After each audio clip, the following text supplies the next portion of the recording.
Now the steel types between Fortress, between Corviknight, between Empoleon, between Shadow Scizor, they Steelix? actually, it's Steelix, they Bastiodon, Yeah. they all fit different archetypes in how you use them, which is wildly different from the past steals, in my opinion. Yeah, I feel like they're different puzzle pieces versus kind of before it was, hey, it's going to be roughly the same. You know, the Galarian, Stunfisk, Registeel, they kind of serve similar purposes, just like you said. Yeah. All right. Well, great observations. These trainers are still locking in here. It is just interesting to see some of these trends over time, right? We talked about kind of the resurgence of the Galarian Corsola and how it's taken over for the Dusclops, and even Dusknoir taking over for that Dusclops. We talked about the updates to the Steels. We talked about the Electrics. We've even talked about some of the best water types. That's one of the great things with these moveset updates is that despite, you know, the Pokemon for the most part staying the same, we get to see a lot of changes to the meta itself just with some of these attack updates. And this is not looking good for Will D. Having the Wigglytuff in the Shadow Scizor, say swapping into that Volt Switch Fortress, and there's no clear answer because Sceptile Ice is actually weak to this Fortress in the back. There's no answer for Fortress on Sceptile Ice's team. Yeah, this is kind of the core breaker, to be honest with you. If you don't have that Shadow Kanto Marowak on your team, you don't have any realistic thing that you can just bring in right away. I'm curious, though. Is there a possibility where this can be flipped up so much energy? Can you 2-shield and then Volt Switch down now that you've landed this Rock Tomb? We're about to find out, and the thing is, Will D didn't use a Protect Shield, so now he can still use the Protect Shield. I think you definitely can farm down and get the alignment here, but is it worth it? Are you going to also throw a Rock Tomb, or are you going to double Protect Shield and try to bank all of that energy? Will D actually has a lot of optionality with this team right now. Yeah, that he does. He does throw the Rock Tomb, wants to get at least one Protect Shield from Sceptile Ice. Sceptile Ice opts to use that Protect Shield. He's very, very close to reaching this next Hydro Cannon, but I think that Will D's going to have no problem farming down if he wants to invest in both Protect Shields. And it looks like he's thinking about it, You got to do it. You got to do it, Will D. And he does it. He's going to Protect Shield. He's going to go for the Volt Switch down, but pivot. Sceptile Ice knows that he's going to lose the alignment no matter what, and then swap out into the Toedscruel here. And this is a key thing compared to other Mud Boys. You don't take super effective damage from this Trailblaze. And I think you're only one Volt Switch off the next Rock Tomb as well, so it'll be curious to see if he's able to get in a situation where he can use that Rock Tomb to potentially permanently debuff the last Pokemon for Sceptile Ice. And you get the full farm down here. You have Wrap, you have the Seed Bomb available as well. For Alligator is very low health. Are you going to be able to handle that Wigglytuff in the back with a Protect Shield advantage? You still have a little bit of health on that Fortress. Here comes the Wigglytuff actually going for the Seed Bomb here, I believe, not trying to go for the Wrap, the debuff Wrap as well. Maybe knows that you can just swap out of the Wrap if the Wigglytuff is brought in, so just throw the harder hitting move, that being the Seed Bomb. Okay, now you're at a little bit of an energy disadvantage as your own Wigglytuff, but do you just bring in the Fortress here, and do you try and catch as Sceptile Ice? And maybe after you take the Icy Wind, then you swap into the Fortress there. And the Fortress is actually going to be able to hang around a lot. So here comes the Icy Wind. Oh, actually, it's no. a Swift. Going for the Swift, decided to go for the double Swift instead of the Icy Wind here. Does Will D try to swap out now into his own Fortress? No, looks like he's staying packed here. Going to go for the Icy Wind himself, or is he going to also try to go for the double Swift? And this means Sceptile Ice has his second Swift available. I do expect a swap here. Yeah, no, this is, I think the Sceptile Ice kind of feels like he needs to make a catch here. Let's see what he ends up doing. Here comes the swap. Switch is loaded and ready to go. Nice patience. Is this enough to knock out the Butters? It's going to be close. I don't think it's going to be enough, and you have the Rock Tomb after his Volt Switch. Do you just blind throw the Rock Tomb? Is there going to be a swap from Sceptile Ice? There is the blind throw on the Rock Tomb. Sceptile Ice didn't know that it was already available. This is going to be able to knock out the Wigglytuff. Yes, you are going to get Shadow Claw down before you can land the Volt Switch, but I assume that Wigglytuff is going to be able to charm just with one charm. Wigglytuff into Shadow Scizor, and you take the game. That's got to feel encouraging for Will. He is here in the losers finals. This is win or go home. This is the final match of the evening. So this is truly it. I'm very, very impressed by what he was able to do there, but I think it really came down to Sceptile Ice not having a response to that Volt Switch Fortress. You know, Wholesome, I think someone had to do it. Someone had to bring a team like this to Vegas and just try to get lucky. That's right. To Will D's credit, it wasn't just luck there. He lost lead, so he was able to get the alignment with the tech of that Fortress with the Volt Switch. So I want to give him a lot of credit there. But this team, you look at it, you might think, oh, it is luck dependent. We are in Vegas. We're going to see if Will D has luck on his side in that game number 2. But is there such thing as ethical gaming when it comes to Pokemon Go? I think so. I think so. If you ask some traders, yes. I think think Axton says he feels unethical right now. He said he felt dirty is what he said. He did say that, running the Wigglytuff. Well, it looks like we got the leads for game number 2. We're going to see if it... Oh, Will D has gotten lucky here in Vegas. He has the proper alignment of the Wigglytuff into the Altaria. Swap for Alligator, counter swap Fortress.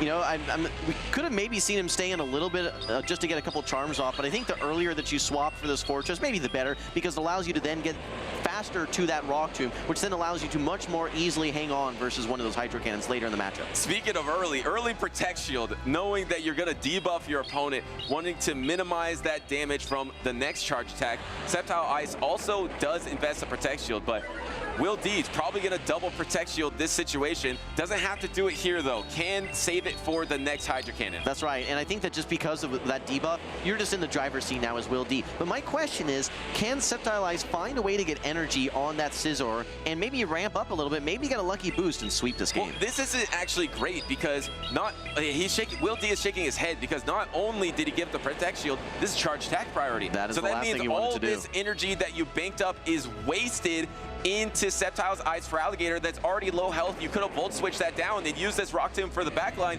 Now suddenly, maybe there's an opportunity for Shadow Scizor. Up a Protect Shield, it could sweep the backline. That's exactly right. And actually, this is interesting. Bringing in the Altaria, I think you just recognize that Shadow Scizor is going to be your ticket to victory here. So just whatever, bring in the Altaria, take the super effective Rock Tomb, but I anticipate a quick swap now to the Shadow Scizor, trying to get ahead on energy, and it's going to be probably met by that Toad Scroll. But no, it's instead just going for the full farm down. Yeah, I think maybe knowing that you can get more energy there and doesn't want to take any Volt Switch damage. Here comes the Toad Scroll here.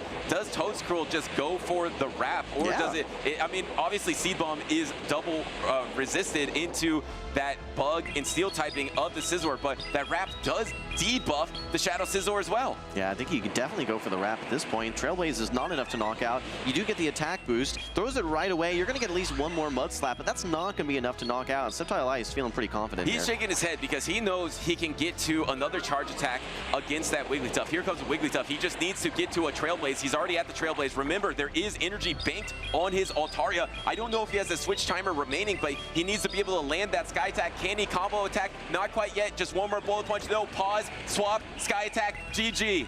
GG indeed. Sceptile Ice making that one look easy. What's wild is we've now seen Shadow Scizor into Wigglytuff. That's a game loss. Then we saw Wigglytuff into Altaria, and that resulted in a game loss. What's going on here, Butters? I don't know. This is wild.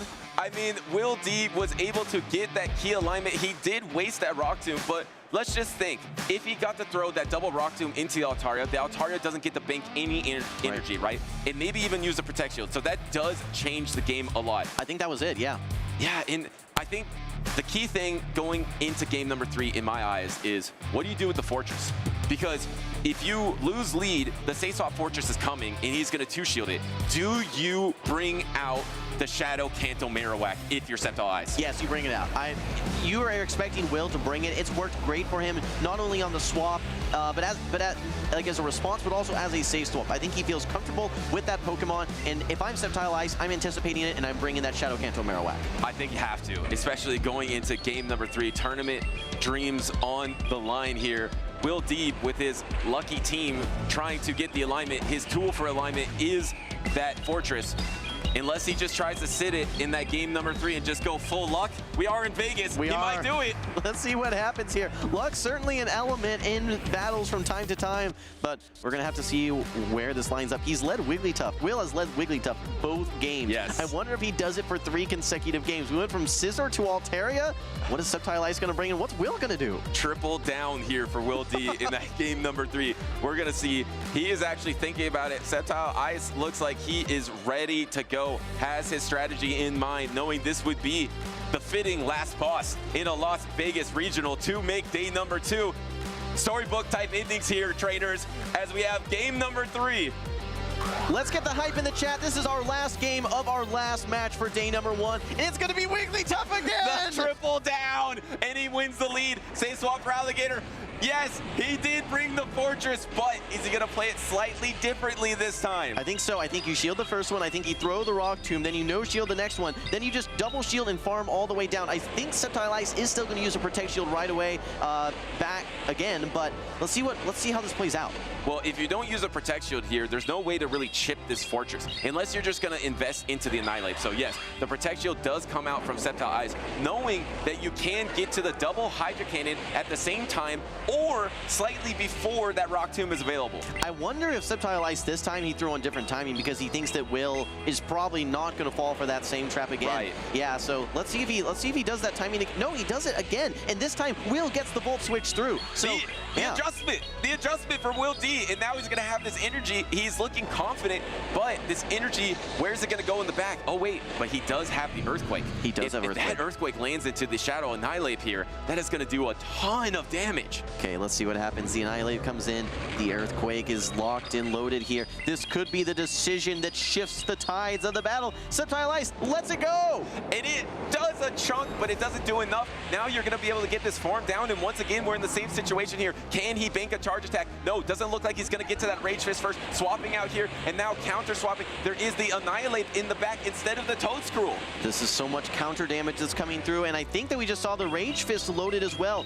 Is this Trailblaze enough to knock out? It's not the Shadow Annihilate, it is the standard non-Shadow. Annihilate holds on to reach the Rage Fist here and throwing one more counter. Maybe you want to throw that Rage Fist first to make sure that counter does a little bit more damage the next time, because you will boost the attack here. You will get another damage boost counter. No, actually get knocked out here. You need to get to the Swift here before the Trailblaze, and it's going to be the Trailblaze that reaches first. And Sceptile Ice knows it. This could be the knockout blow to Will D. Butters, I don't even think you throw that Rage Fist. I think you just go for that one extra counter. Was that one counter enough that would have knocked out that Shadow Scissor? We're never going to know, because Sceptile Ice does win our last game, and he is going to be moving to day number 2, winning the Losers Finals in Group H. And an exhale of relief as he's able to take down this specific team from Will D to advance to day number 2.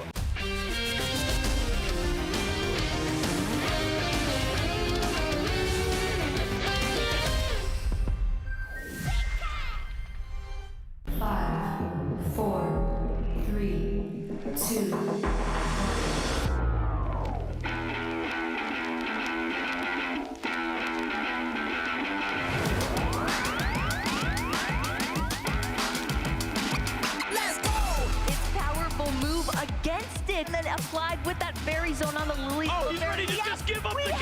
It's over. You've been patient. You've been waiting all this time, but you ready. You've been putting in that grind, so let's go. Champions are hard to find, but you know the goal when you're ready to shine. Have they heard of you? Then they know. You got your sights set on that road. If it's time to battle them, then let's go. Cause you'll never stop. Show them what you got. Looking at this final HP to deliver the finishing blow, and just like that, they're Pokemon World Champions! Show 'em what you got. Yeah, they already know. You got your sights set on victory road. Show 'em what you got. Yeah, they already know. You got your sights set on victory road. He goes on the ice beam! Resetting the bracket and then winning it in game number 5.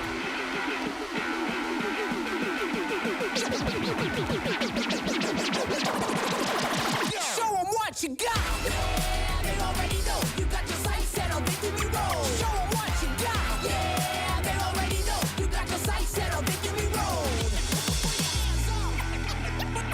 Put your hands up.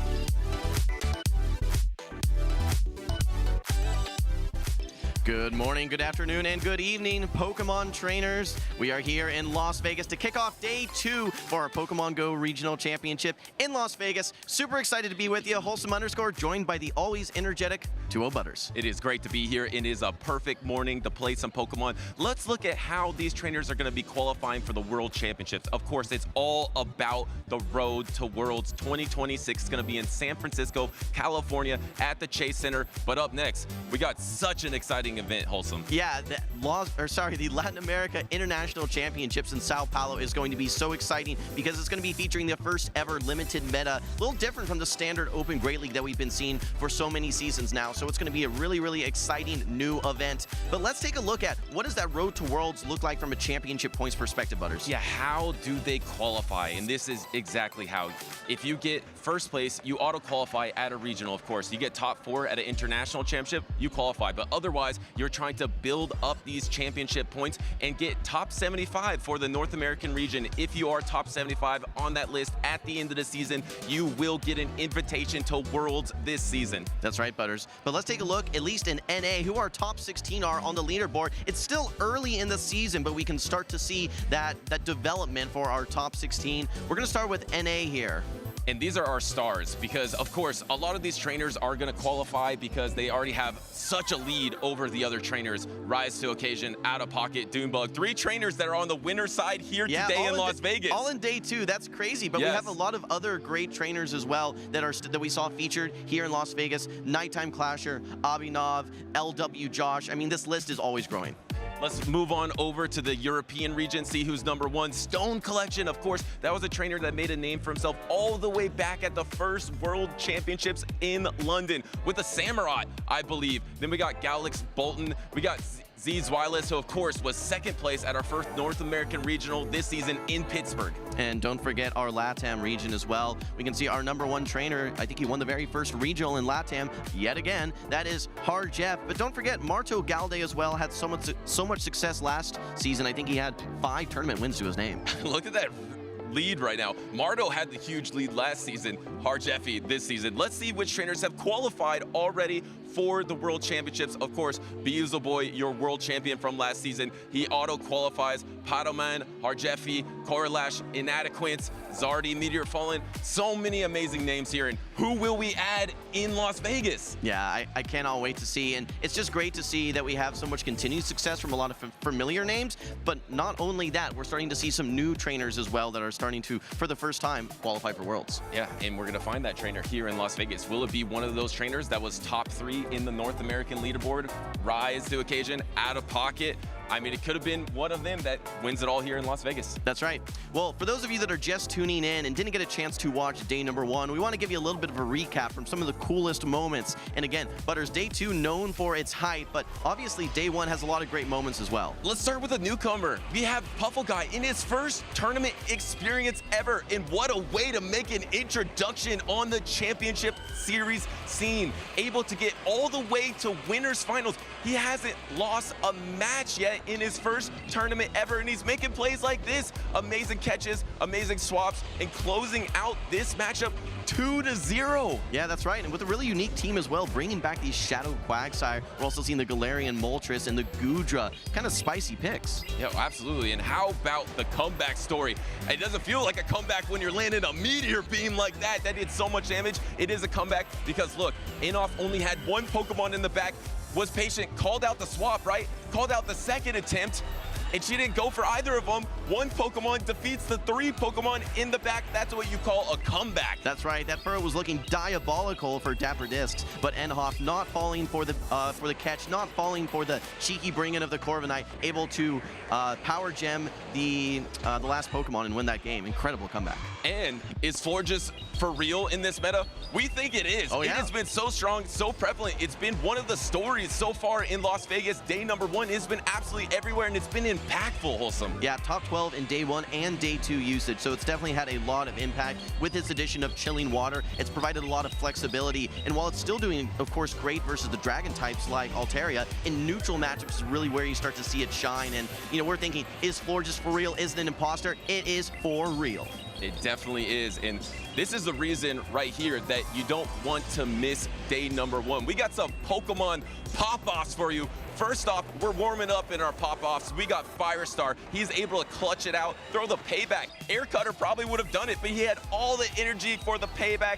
he takes the decisive game number 3 to move on to day number 2. Yeah, that's right. Firestar feeling great with those 3 flyers, but then Sceptile Ice with an incredible moment. Don't forget, in this game, he led his Shadow Annihilate into that Wigglytuff. A clap from Will D. He knows great plays, great comeback as well from Sceptile Ice. He felt great there in that loser's finals. Speaking of Wigglytuff, It's Accent said he didn't use it at all until this moment. He used it in this game and it helped him win. He said he felt dirty about it, but he doesn't care now. He's just happy to win at the end of the day, and he's able to reach the air cutter to take the victory to move on to day number 2 on the winner's side of the bracket. Yeah, I don't think Accent could believe that he got to that air cutter there. That was legitimately a 1 HP and a dream moment, but no surprises. We are seeing some of the big names in Pokemon Go here in Vegas, the biggest regional so far this season. The Dunebugs, the Rise, the Out of Pockets, the It's Accent, no surprises there. But who were our MVP picks going into day number 2?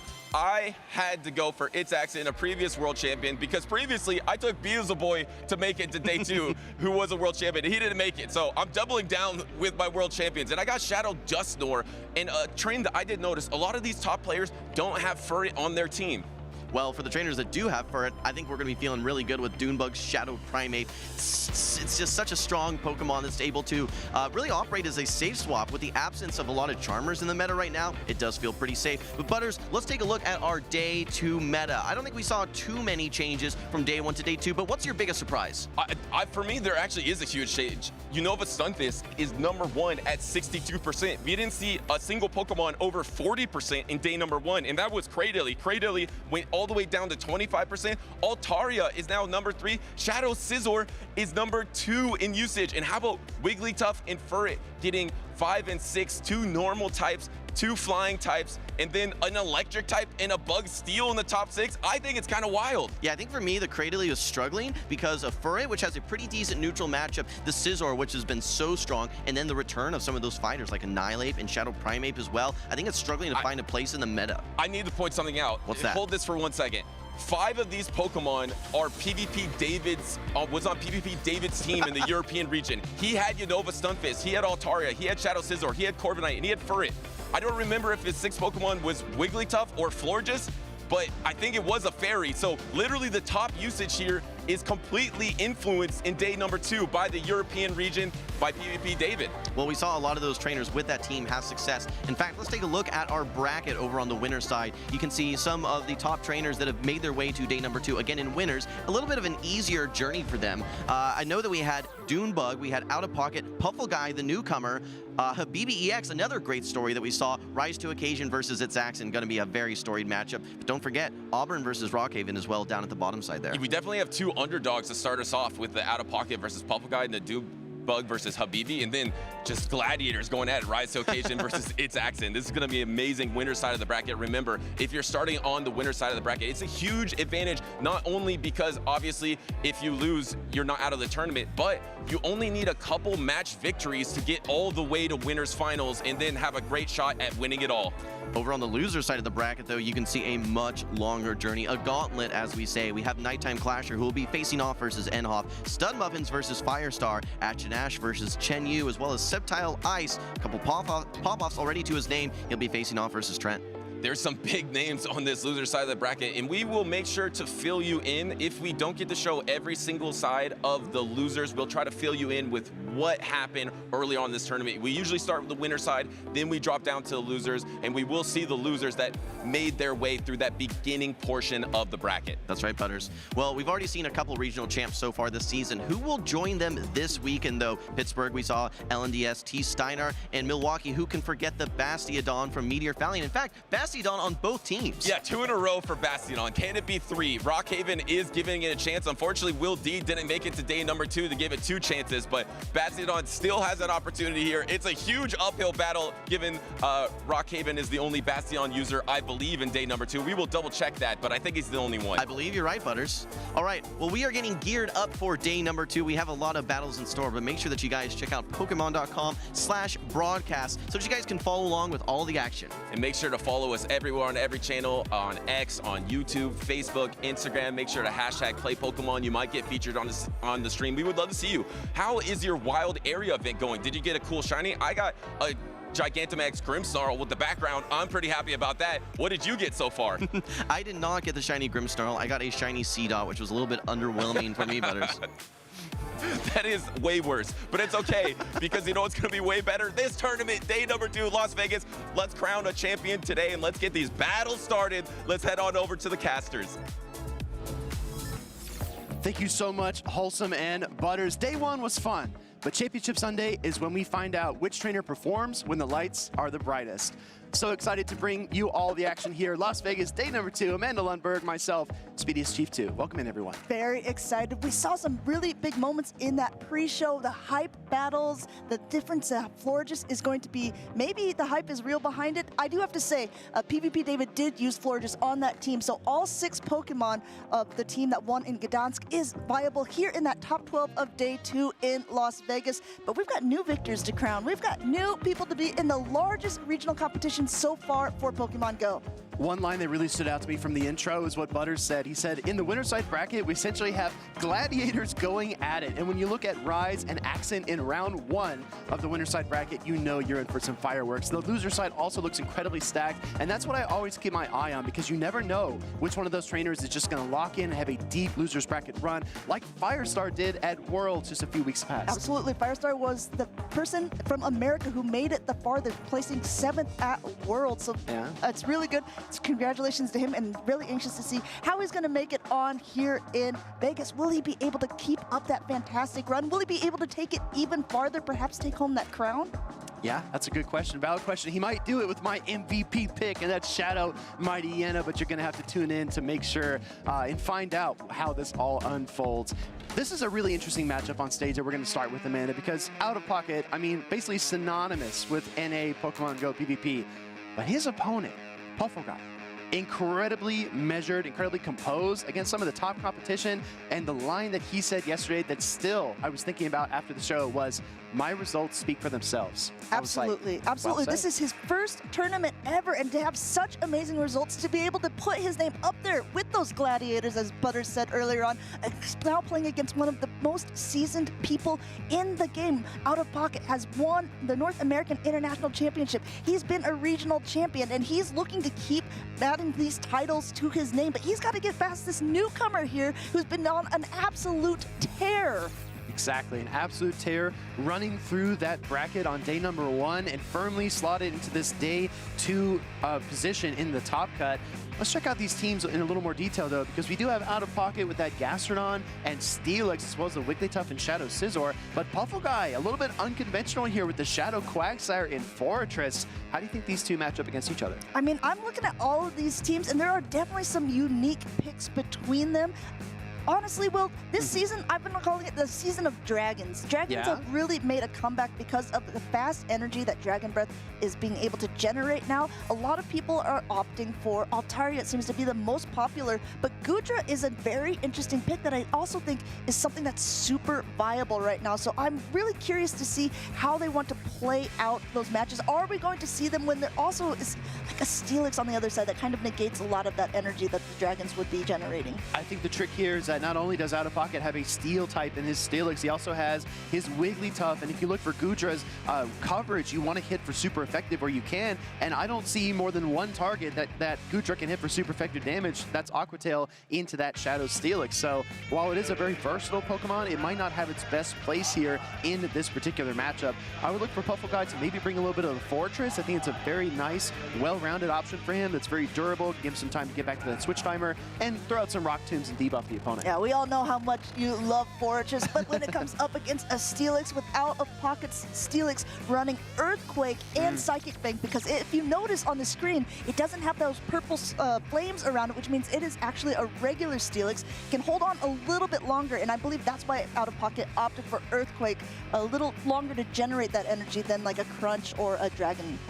I agree. So we got Shadow Altaria on Out of Pocket's team. That is definitely something to note because it is going to do just 20% or so more damage than its regular non-Shadow counterpart. But guess what, everybody? Wake up, Las Vegas. We're jumping right into day number 2. This is Championship Sunday, Out of Pocket versus Puffleguy. Out of pocket, leading that Gastrodon up against a Corsola on the side of Puffleguy. Looks like both of them are wanting to stay in the matchups for a little bit here.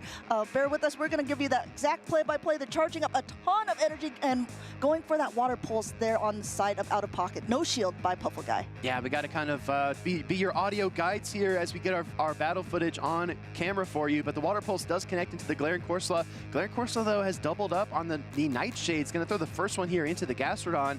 It's just going to deal a bit of chip damage, but I'd say the Gastrodon might have a slight edge here. Going ahead, and you see now going for one more Mudslap, but now another Nightshade is going through. This will be enough to knock out the Gastrodon should there's no shield, and that's exactly what Out of Pocket does. He lets that Gastrodon go down, and he comes in with the Wigglytuff, a really great counter there to that Corsola. Even if Corsola gets to another Nightshade, it's not going to be doing too much damage. Wow, actually connects with 5 charms to farm down that Galarian Corsola. There's a Clodsire and a Quagsire, double Sires in the back here for Puffleguy.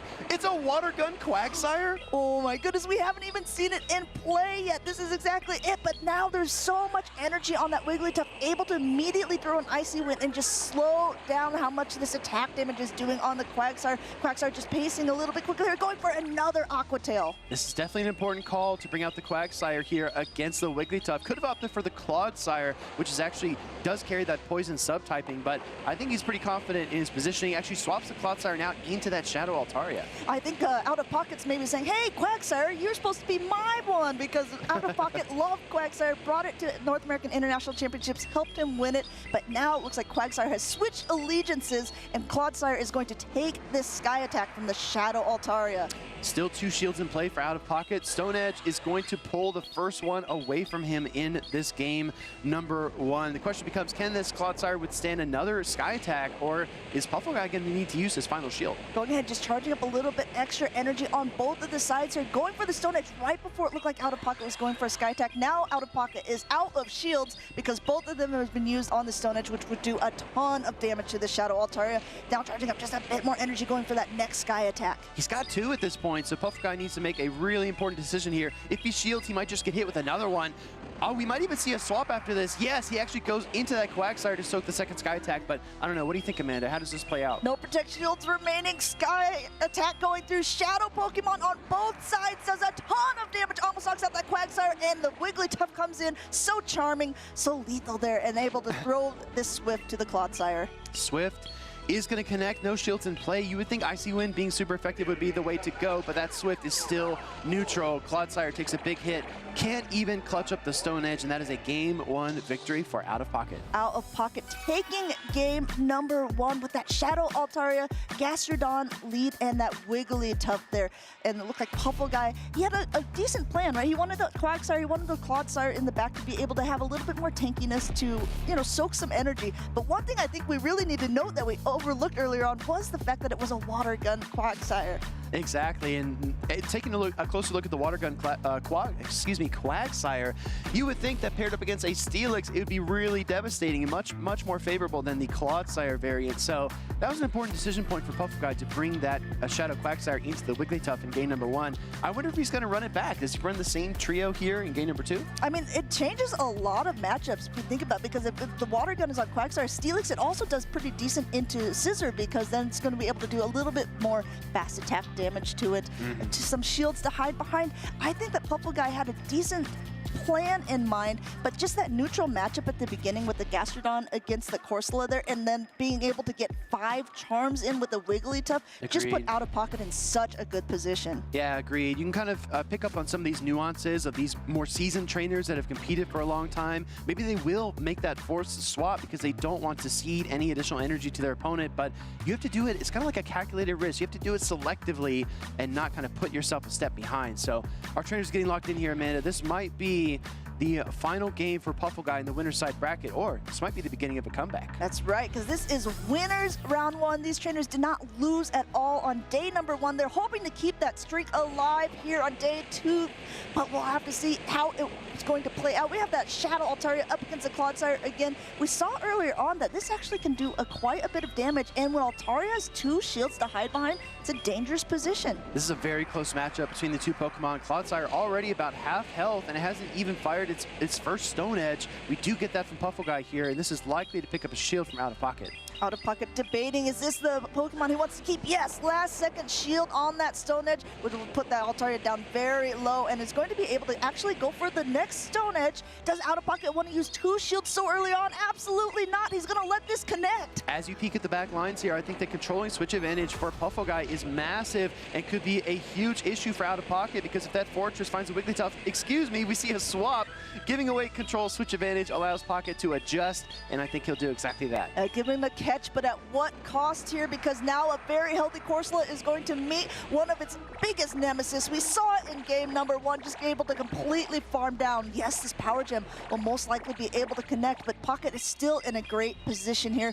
Corsola, I mean, normally it's the Ghost. It's kind of scary, but I think it's scared by this Wigglytuff. Yeah, it's a little spooked by the Wigglytuff. Maybe a bit too cute for its liking, but Wigglytuff is likely to throw a charge attack eventually, because I don't think Pocket wants to go too far over in terms of energy, but he might just actually charm all the way down. I mean, at this stage, he's now taken 2 Power Gems. He's know the Corsola can't get to another, so I think that's exactly what he's going to do. And actually, Puffleguy swaps right back out into the Clodsire, trying to make this Wigglytuff waste some energy here. Exactly what it does. Icy Wind coming through. This is super effective. This knocks the Clodsire out of the game. It all comes down to the Bug Steel type Fortress. Puffleguy's going to wait out that switch timer because he did just use it to send out the Clodsire, and comes out with the Fortress, but the risk here is that he's going to get debuffed immediately. Pocket with a knowing glance at the camera. I think he recognizes his Annihilate is about to go crazy. It's definitely going to go bananas here. Annihilate coming in. Look at this fast attack damage, not doing much at all, especially now that it's been debuffed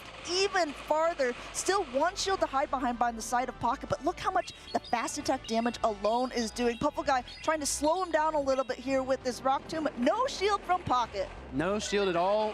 That fighting typing does resist rock type damage, and the catch doesn't go through either. Pocket's going to go full counter damage all the way through here to try to win this game number 2 and keep himself in that winner side bracket. There's 2 shields still left on Puffleguy's side, not used because Out of Pocket recognized all he needed to do was punch that down. Exactly right. Great round 1 here to start us off. Puffleguy was so impressive in day number 1, but going up against one of the titans of North America PvP, he had a chance to show what he was made of, and I think that Pocket showed that he belongs here at the top, and he consistently is there day in and day out, week in and week out.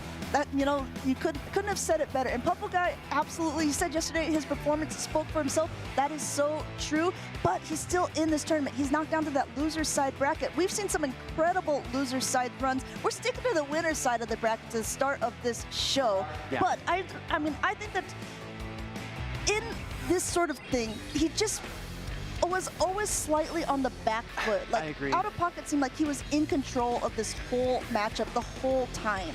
No, I absolutely agree. And we talked about this before, right? We talked about the actual team compositions. I felt like if Puffleguy was able to control switch advantage in that game number 2, he could have lined up his Fortress versus the Wigglytuff at full health. He could have lined up his Galarian Corsola versus the Annihilate. And then we are singing a very different tune at the end of that game number 2. We're headed into a decisive game number 3. So for that small moment, right? That's Pokemon Go in a nutshell for you. That one decision actually set in a completely different path here in this battle. Absolutely, and you know what? There's split second decisions as well, so you have to decide, how do I think my opponent is going to play this? And if this is your very, very first tournament ever, being able to make it in on the winner side of the bracket, absolutely impressive. But Out of Pocket's just been in this position so many times before. He had a little bit of the, you know, not only just skill, but the preparation behind him to be able to take that game, continue on to winners round 2. No, I promise you, everybody, I don't know this for sure, but my instinct tells me that as soon as Pocket knew he was in day 2 and he was going to match up against Puffleguy, he was asking for scrims. He said, please play his team. Please let me get some reps in. Please let me see, or get a preview at least of what I'm going to see in Championship Sunday. And I think he did exactly that. The question now becomes, can Pocket continue his route through this day 2 bracket? Because he doesn't know who he's going to face next. Right, and you can do so much preparation for that first matchup. You know the name that you're going to be playing up against, but then after that, it really comes down to how well can you read your team, how well do you trust your own team, and how far do you really want to take it? Is this the tournament for you? That's a great question. We're actually going to head down to the floor because we have an interview with Jimothy. He's going to be speaking with Out of Pocket. Jimothy, take it away. Thank you, Will. Jim Lawson here with Out of Pocket, fresh off his 2-0 victory versus Puffleguy. I don't think you've ever played Puffleguy before, have you? No, I have not. Okay, well, 2-0 record so far. Congratulations for your first win here in day 2. Look, Out of Pocket, I want to ask you, do you have any sort of superstitions as you go into tournaments, whether it's day 1, whether it's day 2? How do you approach these tournaments? Honestly, I just sometimes have a gut feeling when it comes to how I feel a tournament's going to do.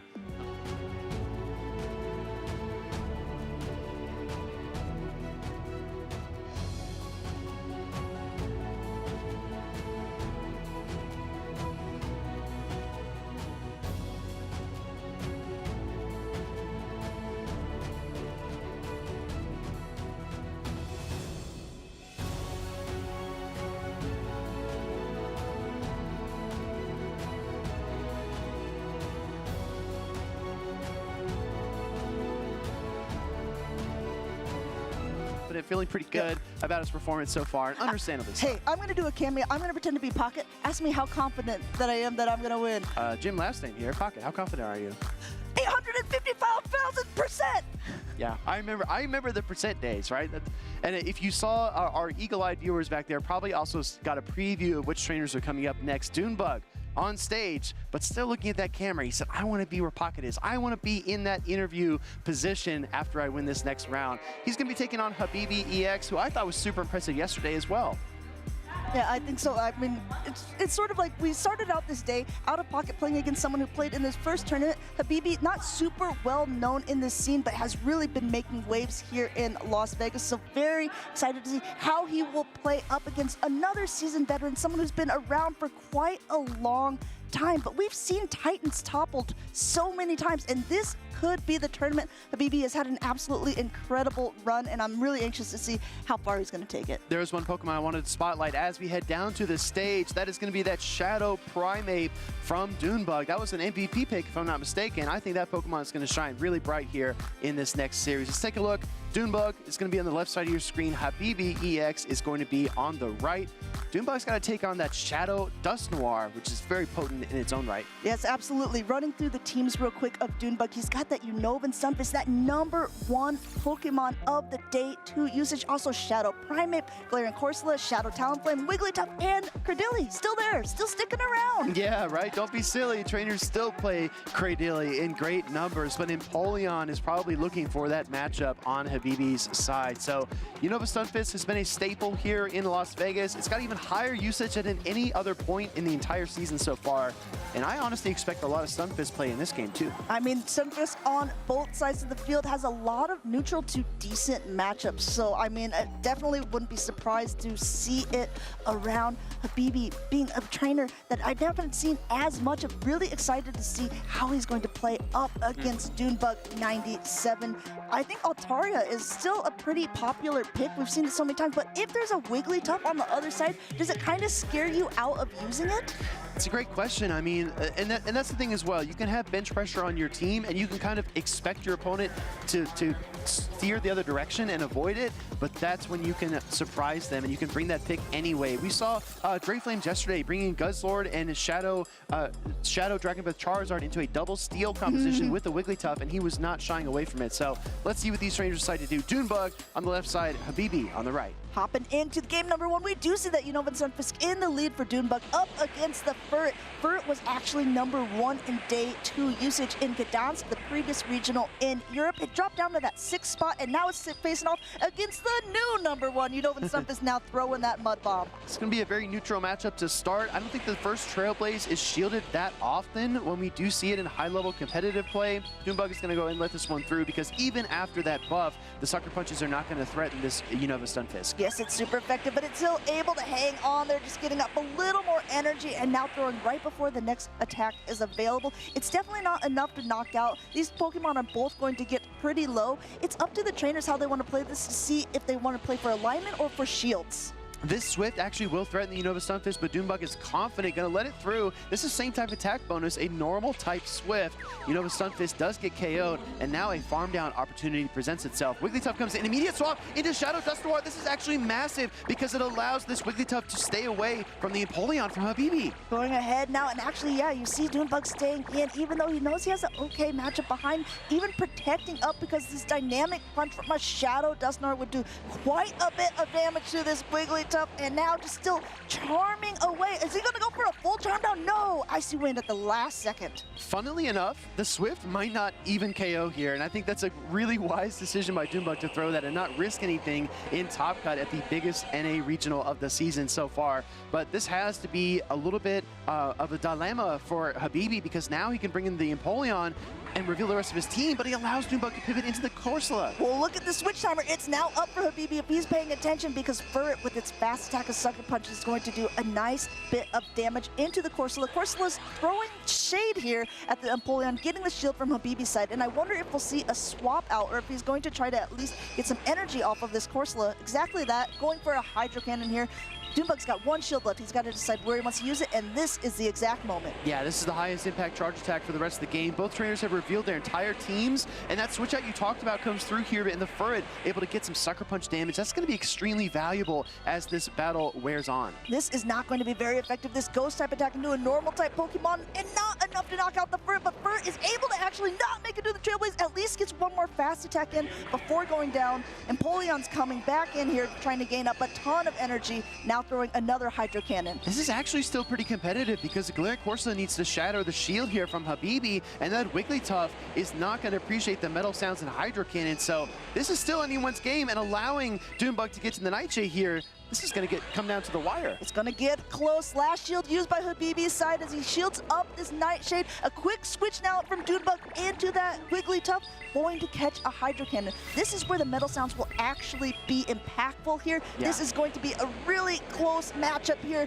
already at the Swift on the side of Doombug. This is resisted by that steel typing on the Empoleon, and it is going to be closing in on another Hydro Cannon. The question is, can it survive a couple of charms? I don't think so. Empoleon can't do it, and it gets KO'd. Wigglytuff standing tall at the end of that battle, taking game number 1 for Doombug. Really came down to a little bit of that alignment in that battle, because that Wigglytuff got to avoid the Empoleon for a majority there, and the Corsola also got to avoid the Furret and hitting the Trailblaze that went down with the attack. I feel like a lot of people focus on type matchups a little bit too much in competitive Pokemon Go, but just think about this in an abstract sense, right? We had a Galarian Corsola KO a Furret. We had a Wigglytuff KO an Empoleon. It's all about relative damage and how you control the pacing of the game throughout. There was not a single advantageous type matchup for Doombug that entire battle. Absolutely true, but he knew exactly what he needed to do, be able to get it here, and I think he saw breathed a sigh of relief when he was like, okay, I see that Dusknoir there.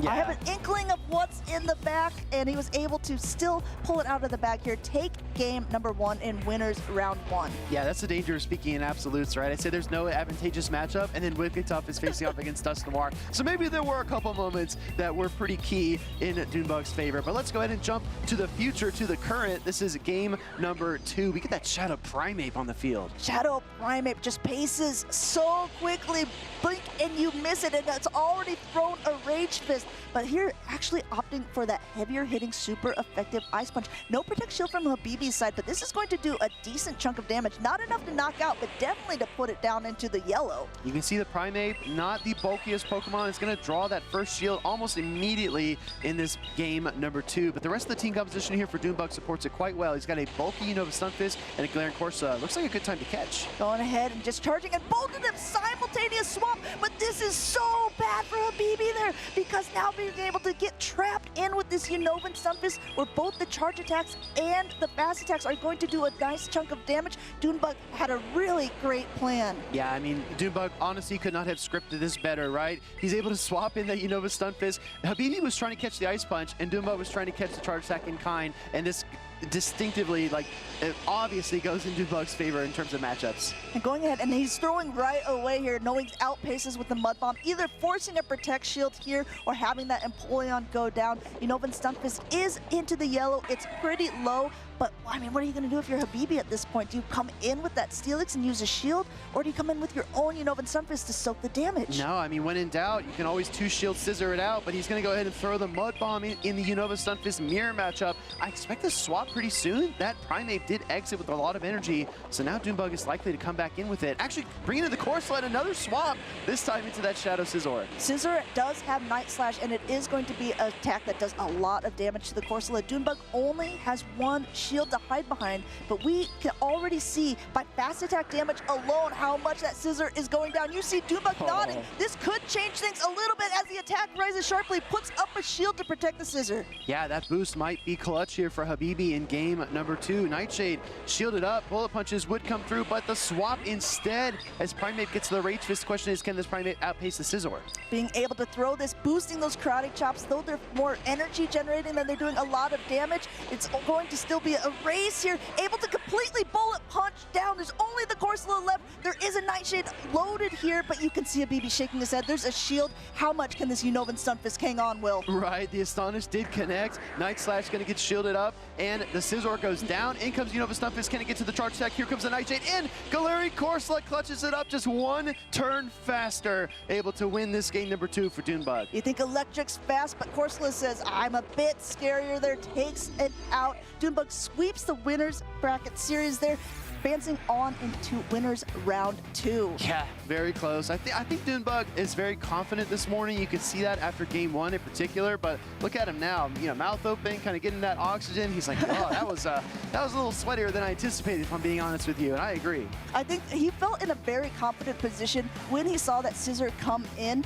However, when it got a boost, you have to change all of your calculations because you're like, ooh, now it's doing a lot more damage by those fast attacks. And even though I have one shield left, I have to decide where to use it. But those simultaneous swaps almost by twice in those matchups, both times sort of in favor of Doonbug. Yeah, a replay is absolutely on it. The moment you just mentioned, Amanda, this is so insane. This instant swap, right? Empoleon versus Unova Stunfisk. We saw this matchup a couple times yesterday. One of the only hard answers in the meta to that Empoleon is Unova Stunfisk. So things are just kind of lining up and falling in place for Doonbug. And these key calculations at the very end, knowing his energy, managing his HP. I mean, this is a pro player at work. Going ahead and just taking it all on the chin. Corsola is one of the top Pokemon used for a reason, and we've been showcasing that so far in these matchups, being able to take this game, take the win for Doonbug here at the top of the day. Habibi was very much in that game until the very last moment. The boost was a bit of a helping hand that kept him a little bit closer, but I will say he's a very impressive trainer. I can't wait to see what he does in that loser's side bracket. And you know what that means, Amanda? We're going to get Out of Pocket versus Doonbug. What? On the winner's side. I mean, already those sounds like incredible matchups, but I'll give you one even better. We're going to have Rise to Occasion up against its Axon, I believe, right? I mean, these are also super well-known names. Wow, what a treat, what a treat. We knew Las Vegas was going to be stacked. Around 200 or so trainers are competing here this weekend, and it seems like there is something to say about consistency and skill because you see a lot of the top names making it to day 2 pretty consistently. We have a lot of upstarts on that loser side bracket, but if you've been following Pokemon GO PvP in North America, Out of Pocket, Rise, Dune, these are names you're very familiar with. That's absolutely true, and all of them want to be able to continue on that streak. All of them have something on the line for it. Axon was one of the first trainers, one of the only trainers actually, to win a regional competition, to win an international championship, and to be a world champion. Rise to Occasion was one of the few trainers, actually I believe he's the only trainer to win a regional competition every season. He's still in it on the winner's side of the bracket. It could be already in Vegas, the 3rd regional competition of this North American season. Well, here's the thing, right? Rise didn't start as a champion. Ash Ketchum... Would you say he rose? He rose as a champion, right? Ash Ketchum started in the humble Pallet Town, and everyone starts somewhere. So you can find a local event near you to compete in cups and challenges, get a little experience under your belt, get a little familiar with the format, because you can watch it all day long, but until you actually step onto the stage or step into the venue and sit across from your opponent at the table, you don't really know what competitive Pokemon GO is all about, and I highly encourage everyone to get engaged. Yeah, I think everyone is engaged in these battles so far today, and one person who just had some really engaging matchups was Doonbug. We're going to go ahead and kick it over to Jim and him on the floor. Thank you, Amanda. Jim Lawson here with Doonbug, fresh off his 2-0 victory. Dune, it was getting a little sweaty there at the end of that game number 2, yeah? Tell me how you feel. That was scary at the game 2. That boost was very sketchy. That scissor could have almost bullet punched my entire team down. So it got really scary, but I'm glad I pulled it off. Glad as well. You know, I actually picked you and your Shadow Primate as what I thought was the most valuable Pokemon. Tell me how it's been operating for you this tournament and why Shadow over non-Shadow. So yeah, I like the Shadow over non-Shadow because like just the hitting power it has with its charge attacks against a lot of things. and it's just very versatile in any team comp I can put out there. Right on. All right, well, I did want to ask you, as someone who's just had so many tournaments under their belt, a couple tournaments this season as well, how do you think this current meta compares to the 2025 meta that we saw? It's an interesting meta. There's so many picks that can really shine in this meta, and it's been really fascinating to see like the different tournaments everyone's been bringing. Well, we're going to be setting up a Dunebug versus Out of Pocket matchup coming up here later in the tournament. What's the history look like there, and how are you feeling? At first, Pocket had my number, but recently I got him back in Pittsburgh, so we'll see how today goes. Should be a fun one. Right on. All right, well, any shout-outs or thank yous that you have for anyone in the crowd or watching back at home? Shout out to Axon and his mom and AJ, staying with them this weekend. It's been great. And also shout out to my amazing boyfriend, Dylan. I love you so much. Thank you, Dune. Congrats on the 2-0 victory. Looking forward to the matchup versus Out of Pocket. But for now, we are going to go to a break. We have an interview with Butters and a couple of our world champs. Stay tuned. Hello, trainers. We're here at the Las Vegas Regional Championships, and I am honored to have this unique opportunity to sit down with two previous Pokemon GO World Champions. We have It's Axon, the 2023 Pokemon GO World Champion, and Beelzeboy, the 2025 Pokemon GO World Champion. And we are going to play a little game called World Champ Difference. I'm going to ask both of these world champions some questions to their approach in Pokemon GO Championship Series. And we're going to see if they have a different approach, if they have a different answer. So let's just get into it. So when building a team of 6, what is the ideal number of bulky Pokemon on your team? So both these trainers have used bulk. Both these trainers have used spice. I would say Axon's maybe a little bulkier, but Beelzeboy gets pretty bulky himself. So first up, go ahead and reveal yours, Axon. And why did you choose that number? So when I say bulky Pokemon, a lot of the time I just mean things that I can actually no-shield and not just get one shot. So like things like Shadow Scizor, Shadow Annihilate, very squishy Pokemon. I feel like you need to have at least 4 Pokemon that you can comfortably no-shield to pair with those squishy picks. Fair enough. And Beelzeboy? I chose 3 because yeah, basically like bulky Pokemon are stuff that you can no shield and you know, stuff that can tank moves, and I think 3 is a good number, and you know, the rest you can invest your shields on, because you're gonna bring like one or two of those like glassy Pokemon and 1 or 2 which are like, you know, sort of in the middle. Fascinating. All right, already a difference between those world champions. All right, the second question. What do you spend the most amount of time on when preparing for a tournament? This could be the World Championships, could be a Las Vegas Regionals, but what do you spend the most time on when preparing for a tournament? There's options, you know, scrimming, team building. There's many options that you can be training your thumbs. I don't know. All right, we'll go first with Axon.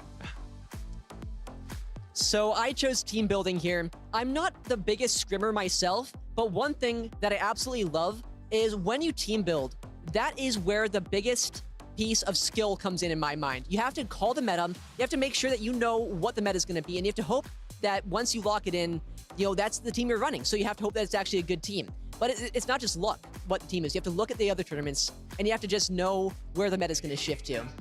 Interesting. All right, Beelzeboy. I chose finding what people are running because I feel like there's always team building and scrimming that you have to pay a lot of attention to, but you have to know that the things you're preparing for are actually the things that people are bringing, and that's why I chose the answer that I did. Great answer. All right, next question. When going into a day 2 of a tournament, obviously something you guys have done many times, do you focus on all future possible matchups, or do you take it one game at a time? There could be a difference here. There could be some trainers that have confidence thinking, I need to be prepared for the entire day. I need to see this matchup, project who I think is going to win a matchup below me to see who I'm going to play, or just stay locked in the moment. All right, it looks like actually Beelzeboy is first, so let's ask you. Yeah, I chose one game at a time because obviously like preparing for a lot of matchups at the same time is I don't think an ideal position to be in. So like you know, just to like basically being rather than being the jack of all trades, you master one and then, you know, head on to the next one. Awesome, great answer. All right, Axon. Yeah, so I have one opponent at a time here.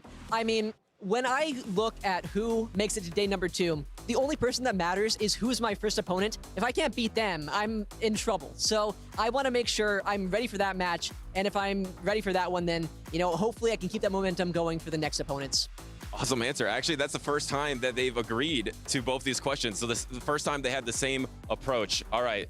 So next, what skill do you think it takes to succeed in best of 5 series compared to best of 3s? Because remember, towards the end of day number 2 or leading up to Championship Sunday, in our format, it changes to best of 5, which is a completely different feel. So once again, what skill do you think it takes to succeed in best of 5s compared to best of 3 series, which is earlier on in the tournament? All right, so I say endurance is what's most important. If you've never played a best of 5, they can go so long, especially when you're in the grand finals. Maybe a grand finals reset's happened, and you're not going to get a break. You have to keep on going, have to keep sharp, and have to keep on remembering what your opponent's been doing. So you have to be mentally there, and you have to have that endurance. Awesome. Beelzebub boy?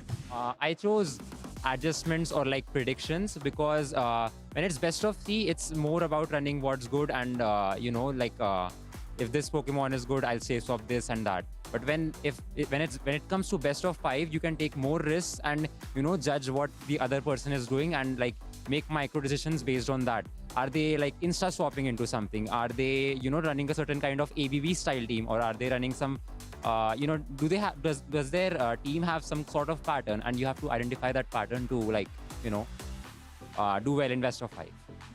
All right, I love it. My last question, which is actually the question I want to know the answer to the most.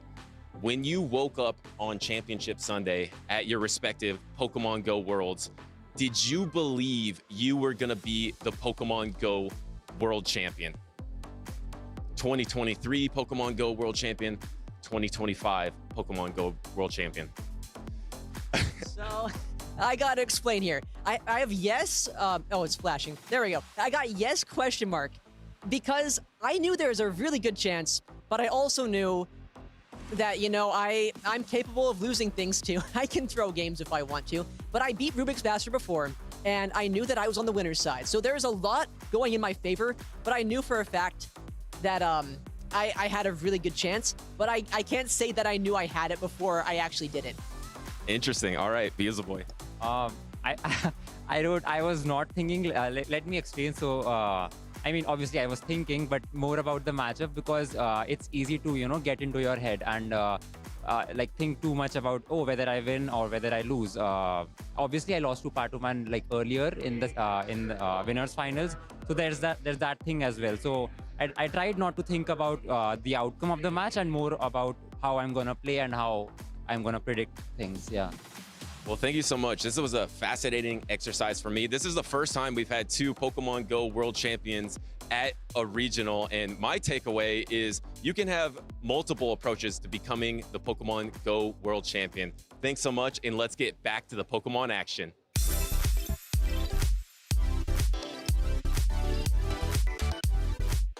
It's Axton said he had a lot going in his favor at the World Championships in 2023, and we have him on stage coming up right now, and he has a lot going in his favor once again because he is on that winner's side of the bracket. The only thing not going in his favor, a tough opponent in Rise to Occasion. I am Tuo Butters, joined by Wholesome.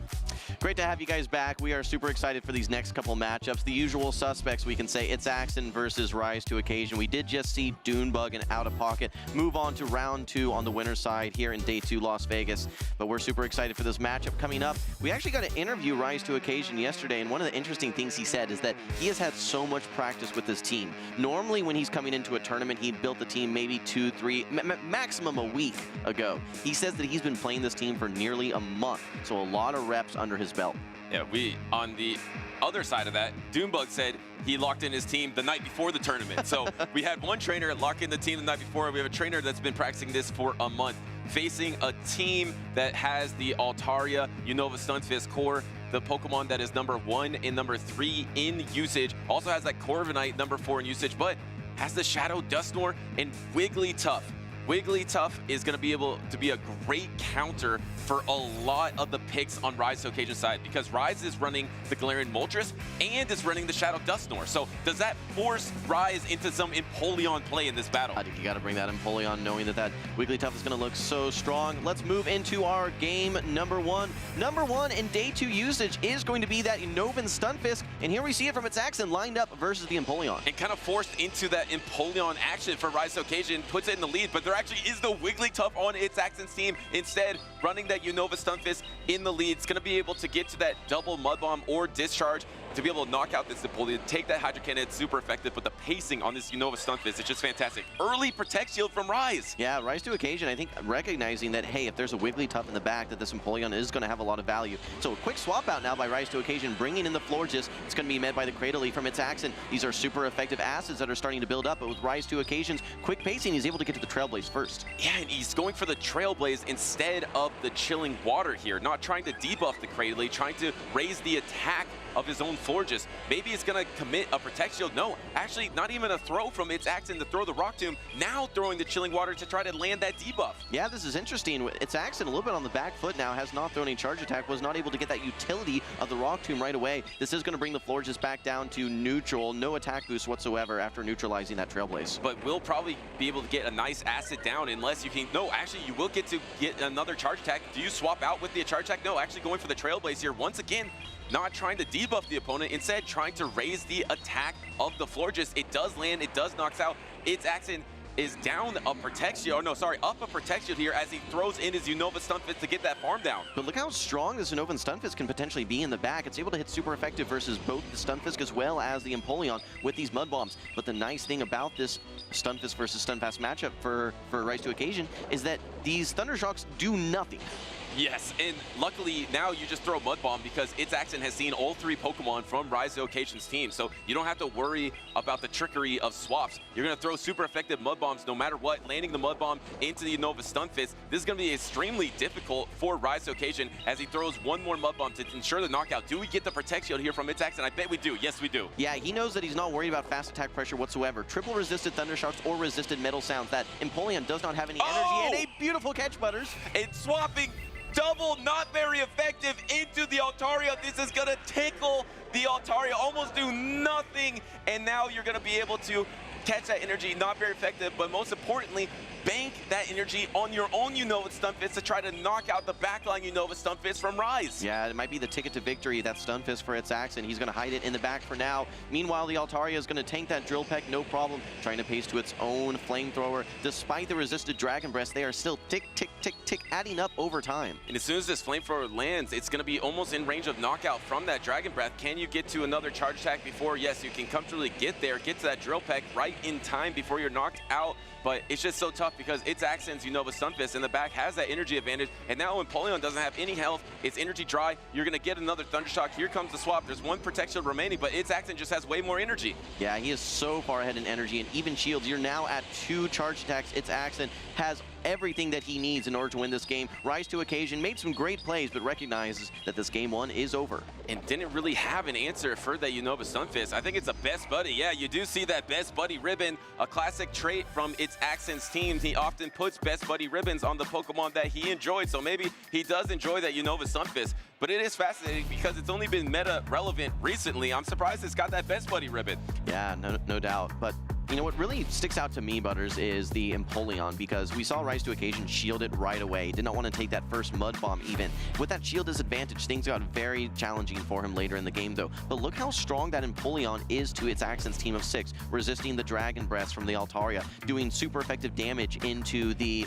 Cradily, doing super effective damage into the Wigglytuff, and then relatively neutral matchups everywhere else. I think its accent recognizes how strong it is, and that's why we saw him lead the Stunfisk. Exactly, and to the other side, because Wigglytuff is actually so good in the Rise's team, Empoleon is also your best answer. Yep. So you're bringing Empoleon every single time, and I think its accent knows that, so he's like, okay, I'll just sit the Wigglytuff. He didn't even bring it in that game number 1, instead brought some Pokemon that can neutrally deal with the Empoleon, and then having the proper lead of the Unova Stunfisk to match the Empoleon of Rise to Occasion. Do you then put this Empoleon on the back, maybe just switch it, and if you can switch it in, maybe you can get that slight energy advantage to counter that Unova Stunfisk that was a problem in game number 1. I think it's a must bring. The only thing that we have to consider is there going to be some sort of trickery where Itzaxen maybe tries to continue over-rotating towards that Empoleon, and Rise to Occasion is the one that's one step ahead and just puts it on the bench and maybe instead brings something that's going to have more favorable matchups into some of the other Pokemon on Itzaxen's team. Don't forget, he does still have some relatively neutral Pokemon that can do well into that Wigglytuff as well. He has things like the Unnovan Stunfisk. He has things like the Florges as well. So I expect to see a lot of Florges in these matches. First matchup of the day, these trainers had the night to prepare for it, and it's Fairy versus Fairy, the Florges into the Wigglytuff, a matchup we haven't seen played out that much. And of course, Florges was on the winning team in Europe, but it looks like Wigglytuff is the Fairy of choice here in Las Vegas so far. Yeah, Rise to Occasion immediately going for the Chilling Water, wants to debuff the attack one stage from this Wigglytuff. You can see the charms adding up relatively quickly in this Fairy versus Fairy matchup. But we see now the Icy Wind has been reached by Itzaxen. This is going to be unshielded by Rise to Occasion. It's going to land for some nice damage. And this is a situation where you can learn some things too, trainers out there, because you would think maybe you want to go for the double Swift in this scenario because it's same type attack bonus, but Itzaxen knowing that he wants to get the debuff, he wants to get that Icy Wind out and take this second Chilling Water. Maybe he's going to try to get out of the matchup, or maybe just knowing once you land one Icy Wind and one Swift, you can win the battle. And there it is. What's interesting here is this is almost the same team from these two trainers. It is Fairy and then Shadow Dusknoir, then a Unnovan Stunfisk in the back for both of these trainers. The Shadow Dusknoir has a huge potential to actually pop off if it's able to get an energy lead. And here is the counter swap from the Shadow Dusknoir that we saw Itzaxen use so much in that day number one and really prioritize it. This time he's not prioritizing it, letting the Mud Bomb through. Does that give the opportunity for the counter swap for Rise to bring in his Shadow Dusknoir and try to go for the farm down? No, he's actually going to stay and throw one more Mud Bomb, get a Protect Shield or a knockout, and then maybe that is when you release your own Dusknoir to try to get an extra Astonish versus Itzaxen. Well, keep an eye on the switch clocks right now because Itzaxen actually kept that Wigglytuff, and it's going to be double resisting those Astonishes and still has a lot of work that it can do, specifically into Rise to Occasion's own Shadow Dusknoir, so it's a little bit risky at this point to try and bring it out. Yeah, I mean, at that point, you could probably knock it out with a couple of Astonishes, but I mean, you're completely right. There is that little health on Wigglytuff to threaten, and maybe that threat alone of that Wigglytuff is keeping that Shadow Dusknoir on the bench. He's too scared to bring it in. He just lets the Stunfisk go. Let's see if he brings it in now. Yes, he finally does bring it in, get the full farm down, swap into the Stunfisk. Now you actually, in the meantime, don't have to worry about that Wigglytuff, but you know it's lurking in the back, and 2 or 3 charms landing in the end could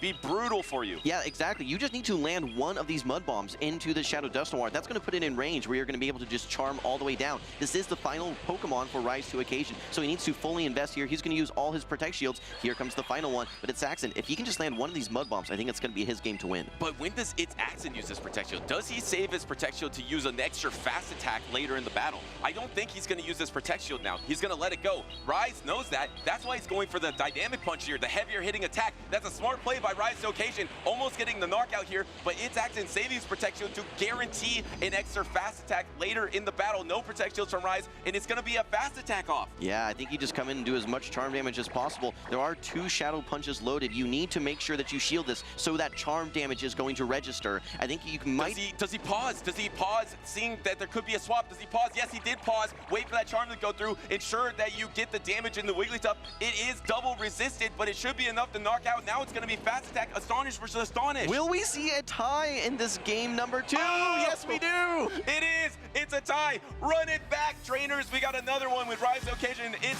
It's a simultaneous knockout with a fast attack Astonish.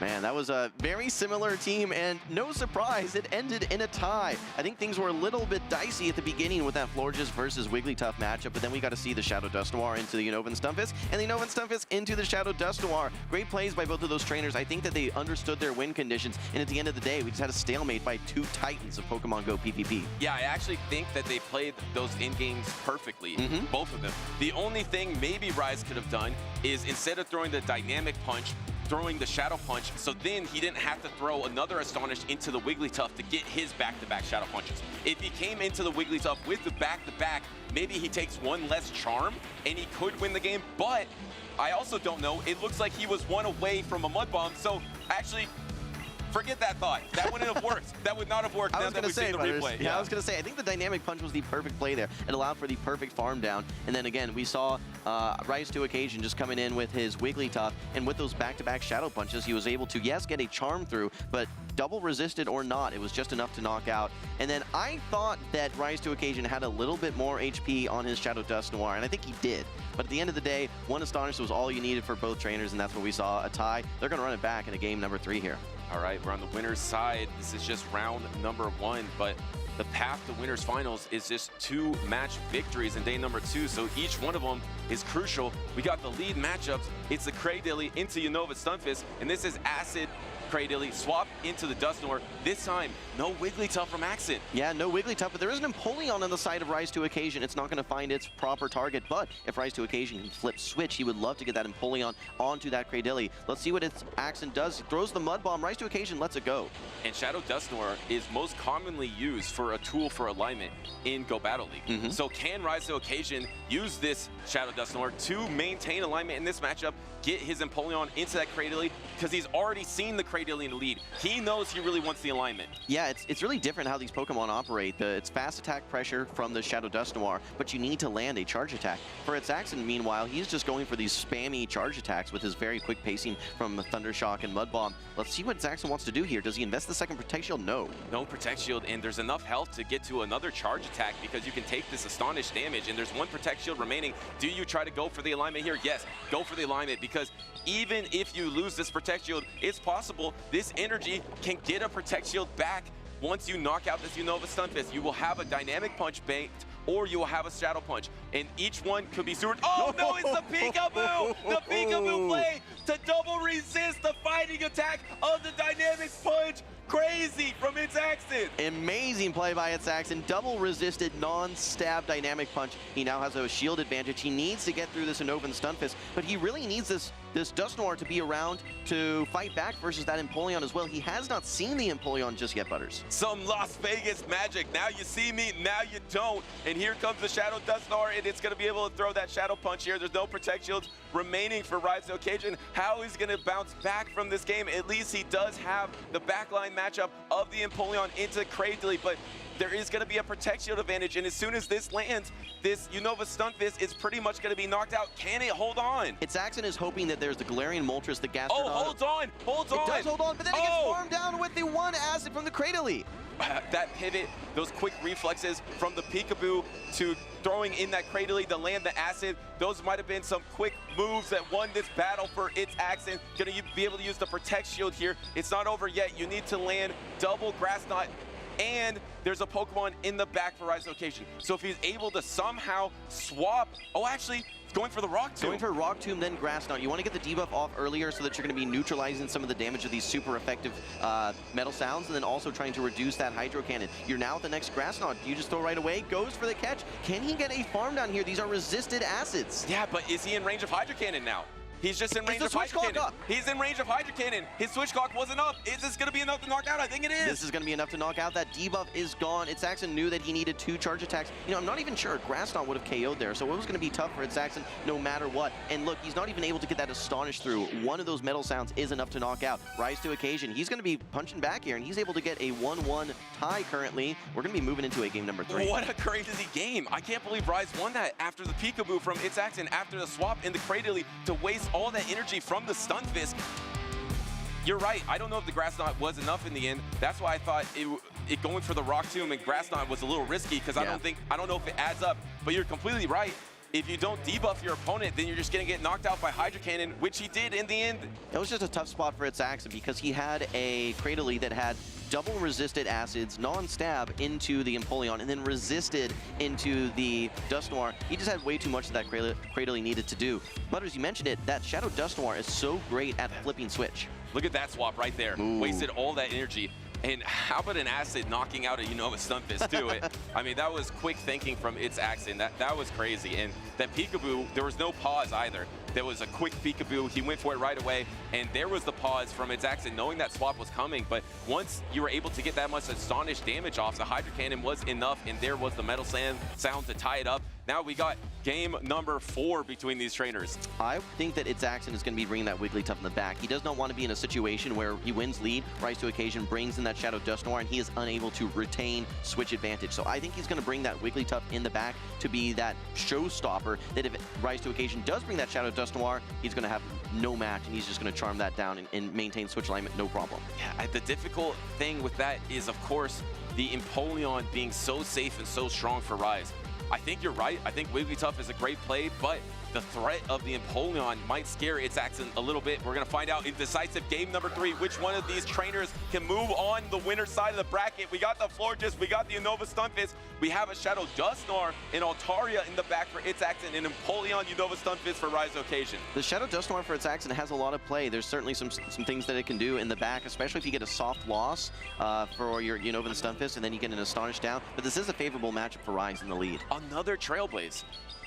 Rise keeps going for Trailblazes instead of Chilling Water. Remember, the Chilling Water is also super effective in this matchup and will debuff the opponent. I'm fascinated by the way that Rise to Occasion is playing out these Forges matchups. Well, if you throw Chilling Water and then Trailblaze, you don't actually knock out this Nova and Stunfisk, and it wins the Zero Shield matchup, I believe. But if you throw the Trailblaze first, you can actually knock out with 2 charge attacks. So what he's going to do now is throw the Chilling Water for the second charge attack, as I believe, and tries to actually go for the catch on the Altaria. You don't have an immediate response right away. Yes, you can bring in the Empoleon, but down a shield, it's not going to have that great of a matchup into the Altaria. So he throws the Chilling Water as a little bit of a safety net here. Trying to maybe catch that Trailblaze, double resisted, and here comes the Empoleon as the counter swap here. And remember, the Chilling Water did land.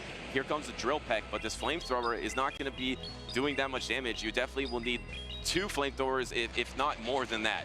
We have not seen this Galarian Moltres be brought at all by Rise to Occasion. I think It's Axon is banking on that, and I think he's trying to set up his Shadow Dust Noir to have 2 shields and maybe just clutch this matchup for him in this game number 3. And Flamethrower lands into the Empoleon here. It does about half of the remaining health. There's almost another Flamethrower available, and actually going for the Hydro Cannon here, maybe expecting a swap into something else. How much health does this Altaria have left? Can it knock out the Altaria? Yes, no problem. Knocks out the Altaria. Here comes the Dust Noir. Can the Dust Noir secure a full farm down before there is 1 charge attack available? No, does not get that full farm down. It has to give up Protect Shield. Needed to knock out in 3 Astonishes, but was unable to do it. Took 4 Astonishes, but that's enough to get to a charge attack. He is now locked and loaded on energy. Keep in mind the Florges does have a Chilling Water loaded and ready to go, and it's going to be able to launch this right now. You need to prioritize the HP on this on the Shadow Dust Noir, but it feels bad shielding a Chilling Water. It really does, but at this point, here comes the Stunfisk, and you have your own Stunfisk in the back. You have double charge attack, trying to swap, trying to catch an attack, and you're just so vulnerable here. There's no Protect Shields remaining. You're going to be able to take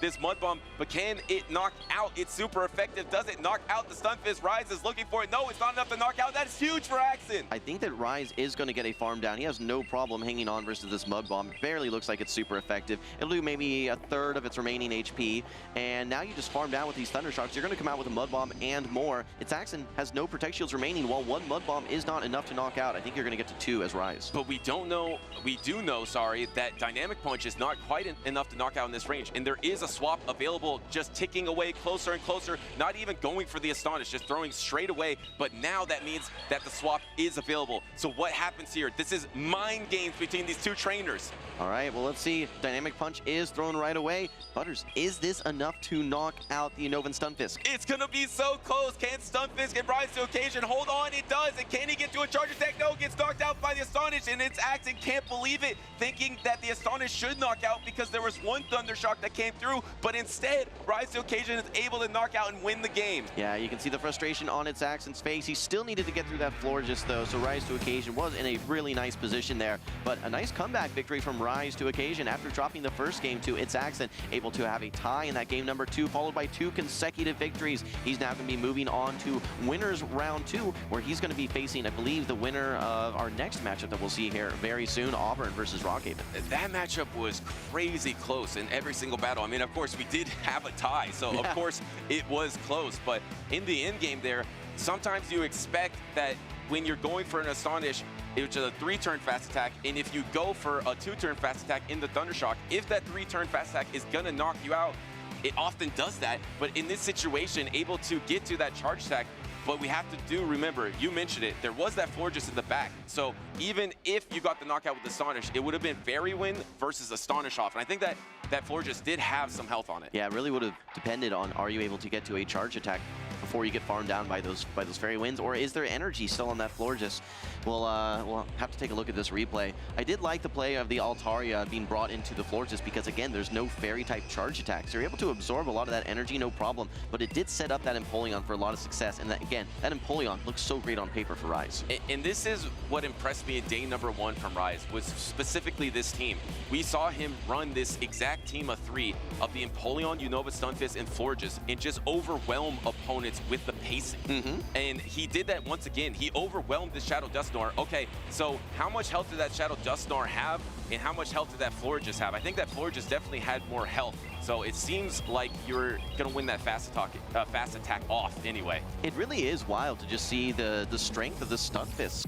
We used to see Galarian Stunfisk as the number 1, maybe number 2 on our day 1, day 2 usage charts. I don't think we've ever seen a Novan Stunfisk even break into the top 3 before, so it's pretty impressive to see just how much success that it's having. It seems very flexible, and like you said, with how fast that it's pacing, I think it puts a lot of trainers in a situation where they can stall switch clocks out and allow for some finesse play with swaps and things like that. I'm not sure who expected it to be number 1 in usage for 60%, but here we are, and we've been watching the winner side of the bracket. But remember, there's been some loser battles happening as well. So let's look at some feature matchups to catch up on what's been happening. Firestar able to 2-0 Stud Muffins early on in day number 2. Yeah, Stud Muffins, again, remember he had those 2 matches versus K-Pine. Actually, you and I were a little mistaken. I think he still had one shield when we saw that air cutter, thinking, why didn't he throw it? Apologies to you, Stud Muffins, but that is going to be the end of the road for Stud Muffins here in this tournament. We also had Nighttime Clasher versus Enhoff. Butters, Enhoff was having an incredible run in the loser side of the bracket. Dropped down on the first match of her tournament run and believe went on an 8 or 9 game winning streak to get all the way to the losers finals, or not 9 matches. Yeah. Crazy run on that loser side of the bracket. Unfortunately, does come to an end here. Nighttime Clasher knocks her out 2-0. Yeah, I think we still have a couple matches that are also going as well still at the tables. Let's take a look. We have Ashton Ash versus Chen Yu. Chen Yu running that out-of-pocket team. Had a lot of success. We saw him in the losers finals versus Dilap Churing. He was able to have a nice victory there, but Ashton Ash able to take a clean 2-0 sweep versus Chen Yu. Well done to Ashton Ash, and we got one more. Sceptile Ice actually taking down Trent. So Sceptile Ice was so close to defeat at the end of day number 1, and now he's bounced back day number 2 with a clean 2-0 victory. A lot of these trainers that we're seeing in these future matches, we're going to be seeing on stream shortly. Once some of these players on the winner side drop down, a lot of these losers will then meet them on that loser side of the bracket. We could be setting up Sceptile Ice rematch versus Itzaxon. That'll be great. But who just beat Itzaxon? That's going to be Rise to Occasion. He's standing by on the floor with an interview.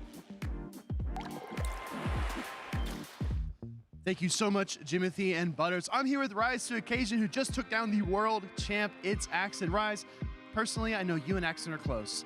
How does it feel to sit across the stage from a friend? Do you have any hesitation, or are you saying this is all business here in Las Vegas? It's an honor to play Axon. So we hadn't played each other through the first 3 seasons of the Play Pokemon Championship Series.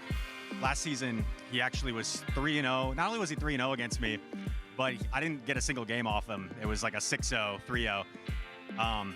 So to finally get one back is good for me. I guess it was time, and it was just a phenomenal set. And not to like ramble, but I remember before NAIC, he told me like I was someone that he watched back in the day and like learned from and everything. And now for him to be like probably the GOAT of our game, it's kind of cool, like a full circle thing. And now we meet up here on the big stage. It's pretty cool. Rise, talk to me about your team. Unova Stunfisk seems pretty standard. A lot of trainers are bringing that. Why Shadow Dusknoir? I like the oppressive nature of Dusknoir versus Corsola. I think Corsola's a great pick, obviously. It's like top usage for a reason. But also the fighting coverage against Credilli is really nice, against Bastiodon, because that Corsola-Bastiodon matchup can be pretty bad. So I like it for that reason. All right, so I'm going to throw you a curveball. When I look at top usage, I was just talking to Amanda about this. I keep thinking about Alolan Sandslash. Was that Pokemon on your radar at all, or is this like new information? No, I never really seriously considered it. I think I saw a couple in practice tournaments, but Alolan Sandslash wasn't really on my radar. Okay, fair enough. Rise, is there anybody you want to thank, anyone you want to shout out to? Because I'll let you get back to focusing for your next round, but just want to hear if you have anything else you want to say. Yeah, shout out to my family for supporting me. Shout out to all you guys back home watching.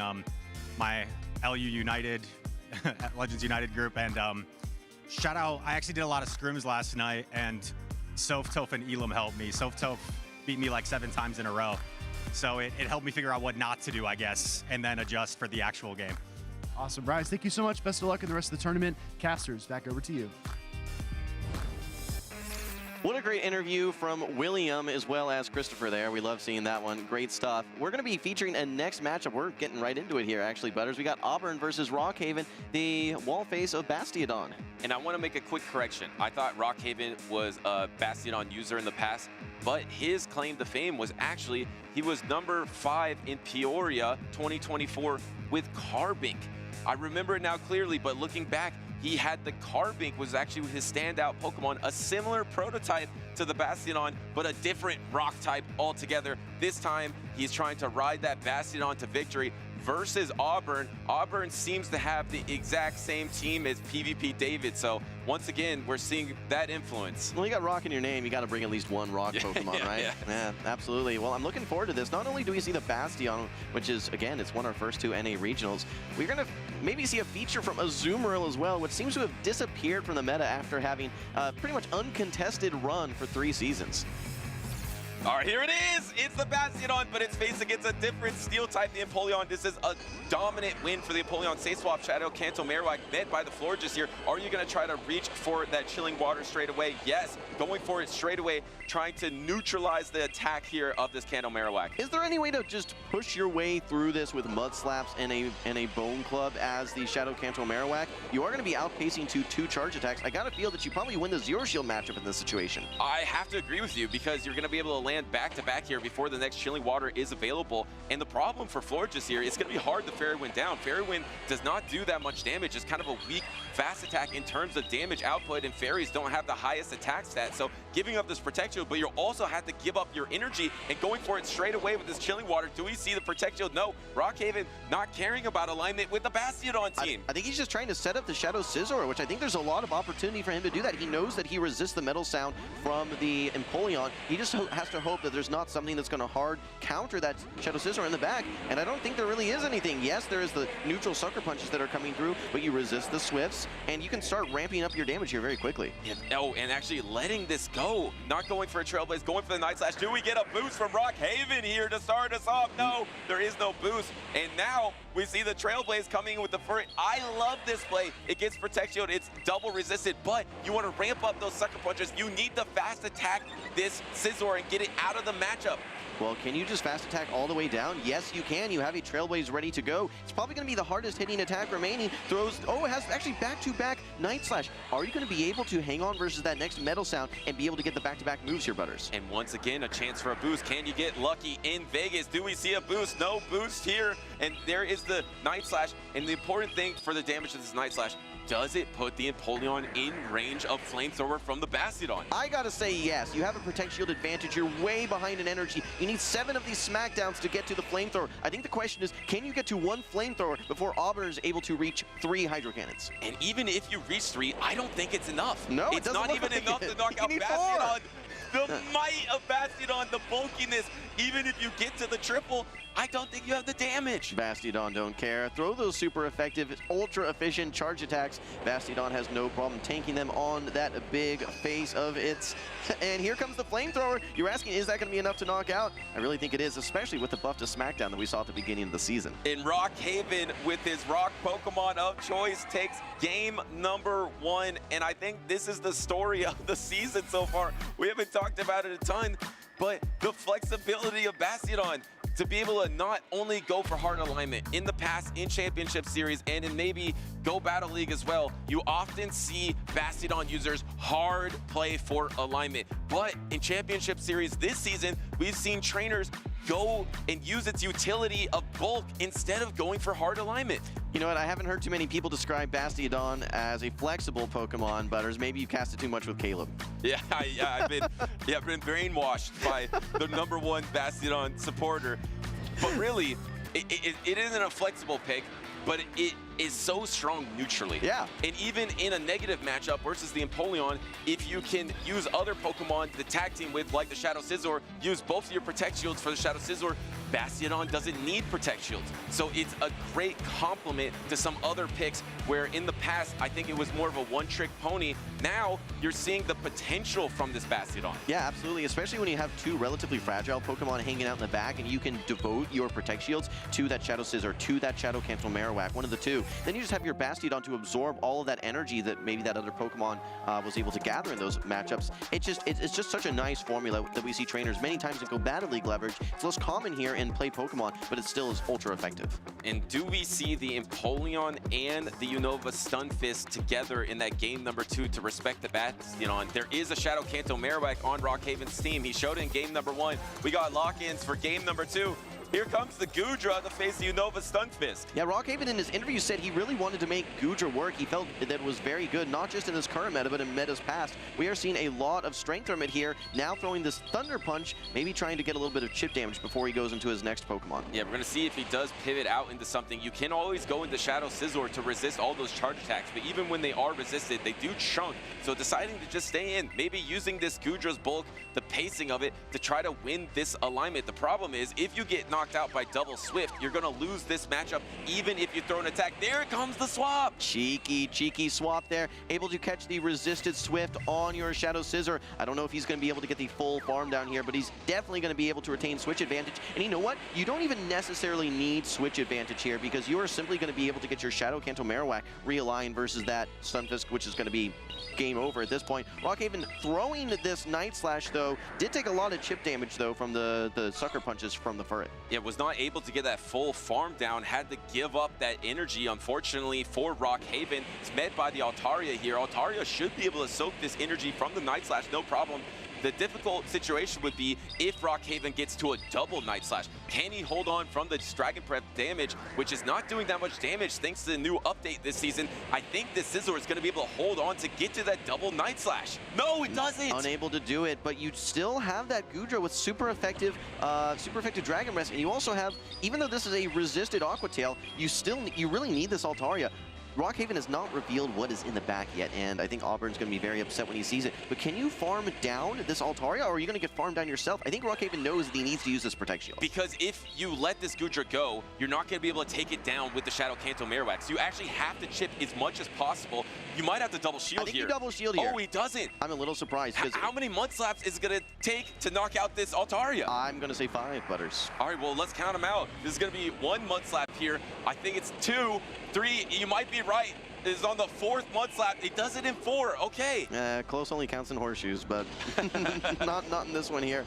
All right, but this is still a great matchup here. Obviously, you've got 2 Bone Clubs ready to go. This is one of the most dominant matchups that you can see. Auburn, a little bit of a sigh right there. Rockhaven having a great lead, but didn't even really need the same alignment that he had in the lead to get realigned versus the Stunfisk. He had that Shadow Kanto Marowak hanging out in the back, and that is going to be a GG. Yeah, and off the strength of Shadow Scizor, Goodra getting Protect Shields with Aqua Tails, able to win this matchup 2-0. That means Bastiodon does advance, and there is a chance that we will have 3 straight regional victories from a Bastiodon. But remember, there is a long way to go for Rockhaven to try to get there.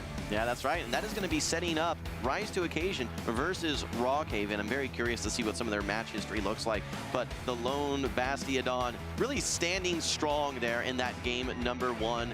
Didn't get featured in game number 2, but, you know, Bastiodon, it's back, baby. It's won 2 consecutive regionals. It's still hanging out here in day number 2 in Las Vegas. Well, the most fascinating dynamic for me is how does the PvP David's team match up versus Bastiodon? Because Bastiodon has been exclusively a North American phenomenon this season. So I think a lot of other regions aren't really preparing it for it the same way that North America is. So does that team from PvP David that Auburn has right now, does it match up well? So far, we've seen that Bastiodon was able to defeat PvP David's team. And remember, PvP David's team has 5 Pokemon on it that are top 6 in Las Vegas regionals in terms of usage. They're all strong Pokemon.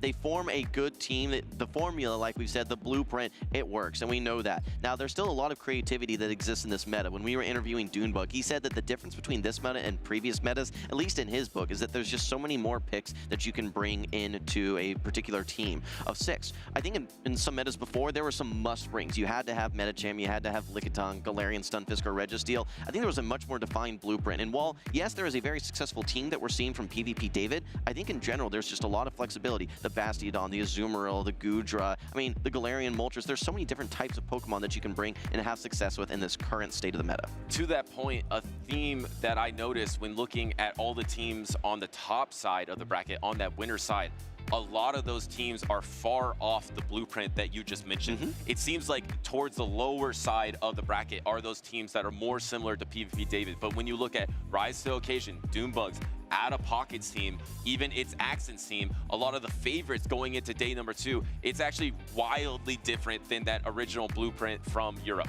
Well, speaking of wildly different, Rockhaven's team certainly is wildly different, but it did just have success versus that team. We have an interview with Amanda and Rockhaven. Thank you, Jim. Yes, wildly successful he indeed was, winning those last matchups against Auburn. Rockhaven, now, in the past, you've top cut with another rock-type Pokemon, Carbink. I noticed you're running a Bastiodon. What was the thought between bringing this Pokemon to this tournament?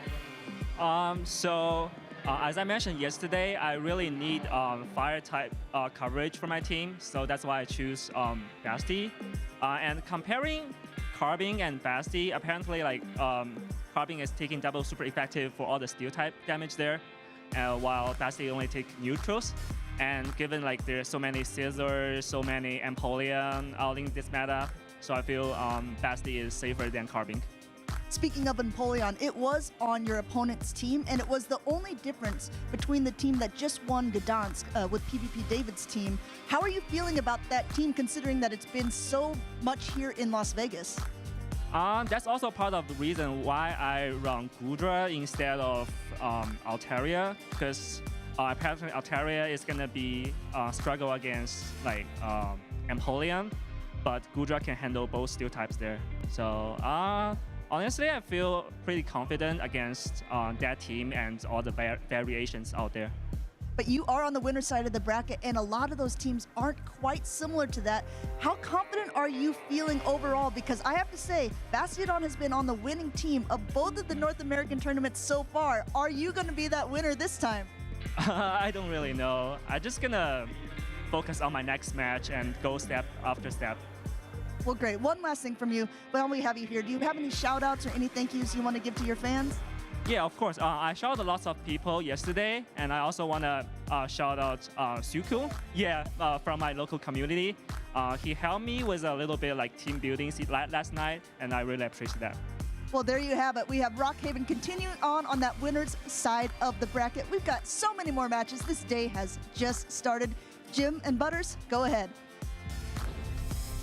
Thank you, Amanda. Rockhaven trying to climb that mountain to become the Las Vegas regional champion. And up next, we have a trainer named Firestar that is also familiar with these difficult challenges. Because I want to go back just a little bit to Anaheim 2025 World Championships, where actually Firestar dropped down to the loser side of the bracket at the Pokemon World Championships, and he was able to win 7 straight match victories in that tournament versus some really big names, taking down Javier, Zardy, Pokimichi, Ice Chris, to get all the way to LNDS Corlash, where he was defeated. But he is faced up against a world champion right now, but he is used to that world champion competition. Yeah, absolutely. When you have 7 consecutive wins, no matter the bracket at Worlds, obviously that is a statement, and a statement he did make at Worlds, and he wants to make a statement this tournament as well. I think he's doing so thus far. He's made it quite far in this tournament, day 2, which is becoming kind of the norm for Firestar.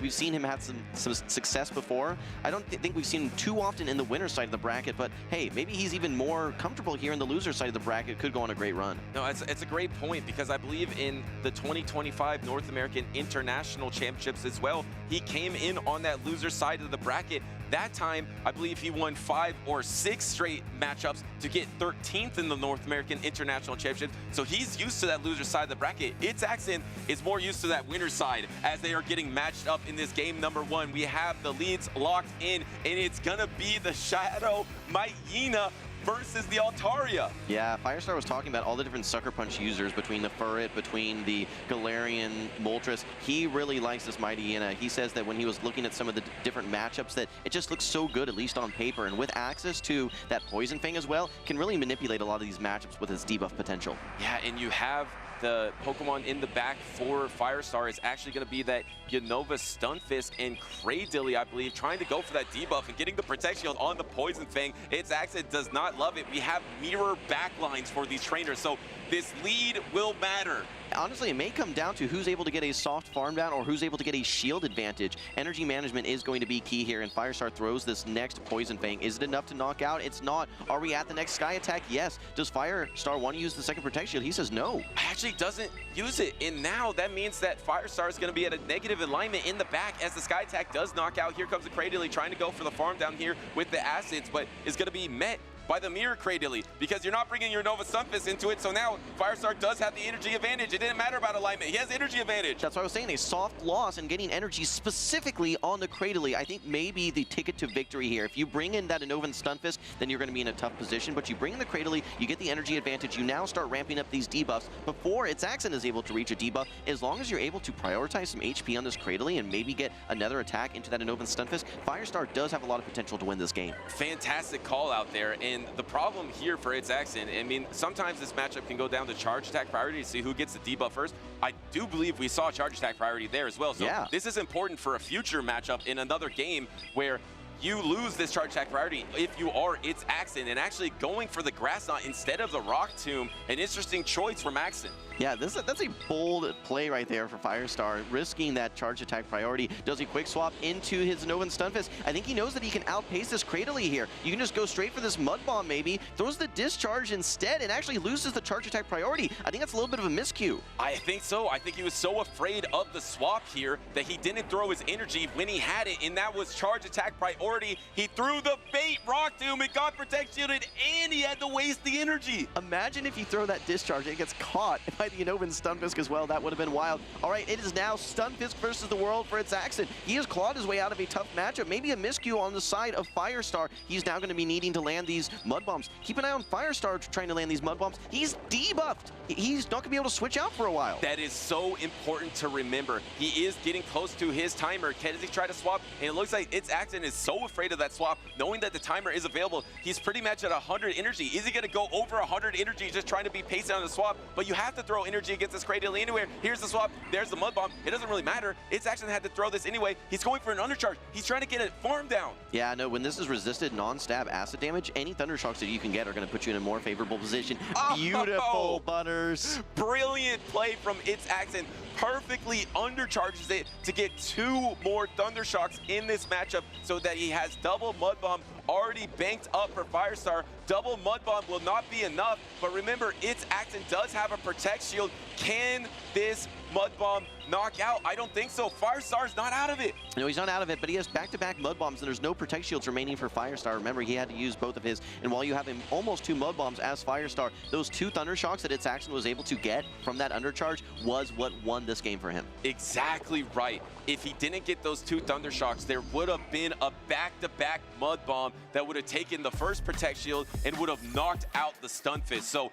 if he didn't do that perfectly, he loses that game, and that is why he is a Pokemon GO World Champion. Yeah, Master Accent proving that all you need is just one little window of opportunity, and he's going to capitalize. And capitalize he did. Don't forget, Firestar ended up throwing on that charge attack priority against the Cradily, allowing Cradily, he would have actually outpaced Cradily to that Mud Bomb, would have been able to knock it out and not have been debuffed. But not only did he have to use his Protect Shield, he was debuffed for that matchup later on, and I think that that was going to be kind of his pitfall as he navigated the end game in that game number 1. Yeah, it was very similar. Of course, we had mirror backlines, but just those subtle differences in gameplay and technique from its Accent got him over the hump there to take that game number 1. Firestar was so close that Mightyena lead the same backlines. I feel like that's something that we're gonna see in a lot of these battles. Specifically, we've seen a ton of Unova Stunfisk.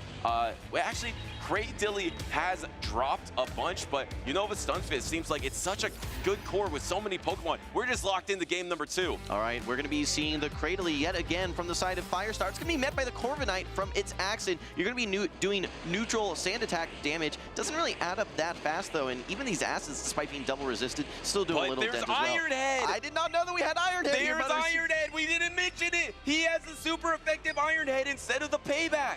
Yeah, getting the... Wow, I don't even know that Firestar is probably thinking, wait, hold on, wait, Iron Head? Oh, I need to take a look at this team sheet again. Yeah, what?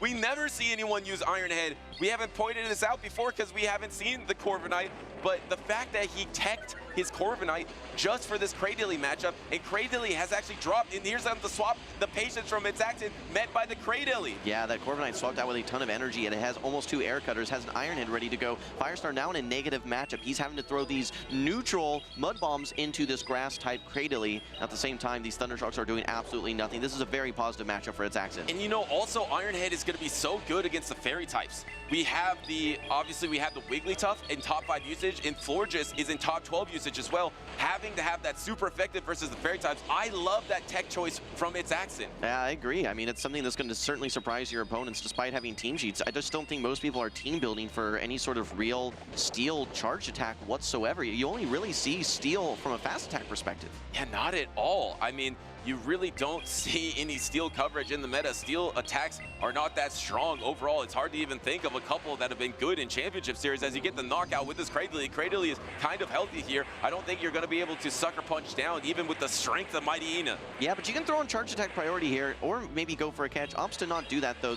You do have the ability to swap this debuff out as Firestar, but you don't want to be put in a position where you throw that Cradilly in and then it leads to a farm down for something. Thankfully, for Firestar, neither of these Pokemon are really capable of farming down the Cradilly, so I may see him swap out and try and get some of these debuffs turned off. Yeah. And flipping the script, trying to go for the debuff, but swapped into the Corviknight. Corviknight able to take this no problem. Is actually thinking that this is a grass knot. It is not. He's shaking his head a little bit. That's not what he expected, but it's okay. He has a lot of energy banked, and it's hard to farm down a Corviknight with acid. Yeah, no, absolutely. And even with a debuff, I mean, you're still going to be doing some damage into this Mightyena. Mightyena will definitely be able to sucker punch down this Corviknight, but you might be able to reach this second Iron Head, and that's exactly what his accent was trying to go for. Recognize, though, good recognition, that he was only able to reach the air cutter. Yeah, I think he would have got knocked out by that next sucker punch before he got to the Iron Head, and no protection from Firestar, knowing that this win condition might be fast attacks here. Does he go for any Poison Fangs? Yes, he's just trying to lower the defense. There is no protection from its accent, but it's going to do almost nothing, but it's going to ramp up the attack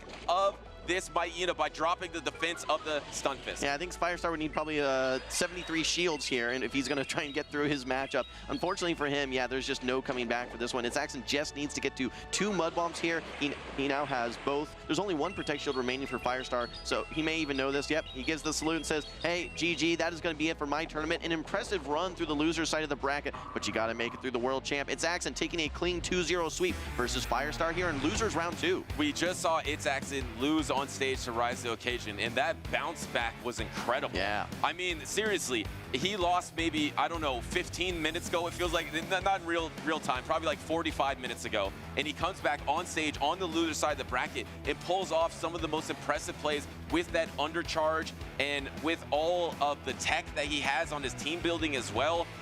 World champ for a reason. Yeah, we didn't really get to see any of the Corviknight in the matchup versus Rise to Occasion, so we didn't really know what to expect there. But we see, obviously, it has such great ability to be really that Cradilly counter, and that's probably why he's exactly running that Iron Head. Did so much significant damage in that early matchup, and then he just set himself up perfectly to sweep that game. Yeah, the more I think about it is probably also, I mentioned it before, a lot for the Fairy types as well. Fairy types have really risen in usage in the last tournament in Europe and, of course, in Las Vegas as well. 2 of them in the top 12. Having that Iron Head coverage for them and the Cradilly could be extremely impactful. Plus, remember, the drop of some Pokemon like Galarian Corsola. Galarian Corsola, usage has plummeted, so you don't necessarily need that payback to do super effective damage versus it. But the thing you have to keep in mind is you become so much weaker versus Innovan Stunfisk, no longer having that neutral move that you're able to throw into it. And with how much Innovan Stunfisk has trended up, with I think being on over half of the teams here, it does make that Corviknight more of a liability. But with its Accent pairing that Cradily, a hard answer, it creates a great core where you have a lot more ability to fight back versus those Stunfisks. That's a great point. One other matchup that I'm super curious about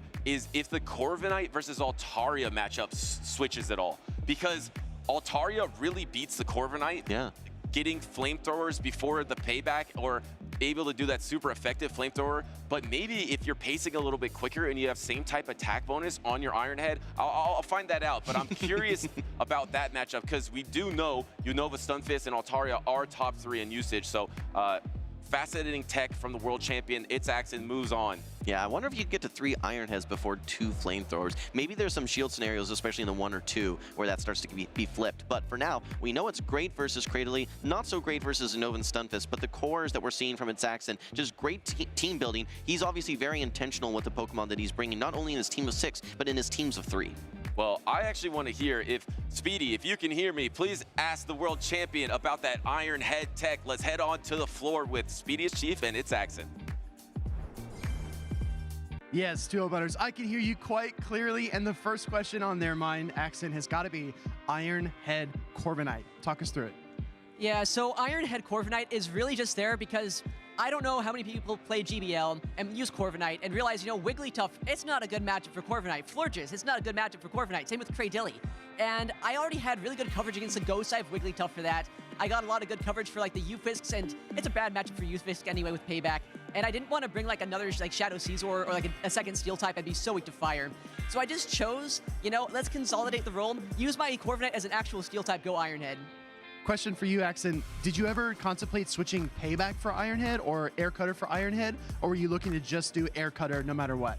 I think Air Cutter is kind of a necessity right now. That pacing's insane. You got that boost chance, and I mean, while Payback's nice to have, I feel like it's way too expensive if you don't have a bait move.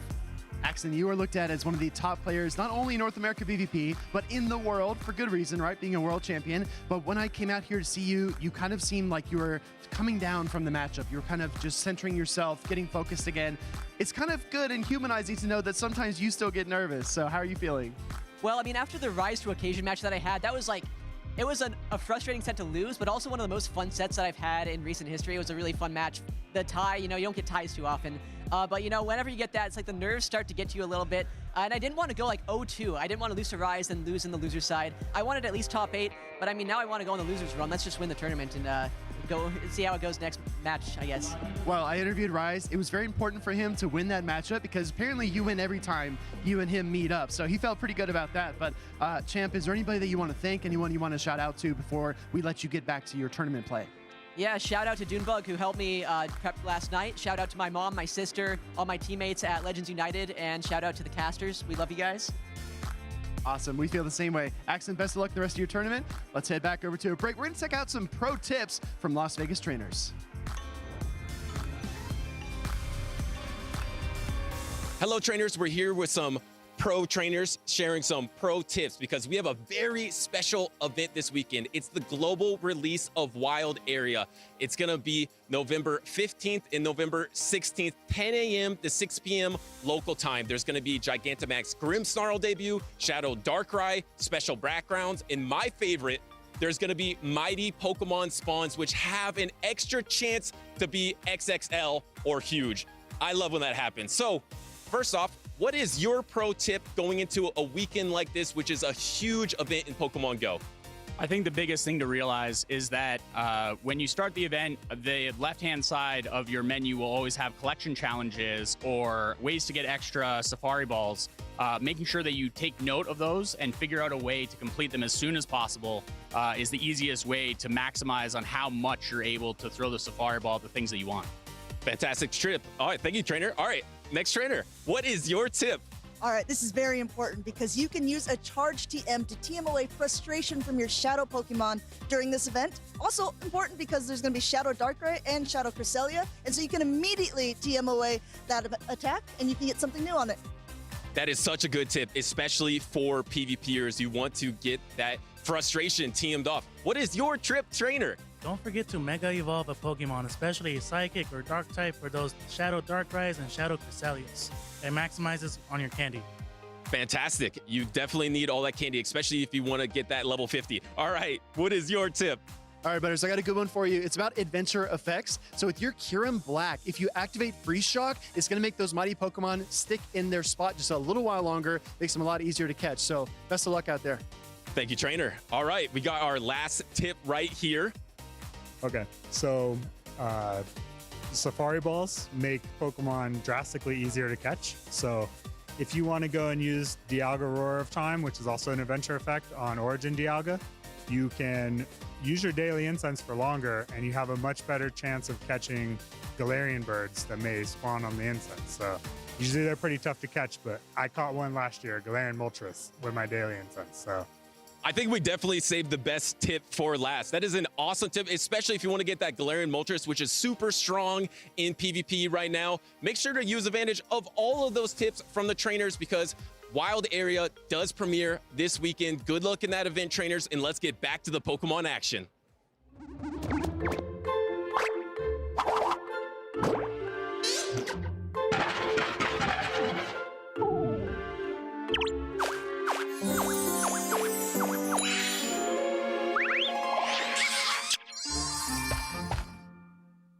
Wow! Beelzeboy is playing out of his mind here. He is on point. My name is Ved Bum. I go by Beelzeboy and I'm from India. He is holding his community on his back, his friends, his dreams, and he can do it right now. My favorite Pokemon starter is Sprigatito, because that was my first actual starter in Scarlet and Violet. Like most people, I started playing the game in 2016 when it first came out. When COVID hit, I found out about the battling feature that Pokemon GO had added, and I just hopped onto the game, and I've been playing since. My friend persuaded me to come to Japan. I hadn't qualified for the World Championships, but I really like the game. He told me to, come along. That was my first international trip. The atmosphere at Worlds was crazy. Saxon won that time. I thought, I would like to compete at Worlds someday. And I also met Aaron Cybertron Zeng, who's really cool. My friend persuading me to come to Japan and meeting Cybertron, those two are the things that got me into competitive Pokemon. There are so many great players. I mean, Dancing Rob is definitely one person that, he's the trailblazer. He's the first world champion. Like most things, it takes a while to learn, and it's not always smooth sailing. It's very important to take a step back sometimes and take a deep breath and think things over. It's best to just drink lots of water and, pause. This is my second in-person tournament.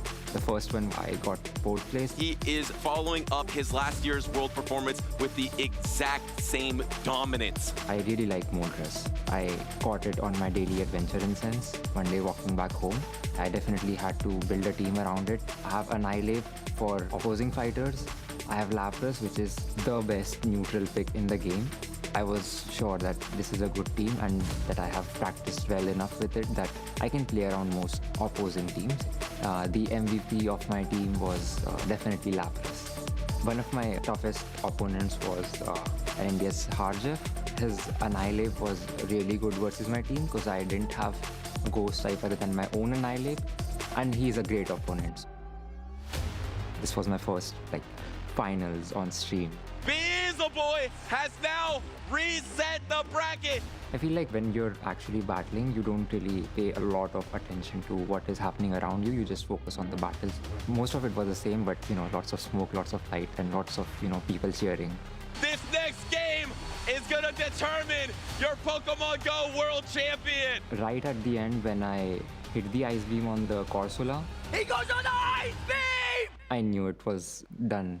Absolute cinema! The number one challenge that I set for myself this season was to make as little misplays as possible. And how'd that go? Well, I did make a few misplays, but I guess it balances out because I won. He is your 2025 Pokemon GO World Champion! My most memorable moment on the stage was definitely, walking up to the podium with the crowd cheering and then, lifting this trophy. This is the one event where I get to meet a lot of my friends. Rick community is really warm and wholesome and very welcoming. Thank you for all your kindness, and I'm very grateful for everything that community has helped me with.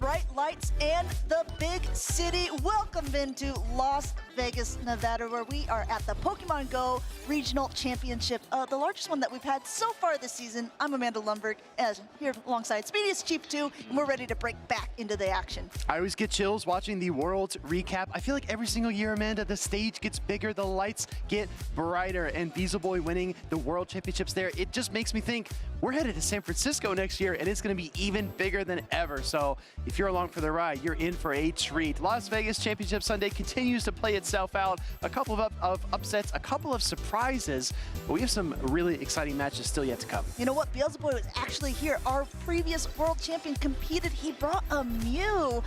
Was knocked out, I believe, in losers round 6, but there are so many trainers still left in this battle, still slugging it out to see who's going to take home the crown for our first ever regional competition in Las Vegas for Pokemon GO.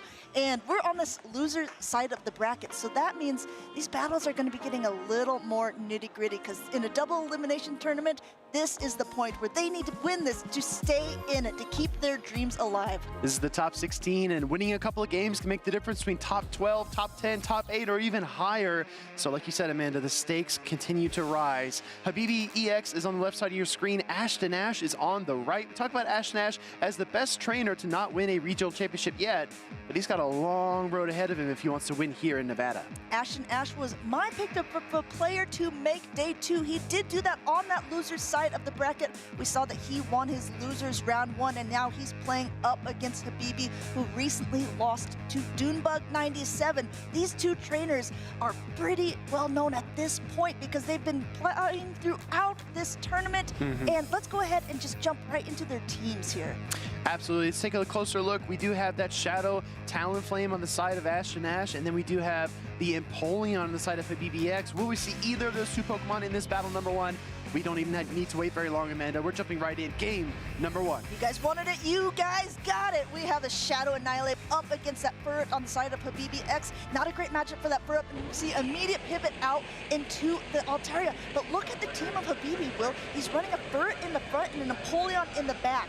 What a late swap there from Ashton Ash, actually firing off about 5 counters or so before going to that Unova Stunfisk. Flamethrower is going to come through here from the Altaria, and this will deal some sizable damage, but yeah, I mean, maybe Ashton Ash wanted the energy lead and some chip before he made his swap. Going ahead now, throwing that discharge up to the Altaria, reaching high into the sky here. I think Ashton Ash is pretty positive. He knows that Furret doesn't have a great matchup against Annihilate, but what he doesn't know is Empoleon is also in the back, and that doesn't do very well without any energy against that Annihilate either. Flamethrower coming through from that Altaria, down onto the Unova Stunfisk, no shields on either side. Now that you say that, Amanda, that actually makes a lot of sense. Maybe Habibi's running an ABB team, a little bit weak to the Unova Stunfisk, and once he pulls it out like he has done, it clears the runway for his Empoleon to close. Maybe that is his plan. Discharge connects. Looks like this Unova Stunfisk might get to one more. Going ahead, going for the discharge, and a catch back onto that Furret. Furret waves its paws as it comes back into the field, recognizing it probably doesn't have a great matchup overall, just using it sort of sacrificially here, sponging some damage. In comes that Annihilate, and Annihilate doesn't actually want to throw these Rage Fists here. They're going to have to go for an Ice Punch. Great timing by Ashton Ash. Impeccable timing, honestly, on the charge tech priority to deny this energy from the Furret. Habibi's going to let it go. We saw him do this in day 1 as well, kind of putting all of his odds on one single Pokemon, but he doesn't have very much HP left. Here comes Altaria. Altaria comes and throws this Sky Attack. The Annihilate is rather low. Ashton Ash does choose to shield it up. I think he was going for that Rage Fist, didn't quite reach it in time, and now I wonder if he'll actually throw it. He's going to throw it. This will boost up the attack of the Annihilate, so all of this counter damage, all the charge attacks after this are going to be doing just a little bit more. We see the shield here from Habibi. He's only going to get 1 or 2 more counters, but he actually pivots now into the Empoleon, and this is one of the reasons I was personally an Empoleon doubter, Amanda, because we do have these counter users. We do have have Mud Slap users, and Annihilate in particular is so punishing in this matchup. You know, Empoleon took the crown in Lille. It's been doing so well in these tournaments so far, but not good enough at this point. Goes down to that Annihilate. The Altaria ends up going down. At least they get to see maybe what's in the back. No, Ash Nash wants absolutely nothing to do with this. You're not even going to see my third Pokemon. Welcome to game number 1. That's such an important wrinkle, right? Because not showing off the entire team, it gives Habibi EX less information as he prepares for game number 2. He doesn't even know what the final Pokemon was from Ash and Ash. So that question mark is going to loom large here because he could say, okay, was I even really that close in that game? Did I even really have a chance? I mean, at this point, Ash Nash is really in the driver's seat. That first game showed a lot of dominance with just basically one Pokemon being able to essentially take out almost all 3 of them. Annihilate, just once it starts boosting up, can do a ton of damage. And being ABA weak to Annihilate and seeing it in the lead really, really was not beneficial for Habibi there. When you have that kind of situation play out, I'm sure that the first thing you think of is how can I counter the Annihilate? How can I stop that Pokemon in its tracks? And the most obvious response seems to be that Shadow Dust Noir. And this is the mind games of Pokemon Go, right? Because if Habibi does bring that Shadow Dust Noir, is he then too predictable? Maybe we see a Furret lead into the Dust Noir. Who knows? Who knows? We do see that there was the Furret in the back, but that's the thing. Habibi has no idea what that third Pokemon is. He can only guess, but we're going to go ahead and jump right into that game number 2 in losers round 2 here. Ash and Ash needs one more win to secure it, being able to go on to the next round here. Habibi needs to reverse sweep, and he's going to go ahead and throw this Mud Bomb onto the Shadow Annihilate. Yeah, very neutral matchup here to start. We saw a similar matchup with that Primeape with its Ice Punch earlier on stream. Annihilate plays out a bit differently, though. It's going to rely more on the counter damage, and the Ice Punch is much, much slower. So do we see that first shield here? Going ahead, and you see Habibi deciding, is this an impactful moment? He lets this go down. This is a Shadow Annihilate. Still not enough to knock out. Charge attack priority. Mud Bomb is going through. Now it's Ash and Ash's turn to decide. Does he want to shield up the Annihilate? He lets it go. That was his key Pokemon in game number 1. He lets it faint in the lead situation here in game number 2, but the Furret gets a full Sucker Punch down, which is honestly massive for Ash Nash. Yeah, Furret says, I ain't no sucker. Watch these punches. What's coming into me? I already have some energy loaded. Already the Altaria comes in, getting up a little more energy here before throwing that first Swift. Swift will connect into the Altaria. No boost here because we didn't see the Trailblaze first, so this is just going to be a base stat Swift. Does connect into the Altaria, dealing a little bit of chip damage, but Altaria can strike back with a Sky Attack. Actually, a clever swap. Wow, knowing the timing here, knowing that that Sky Attack was coming, Ash Nash swaps into his Unova Sunfist, catches that not very effective move, wasting some of the Altaria's energy, and Habibi doesn't want to swap out because he's got that Scissor in the back. Exactly right. Altaria firing the Flamethrower here. Definitely the charge attack you want to use in this situation due to that electric typing on the Unova Stunfisk. That deals a little bit of damage there, but I'm telling you, Amanda, that catch, that swap was devastating. Unova Stunfisk is the #1 Pokemon used in day 2 for a reason, and I think Ash and Ash is showing that here as he's 1 away from another discharge, fires it off immediately, wants to say, okay, whatever is in the back, here, you got to use a shield at some point, not on the Altaria. Discharge connects, picks up another KO. It all comes down to the Shadow Scizor for Habibi EX. He knows the full team. He knows the full trio this time. This Night Slash actually will KO if it connects, and Ash Nash is going to shield. He says, no, no, no. No, no, no. Shield coming up. Night Slash goes through. He's praying for no boost, and that's exactly what he got. He does also get the shield here off of Habibi, but this is still going to come close because Scissor is going to be able to put in a lot of work. Dash and Dash is trying desperately to strip away all of the shields from the Scissor. This is just a Swift, however. It's going to be resisted, right? But the Sucker Punches do so much damage that even calling it and letting it through is going to mean that this Scizor is so weak, it can only get to 1 more charge attack. I don't know. I think the window of opportunity is closing here for Habibi. Ash Nash has been in full control. You see both of them discussing it a little bit. Ash Nash starting to smile as he recognizes that he is in the leading position here. Furret, the Pokemon not even shown in game number 1, takes it for him in game number 2, and Ash moves on to losers round 3. We've seen Sucker Punch be pretty volatile and pretty potent here for a lot of different Pokemon, whether it's that Shadow Mightyena that we saw from Firestar or the Thieves that we saw yesterday on stream, but Sucker Punch damage into Scizor is deceptively hard hitting. Another thing I want to talk about, Amanda, is the play style. Did you notice that Ash Nash has such an incredible grasp of the margins when it comes to HP management, charge attack intervals? He can spam a bunch of fast attacks, bank energy, and then make a pivot and it doesn't seem to put himself behind. He's always like prepared for the next step. One thing I wanted to discuss with you with Ash and Ash, I don't know if you remember, but he was the finalist at the North American International Championships, and he's been running a Pokemon that you keep saying is going to be so good in this current meta.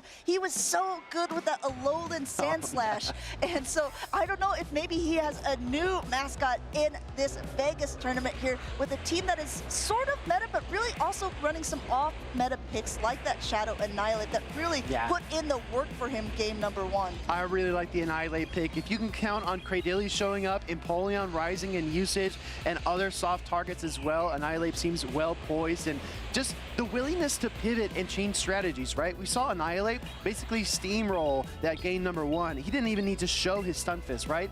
Game number 2, letting the Annihilate go early, that's such an important part of competitive Pokemon Go PvP. You cannot just commit to one thing early on. You have to change and evolve your plan as the game goes on. I've been talking with Ash and Ash, and he's hungry for these wins. He does have a lot of recognition behind his name, but he hasn't had those true breakout moments. We think of like Elam a couple seasons ago where he was someone who was top cutting consistently.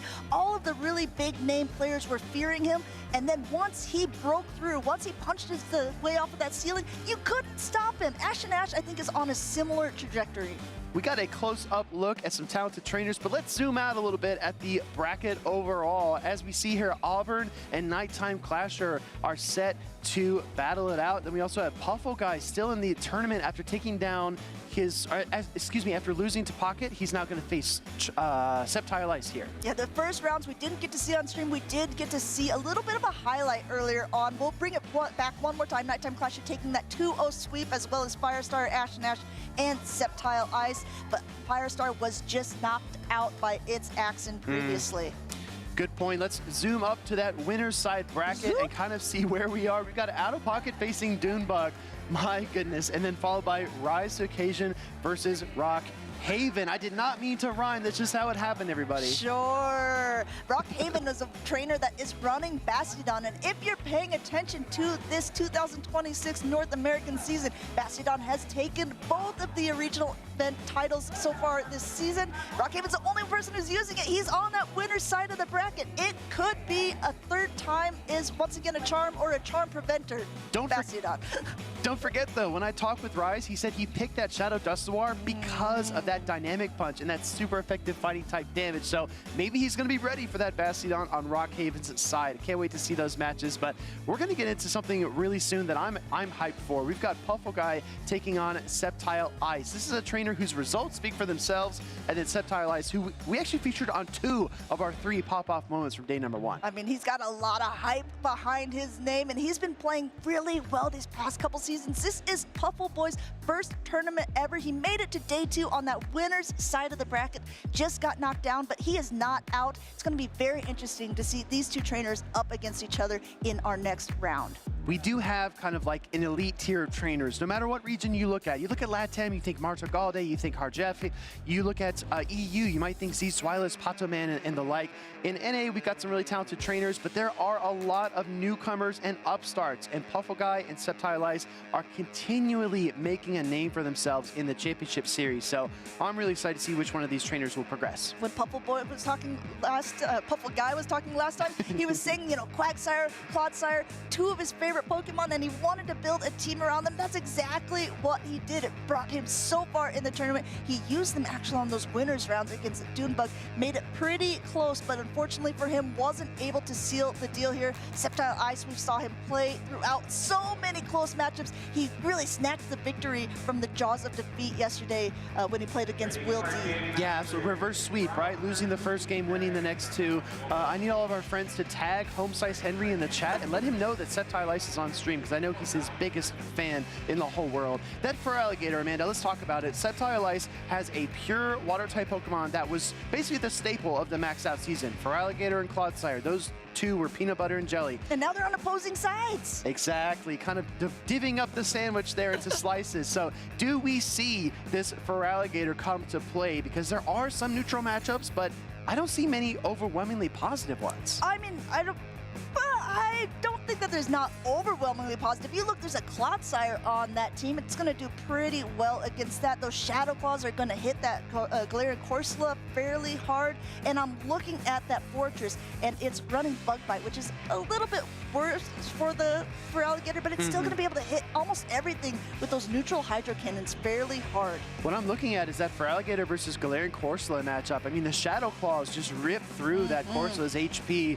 and we did see Sceptile Ice vanquish a couple of Corsolas in day one in that manner, so we might see it here in game number 1. But again, everyone, this is Losers Round 2, a double elimination bracket, which means that this is the final chance, the last opportunity for these players to stay in the tournament in Vegas. But going ahead and looking at these accomplishments of the trainers, like we said before, Puffleguy, this is his first tournament ever coming in to that winner side. Already has a top 8 under his belt, but Sceptile Ice, he's no slouch either. Look at this. He's got the North American International Championship top 8, Baltimore top 8, and Toronto the finalist. So close to that gold medal. I mean, if you're top 8 in an international competition, you have to be feeling pretty confident, and we've seen Sceptile Ice not make steps forward, but actually leaps forward in terms of progress and development as a trainer. So this is going to be a fascinating test to see if our young upstart Puffleguy has what it takes to take down one of the rising stars in North American PvP. You see both of them give a little bit of a nod. I think that they're getting ready to lock in. They're getting ready to play out their matches and see who is going to become the champion of this round of Losers Round 2. We have that Clodsire up against a Alligator. You know, they used to be besties, and now they're on opposing teams. House divided. We see the instant pivot into the Fortress met by the Altaria. So you have ways to strike on both sides. You've got the Rock Tomb for the Fortress, you've got the Flamethrower for the Altaria, but the bad news for the Bug Steel is that that Flamethrower is going to be double super effective. No shield by the side of Sceptile Ice is going to have to take this full front. No, it's not going to knock out, but it is going to lower the attack here. Sceptile Ice, since he didn't reach the Flamethrower ahead of time, just charging up a lot of extra energy here. Now, also, Puffleguy not shielding up this, even though it's debuffed, it's still a Flamethrower on a Bug and Steel type Pokemon. Super effective damage, down it goes. Yeah, that is more than enough to pick up the KO there, and waiting down the switch timer again. Puffleguy demonstrates he's got great knowledge of his switch timer, and he wants to be able to pivot out when necessary. Brings in his Galarian Moltres, revealing his third Pokemon early on in this battle. Yeah, of course you don't know it when you're starting to enter the battle, but this middle matchup may have been important for them there, because losing the lead, they're losing the swap, and now if you take a peek at that backline, even though this Moltres has energy, in comes one of its harder counters in a Wigglytuff. Charm's just starting to chunk. Here's the thing though, the Charm Fast Attack did get a rework, so it's not doing nearly as much damage as in days past, but it is generating energy more quickly. Sceptile Ice knows this is not a Brave Bird, so he no shields to fly. In comes a Clodsire, and just like you pointed out, Amanda, kind of resetting the table, lining things up for Alligator is facing the Clodsire now. Both of these trainers still have 2 Protect Shields. Puffleguy not even using it on this Hydro Cannon here. This is going to be another super effective, and it's going to be able to knock that Clodsire, one of our bulky Pokemon, down into that yellow. He's baiting here with a Stone Edge. Is it going to be something that Sceptile Ice is going to fall for, or is he going to put up a shield at that last second? I mean, the thing is, you're in a 2-shield matchup, right? So if you're going to get to the Hydro Cannon every 10 turns, and that's all you're going to throw, the Clodsire naturally is going to be outpaced. So I don't see really a scenario where Sceptile Ice doesn't double shield here. Going ahead now, throwing another Hydro Cannon, getting that first Protect Shield off of Puffleguy at that charge attack priority. This is another Stone Edge here. Sceptile Ice is down to 1 shield, and he lets that go through with a nod saying, no, you're not fooling me. That's not going to be a quick pivot into the Galarian Moltres, and in comes the Wigglytuff in response, but the Fly is already ready, getting that last shield off of Sceptile Ice. So Sceptile Ice did bank the Hydro Cannon. He's going to go ahead and shield up here, pick up the KO,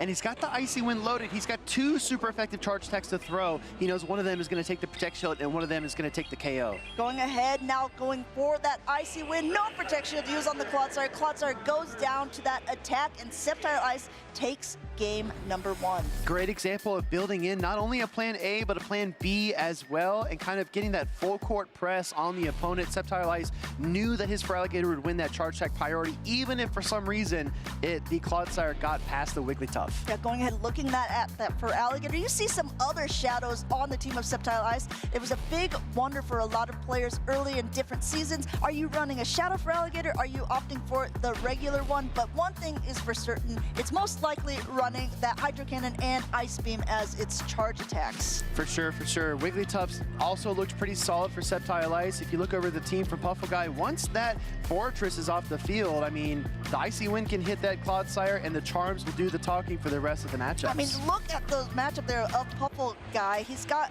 a Goodra, which doesn't want to face a Wigglytuff, a Galarian Corsola that doesn't want to face it, and a Galarian Moltres. It's totally limiting his picks of what he can bring because he knows that Sceptile Ice is bringing that Wigglytuff. It's just got to find it with the right Pokemon. You're exactly right. It almost forces Puffleguy into a Clodsire, Quagsire, and Fortress trio, but does he do that, or does he push against the grain? As we take a look back at our replay, just really well executed, and I think that one of the best improvements that Sceptile Ice has made is just his ability to envision the end game. Going ahead, you saw it when he was nodding. He's like, okay, I put this shield up, I farm down, and my win conditions are there in strides. If he shields up the Icy Wind, I can throw the Hydro Cannon. If he doesn't shield it, you guys saw it right there, wins the game straight out. Would you say his win conditions were there in spades? Oh, you could say you could that. say that. You could say it that way. We're getting queued up for game number 2 here. Our trainer's taking just a few more moments to look things over and lock in their respective Pokemon. Puffleguy, tournament life on the line. I mean, no matter what, right? First event ever, you gotta be content. You gotta be happy with how much progress you made and how good of a showing you had. But I know he wants to make it to losers round 3. Yeah, I mean, obviously, top 8 is a pretty great achievement. Top 4, even better. And podium finish, my goodness. I mean, who could turn that down? But he's got to be able to reverse sweep Sceptile Ice to get there. And he's got to be able to take it one game at a time. And this is the game that we're going to go for here. Altaria up against Goodra. We got the Dragons. I see Dragons, chat. We've got Goodra facing off against the Flying and Dragon type Altaria. Goodra's going to pace just a little bit faster, and that Thunder Punch is going to hit for neutral. But this is a very close matchup between two Pokemon of shared types. Going ahead now, getting all those bubbles. Thunder Punch, no shield on the Altaria, still in the green. And Sceptile Ice just charging up a little bit extra, throwing a Sky Attack now onto the Goodra. And also, Puffleguy, no shield. That might be an extra large Goodra. As I look at it here, Be a big boy. It's pretty huge. It's going to look for another Thunder Punch here. Do we see a catch or a swap? No, actually content to let this charge attack connect and maybe look for the Dragon Breath down. Altaria does not shield this. It might be enough, not quite. I think Altaria can just take a quick pivot out into the Clodsire now, but now met by the Feraligatr. And again, this is a very difficult matchup to play between, even though there are 2 shields by both opponents. Exactly, a little bit of an overcharge here. Sceptile Ice, because he got the 1-turn swap, was not really content with throwing his charge attack. He's going to let the Clodsire throw first, and another Stone Edge call, just like we saw in game number 1. Going for a Hydro Cannon here. He has maximum energy. No Protect Shield by Puffleguy. Going to let that first one go through. Again, super effective damage. Knocks it pretty low, but he's going to be able to do a charge attack priority here. Great timing by Sceptile Ice. And now it's Puffleguy's choice. Does he want to use the shield, or is he going to let that Clodsire go down? It's so tough, right? Because he's got basically no HP left on the Goodra. He's got his final Pokemon in the Fortress, and this Feraligatr is not really within farm down range. Sceptile Ice is applying enormous amounts of pressure here. In comes that Fortress, and now in comes that Annihilate to counter. Our first matchup of the day, we saw a very similar thing with Puffleguy and Out of Pocket. This time, since there's a little bit of an energy advantage on this Fortress, now throwing the Sand Tomb, lowering the defenses, and getting that first Protect Shield of the Annihilate, but now the Annihilate is just going to ramp up its attack. Yeah, I mean, maybe you could argue that Sceptile Ice could have no-shielded there, but I think he wants to preserve his HP, and he knows this is going to be a longer matchup. You also have to keep an eye on the catch. I think the Puffleguy might swap to that Goodra any second. Going ahead now, going for it. Another tries to catch, but just keeps punching on that side of the Annihilate, and just like it happened in that first round for Puffleguy, Annihilate takes out the Fortress, takes the game, takes the round. We hear some cheers in the crowd for Sceptile Ice as he advances to losers round 3. What a passionate, what a talented player here in Las Vegas, taking down Puffleguy. One of the most interesting and I guess like most entertaining storylines that we've had all weekend. I think it's always an interesting storyline, and a lot of people like to cheer for the underdog. Sure. And for a while, Sceptile Ice may have been considered a bit of an underdog, but when you're looking at his accomplishments now, and you see that he's a top 8 contender, he almost won an event, you have to keep an eye on it and wonder, could this next one be it? And he is still doing so well. Let's talk one more time about team compositions. I felt like Pofoguy's team was so good in day number 1. It was so interesting, right? The Clodsire, the Water Gun Quagsire that we actually saw for the first time today.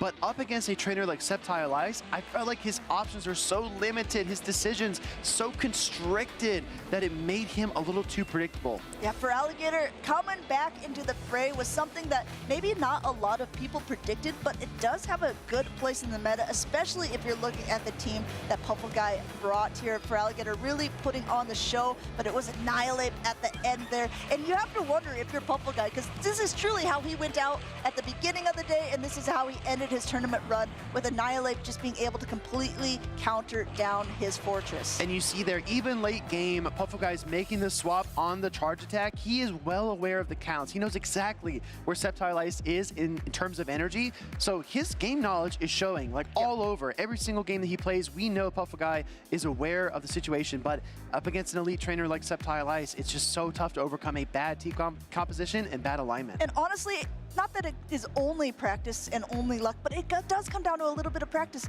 And Sceptile Ice was just a little more practiced, a little more well-versed. He's been to quite a few tournaments before he had his really breakthrough moments there. Pofoguy, this was his very first tournament ever. Yeah. He made a top 8, so congratulations to him. He has a lot of championship points from this as well, and with 75 trainers going on to Worlds, and this being the very beginning of the season, he's got plenty more opportunities. So if my memory serves, we do have Ashton Ash and Sceptile Ice progressing in that loser side bracket, and then we have absolute fireworks on the winner's side as well. And you know we're going to show you every single match that we possibly can, but let's take another look at our loser side bracket just to kind of, you know, zoom out, look at the map, and see where we stand. We saw that Nighttime Clasher was able to take down Enhoff, and now up against Auburn. Whoever wins that matchup will face off against its Axe in the losers round 3. This is so fierce, right? I keep looking across the board and I ask myself, is there a clear-cut matchup? Is there one pairing that I think this trainer's got an advantage? And it's so difficult, right? It feels so 50-50 no matter how you look at it. So many good trainers left in this tournament. Around 200 competitors started out, but in the end of today, there will only be one to be crowned our first ever Las Vegas regional champion. Man, I'm curious, what are your thoughts on the meta? Do you feel any sense of like contentment that we have the Gdansk meta being set by PvP David and boom, and then you travel across the Atlantic and you're like, hey, I'm familiar with this. I know what's going on. Yeah, I mean, it is pretty helpful as far as the casting wise, but I have to say, I was not expecting it to really take off in the same manner, because oftentimes we see a little bit of different Pokemon that are being used at the different regional competitions throughout like the different continents. The fact that so many trainers have opted to use very similar Pokemon makes me really wonder, has the meta started to be solved? That's a really good question, right? I think that the best trainers kind of copy each other and they iterate, but what I want to find out is why Sceptile Ice is leaning so hard on that for Alligator. 2-0 Sanders, what does he have to say? Thank you so much, Speediest Chief. I will ask Sceptile Ice that question, but first, I want to speak to you because the last matchup of the day, day number 1. How do you feel making it on the loser side of the bracket for day number 2? It feels great. This is my first time making a run in the losers bracket. Every time I fall into the losers bracket, I lose almost immediately. So to go from barely making day 2 to top 8, it feels amazing. All right, and the question that Speediest wanted to know, how are you feeling about Feraligatr? I think Feraligatr might be your favorite Pokemon, but speak about Feraligatr in this meta. It's very safe into every team. I haven't faced any team where you just can't throw Feraligatr anywhere. It's like the glue to my team. It supports my cores. It's a comfort pick. I know how to play it very well. Why wouldn't I bring it? Speaking of another favorite pick of yours, the Shadow Annihilate. It's a Pokemon that we've seen been really strong. Out of Pocket has it. Some other trainers, top trainers have it. How do you feel about Shadow Annihilate right now? I hate Annihilate. It is the worst Pokemon to ever be invented. I don't winning, but I just like winning too much. So fair enough. What did Annihilate do to you? Well, you might hate Annihilate, but I bet you have some love for some other people. Do you have any shout outs that you want to give? I want to shout out the home slice. It's everyone there, as well as Team Texas. You guys are great. A few specific shout outs today. Home slice Henry, planning, motivation, and as well as out of pocket. I wouldn't be without these two. So. All right, well, congratulations once again. Let's get back to the battles. I remember I did a chili cook-off with Septile at a previous regional, and he's known for his spicy takes. So whenever you sit down with that trainer, you're going to get a hot fireball of action coming at you, and we got exactly that in the interview. But what a fascinating kind of mindset, right? He says, Feraligatr is my glue. It keeps my team together, and I don't see any reason not to play it. I think that once you have a comfort pick like that, it's natural to kind of lean on it. Especially if it's something that you know that can fit really well into the meta and into your playstyle. I really like that interview because while it was going on, I was actually like really listening to Septile Ice, getting his insights, and I was also watching Auburn catch mighty Pokemon while he's getting ready and set up on stage. I was like, oh yeah, we got that wild area event going on right now. I've got to use those Safari balls. I saw the Alola Ninetales, right? It kept on lunging at the screen. I'm like, oh man, well, you better catch that. You better get centered because Auburn's about to throw down here against Nighttime Clasher, a very talented trainer in his own right. This loser side bracket is so stacked, Amanda. I'm hyped. This whole tournament has been so stacked. We've been seeing so many newcomers, but also some of the Titans that have been around for a while. And really, these two that are coming up have been making their names for themselves throughout the seasons here. And if you're going ahead and taking a look at the team compositions of both of these, there's a lot of familiarities because each of these trainers have taken that Gdansk winning team and modified it slightly. On the side of Auburn, he's using that Empoleon. And on the side of Nighttime Clasher, he's using that Shadow Malamar. And those are the key differences there. Empoleon being replaced by that Corviknight and Malamar being placed by the, looking at the things real quick here. Yeah, I'm drawing a blank personally. But chat knows. No will is no help. Everyone is correcting us, I'm sure, in the comments. But that being said, Amanda, I don't think there's much play for that Shadow Malamar at all into this team from Auburn. I mean, that's just my first look, my first interpretation. You've got the Florges, you've got the Sucker Punch from the Fur, you've got the double steals in Empoleon and Scizor. I think that this might be a 6 versus 5 kind of situation. It could possibly be. I know that Shadow Malamar actually really helped Nighttime Clasher out in his first round of the day against Enhoff. Speaking with her, she said, in that second game, I was like, I'm in such a good position as long as he doesn't lead that Shadow Malamar. The game starts up 3-2-1. Best friend on the floor, and there went it for Nighttime Clasher. So you're saying Shadow Malamar's your best friend and not Inadequance? Well, Inadequance, he's a person. Fair enough. We're getting locked in here for game number 1 between Auburn and Nighttime Clasher. Winner moves on to losers round 3 and makes their way through the gauntlet that is this Las Vegas bracket. Loser goes home. Go ahead and see them taking some notes as the game already gets started.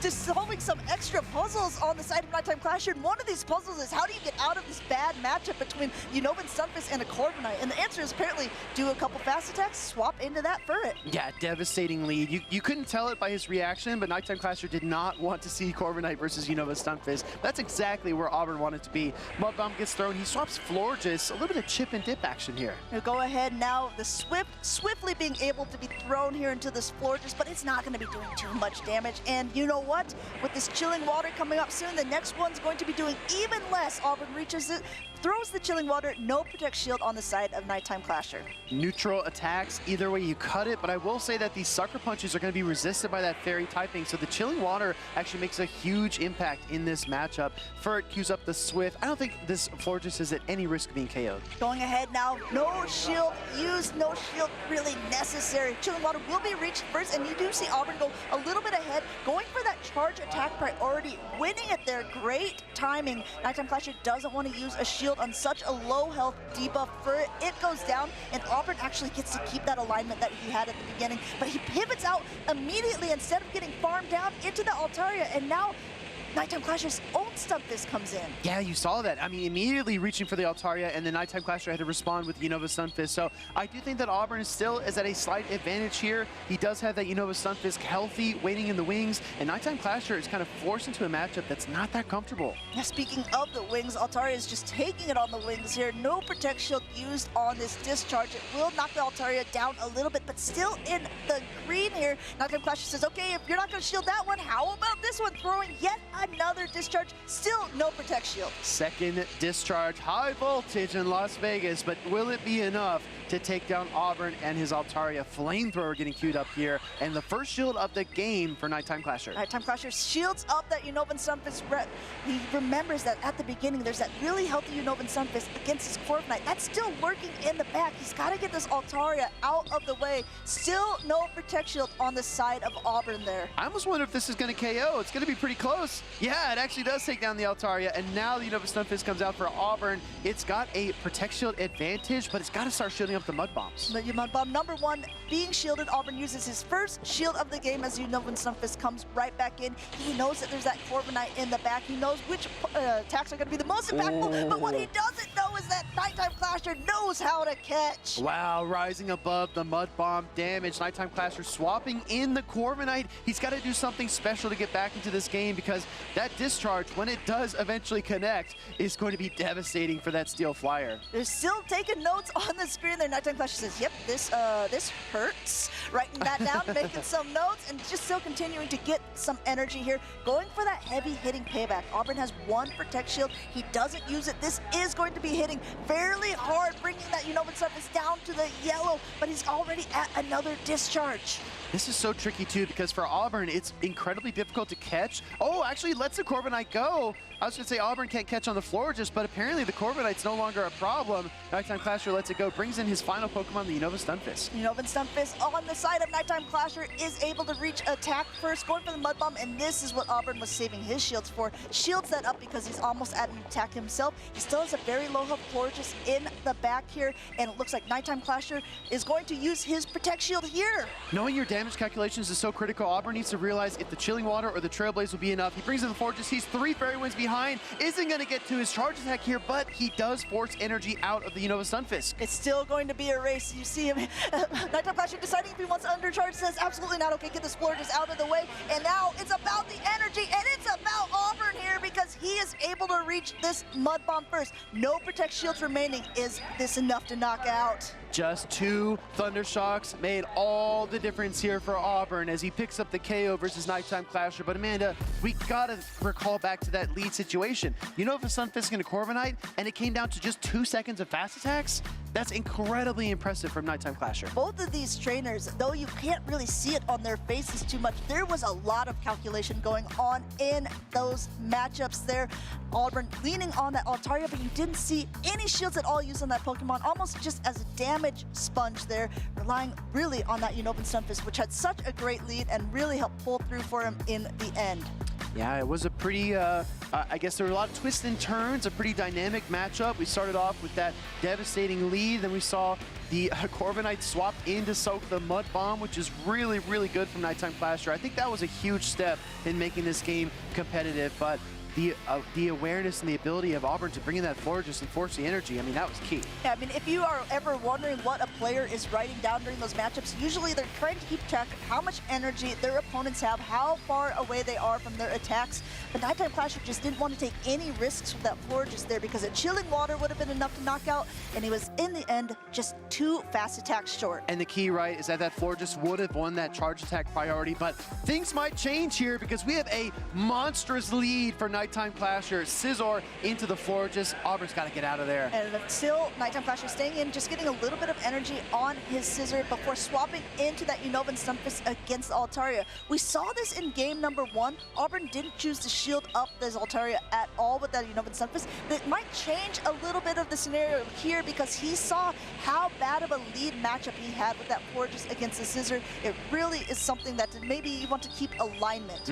No, exactly. I mean, I think that Auburn really wants to move the pieces around and put his Pokemon in position to succeed, but the Altaria's got a lot of work to do. Going to throw the Flamethrower here. This is not nearly enough to KO. Nighttime Clasher knows his damage calculations. He's not worried at all. Going ahead, just letting that go through there, just charging up a ton more energy. Almost 2 discharges loaded. The first one going through. We do know that this is actually enough to knock out. We saw it last game. Auburn still not putting up a Protect Shield here, and Altaria barely hangs on, and he swaps out. I wonder if Nighttime Clasher saw it as well. Comes back in with that Scizor against the Florges, goes for the Trailblaze to boost that attack even more. Despite looking like a grass-type Pokemon, that Florges is not. It is a pure fairy type, and that Trailblaze would have done a lot more damage than the Night Slash. We're going to see a Chilling Water get thrown here, and Nighttime Clasher may or may not shield. It's really a 50-50 call. He doesn't shield. It brings him very low down to the red, but he had already boosted his attack with the Trailblaze, so that Chilling Water just didn't do too much damage. Still able to bullet punch down. Scissor's going to wave his little claws, and then he's going to throw a charge attack at whatever comes in.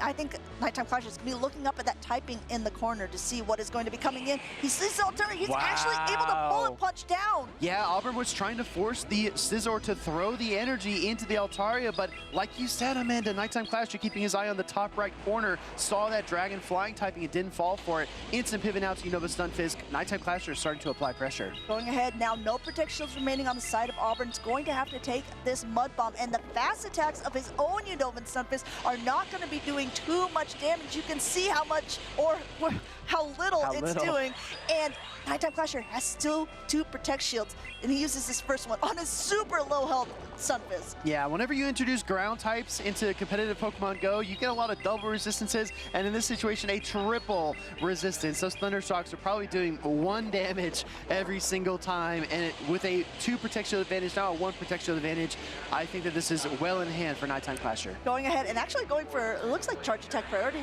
something to keep in mind for future rounds here, but Auburn is going ahead and pretty much conceding this matchup, but Nighttime Clasher now has some information that he can bring into the next round. He knows that if the 2 Unova Stunfisk are in even energy and throw their charge attack at the exact same time, his will throw first. I'm so glad you brought that up, Amanda. That's actually incredible, right? Because Auburn didn't really have much to gain, and a lot of people would wonder, oh, why even throw the Mud Bomb? Because there's really no way you're going to win the game unless Nighttime Clasher forgets how to shield. But we did see Auburn recognize he wins that charge attack priority. So we are tied up 1-1 here in losers round 2. Going ahead, you see both of these trainers wondering what they want to bring in. And if we're going ahead and looking at their teams, even though 5 of the 6 Pokemon were the same of the winners in Gdansk, there's actually 4 of the same on each of the teams. So if we look at the different Pokemon, like you said, there's maybe not a lot of wiggle room for Malamar in this direct matchup. Empoleon maybe also feels the same, but I don't know. Do you think that we'll see an Empoleon from the side of Auburn in this next game? I mean, we've seen so much of the Unova Stunfisk, and I don't think there are that many hard targets for the Empoleon, maybe outside of something like the Altaria, but it's a very neutral pick. I think with an energy lead, it could be valuable, but if Auburn's going to run that, right, the game plan needs to be about pulling out the Unova Stunfisk, eliminating that from the field, and then letting the Empoleon go crazy from there. But we'll see. We'll see, because this is going to be the decisive game number 3 in losers round 2. The winner of this gets to advance on in this tournament in Las Vegas. The other one is going to go home. We're going into this game right here. We have Unova Stunfisk up against that Shadow Scizor. Now, Shadow Scizor is not known for its bulk. It does not appreciate discharges or Mud Bombs. However, the Trailblaze does strike back pretty hard. Mud Bomb number 1 coming through. Auburn strikes first. Going ahead, and Nighttime Clasher lets that Mud Bomb go through. This is going to do a hefty amount of damage, but not enough to knock out, and Trailblaze is going to be fired off in return here from this Shadow Scizor, boosting up the attack, and no Protect Shield either on its sides. Because of the electric typing, the bullet punches don't do too much. We see a pivot now. Okay, Florges into the Altaria, but there is no disarming voice on this fairy type Pokemon, so it's got to settle for a Chilling Water. And since Altaria ended up going first, it's able to reach that charge attack beforehand, so this is a full Sky attack. It's not debuffed by this Chilling Water that Auburn is sending out right now here. Had to put up a Protect Shield to keep that fairy type healthy, and now throwing Chilling Water just to cool off this Altaria just a little bit. That quick swap from Night Clasher put him a second and a half, or maybe even 2 seconds ahead, and like you said, Amanda, that was all it took. Now the Florges will outpace, but Auburn doesn't throw. He actually gathers the additional energy. I think he's starting to think about that switch timer and realizing he needs a Chilling Water in case that Scizor comes back out. Both of these matchups so far on paper, look like it's going to be hard for one. Of course, a fairy type up against a dragon type Pokemon, and you're like, oh, of course it's going to the fairy, but there's a lot of nuances in between this, depending on how quickly people swap and how fast these debuffs are going. And speaking of swapping, we got this Furt coming in, and Nighttime Clasher responds in kind with his own Furt, but it's behind in energy. We know this is just a Swift. Nighttime Clasher might choose to no-shield this one, actually, as it's not going to hit that hard, and he does allow it through, but Auburn is about 2 sucker punches ahead in this mirror matchup. This is a dance between these opponents here. How much energy is on each of the Pokemon? How much health is left? Where are the switch timers at here? Trailblaze coming through on the side of Nighttime Clasher. No Protect Shield used on side of Auburn here, so that means that the Furret on Nighttime Clasher's side is going to be doing just a little more damage. First Protect Shield of the matchup used there by Nighttime Clasher, but as you can see, the reserve Pokemon are weak. We do have that energy on the Florges for Auburn. We do have a bit of energy on that of Altaria as well, so as that switch timer expires, we might see a combo play. Going ahead now, Auburn uses his Protect Shield on his Furret because he's very close to the Swift, and the Swift is caught onto Altaria on the side of Nighttime Clasher. Doesn't look like he's going to use a Protect Shield. He's using it as that sacrificial swap. He loses the whole Sky Attack because he did a Dragon Breath and the Furret through the Swift. Now we're back in the Furret mirror match. Another combo play. This time, Flor just comes in to strike with the Chilling Water. Chilling Water will hit this Furret. It means that if it's shielded, it would be loading the attack. No shield, Furret's gone, only Scissor remains. Scissor has a great matchup against the Florges, but there's still some Pokemon to go through. No Protect Shield left on Auburn's side. What does Auburn do if he brings in the Furret? I think it gets Bullet Punch down. If he brings in the Stunfisk, he loses his best chance to win this game. Decision time is here. Comes in with the Unova Stunfisk. Coming in with the Unova Stunfisk, there's still 1 Protect Shield left on the side of Nighttime Clasher. It's going to come down to fast attacks alone. This Night Slash knocks out the Unova Stunfisk, and he gets the boost! Gets the boost, and that makes all the difference. Nighttime Clasher only needs 1 Bullet Punch instead of 2, and the 11th hour, Scizor comes through to lock down that series and keep Nighttime Clasher in this tournament. It comes down to a little bit of luck, a lot of skill, some great team building, and Nighttime Clasher moving on in this loser's side of the bracket. I'm telling you, if you're going to get a boost at any point in the game, the final 2 seconds is a pretty good time when you need that fast attack damage, and that was the difference maker. I think if the boost doesn't come through, we might, Amanda, have gotten a tie. We've already seen a tie today. We've been our second one. And then go on to another game after that, but that's not how it turned out. That Scizor came through for Nighttime Clasher in his moment of need, and it propelled him into losers round 3. Auburn, a great run. So happy to see that trainer that was so talented a couple seasons back returning to the championship series. I can't wait to see what he does next. He did say earlier on when we interviewed him that he does want to be able to qualify for the Worlds. This season, he's well on his way with a great top finish here in Las Vegas, but this is the end of his tournament run. Nighttime Clasher will be able to go on, advance even farther in this tournament. It's going to be really interesting to see how he'll be able to perform. He was their first trainer from North America to steal away a European victory. Can he take a victory here in North America as well? I think our North American trainers remember that quite fondly, if I'm being honest, but that single bullet punch there was the difference maker for Nighttime Clasher. Again, Night Slash, there's only a small chance that you're going to get that boost, and we did see a couple of exciting moments in day number 1, but it's not guaranteed, and that could have gone to a rematch and then another game 3. Yeah, I mean, at that point, the Night Slash was pretty much making Nighttime Clasher the winner there. It was a little bit of a pun. They say, "Come on, work with me here, Scissor." Exactly able to do so, and really comes out.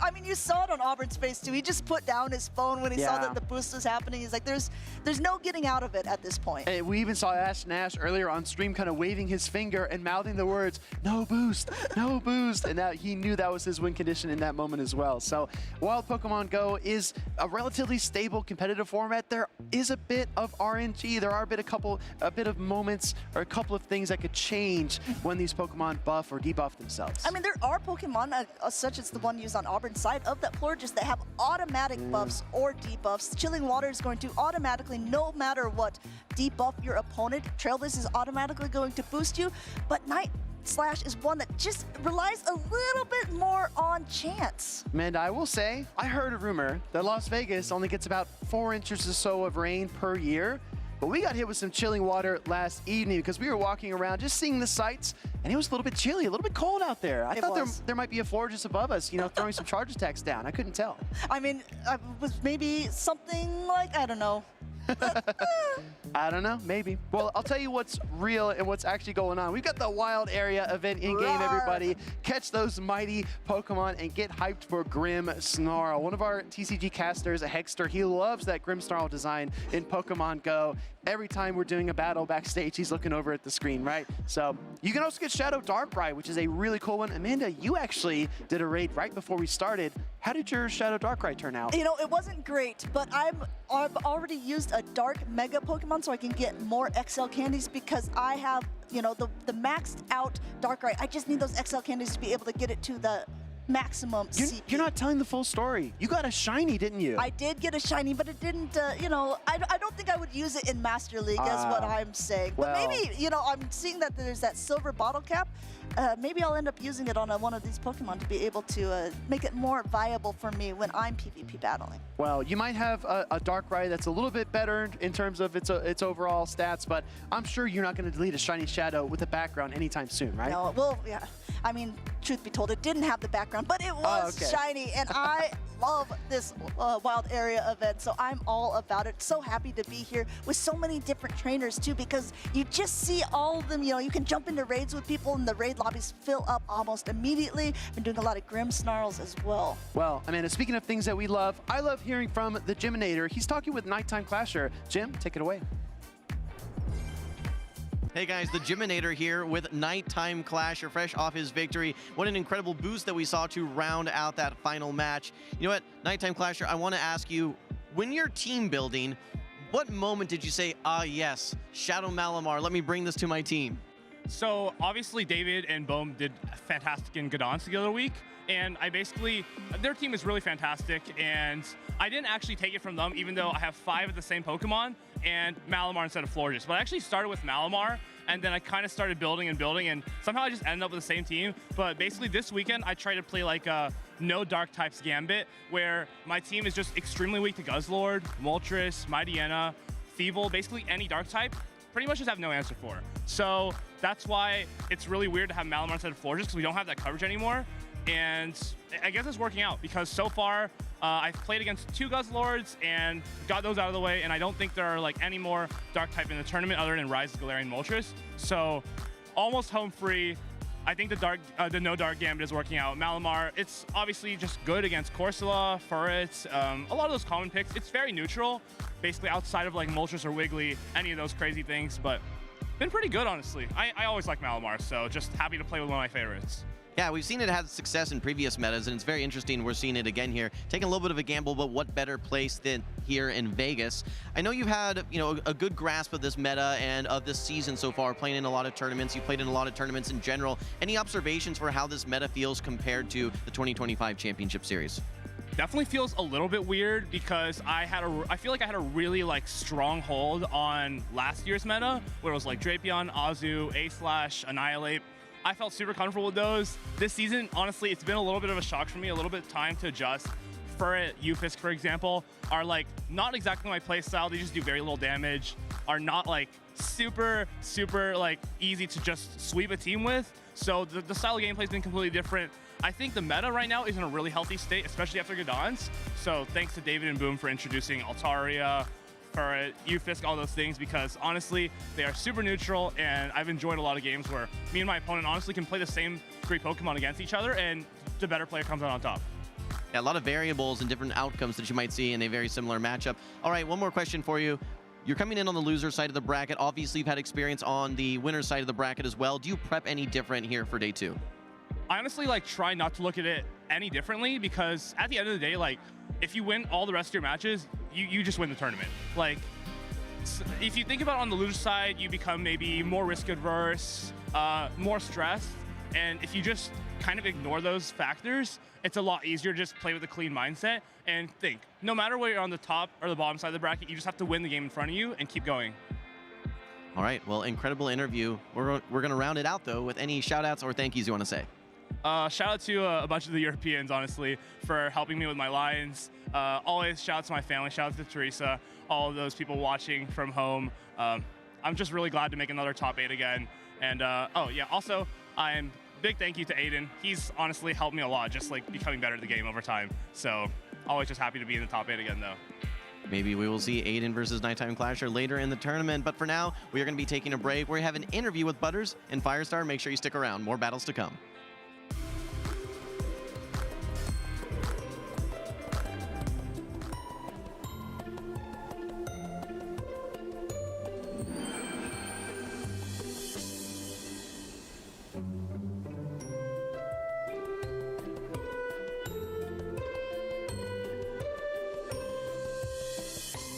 Welcome, trainers. We're here at the Las Vegas Regionals, and I am joined by one of the breakout stars at the 2025 Pokemon GO World Championships.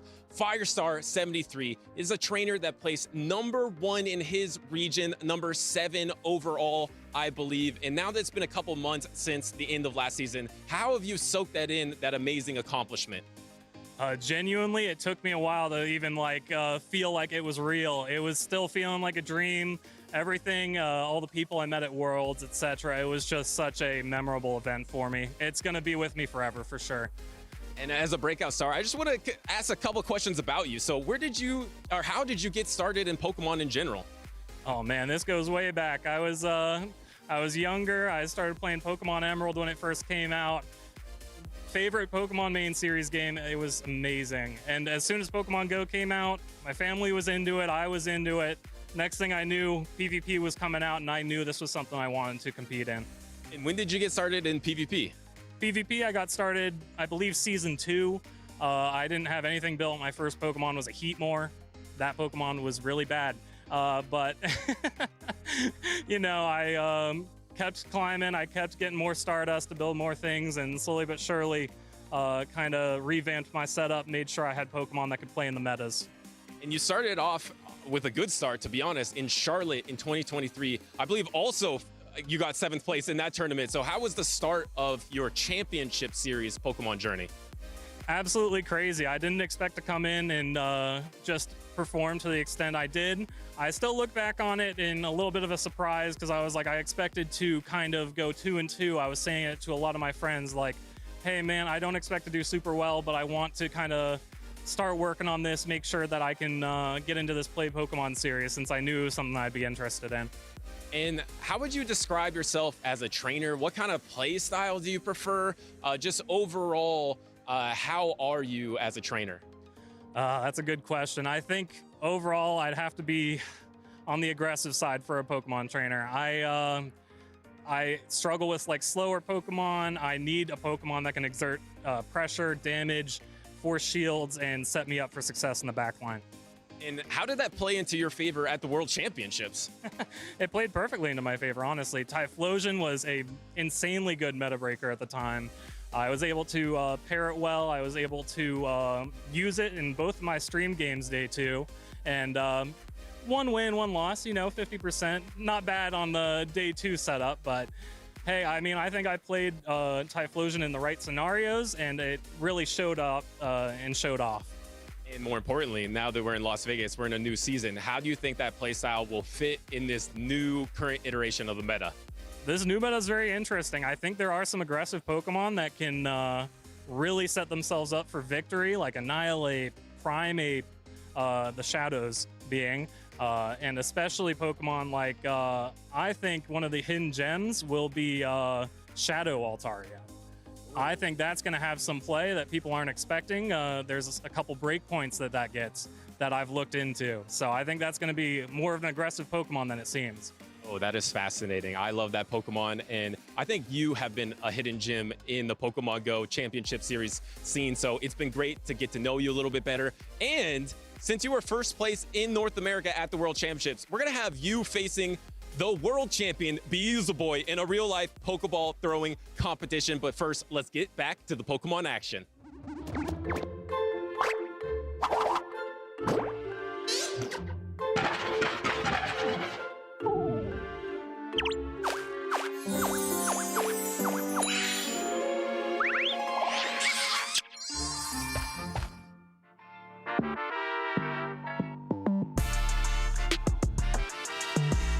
My name is Marto Galde, and I'm from Argentina.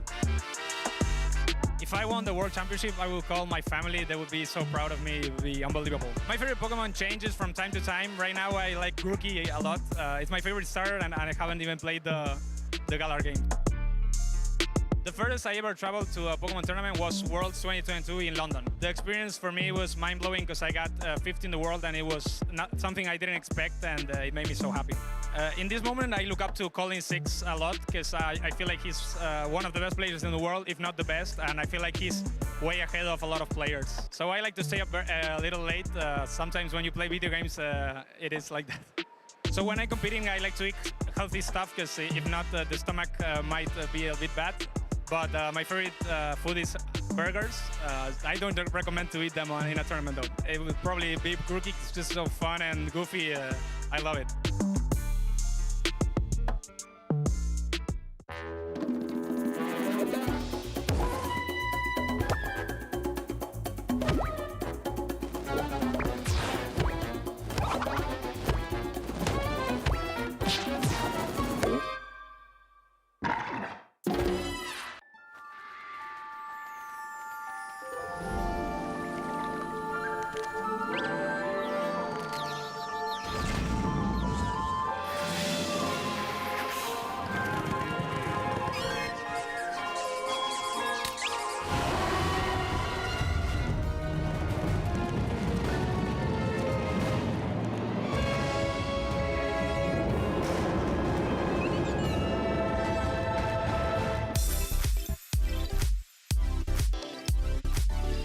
Hey there, trainers. Welcome back to Las Vegas. We are here at the Las Vegas Convention Center as we are still winding our way through the gauntlet of day 2, but we're moving back to the winner's side of the bracket.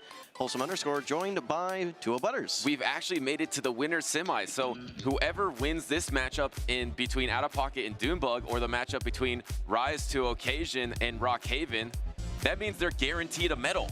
If they win this winner's semis matchup, the worst they can do is 4th place, a guaranteed medal, a lot on the line for these trainers. I actually was talking to these trainers. They were all 4 huddled together by the chairs watching some other matchups, and Rockhaven said, I'm the only one here without a regional championship, so maybe it's going to be his day. Well, he's also the only one with a Bastiodon, which again has won the first 2 North American regional tournaments. So maybe he's got a little bit of luck and maybe some team comp advantages on his side. But for now, we are on the other side of the winners right now. We've got Out of Pocket facing off versus Doonbug. This is a really fun matchup, Wholesome. I'm really looking forward to it because on one side, you have that polarized alignment Pokemon like Gastrodon, Steelix, and Wigglytuff. Then you have the forces that are Shadow Scizor, Shadow Annihilape, and Shadow Altaria. I said it was kind of like a yin-yang. It's just 2 separate strategies are going on at one time versus Doonbug, who's swapped it up a bit with that Shadow Primeape and has the Shadow Talonflame as well. Well, you know what's interesting is that we were trying to do an interview with Out of Pocket earlier today. Unfortunately, we weren't able to get the audio through to the stream, but I did get to ask him some interesting questions. And one of the ones I asked him is, are you superstitious about these Pokemon Go tournaments? And he said, yes, he is.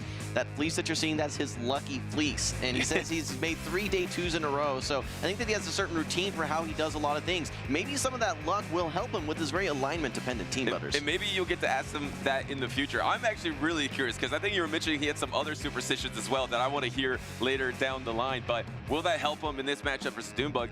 In this Final 4, we of course have Doonbug, Out of Pocket, Rise Occasion.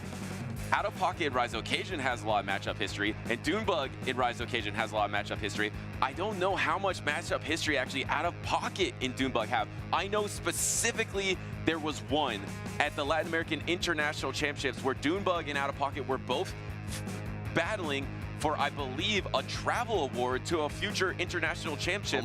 And Doonbug barely got further than Out of Pocket to claim that travel award. So maybe Out of Pocket get his revenge here. I seem to recall a matchup back in San Antonio last season as well that had some controversy with it as well. So maybe a lot on the line here. Let's move into game number 1. This is the winner semis, Out of Pocket versus Doonbug. This is a cool matchup because obviously you're doing super effective damage both ways, but the Shadow Talonflame has that same type attack bonus, and Shadow Talonflames always run Flame Charge. So you can win the 0 shield with this Talonflame. Looks like that's what Doonbug wants to do, but if this Steelix does decide the shield, you can win that matchup. Swapping actually on the Flame Charge into Gastrodon. Cheeky, a nice play there by Out of Pocket, bringing in the Gastrodon, catching the resisted Flame Charge. That's now going to be bringing in the Galarian Corsola, which one of the nice things now for this Gastrodon is that you're able to pace to these water pulses a lot quicker, like, right? It used to be, I think, 6 in order to get to that water pulse. Wasn't as strong of a move. With the rework, you can actually fire these out a lot quicker. One of the not nice things for Out of Pocket, though, is that Altaria in the back looks like it's going to be facing a Wigglytuff. If that is going to be the destiny of that Altaria, it's going to be incredibly difficult for Out of Pocket. He'll need to find some way to get some damage off or keep some health on that Steelix into that Wigglytuff, because if it's all Altaria versus a 2-shield Wigglytuff, it is over for Out of Pocket. Yeah, absolutely, but keep an eye on the HP for that Steelix. It's roughly at 50% HP right now. That's still plenty of HP to take down a Wigglytuff. We have a shield back from Dunebug. This actually brings in the Steelix right now.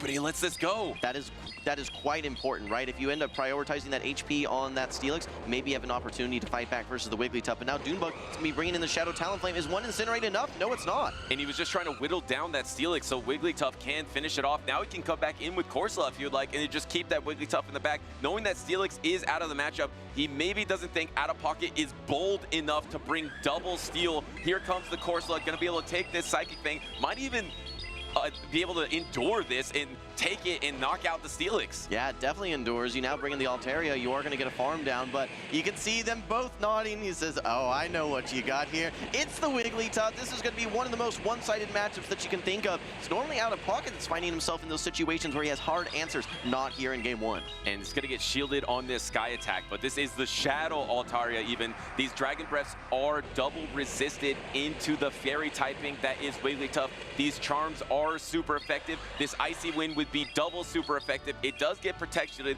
This game is pretty much over, but Out of Pocket still trying to make some last-second moves. Does he have any energy on the Gastrodon? If he hits a Sky Attack, can he get to a Water Pulse? Can Sky Attack plus Water Pulse do it? Yeah, I don't know, because this is debuffed Sky Attack, don't forget. So this is only going to take it down to about 50% HP. You bring in the Gastrodon, you're completely energy dry. Even if you get to that Body Slam, I don't think it's going to be enough. So Dunebug simply just gets to the Swift here. Probably could have just charmed down, but prioritizes keeping some HP. This is going to be a clean game 1 win for Dunebug 97. In a difficult position for Out of Pocket, as this Altaria does get charmed down. It's incredibly difficult to bring the double steal of the Steelix and the Shadow Scizor into the team of the Shadow Talonflame. So once Dunebug saw that Steelix in the lead, he knows there's no way he's going to run ABA weak to Talonflame. So he knows that Wigglytuff in the back is going to be super safe. I'm trying to just look at these teams in general and just identify potential save swaps. We looked at that Shadow Primate for Dunebug, and it's been very impactful in a lot of different matchups. It's pretty risky to bring here versus Out of Pocket. While you're going to have some nice matchups into things like Steelix, you've got an Altaria, a Wigglytuff, an Annihilate, even a Scizor to watch out for. They're all going to be pretty tough to get through. So I think he might be keeping that one on the bench here for this series. It seems like Dunebug actually has a lot of good counters for Out of Pocket Shadows, because you look at that Shadow Scizor, who is going to get destroyed by the Shadow Talonflame. And then you look at the Annihilate. You have the Wigglytuff and the Corsola to deal with that Annihilate as well. Then you have the Wigglytuff for that Shadow Altaria. I believe Shadow Altaria is probably your safest Shadow pick. That's probably why we saw it in game number 1. All right, well, these trainers are still trying to identify what their next team is going to be. Taking a look at our replay, though, again, we saw the Steelix being brought back into that Corsola. For Out of Pocket, probably would have been a little bit more beneficial had he saved that Steelix, tried to get realigned versus the Wigglytuff. But once they found out, hey, it's the Wigglytuff, we see the nods of acknowledgement, and the rest is history. Yeah, and that's how you know that Out of Pocket, I'm not going to say he wasn't expecting the Wigglytuff in the back, but if he knew for sure the Wigglytuff is back, he doesn't bring in that Steelix, because he wants to prioritize that health to get some damage, even some debuffs off into the Wigglytuff. We are in game number 2. Whoever wins this will go on to the winner's final and guarantee a medal here in Las Vegas. Here's Shadow Altaria in the Cradilly. All right, well, keep an eye on how Switch Advantage turns out here, because that could dictate the outcome of this matchup. That Wigglytuff would love to find its way onto the Galarian Corsola for Dunebug, and with Dunebug bringing it in the back, I think that he recognizes that Switch Advantage will be pretty important. It wouldn't surprise me if we see a shield here. And no shield on that first Sky Attack, and I like the shadow damage from this Altaria. If you do Protect Shield, you definitely need to Protect Shield this. I'd be surprised if he lets it go, and he does Protect Shield. I think he could endure, but it put him so low, maybe in acid range. Now he's going to be able to outpace through that Sky Attack, get the Protect Shield, but looks like Dunebug would be able to take this one Protect Shield situation. Yeah, Out of Pocket really is in the driver's seat right now. Even if Dunebug shields this, you can simply just shield shield up that second Rock Tomb, and I think he may even be able to just Dragon Breath all the way down despite the 2 attack drops. Let's see. Let's find out. And he decided to go for a couple acids before throwing that Rock Tomb there. Does he go for the alignment in this situation, or the soft loss? Actually decides to go for the alignment, go for the Dragon Breath down. He should be able to comfortably get it, but he's actually really close to that Rock Tomb. Does he get the Dragon Breath down, or does he get the Rock Tomb? No! He gets knocked out by that last Dragon Breath. Devastating for Dunebug. Okay, out of pocket actually swapping though, immediately brings in this Gastrodon into the Galarian Corsola. Dunebug probably feeling pretty confident. He's like, hey, I don't have my Galarian Corsola lined up versus the Wigglytuff. Yes, I lost Switch Advantage, but you just gave it right back to me. Shadow Talonflame up a Protect Shield does have a chance in this battle. Can it somehow get a fly to take care of all of that Altaria energy? Because remember, Out of Pocket has no Protect Shields remaining. He does have a bunch of energy banked on that Altaria, though. That he does, and that's probably going to be the key to victory, because that, oh, but no, he brings in the Talonflame here. Now you're going to have to shield this, use your final Protect Shield now on this Water Pulse, and I don't know he probably if you has can timer. down. He probably has the timer. Is he back to the timer? No, almost at the timer. 2-1, he's back at the timer. He combo plays, the Sky attacks. It's going to land, but it wasn't on perfect timing. Dunebug is looking up. I believe an Incinerate is going through here. It's not going to be enough to knock out, but you have to commit a Flame Charge to this Altaria. Actually commits a Fly. Out of Pocket is kind of grimacing there because I think he knows he could have done it with the Flame Charge. Yeah, that's a little bit unfortunate there. You're just kind of thinking, all right, I would have liked to have thrown on better timing. Maybe I would have liked to throw the Flame Charge if you're Dunebug. Now you have to figure out how you're going to knock out this Talonflame. It is only 2 Incinerates away from reaching its next move, and it is a Shadow Talonflame, so it's going to be doing a ton of damage. Can you just simply charm down? Do you hang on versus this Fly here? Actually, that was smart in the end to try to get to the double Fly. This is not going to be enough damage. Dunebug is looking up to the face of this Wigglytuff, lands on the Wigglytuff. Corsola comes in, has a Power Gem swap. Patience by Dunebug, doesn't throw on the combo attack. Looks like Dunebug is going to be able to take it with a Power Gem. Yeah, incredible patience there by Dunebug. Out of pocket trying to catch that move. You can see the frustration. Dunebug had all that energy on his Galarian Corsola, and despite, you know, having a tough lead matchup there, he was able to find a way to win there in the middle and late game. And yeah, he takes a 2-0 sweep in the winner's semis versus a very formidable trainer Out of Pocket. Wow, Dunebug with a clean play there, able to get proper alignment in that game number 1, but then having that Protect Shield advantage and actually great alignment with that Shadow Talonflame into the Wigglytuff in the back of that game number 2. Dunebug does advance to the winners finals. Will he meet Rise to occasion and once again have an epic showdown? That would be insane, but that's a guaranteed top 3 finish for Dunebug now. So top 4, I believe, at least. Yeah. Yes. He's going to be in the winners finals. If you win, you go to the grand finals. If you lose, you go down to the losers finals, which would be top 3. Yeah, but then if you, yeah, true. Well, if you lose the losers finals, what happens? If you lose in the losers finals, then you take 3rd place. Oh, fair. Yeah, you're right.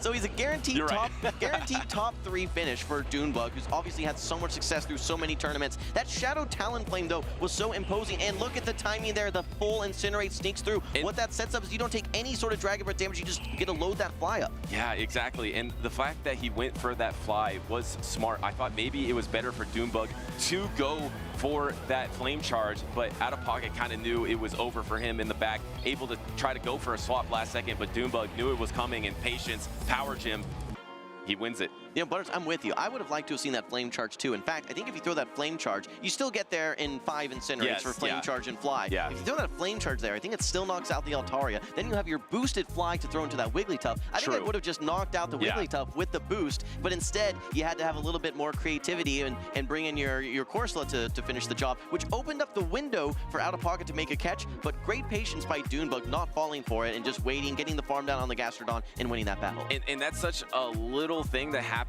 from trainer to trainer, especially in these day number 2s, where there's that mind game of when the trainer is going to swap. We've seen some trainers nowadays just throw instantly because they know the other trainer is patiently waiting. We often see trainers getting over energy, over a lot of energy because they're so afraid of the swap. Just the threat of having that swap in the back is so crucial in these tournaments, and it's a lot easier to do so. Now that the switch timer is at 45 seconds, it's lower. You can have that backline Pokemon to try to be a 3rd shield late game. It's been so great this entire tournament, Butters. You mentioned the switch clock. There have been so many times where it's like, keep an eye on the switch clock. It's coming up, and people are not always, but sometimes make some really incredible plays that just would not have been impossible with a 60-second, let alone a 50-second switch clock. Right, in that last game, because that timer was available, you were able to make that swap to go for it. It didn't land, but it wouldn't have been available in previous iterations of the meta. And up next, we have our next winner semis. You're right, whoever wins this matchup will guarantee a third place finish, guarantee a medal in Las Vegas. And if you win, you have a really good shot to make it to the grand finals as well. Will it be the showdown between Rise to Occasion and Doombug, two trainers who have been pretty even overall in Championship Series history? Or will once again, for the third straight North American Regional, will Bastion reign supreme? Well, I'm very curious to see what the chat thinks for who's going to be winning this battle. I know a lot of people will be rooting to see a Rise to Occasion Doombug battle, one of the most storied rivalries in all of Pokemon Go. But I know for some of you that are rooting for those underdogs, that's going to be Rockhaven. Butters, you mentioned this earlier, but the 4 trainers that were in our top 4 on the winner side of the bracket, 3 of them existing regional winners. The outlier there is Rockhaven, running probably the most unique team, and he's certainly hungry to try and finally clasp that regional medal. And even within that top 4, Out of Pocket is an international champion. Rise to Occasion is an IC runner-up, and so is Doombug. Yeah. So, I mean, just absolutely stacked these winners semis here. Rise to Occasion has a lot of Pokemon that are strong versus Bastion.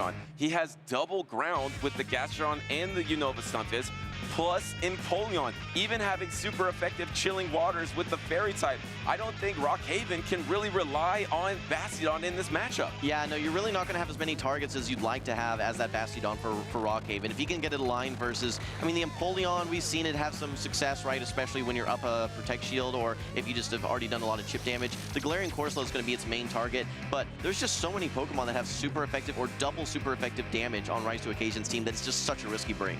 And on Rockhaven side, you have the Azumarill. Azumarill has pretty much fallen out of the meta, but we know how good Azumarill is. Probably the GOAT of Championship Series in terms of Pokemon. I think between the Azumarill and the Goodra, they're extremely safe in this matchup. Actually, the Florges might cause a little problem for that dynamic duo, so maybe you'll see a lot of Florges from Rise to Occasion.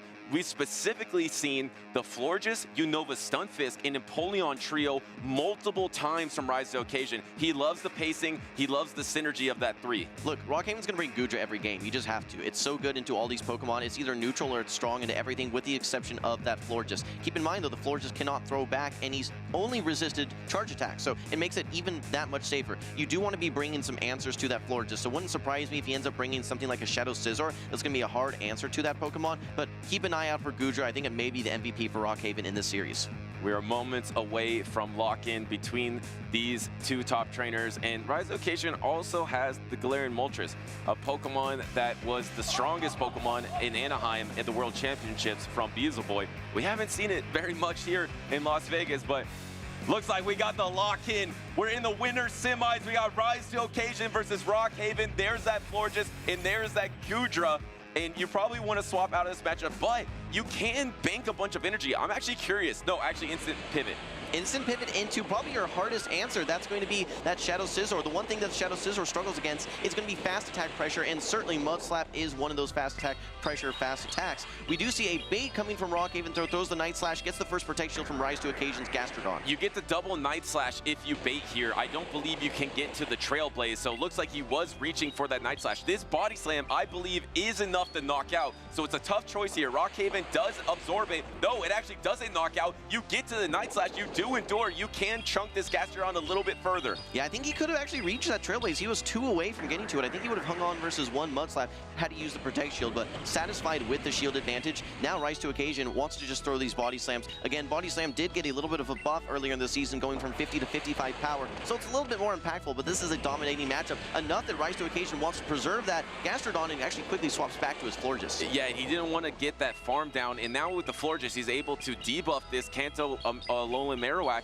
or sorry, the Alolan Marowak, and able to land into it, and now suddenly you're at the Bone Club here. You're going to be able to throw this, you throw the Bone Club, you get the Protect Shield. It's the last Protect Shield of the game from this Florges. You're going to go all in with the Florges. Yeah, no, I think that it's Rockhaven, you're pretty much prioritizing the Goodra, but the thing you have to keep in mind is if you let this go, then Goodra is going to get permanently debuffed by that chilling water, which is going to really reduce its overall impact that it's going to be able to make. So you have to shield this one up. You need to get this Florges off the field. You can technically throw a Bone Club, I think, but maybe it wasn't enough to knock out. And with the buff to Rock Slide, it does a little bit more damage. Yeah, going for the Rock Slide here, but this is debuffed. It's not enough to knock out the Florges, but you have your Switch Timer available. Can you get to it? No, you threw one Fairy Wind, but the Mud Slap was enough to knock out. And now this Shadow Kanto Marowak swaps into the Goodra, and now it's going to be the Empoleon versus the Goodra throwing into this Drill Peck. There's one Protect Shield remaining.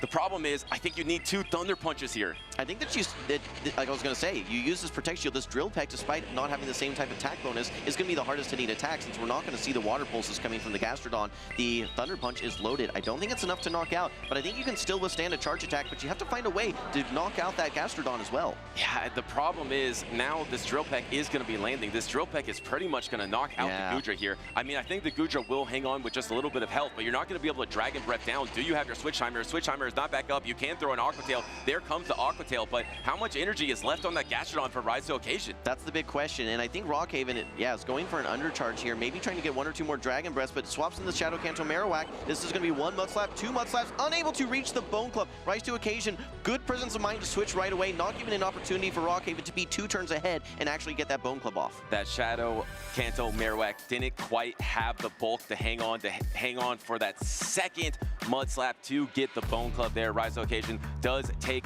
game number 1 and is just 1 game away from reaching that winners finals for that showdown between Rise to Occasion and Dunebug. And it does come down to Florges for me. Florges has been the most flexible pick. You see him even safe pivoting into it. As soon as he knows he can bring in his Florges, he's always bringing in his Florges. Absolutely. Florges has been so great for Rise to Occasion the entire tournament. I'm sure it's been great for his games off stream as well, but we've seen tons of success on stream. He got some really nice alignment there, which forced Rockhaven onto the back foot, having to swap out of his Goodra, and we saw just how he was able to do. The crazy thing is when you are getting Protect Shields with a 10-turn attack that also has a debuff and it's hit super effective, I mean, that's just so much value. Rockhaven was just in a tough tough position that entire match. And this is the hard part for Goodra. Goodra is very flexible, very safe, but its charge attacks aren't usually that impactful. In that lead matchup, I was actually really curious to see if Rockhaven would stay in with his Goodra against the Florges and just bank a bunch of energy, take a Chilling Water or take a Trailblaze, and then swap out. Because then maybe down the line, you could use that Aqua Tail, you could use that Thunder Punch to do something impactful, maybe against an Empoleon, land a super effective Thunder Punch. Otherwise, if it's not going to be a super effective Aqua Tail or Thunder Punch, those charge attacks really aren't that impactful. Yeah, absolutely. But I like Rise to Occasion's team building. He's really figuring out, like, okay, I know you're going to be bringing that Goodra. Yes, there's probably going to be something on my team that takes super effective damage, but he brought the Florges and he brought the Gastrodon, 2 Pokemon that are not too worried about the charge attacks coming from that Goodra. Okay, there it is. Once again, there's the Goodra in the lead versus the Shadow Dusknoir. Dusknoir is one of the best leads in Open Great League, but it does get a bit outpaced by the Goodra. So I'm fascinated to see how many Protect Shields Rise Occasion actually gives up in this lead matchup. Yeah, if you're willing to no-shield this, then this Aqua Tail lands, it does set up Rockhaven where he's going to be able to get alignment and lets it go. Oh my goodness, for a second I thought Bastiodon was in the back for Rockhaven. That was going to be devastating against the Empoleon and the Gastrodon, but it is actually the other Steel type, the Corviknight, that's in the back. Swap in the Shadow Scizor, trying to get a Bullet Punch down. Instead, it's going to have to give up a Protect Shield on this Shadow Punch. Yeah, and I think Rise to Occasion is going to be bringing in his Gastrodon here. You don't want to, even though you do double resist the Bullet Punches with your Empoleon, no, he's bringing in the Empoleon. With that shield advantage, it makes this matchup a lot easier for him. He's not taking really any fast attack pressure whatsoever since you are double resisting those Bullet Punches, and you might even be able to just tank this Trailblaze. Maybe he uses the Protect Shield. Let's see. And he does decide to tank it. It is neutral, and it is on charge attack priority into the Hydro Cannon here. Do you give up both of your Protect Shields, double invest into the Shadow Scizor? Scizor. Yes, decides to double invest here. Can he get back to the switch timer? Not yet, but he could once again throw a Night Slash before the drill back. No, it's actually going to be on charge attack priority, so forcing a Protect Shield from Rise to Occasion. Yeah, you really want to get the Scizor off the field, though. You know, you haven't done a ton of fast attack pressure to it, so Rise to Occasion willing to invest this Protect Shield guarantees that this Hydro Cannon is now going to land with Rockhaven no longer having any sort of Protect Shields. This Corviknight does still have some play. It has a decent matchup into that Gastrodon for sure. My question is, can this Dusknoir get to another charge attack? Quick swap, though, into the Gastrodon. It's now Gastrodon versus Corviknight. And unless he can swap on an attack into his Goodra, this is going to be really hard for Rockhaven. He's going to try to land the payback. Does Rise to Occasion use the Protect Shield? Last second Protect Shield. It could have been a bait into the Air Cutter to try to get a boost there, but here comes the Water Pulse. If Rockhaven does not swap and catch the next Water Pulse on the Goodra, I don't see how he wins this battle. Does this Goodra have any energy butters? Not only can it be used for a catch, but I think if you're able to maybe get it back onto that Empoleon in some situation, maybe you can farm down and get to another charge attack. We'll have to see towards the end of the game. For now, though, Rockhaven does reach a payback on his Corviknight. This is going to be some nice neutral damage into Rise to Occasion's Gastrodon, but it's not enough to knock out. And swap combo play Aqua Tail. There was no switch timer available. The Aqua Tail is going to be enough to knock out the Gastrodon here. How much health is left on the Shadow Dusknoir and on the Empoleon here? We're going to see the Empoleon has more health. You're probably going to come in with Empoleon here, try to get a fast attack down. The Dragon Breath isn't doing enough. You get the fast attack down. It's going to be fast attack versus fast attack. Sand attack is super effective. You get the... oh my gosh, he doesn't get there. He gets the knockout, and suddenly he's just one away from the Air Cutter, and Rockhaven is back in it. That was a sweaty battle, Butters. That's all I can say. That one was about as close as it can be. It came down to just one turn so many times. Unable to reach that Hydro Cannon was Rise to Occasion's Empoleon. That would have been the difference maker. Thankfully for Rockhaven, he was able to hang on and even up the series 1-1. I love the way he banked that Aqua Tail with the Goodra there. That was the game-winning attack. Absolutely. And I mentioned how Goodra, their charge attacks are not that impactful during the beginning or middle of a game. But in-game, when you can use the flexibility and low energy of those Aqua Tails, of those Thunder Punches to get a super effective or a knockout blow against your opponent, that is exactly what Rockhaven needed to get back in the series. There were 3 Pokemon remaining in the end for Rise to Occasion, but it wasn't enough. Yeah, that Corviknight, I think, was a strong bring for Rockhaven. He was pretty much calling, look, if I can get this aligned versus pretty much anything besides that Unova and Stunfisk, I've got some decent play with that Corviknight, and it was very strong for him. Let's look back at game number 2, though. We saw that Empoleon do a lot of work against that Shadow Scizor, finally knocking it out, but then it set up the matchup for the Gastrodon versus the Corviknight. Yes, you're able to reach that final payback, but it wasn't just the payback that was the big moment here, Butters. It was this combo play. The combo attack into the Aqua Tail on charge attack priority, and also milliseconds away from the switch timer being available for Rise to Occasion. If his switch timer was up, he would probably predict the combo attack and swap out himself. But instead, Rockhaven is able to finish it off with the super effective sand attacks into the Air Cutter. His attack does go up a stage as his point total also goes up by 1. My biggest question for game number 3 is, does Rise to Occasion bring back that Florges? I thought it operated so nicely for him in that game number 1, but Rockhaven has been bringing that Scizor. Yes. And even, like, it's not the best answer to that Goodra. It's solid, but it's not necessarily going to be a dominating matchup. Another question is, do we ever see Bastiodon? No, it doesn't look good on paper, but if you can find that alignment that you need, it could turn the tides of the game. In my opinion, the key dynamic is that Shadow Scizor that you brought up first. Shadow Scizor hasn't really found a target yet. No. And it's still been okay for Rockhaven. Imagine if it found a target. So does Rise even try to avoid giving that Shadow Scizor a target? Knowing Shadow Scizor is coming in every single battle, I'm going to bring Pokemon that are strong against Shadow Scizor. Here we are. This is game number 3.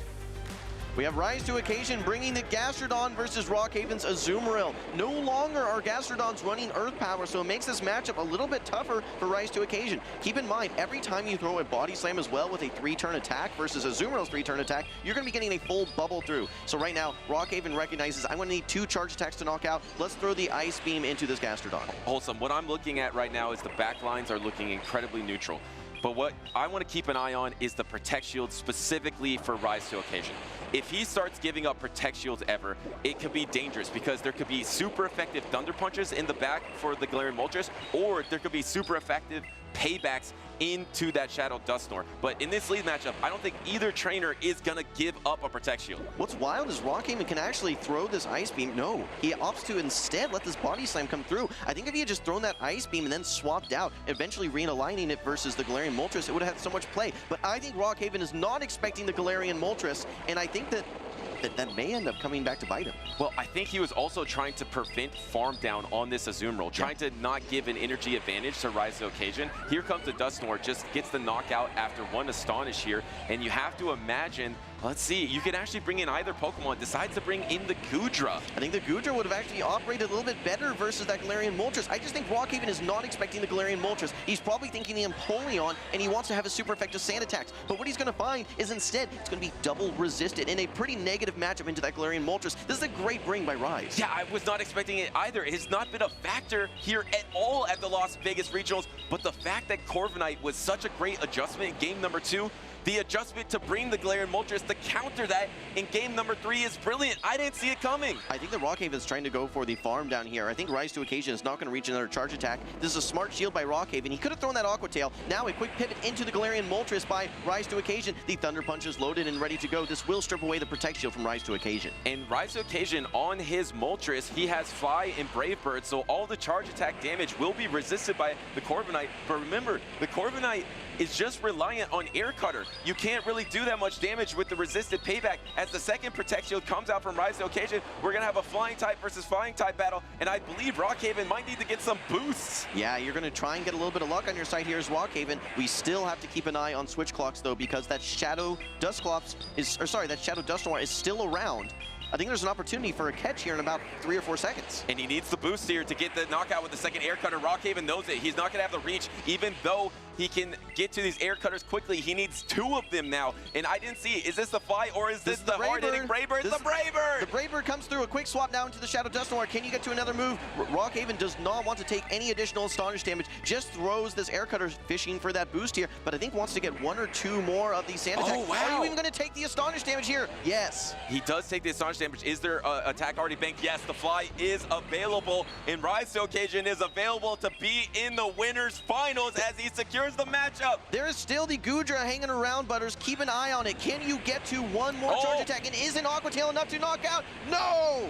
So close for the fast-pacing Goodra, but looks like Rise to Occasion is going to be rising on over to the winners finals to face Dunebug, a trainer he's very familiar battling with. I was going to say, you know what that sets up, a rematch that we could say yet another match for Rise to Occasion versus Dunebug, one of the most storied rivalries that we've seen in all of Pokemon GO. Rise to Occasion bringing out the Galarian Moltres, which really won that game for him. It is something that we, like you said, we have not seen at all, at least on stream. I don't know if he's even been playing it at the tables, but it was a Pokemon that really, really helped him there in that final matchup to win, double resisting all of those Sand attacks from the Corviknight. It was so useful. Corviknight was the adjustment for game number 2 for Rockhaven. Won him that game.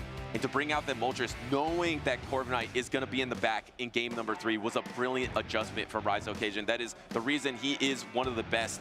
And also, I want to point out something. We can look at it again in the replay. He throws that Fly instantly. There was that Goodra available in the back. Yeah. I talked about these mind games between trainers throwing or over farming. He threw that Fly instantly, knowing that Rockhaven was probably going to wait or pause and then try to swap to the Goodra.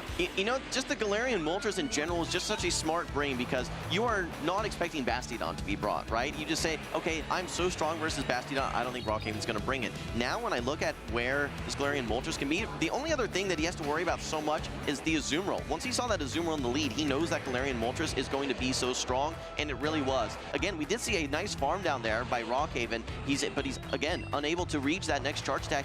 The only hope that Rockhaven had at the end of this matchup was, can you get to that final Aqua Tail? But the strength of the stab sucker punches, too strong. And again, Rise taking a nice 2-1 victory versus Rockhaven. Yeah, and it was really smart to throw instantly, because even if it did get swapped on, I don't think the air cutter would have been enough because there was no boost. Rockhaven was trying to fish for the boost 2 or 3 times actually on the air cutter, couldn't get it. He needed that one boost to put that Galarian Moltres in range of the air cutter, didn't secure it. Yeah, that's right. Well, let's do a quick recap here. We did see Dunebug taking down Out of Pocket. So Dunebug and Rise to Occasion are going to be in our winners finals. Out of Pocket and Rockhaven, though, will be dropping down to the loser side of the bracket, where their story is not over. This is a double elimination tournament. Look at it. Take a look through our winners bracket here. Go ahead, Butters. Yeah, Out of Pocket obviously started off strong, then went down to Dunebug. Rise Occasion, look at this, taking out its Axon. And remember, there was a tie in that matchup. Its Axon said it was one of the best matchups he's been a part of. Then taking out Rockhaven 2-1. The matchup that we've been waiting for in the winners finals, Dunebug 97 versus Rise to Occasion. We'll have some matchup history later on, but I believe those trainers have fought in over 20 battles in championship series on stage. That is absolutely incredible. Yeah, it's such a storied history for 2 of the pillars of the Pokemon Go community for sure. Next up, though, we're going to be having Nighttime Clasher and its Axon, and then also Ashton Ash versus Sceptile Ice. The winners of those battles are going to have to get through Out of Pocket and Rockhaven there in losers round 4. What I would love to see, just personally, for the content, we'll say, I'd love to see a Sceptile Ice versus its Axon rematch there, and I think it would be the loser semifinals. Yeah, and that was so close, remember? At that matchup in day number 1, so that would be an awesome rematch. But we have our next matchup. We have Ashton Ash versus Sceptile Ice. Both trainers running that Shadow Annihilate. One trainer really likes it, one trainer dislikes it. Ashton Ash really likes that pick. Sceptile Ice says he's forced to use it just because he does well with it. It has a good place in the meta, but he doesn't prefer to use it. He prefers that Feraligatr.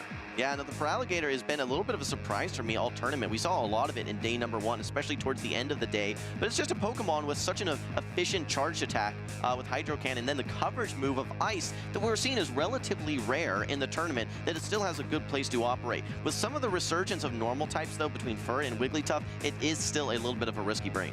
And it looks pretty good here because you have to worry about the Unova Stunfisk, and then you have to worry about the Furret. But we've seen the Furret matchup. It's not terrible, especially in the zero Protect Shield situations. It's pretty neutral. Sometimes the Furret's able to hang on to that double Hydro Cannon and you're able to win that matchup as the Furret, but the Furret is almost out of there by that time. And especially if you safe swap the Feraligatr. Getting that energy advantage is crucial against the Stunfisk, and we know Sceptile Ice is a Feraligatr pro, so I would not be surprised if he holds on to that in the back and tries to find some way to get energy advantage. Yeah, absolutely. I think that Feraligatr and that Altaria are going to be very strong for him. I don't think there's really anything that's going to check that Altaria too strong, with the exception of that Azumarill, which this is 2 consecutive matches we've seen Azumarill. That's a little interesting to me. The other Pokemon that I think is going to be a big factor could potentially be that Shadow Scizor. Shadow Scizor has a lot of positive matchups into Ashton Ash, but there is that Shadow Talonflame that he has on his team as well, which would be quite hard to get through. Yeah, and that Shadow Talonflame is looking pretty good against everything but the Feraligatr and Altaria. So you're probably right. You probably see that duo of the Altaria and the Feraligatr maybe bring something to respect the Azumarill. Maybe we will see Azumarill in this matchup from Ashton Ash as well. It's crazy how much Azumarill has fallen off a cliff in terms of usage. Was always the best water type for so long, and really the best fairy type forever, and now we have 2 fairy types in top 12 usage, not named Azumarill. That's right, Wigglytuff and the Florges. One other Pokemon that bears mentioning is the Cradily on the side of Ashton Ash. While it has a lot of great coverage in general, but also into this team, it can hit neutral everywhere. The one thing that you have to keep an eye on is that Acid is resisted by 3 of these Pokemon, so it's going to be a little bit hard to bring. Let's move into game number 1, Butters. Take us into it. All right, we're losers round 3. Ashton Ash versus Sceptile Ice. The Unova Stunfisk is met by the Feraligatr. Unova Stunfisk likes this lead matchup, and then swap into the discharge. What a play early on from Sceptile Ice. Ooh, baby, you love to catch that double resisted, not very effective discharge. Now we have the Shadow Kanto, shiny, might I add, Shadow Kanto Marowak. It's going to be met by this Azumarill. That's not really what it wants to see, but you do have a nice pacing advantage. Trying to see if you can throw on charge attack priority, but no, just throws this Bone Club. This will be some nice chip damage into the Azumarill. You know, I will say, I think this is exactly what he wants to see, because he wanted to bait out that Azumarill, so he had the Shadow Annihilate in the back that he could sweep with. with. He did that. The Azumarill is going to be out of the picture here. This Ice Beam is going to be able to pretty much knock out this Kanto Marowak. Yes, does knock out. Now the Feraligatr is going to come in. And plus, not only can you finish up this matchup, you might be able to come out with some energy, but he's probably going to save both shields for Annihilate in the back. Yeah, he's going to get to 2 Hydro Cannons before this Azumarill is able to reach the player. It's still 1 bubble away, and you're only 1 Shadow Claw away from your next Hydro Cannon. So I think you just throw it right away. I know, actually over farms. He wants to do an over farm here, Butters. I think you want that energy for the Stunfisk, because remember, Sceptile Ice swapped on the Discharge. So that Stunfisk is energy dry. That's right. Here comes the Stunfisk, swap out, meets the Hydro Cannon, and now he's gonna, no Protect Shield. Ashen Ash is gonna save both his Protect Shields in the back for that Ferret. It's time for the Shadow Annihilate. You just need to punch your way through this Stunfisk, and then I think it's going to be GG's, because I think that once you ramp up, you can punch your way through the rest of the team. That Azumarill is completely energy dry, and it needs to reach a Trailblaze desperately, but it's gonna find itself that, hey, I'm going up against an Annihilate that is already boosted. This is gonna be really tough for Ashen Ash. And the fact that he couldn't get to that double Mud Bomb is tough for Ashen Ash. Now the Annihilate has the chance to ramp up, but do you go for those double resisted Rage Fists just to get better counters? Yes, actually gonna throw, because there's 2 Protect Shields remaining, so just throw it, get the Protect Shield anyway. Don't overcomplicate things. Go for the Rage Fist. You're not even going for the charge attack damage. You are simply going for the boosted counters. It's going to make it much easier to get through this Ferret, and also easier to get through the Azumarill later on. Keep in mind, the Azumarill is completely energy dry. It's going to need 5 bubbles to get to an Ice Beam. I just don't think it's going to be able to reach there. Both these trainers are forced to Protect Shield on double resisted attacks, trying to catch a swap into the Rage Fist. Doesn't get it, gets the counter down, has double Rage Fist, but instead just goes for the counters. And Sceptile Ice, with his favorite Pokemon, Shadow Annihilate, is able to take game number 1. Butters, I don't like to call games before they are over, but once Ashen Ash let that Hydro Cannon go onto his Stunfisk, that game was over. There was no way for you to come back. That 2-shield Shadow Annihilate is just so strong. We're seeing it on so many teams, and if you look at this team from Sceptile Ice, it is almost identical to the out-of-pocket team. The one key difference is that it has the Feraligatr instead of the Steelix, which don't really occupy the same niche, but 5 out of 6 of those Pokemon are still operating very similarly. Sorry, one other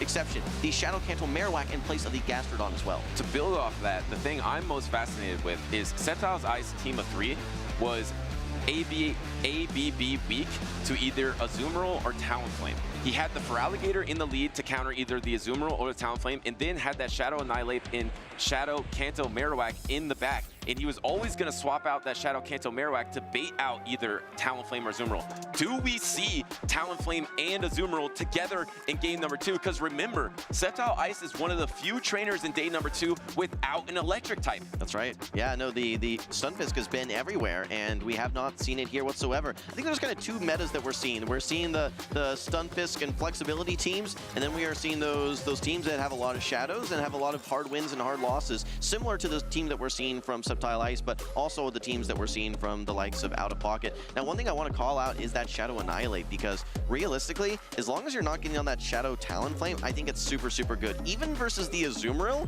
when you start ramping up your counters, they just add up so quickly with how strong counter is. And there it is. We got the leads for game number 2 here. There's the Shadow Talonflame into the Wigglytuff, and there, he actually brought it. He brought the Azumarill and the Shadow Talonflame. Say swap into the Annihilate. This is perfect for Ashen Ash. Yeah, this is tough if you're Sceptile Ice here, because you really aren't that strong into that Shadow Talonflame. You can just see how quickly these non-boosted, might I add, Incinerates are adding up. Now you're boosted. You have to use this Protect Shield. Yeah, you might get a Protect Shield back, but I think 2 Incinerates are absolutely going to knock out. And I don't even know if you get to this next Rage Fist, Butters. Yeah, if you don't get to the next Rage Fist, because I believe he is 2 counters away. So he will probably get knocked out by this Incinerate after he throws the 2 counters. Let's see, 1 counter, 2 counter, knockout. That is terrible for Sceptile Ice. Now he can bring in the Feraligatr, but Ashen Ash still has his timer available. He could swap out if he likes, but instead throws the fly. Yeah, he's going to get to 2 flies here probably before you're able to farm down. So Sceptile Ice has to make a decision. Do you shield this up and then throw the Hydro Cannon? No, tanks the fly. Can you even get to the Hydro Cannon now? He does get 1 Shadow Claw, so now he's only 1 away. He may be able to reach it a little bit later, but brings in the Wigglytuff. But still, Ashen Ash is at the next fly. This is boosted. You got to shield this too. Sceptile Ice is just overwhelmed by the heat coming from that Shadow Talonflame. It is Fairy versus Fairy. There is a 1 Protect Shield advantage for the Azumarill, but remember, there's a Unova Stunfisk,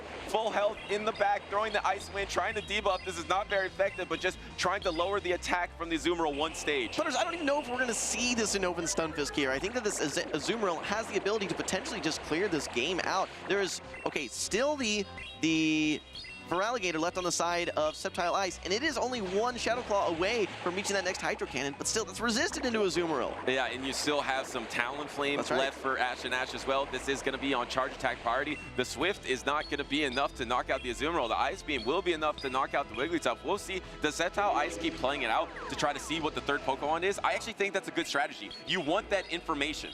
Yeah, I don't know if he's going to be able to even do it, though, right? You get knocked out here, you bring in the Feraligatr, you throw the Hydro Cannon, you knock out the Azumarill, but then you just bring in the Talonflame, and it's able to do everything that it needs to do. So, yeah, I think you're just going to get farmed down here, down to the ground. We're going to have a tight series here, Ash and Ash, Sceptile Ice, 1-1.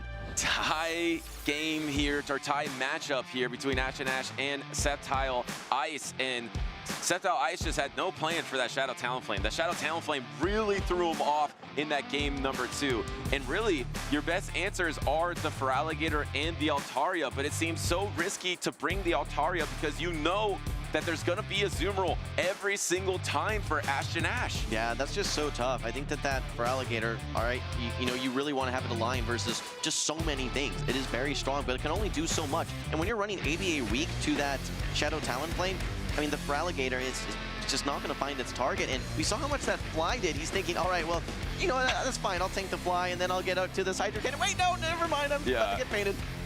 And he's just shaking his head there, thinking that he could get to the Rage Fist. He could not. He could get to the Hydro Cannon. He could not. And he could also not see the third Pokemon on Ash and Ash's team, which was the Unova Stunfisk here. So what's your best answer, actually, to Azumarill and Shadow Talonflame if you are Sceptile Ice? I mean, it is definitely the Feraligatr, but is there a number 2 answer that's strong? Unfortunately, I think it's the Altaria. I think that's going to be your next best but answer. Then it's also weak to the Azumarill. It's terribly weak to the Azumarill, but you can fight back as long as you have some Protect Shields. You're still reaching those Sky attacks relatively quickly. You're not going to be relying on any sort of fast attack pressure, but you can at least stall the matchup out long enough that you might be able to bring in another Pokemon like a Scizor, like an Annihilate, like a Marowak that has some fast attack pressure. But yeah, I don't think there's really a good answer, which means you have to bring Feraligatr, which makes sense why Ash and Ash is then bringing something like a Stunfisk. He may even opt to bring that Cradily, which again has a pretty nice matchup, just needs to avoid the Ice Beams from the Feraligatr. Or maybe he'll go back to the Furret like he did in game number 1. Here we go. Game number 3, tournament on the line for both these trainers. Unova Stunfisk into Wigglytuff, backline of Feraligatr and Shadow Annihilate here. It looks like the alignment is gonna matter in the back unless there's a pivot out.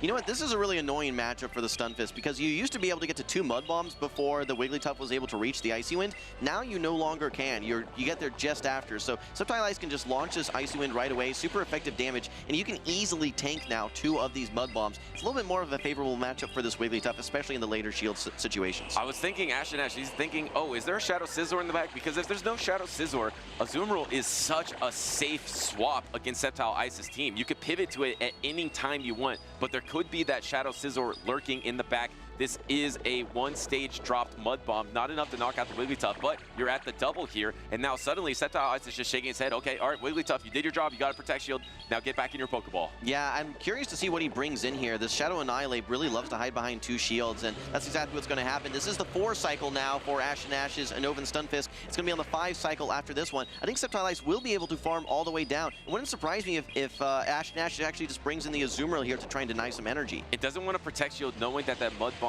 does less damage than usual because of the Icy Wind, and now getting all of this energy before, like you said, couldn't get to a second charge attack there. Here comes the Azumarill, but the problem is, yes, you do have a lot of energy, but Azumarill can really sponge up this energy and do a decent amount of damage with Bubble. The bubbles add up for sure, especially versus Shadow Annihilate. Yes, you can throw both of these Rage Fists, but instead Sceptile Ice wants to try and save that, thinking, okay, what's going to be in the back? Well, here's the Furret. Yes, you are going to be double resisting these Shadow Claws, but still 2 Hydro Cannons does a lot. I'm actually shocked that there's no shield here, because I thought this is maybe your best shield left. Like, your most efficient shield would be on a Hydro Cannon here, because you're not going to shield the Hydro Cannon on your Azumarill, and you don't really want to protect shield a Rage Fist either. Yeah.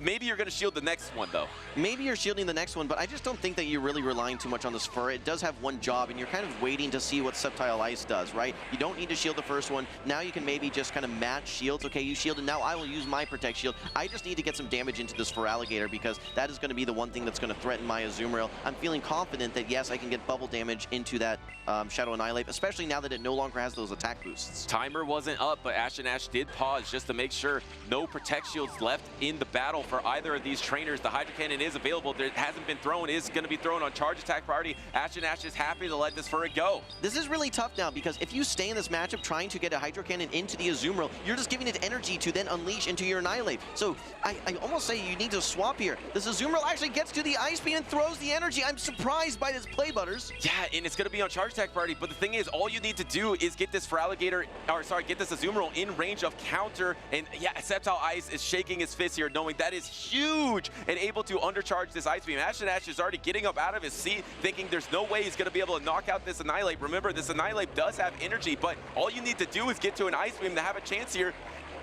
He's up out of his seat, though. You're not gonna get to it. Yeah, no, I think that was the game-losing play. Unfortunately, you needed to have some extra energy. You needed to over-farm because he's not gonna get to this Ice Beam. Rage Fist from Sceptile Ice, and he puts his fist in the air. The crowd goes wild. He's gonna take the 2-1 victory versus Ashton Ash. It's Sceptile Ice advances in the loser's side of the bracket. Ashen Ash is unfortunately eliminated here. Still one of the best trainers in Championship Series, in my opinion, one of the best not to have won a regional title yet. It won't be his day today, but Sceptile Ice, it still has that opportunity to become the Las Vegas regional champion. That's right. He's hungry for a rematch versus Itzaxon, who's going to be in our next matchup. But I got to say, you know, Ashton Ash took a very risky play there, throwing on charge attack priority. He's banking on Sceptile Ice wanting to throw on good timing and throwing after 4 Shadow Claws, but instead throws his Hydro Cannon right away. He wants to get that Feraligatr off the field. He wants to stay out of double Rage Fist range, but unfortunately he was not able to do that, and when you don't have any energy to go into that next matchup, it was devastating for Ashton Ash. The only way that play would work out great is if that was on a swap. Yeah. If he threw the Ice Beam on a catch from the Annihilate. Yep.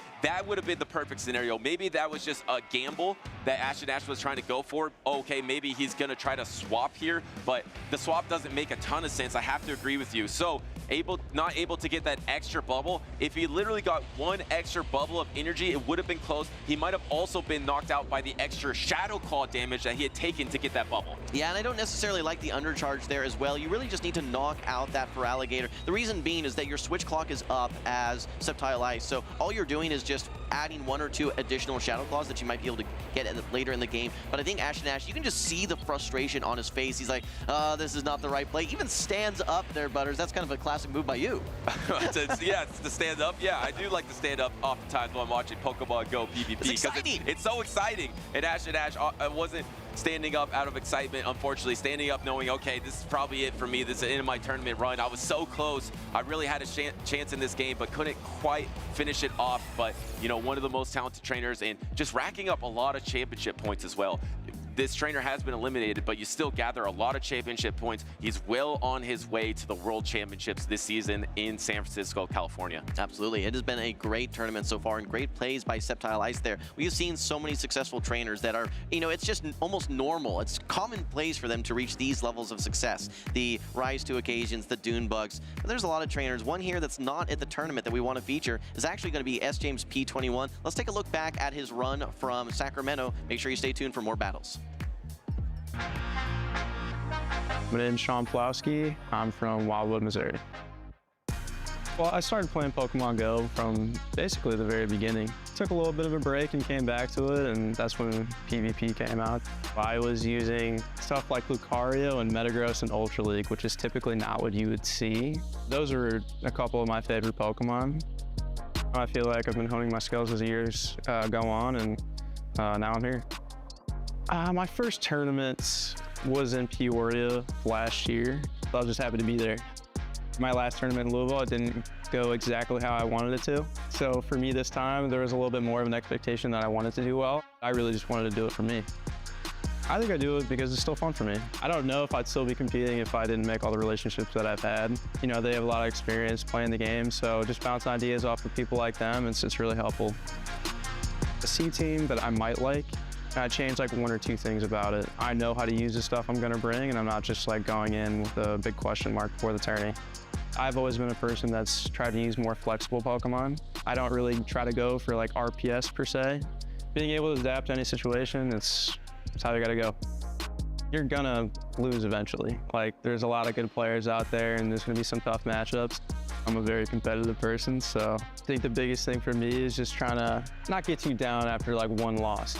Game 2 of winners finals, I wasn't sure if my aerial ace on jump bluff would knock out of pockets Azumarill. I think I said out loud, I don't think this KOs. And it did. I was just shocked. And I feel like that gave me such a rush to go on and compete for the rest of the tournament. I felt very comfortable after that. I know out of pocket pretty well. Played him in like 3 different regionals now. So we're pretty familiar with each other, and I know he's a really good player. The winners finals and the grand finals, I think he won game 3 in both of those. So I don't want to leave any window of opportunity where he can come back from that. Absolute fireworks on stage. SJ is your Sacramento 2025 regional champion. I mean, this was really the goal. I just wanted to qualify for Worlds, and winning Sacramento did that for me. Feel good to win a regional. I don't think the feeling will ever not feel good. By the end of it, I'm a little mentally spent, but I'm just really happy I was able to get it done. Last time for Worlds, I didn't really like my team, so for this go around, I would like to, spend a little bit more time on it and find a team that fits my play style again. With Dash, I don't think I've gotten the opportunity to play him head on in a while, maybe ever. He took a break, came back, and won the first regional of the season, so I would like to play him. I would love to win the World Championship, but there's a lot that can happen in this game, so you just kind of have to take things one step at a time. It would mean a lot. I don't even know what that could possibly feel like.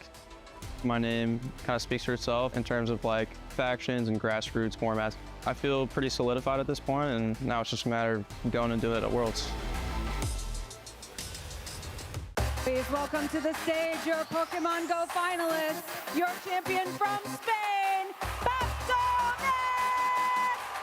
My name is Leo, and I'm from Spain.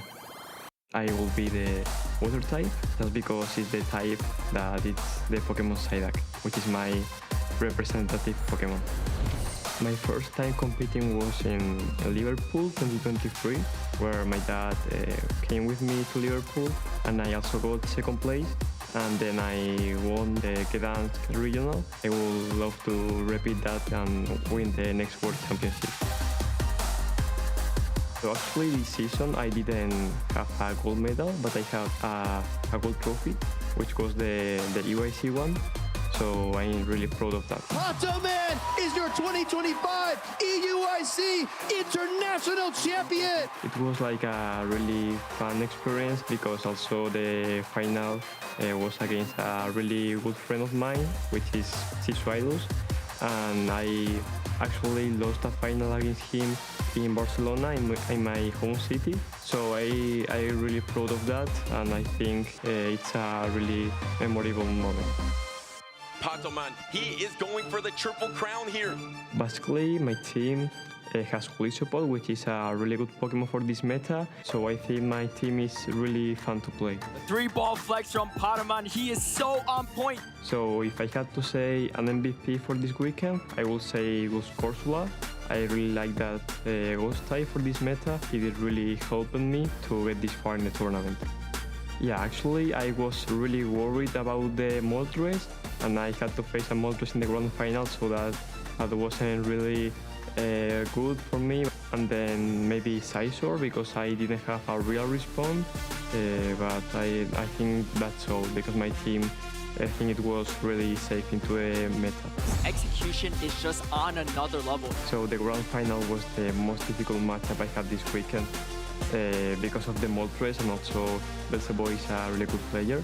So I had to play around that. Also his Annihilate did really good bench pressure because the counters to the Moltres, which are not really countered, got really offpaid by the Shadow Annihilate.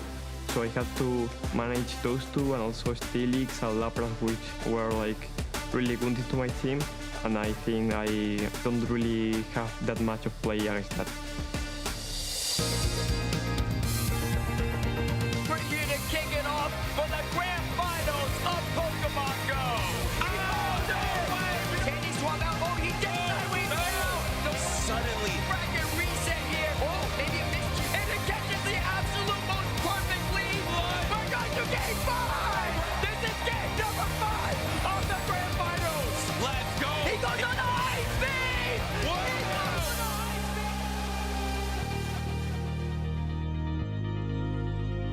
I feel good, but also maybe not disappointed, but like feeling that I could have done more. But still, I'm really proud of myself and happy with this tournament. My most memorable moment on this weekend was Saturday when I qualified to the Grand Finals in the winners bracket, because I feel like I had all the momentum I needed, and everyone supported me, really helped me to feeling more confident for the next week.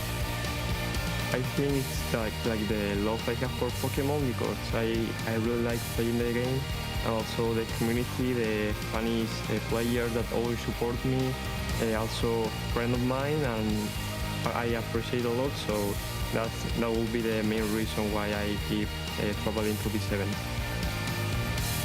You have to be competing constantly and never give up. That's the way to fulfill your dream, and that's what I want to do for the next season.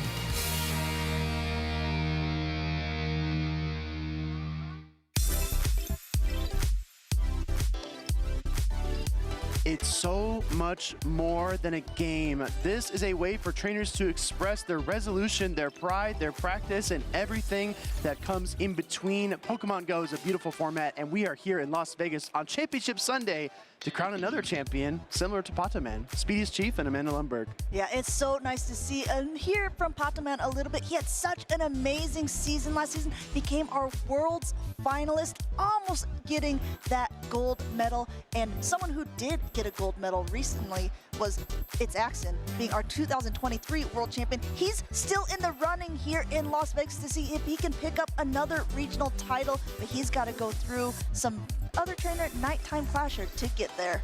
Nighttime Clasher is still grinding it out in that loser side bracket. As he said during the interview, you can't get caught up in the moment. You can't just think about, oh, don't make a mistake, don't make a mistake. Amanda, I'm sure you've experienced this, but as soon as you start telling yourself, don't mess up, you mess up. So Nighttime Clasher is cool, calm, and collected, staying in the zone. It's Axon looking to fight his way through this loser side bracket after falling to Rise earlier on in the day. He wants that rematch. Very, very close matchups earlier on. Both of these trainers now on that loser side and in a double elimination tournament. That means even though they've made it so far, even though they are in that top 8, one of them after this round will be calling it quits. Let's break it down a little bit. I'm liking Shadow Malamar in this matchup more than I've liked it in any matchup we've seen so far this weekend for Nighttime Clash. Tell me all about it. He's got a lot of targets, right? You can superpower the Cradilla, you can hit that Corviknight for a lot of damage, you can wall the Dusknoir, and you can hit that Sunfist for neutral. So there's a ton of play. Let's see if we get it in the lead, in the swap, or somewhere in between. Game 1 coming at you. Looks like it's in the lead. That's exactly where it's going to be, up against that best buddied Unova Sunfist on the side of It's Axon. And if you look at the side of It's Axon, he said he felt a little bit dirty having a Wigglytuff on his team, and actually no Wigglytuff to be found in this round, which is great news for that Malamar. It means it can completely avoid one of the hardest counters on It's Axon's team for it.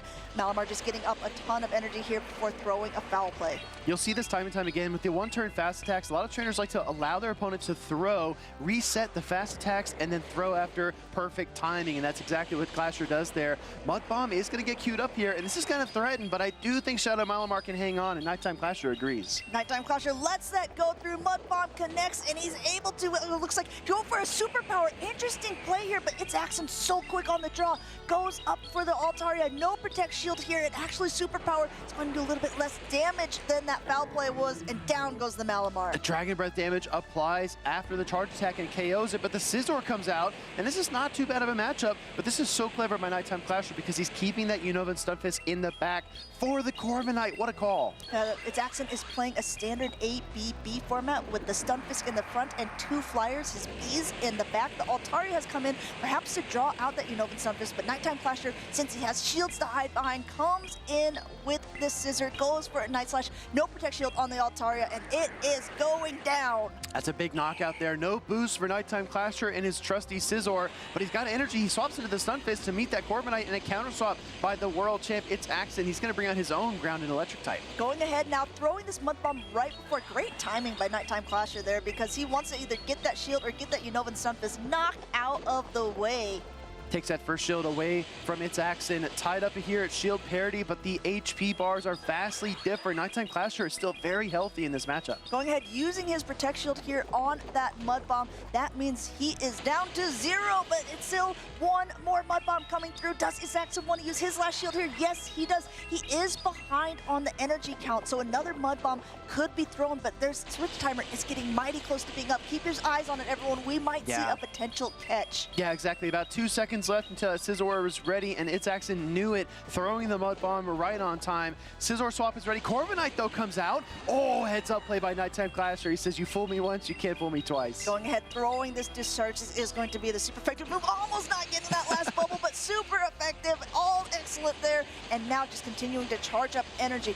If you notice, its Axon is running a Corviknight that has Iron Head on it rather than Payback, so it's not going to be able to hit back on this Unova Stunfisk as hard, and there's like no big target like a Credilli on that side. Ooh, perfectly said, Amanda, but the Scizor is going to come out here and nullify all this energy from the Corviknight.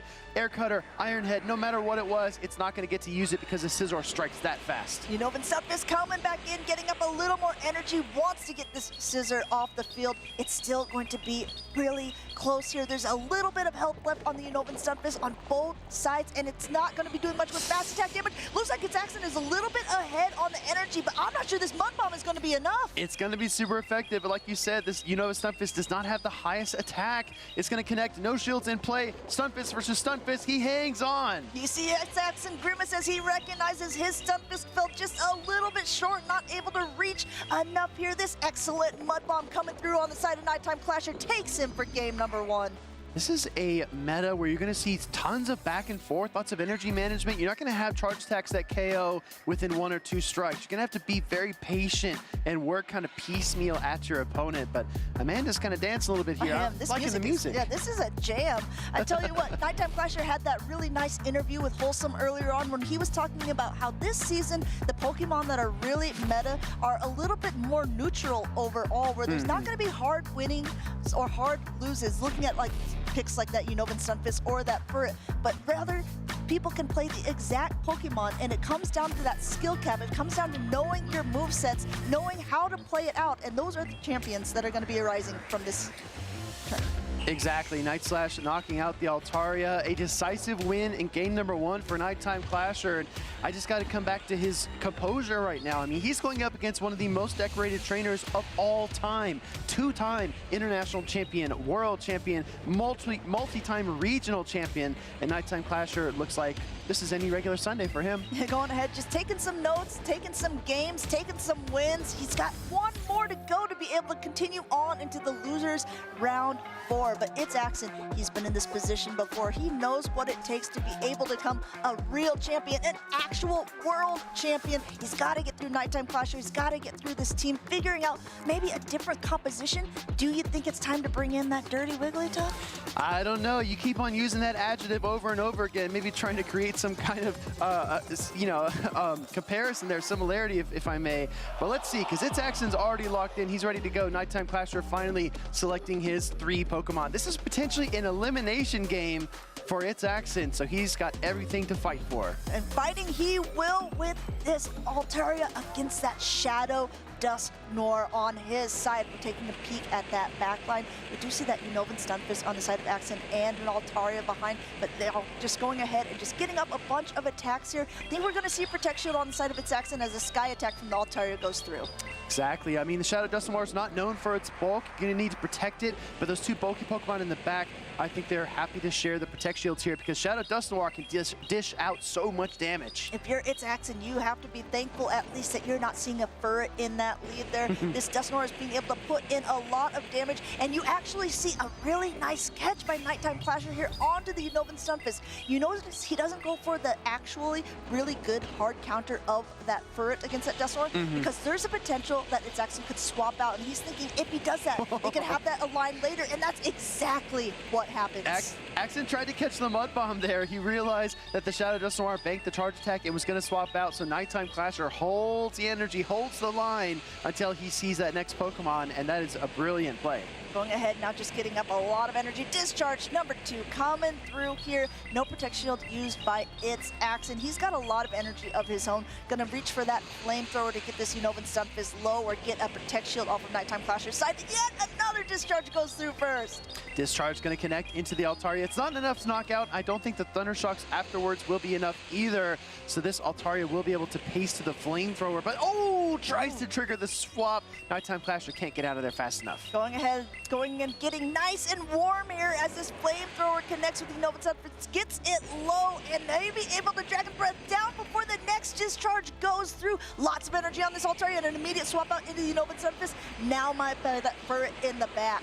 I really like this position for Nighttime Clasher. I mean, this is starting to look pretty rough for its Axen because the Furret can ramp up the Trailblazes, it can chew through that Dust Noir, and there's still 2 Protect Shields for Nighttime Clasher here. You see the calculations going through both of these trainers' heads as they're recognizing that we are potentially nearing the end game here with only 1 Protect Shield left on its Axen side. He has to decide when it's most impactful to use it. Already boosted once by that first Trailblaze, probably saving up for when the next one is available. Now that everything is going to be hitting just a bit harder, Nighttime Clasher uses his very first shield here on the Furret as he reaches for that Swift. Great awareness of the switch timer as well. Nighttime Clasher throwing just 1 or 2 seconds before the swap is available. Its Axen does have shields, but he also has that weakened Altaria in the back that could be a sacrificial swap down the stretch. I think Nighttime Clasher needs to shield soon, but he's not going to do it yet. Doesn't want to use his last Protect Shield yet. Keep in mind, its Axen also, I believe, has a charge attack stored on that Altaria. So now coming for that Mud Bomb, and he actually hits it beforehand. Does Nighttime Clasher want to let this boosted Furret go down? No, he puts up his last Protect Shield. We might see a farm down. Yeah, you have to. Altaria comes in, and actually gets a sneaky Dragon Breath down, thanks to Sky Attack. I think Nighttime Clasher's got 2 charge attacks. There are 2 Pokemon left to be knocked out, so he might have what he needs to win. Oh, and a Peekaboo! It's Axen pulls a rabbit out of a hat here in Vegas to catch this Sky Attack, but is it enough to keep him in this battle? Sky Attack coming through, knocks out the Altaria. He's got to farm down with this Dust Noir. He might be able to do so. He's at the Dynamic Punch, and now we see he's able to throw it first here, going for that Dynamic Punch against the Furret. No Protect Shields remaining. Against all odds, its Axen comes out on top in a really heated game number 2 versus Nighttime Clasher. I mean, it looked like the stars were aligning and Nighttime Clasher was going to 2-0 sweep, but its Axen had other plans. This is the world champion difference here. We've seen actually a couple peekaboo plays from him this weekend. Once earlier on with Rise to Occasion, catching a Dynamic Punch onto his own Shadow Dust Noir, and now when it was most impactful, when it was right down to the line where Nighttime Clasher was going to move on in the tournament, its Axen said, not so fast. This is the second peekaboo play that I believe its Axen has pulled off today. Not this weekend, Amanda, but today since 10 a.m. or so this morning. So he is definitely firing on all cylinders. And Nighttime Clasher is still calm and collected, but he's got to keep an eye out for those fast twitch movements that its Axen is going to use to try to throw him off. Both of these trainers are well accomplished. Both of them know that this is going to be a big feat for them. Both of them regional champions before, but they want that title here in Vegas. They need to be able to beat each other, be able to take it to this next round. Decisive game number 3. We've seen the Shadow Malamar. We have not seen the Wigglytuff yet from its Axen. There are threats. There is that Shadow Scizor on the opposing side. This could all come down to alignment, but I think we're going to get a lot of interesting plays regardless because these 2 trainers are just that talented. Being able to pick and choose among these different 6 Pokemon is really a mind game in itself because yes, there is the Wigglytuff for the Malamar, but there is that Shadow Scizor for the Wigglytuff and Credilli.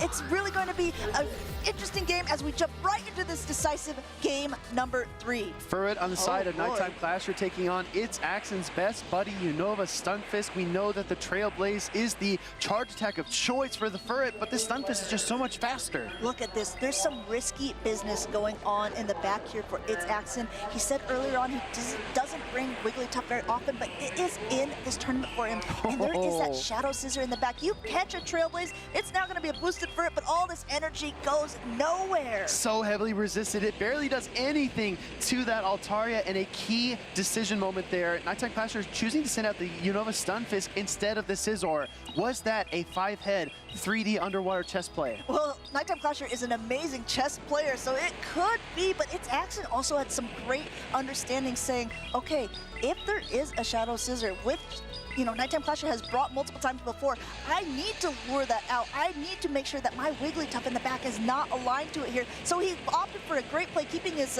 Unova Stunfisk super healthy and brought in this Altaria. Oh, trying to go for the switch there. I think its accent was trying to tap on the Wigglytuff, but could not get it in time. I'm telling you, everybody, we talk about the 45-second switch timer. These trainers know it. The internal clock doesn't stop. Here comes Wigglytuff. Here comes Wigglytuff, and here comes Scissor to just start punching.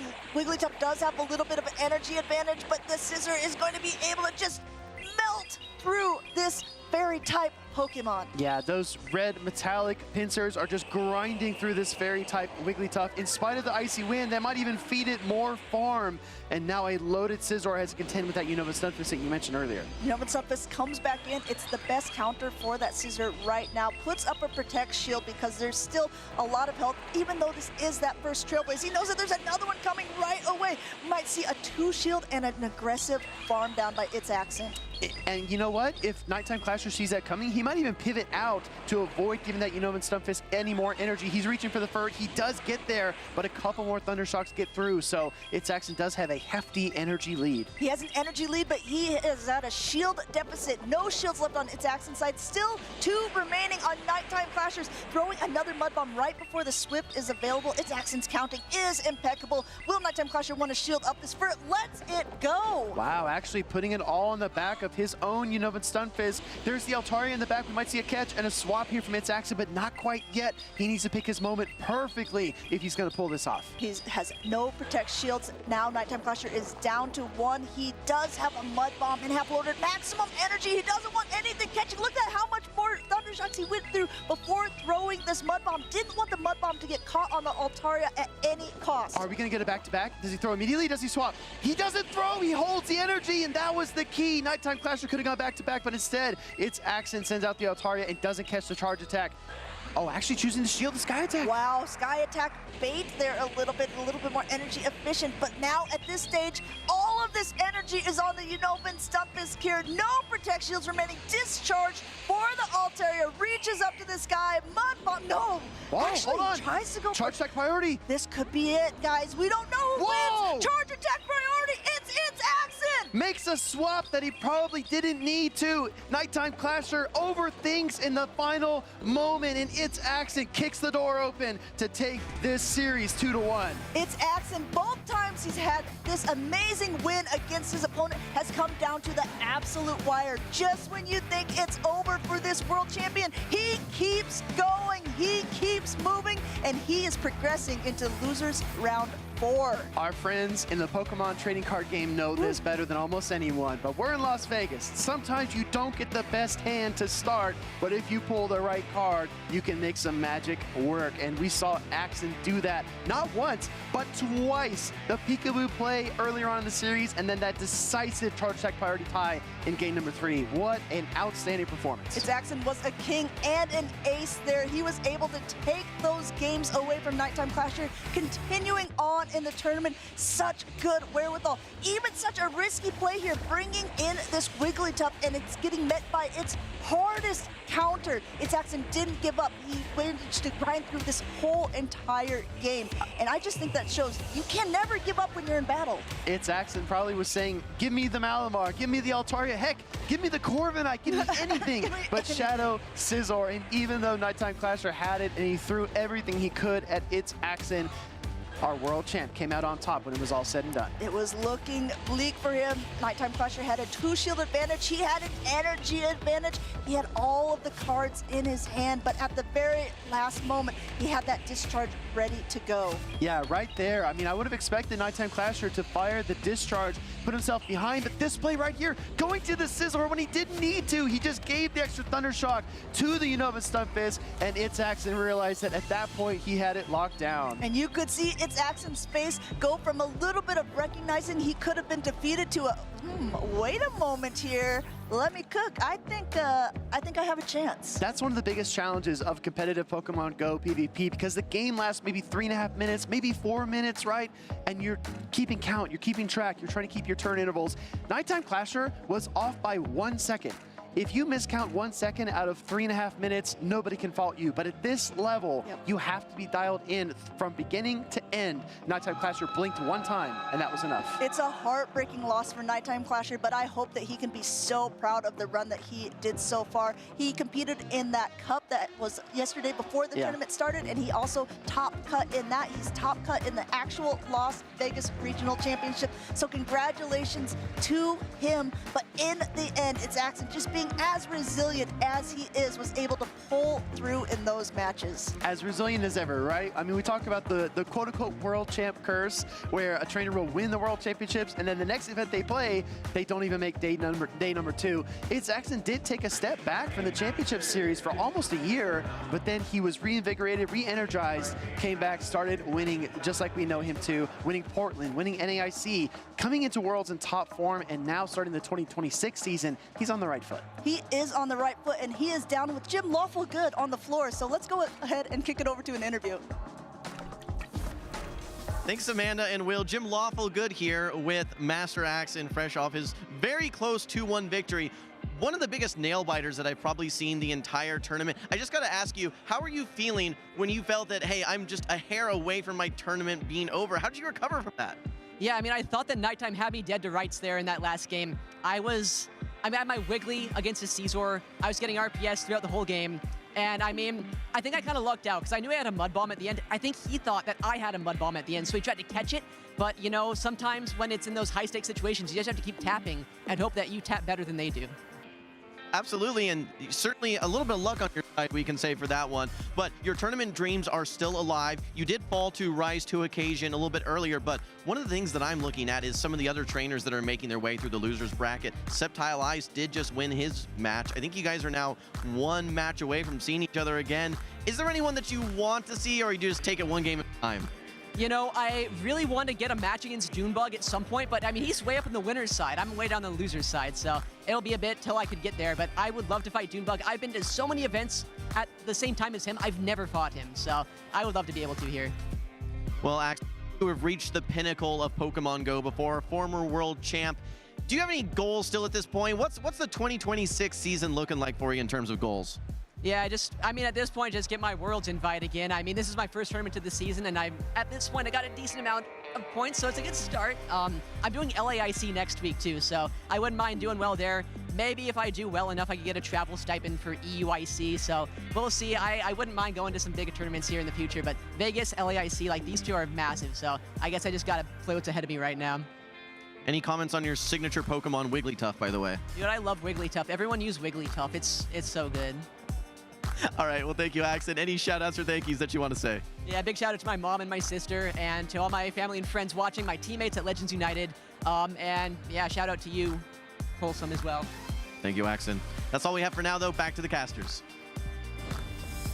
Always so well-spoken, just delivers every line so perfectly. And I got to be honest, he was smiling. He was happy to talk about going to LAIC. But I feel like a lot of trainers in LATAM probably had a single bead of sweat come down their forehead when they heard the world champ was going to attend. They're like, ruh-roh, gotta get prepared because it's Axon's going to be down in Brazil next weekend. And I will tell you what, coming off of a really, really good win the weekend before is some nice momentum. But of course, there's still so many more trainers because we are in that losers side of the bracket. As a reminder, you can use that exclamation point bracket to see who is all left in this tournament, who is going to be competing against who. But right now, we got Rockhaven up against Sceptile Ice, and we are going, it's the season of the Dragons. The Dragons take flight, but Shadow Scizor is quick to jump in the middle of this battle for Rockhaven. No swap out from Sceptile Ice, built to the flamethrower. This could definitely bait away a shield. Rockhaven is not feeling like today is the day to call his bluff. Going ahead, just making that sure that Scizor is nice and healthy. healthy, a lot of energy, and actually in comes that Feraligatr, but there's so much energy already on this Scizor, and you see Sceptile Ice debating, is this just a bait? No, going for that shield. Smart move by Sceptile Ice, because that Trailblaze would have done quite a bit of damage. Yeah, his eyes got really wide there. He said, oh, that shield actually paid off. Where you see a Protect Shield in kind from Rockhaven as he protects his Scizor from the wrathful Hydro Cannon from the Feraligatr.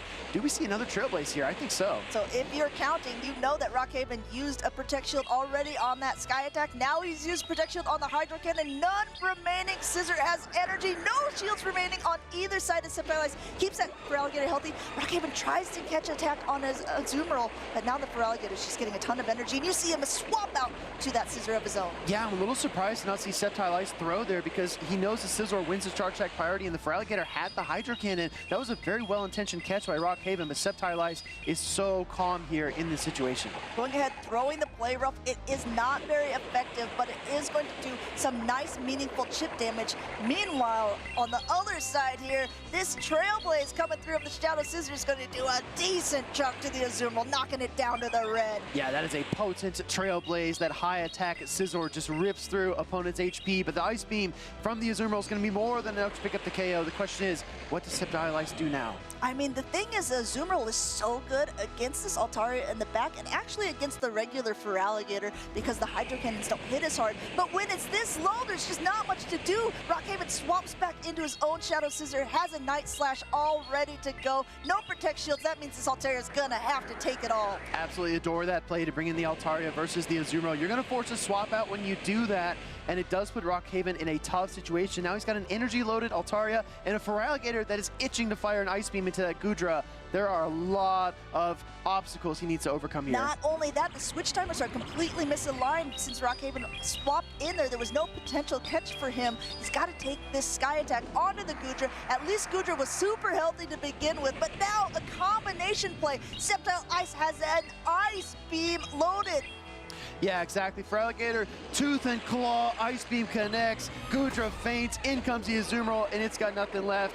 I don't think that Sceptile Ice needs to even throw another charge attack. He just claws right through. Sceptile Ice said earlier on, Feraligatr is so good. I know how to use it. I know its counts. I know its matchups. I'd be crazy not to. And he's continuing to prove that here in Vegas in Losers Round 4 as he takes game number 1 with an Ice Beam to the Goodra and then just clawing down that Azumarill. Well, we've already established that Shadow Annihilate is Sceptile Ice's favorite Pokemon to use. Loves it. We know the world champ likes Wigglytuff, but what are we going to see in terms of game number 2 from Sceptile Ice and Rockhaven?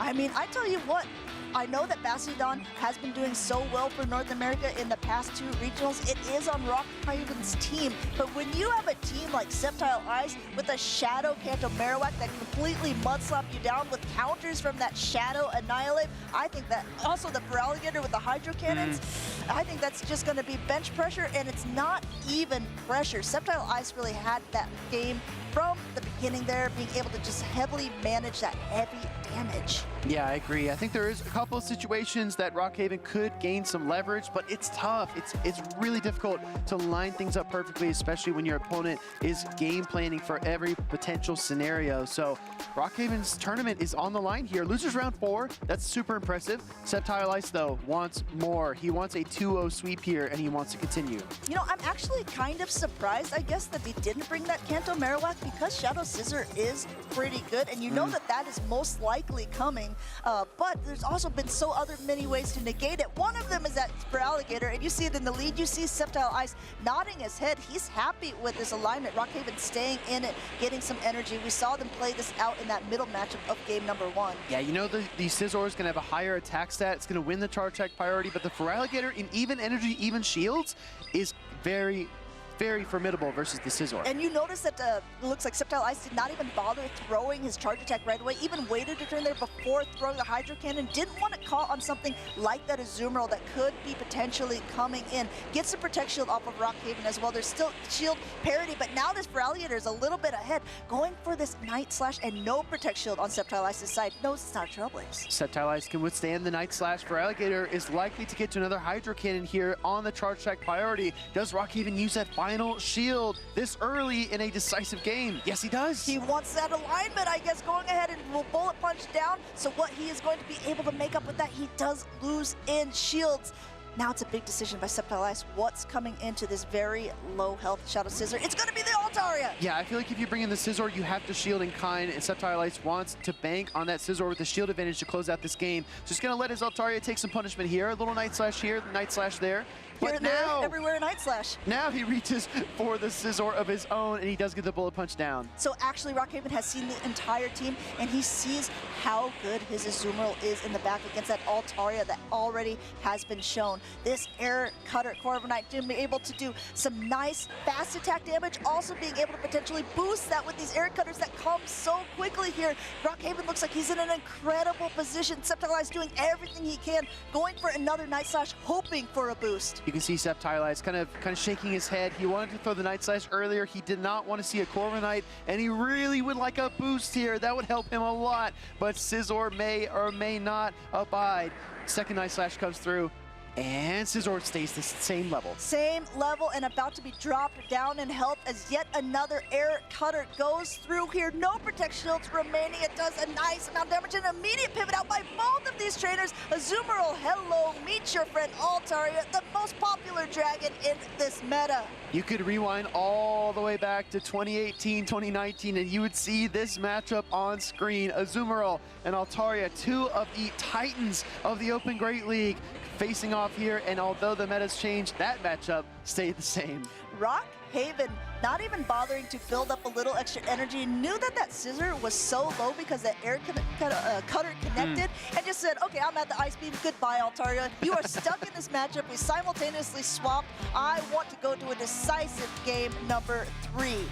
Rockhaven has not brought his Bastion out to play. I keep on seeing so much Altaria gameplay from Sceptile Ice, and I wonder to myself, what if that Bastion switch locked onto an Altaria? That would give Rockhaven all the energy leverage that he needs to win a battle, but is Game 3 the time that he takes that risk? I mean, looking at their team compositions overall, Sceptile Ice has a bit of an Azumarill weakness. Yes. It's not that any of the, I mean, there are Pokemon that definitely lose very hard to it, like that Altaria.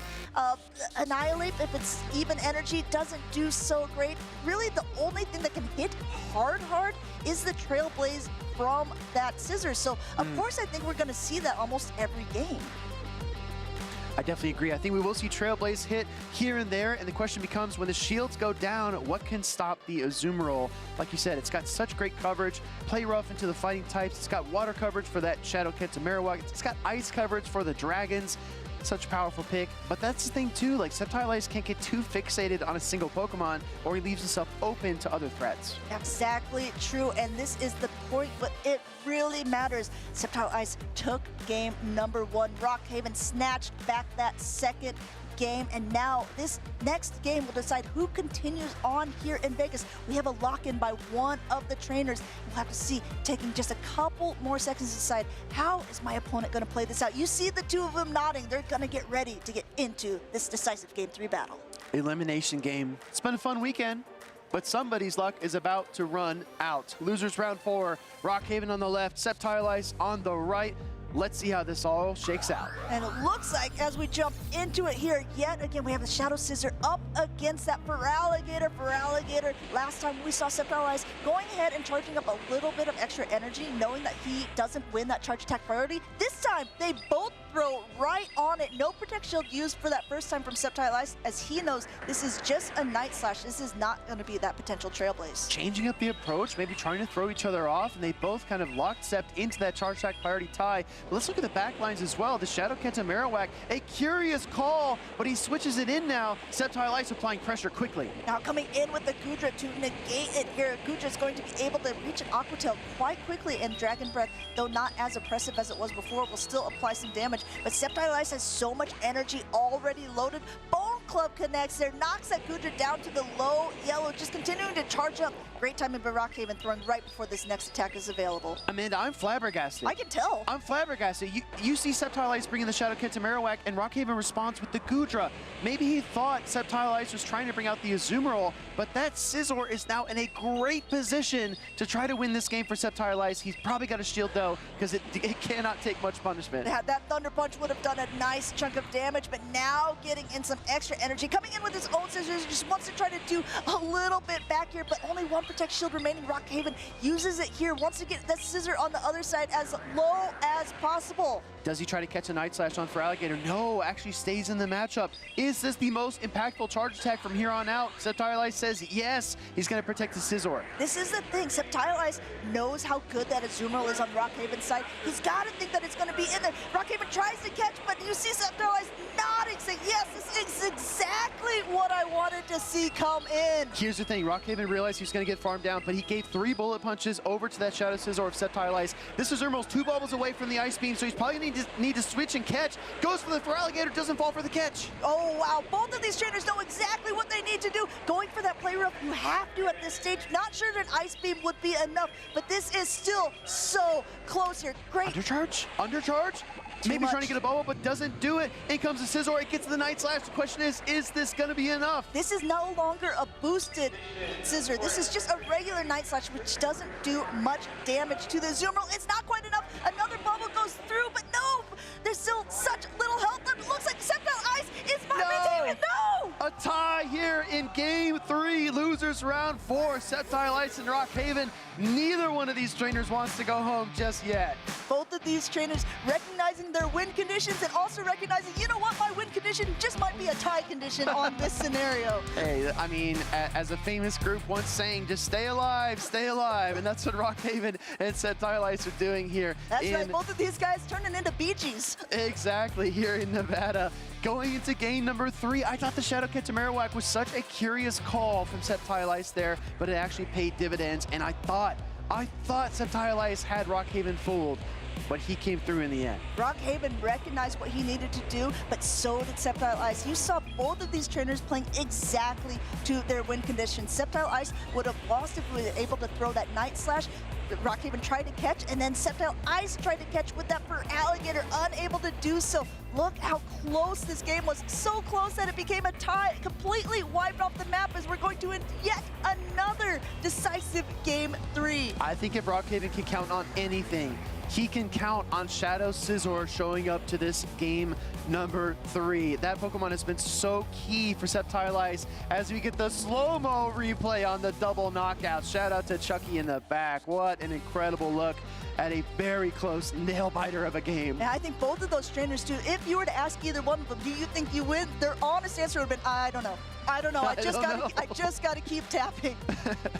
This is a game 3 after essentially a tie, a fresh matchup for these two trainers, and they look pretty calm. I don't think I would be that calm if I was in this situation. I mean, you saw how close those last matchups are. You see Rockhaven like tapping on the phone already. He's getting his tapping fingers warmed up for this next game. He realizes how big of a moment this is going to be for him. Sceptile Ice going ahead, thinking things over just a little bit more. Both of these trainers have made it so far in tournaments past. As you can see here, we had the regional top 4 in Knoxville and top 8 in Peoria for Rockhaven. But Sceptile Ice, we went over it before, 2 top 8s, one of them at an international championship and also a finalist last season in Toronto.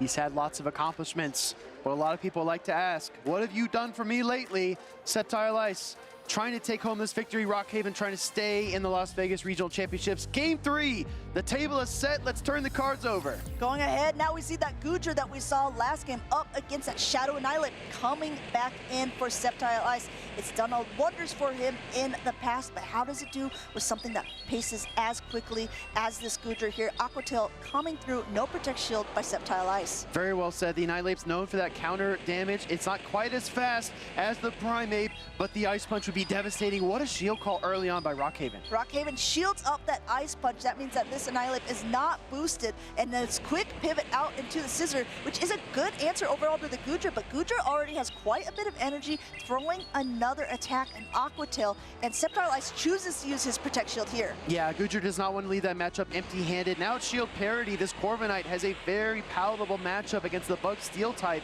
Probably only needs to go for the Air Cutter, but probably wants to build for the payback just to have that threat. Going ahead, now Sceptile Ice is throwing a Night Slash. We saw this in game number 2 where Rockhaven ended up winning. There was no boost by this Scissor, even though it did the same thing. Back-to-back Night Slashes here. No Protect Shield used by Rockhaven. This means that this Corviknight is going to get kind of low into the red, but has a ton of energy, throwing that first Air Cutter now.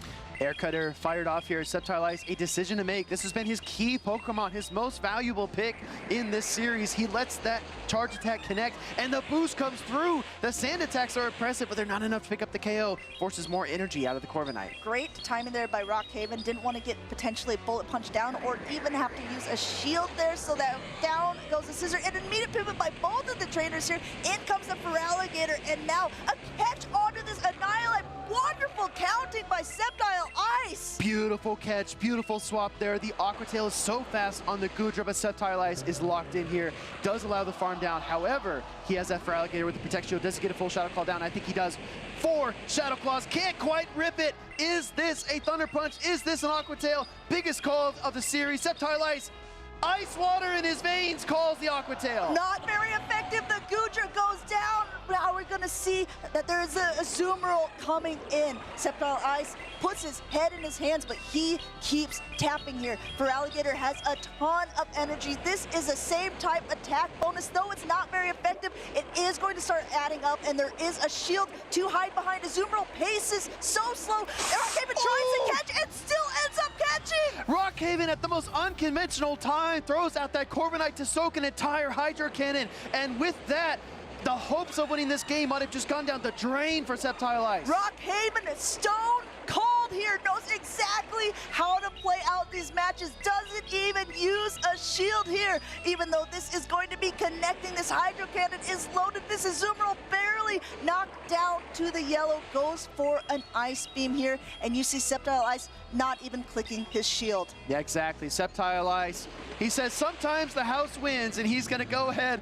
with his winnings here in Las Vegas as he exits the regional championship. One of our fan favorite players that we've heard the crowd go crazy for, but Rockhaven was just too sturdy, too tough in the face of a very talented opponent. Rockhaven played masterfully through that. He got caught on a couple of times, but he also caught Sceptile Ice in the moments where it mattered most. That Corviknight play at the end, that was crazy. And you even saw Sceptile Ice. He was like, I didn't click it. No, I didn't click it. Oh no, I clicked it.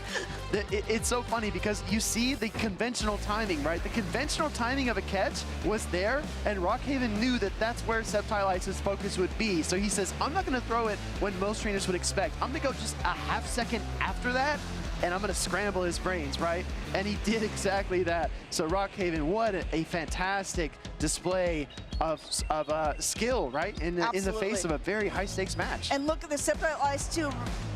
Like, he did everything he possibly could, being able to take that Aqua Tail and just being able to charge up so much energy. Feraligatr was against the world there and almost maybe had it, but even still, clicking the button, it was, heartbreaking for Sceptile Ice. You could see him, you know, his leg was kind of twitching. He was nervous, he was anxious, and right there, that moment was the first time that it really showed.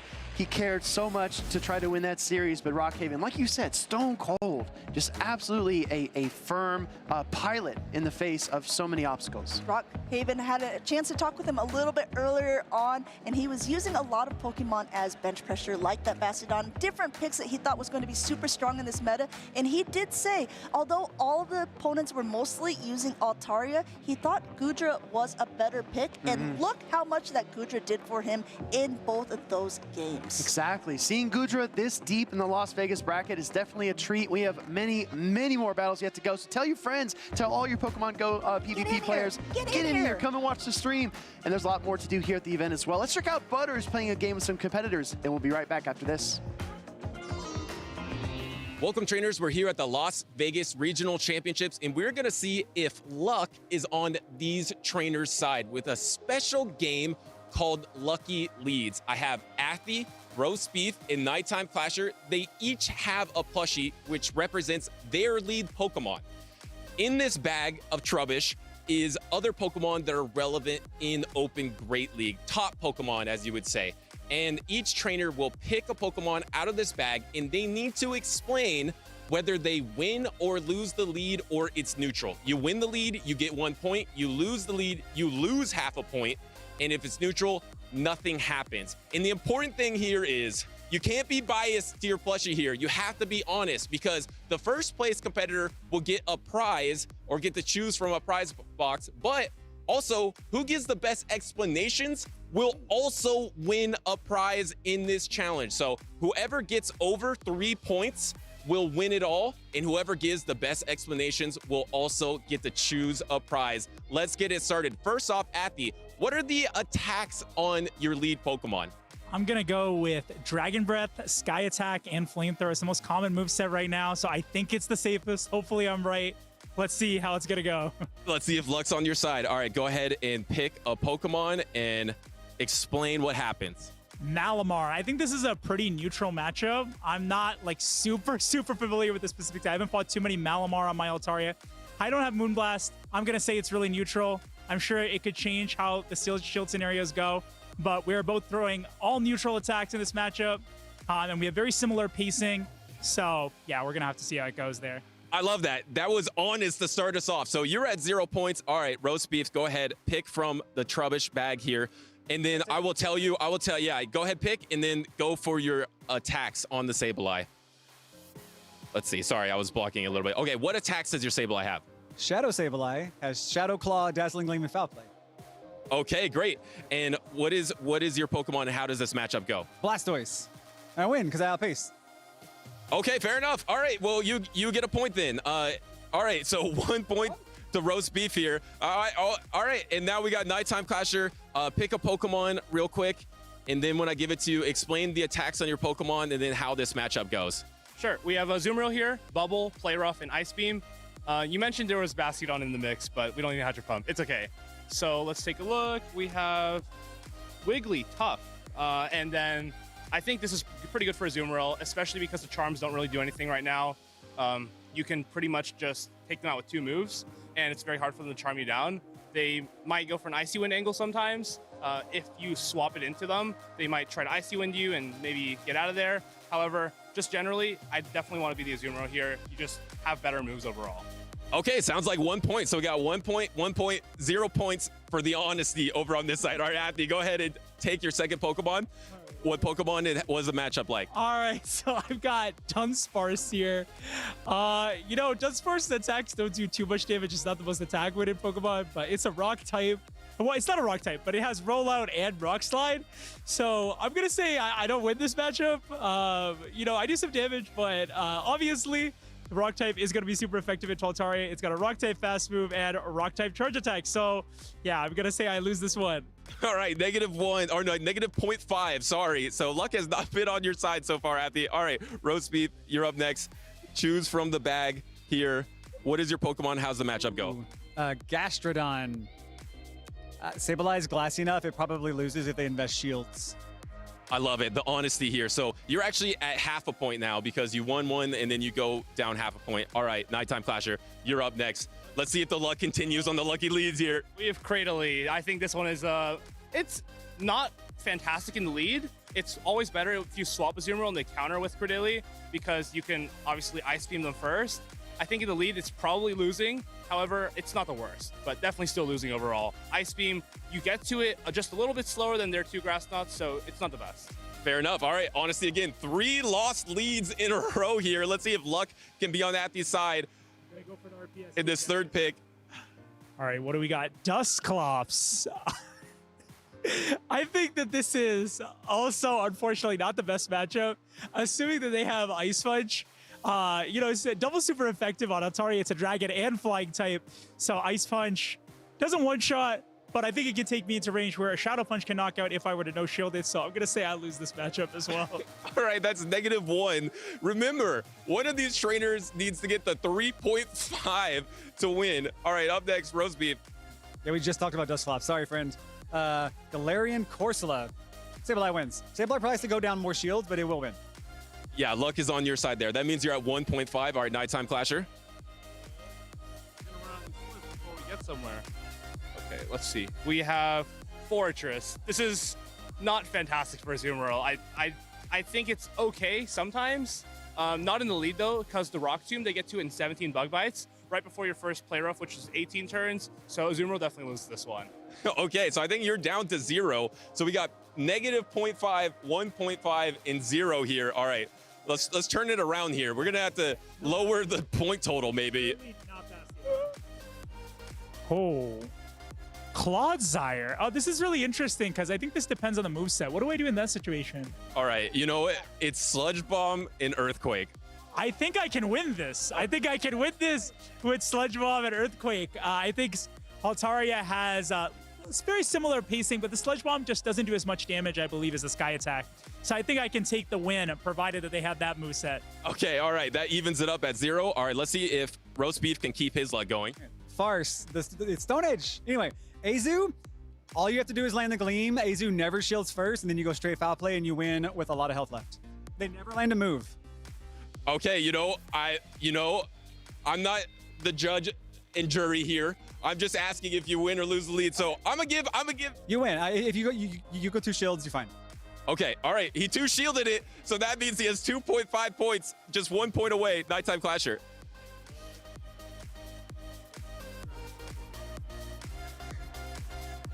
We have Goodra. This is in the lead, really, really solid for Azumarill. It always gets a little awkward if Goodra swaps and you counter swap with it because Thunder Punches do come pretty quickly and they can just bully you with 2 shields. However, Azumarill still just favored here. Play rough and bubbles, easily enough to knock out the Goodra. Okay, what's your total now? I think I'm at 1. At 1. Okay, 1, 2.5, and 0. All right, let's. 2.5, right?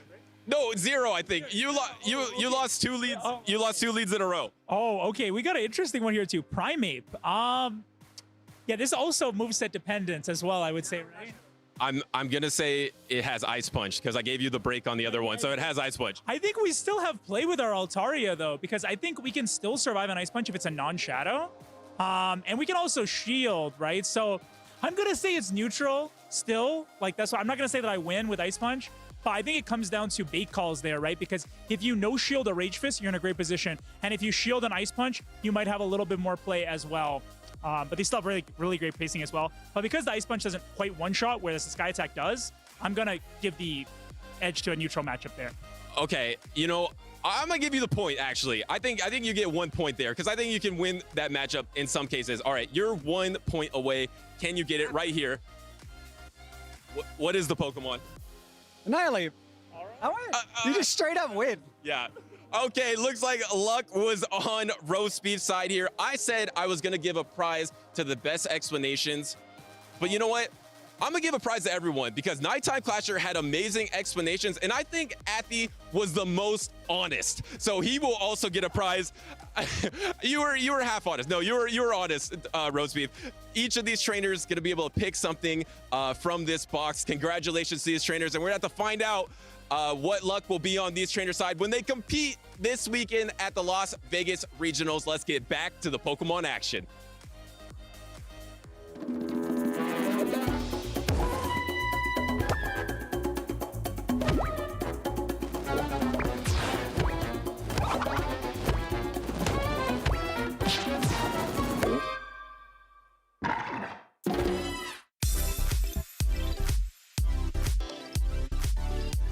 Well, we just saw Nighttime Clasher on stage, and unfortunately, luck was not on his side this time, but he had an awesome run at the Las Vegas Regional Championships. And also, I want to point out, he won the Cup on Friday with that exact team, so he had a good weekend here in Las Vegas. I am 2 Butters, joined by Wholesome. Butters, I think you mentioned, or maybe it was during his interview, he had mentioned that that was his backup team that he was going to be bringing for this regional. And then he won the cup on Friday. He's like, you know what, I'll bring it. Well, no, the thing is, I think he wishes he had a backup team because he keeps saying like, oh, I keep bringing my main team to the cup, but then it keeps doing well in the cup, so I just keep bringing it again. But he thinks that trainers maybe can scout it out a little bit. But either way, he had a good weekend. Unfortunately, he did go down to It's Axon. We have on stage next versus Out of Pocket, another epic clash of two North American international championships. Obviously, It's Axon is a world champion. I do know that a regional in Portland last season that It's Axon won, he actually did eliminate Out of Pocket from that winner's side of the bracket, I believe. So the most recent matchup between these two went to It's Axon. Well, I'm looking forward to the rematch here then. One of the things that you wanted to see was the Ironhead Corviknight matching up versus the Altaria, which could be an interesting matchup here as well. I want to talk about that Corviknight because it is unique for It's Axon. He talked about his niche on his team.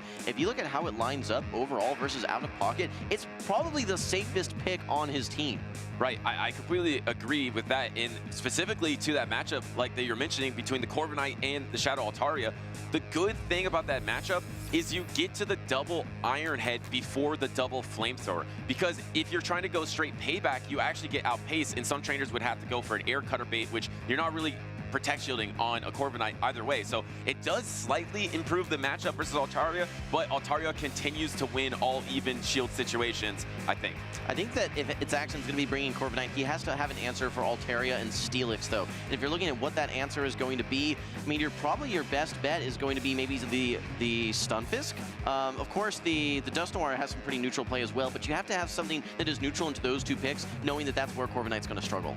And that's also where Cradilly can be in effect too. I think Cradilly is just fine versus those matchups. The Steelix matchup is really funky. Yeah. It's a real weird one. Steelix does have some play, and this is the normal Steelix though. Right. We're so much more familiar with the Shadow variant. Not only of other trainers in Las Vegas chose that Shadow variant, but of course the world champion Beelzeboy became famous with that Shadow Steelix. Arrow as well did quite well at the World Championships with it. But the normal Steelix has a ton of bulk to absorb a double Grass Knot. So it makes the situation a little more clunky for the Cradilly, but Cradilly is a pick that's going to be super safe. But the thing is, against Steelix Altaria, the thing is, the force of that Shadow Scizor and Annihilate, it just makes it so hard to actually bring Cradilly into a battle. Yeah, absolutely. When there are just two hard answers to that Cradilly between the Shadow Scizor as well as the Annihilate, it is just so risky to bring. I think that in general, It's Axon likes to run a lot of very safe Pokemon where it allows for a lot of finesse and skill ceiling type plays.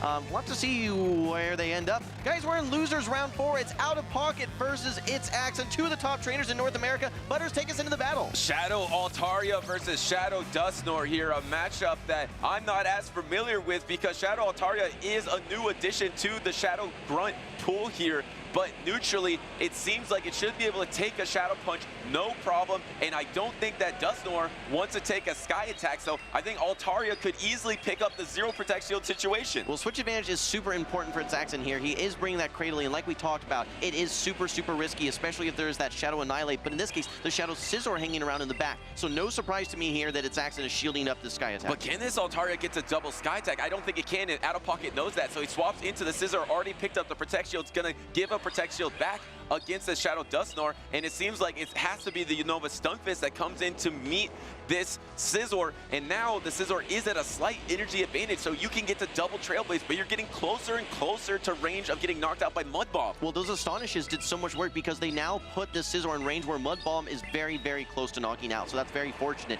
Also fortunate for Axon is the fact that he resists these bullet punches, and now he gets to have Cradilly onto the Altaria and the Steelix, which we talked about was one of those potential answers for that core. And he's looking at it, you can't shield. Oh, you do shield. He has the back-to-back though. There's no timer available, and I think this Mud Bomb is going to be enough. It's going to be so close. This isn't the strongest attack. It is same type of attack bonus. Shadow Scizor doesn't have the most bulk. Can it hang on? And it does with a sliver of health to get to the Night Slash. Yeah, but realistically, this isn't doing that much work. You're only taking out a small sliver of HP for this Stunfisk, so this energy, while it is meaningful that you get this off, isn't going to be that impactful overall. You now have to get through a Cradilly as well as this Astonish user, Dust Noir.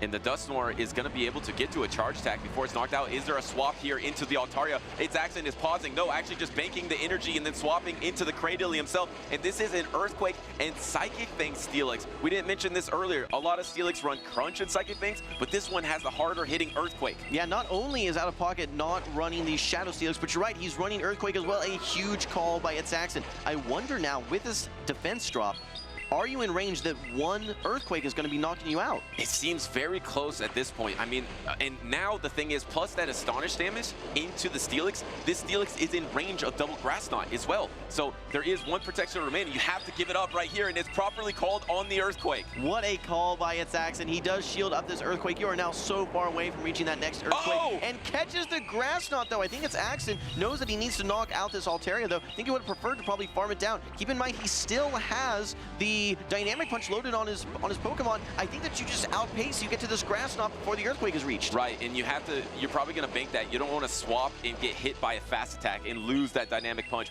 But either way, the Dynamic Punch, the Grass Knot, It's Axen had 2 answers in the back for this Steelix and takes game number 1. Yeah, great plays. And, you know, we really talked about early on, you needed to have a Pokemon that's going to be able to respond to that Steelix and to that Altaria, and that was that Cradily. Great bring by It's Axen. He was very fortunate that he did not have to have his Cradily lined up versus that Shadow Scizor, which just tears through a lot of Pokemon, that Cradily included. And once you saw that Shadow Scizor out on the battlefield for Out of Pocket, you knew that Cradily was going to be safe in the back. And he kept those protections, didn't care about alignment as much.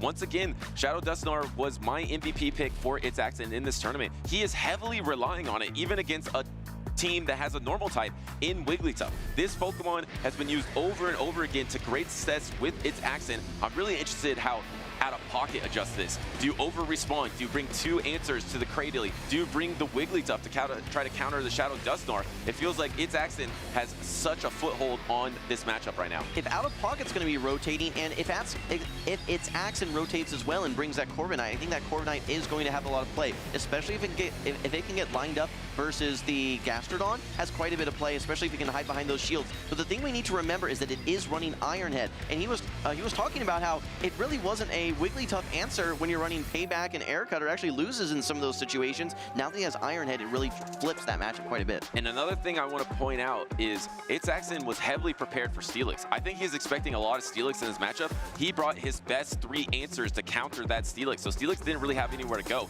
Do we see it on the team of 3 for Out of Pocket in game number 2? No, he actually dropped the Steelix. It's the Gastrodon into that Corviknight, like you mentioned. This is not a perfect matchup for the Gastrodon, but luckily there is no Payback, so it's way clunkier for the Corviknight. Yeah, you have to go for these Air Cutters, which by itself is not a very strong move. While it does benefit from same type attack bonus, it's just not that efficient, but it gives you that opportunity to boost, which can really change the dynamics of any matchup. And the Water Pulse is probably going to come through onto the Corviknight here. Going to try to fish for those boosts. Looks like neither trainer wants to swap out of this matchup. You have that Shadow Dusknoir in the back, and there's a Wigglytuff in the back. That was a huge adjustment from Out of Pocket. If he can somehow get the alignment here in this opening lead matchup and have Wigglytuff versus Dusknoir, that would be brutal. If you get a boost here, 2 of these Air Cutters are going to knock out. I think if you don't get the boost, then they don't knock out. No boost, so unfortunate for It's Axen. Out of Pocket now at this next Water Pulse on his Gastrodon as well. I think he can win the Zero Shield matchup. I think so too, and the Air Cutter does go through. Gastrodon hangs on, and there finally,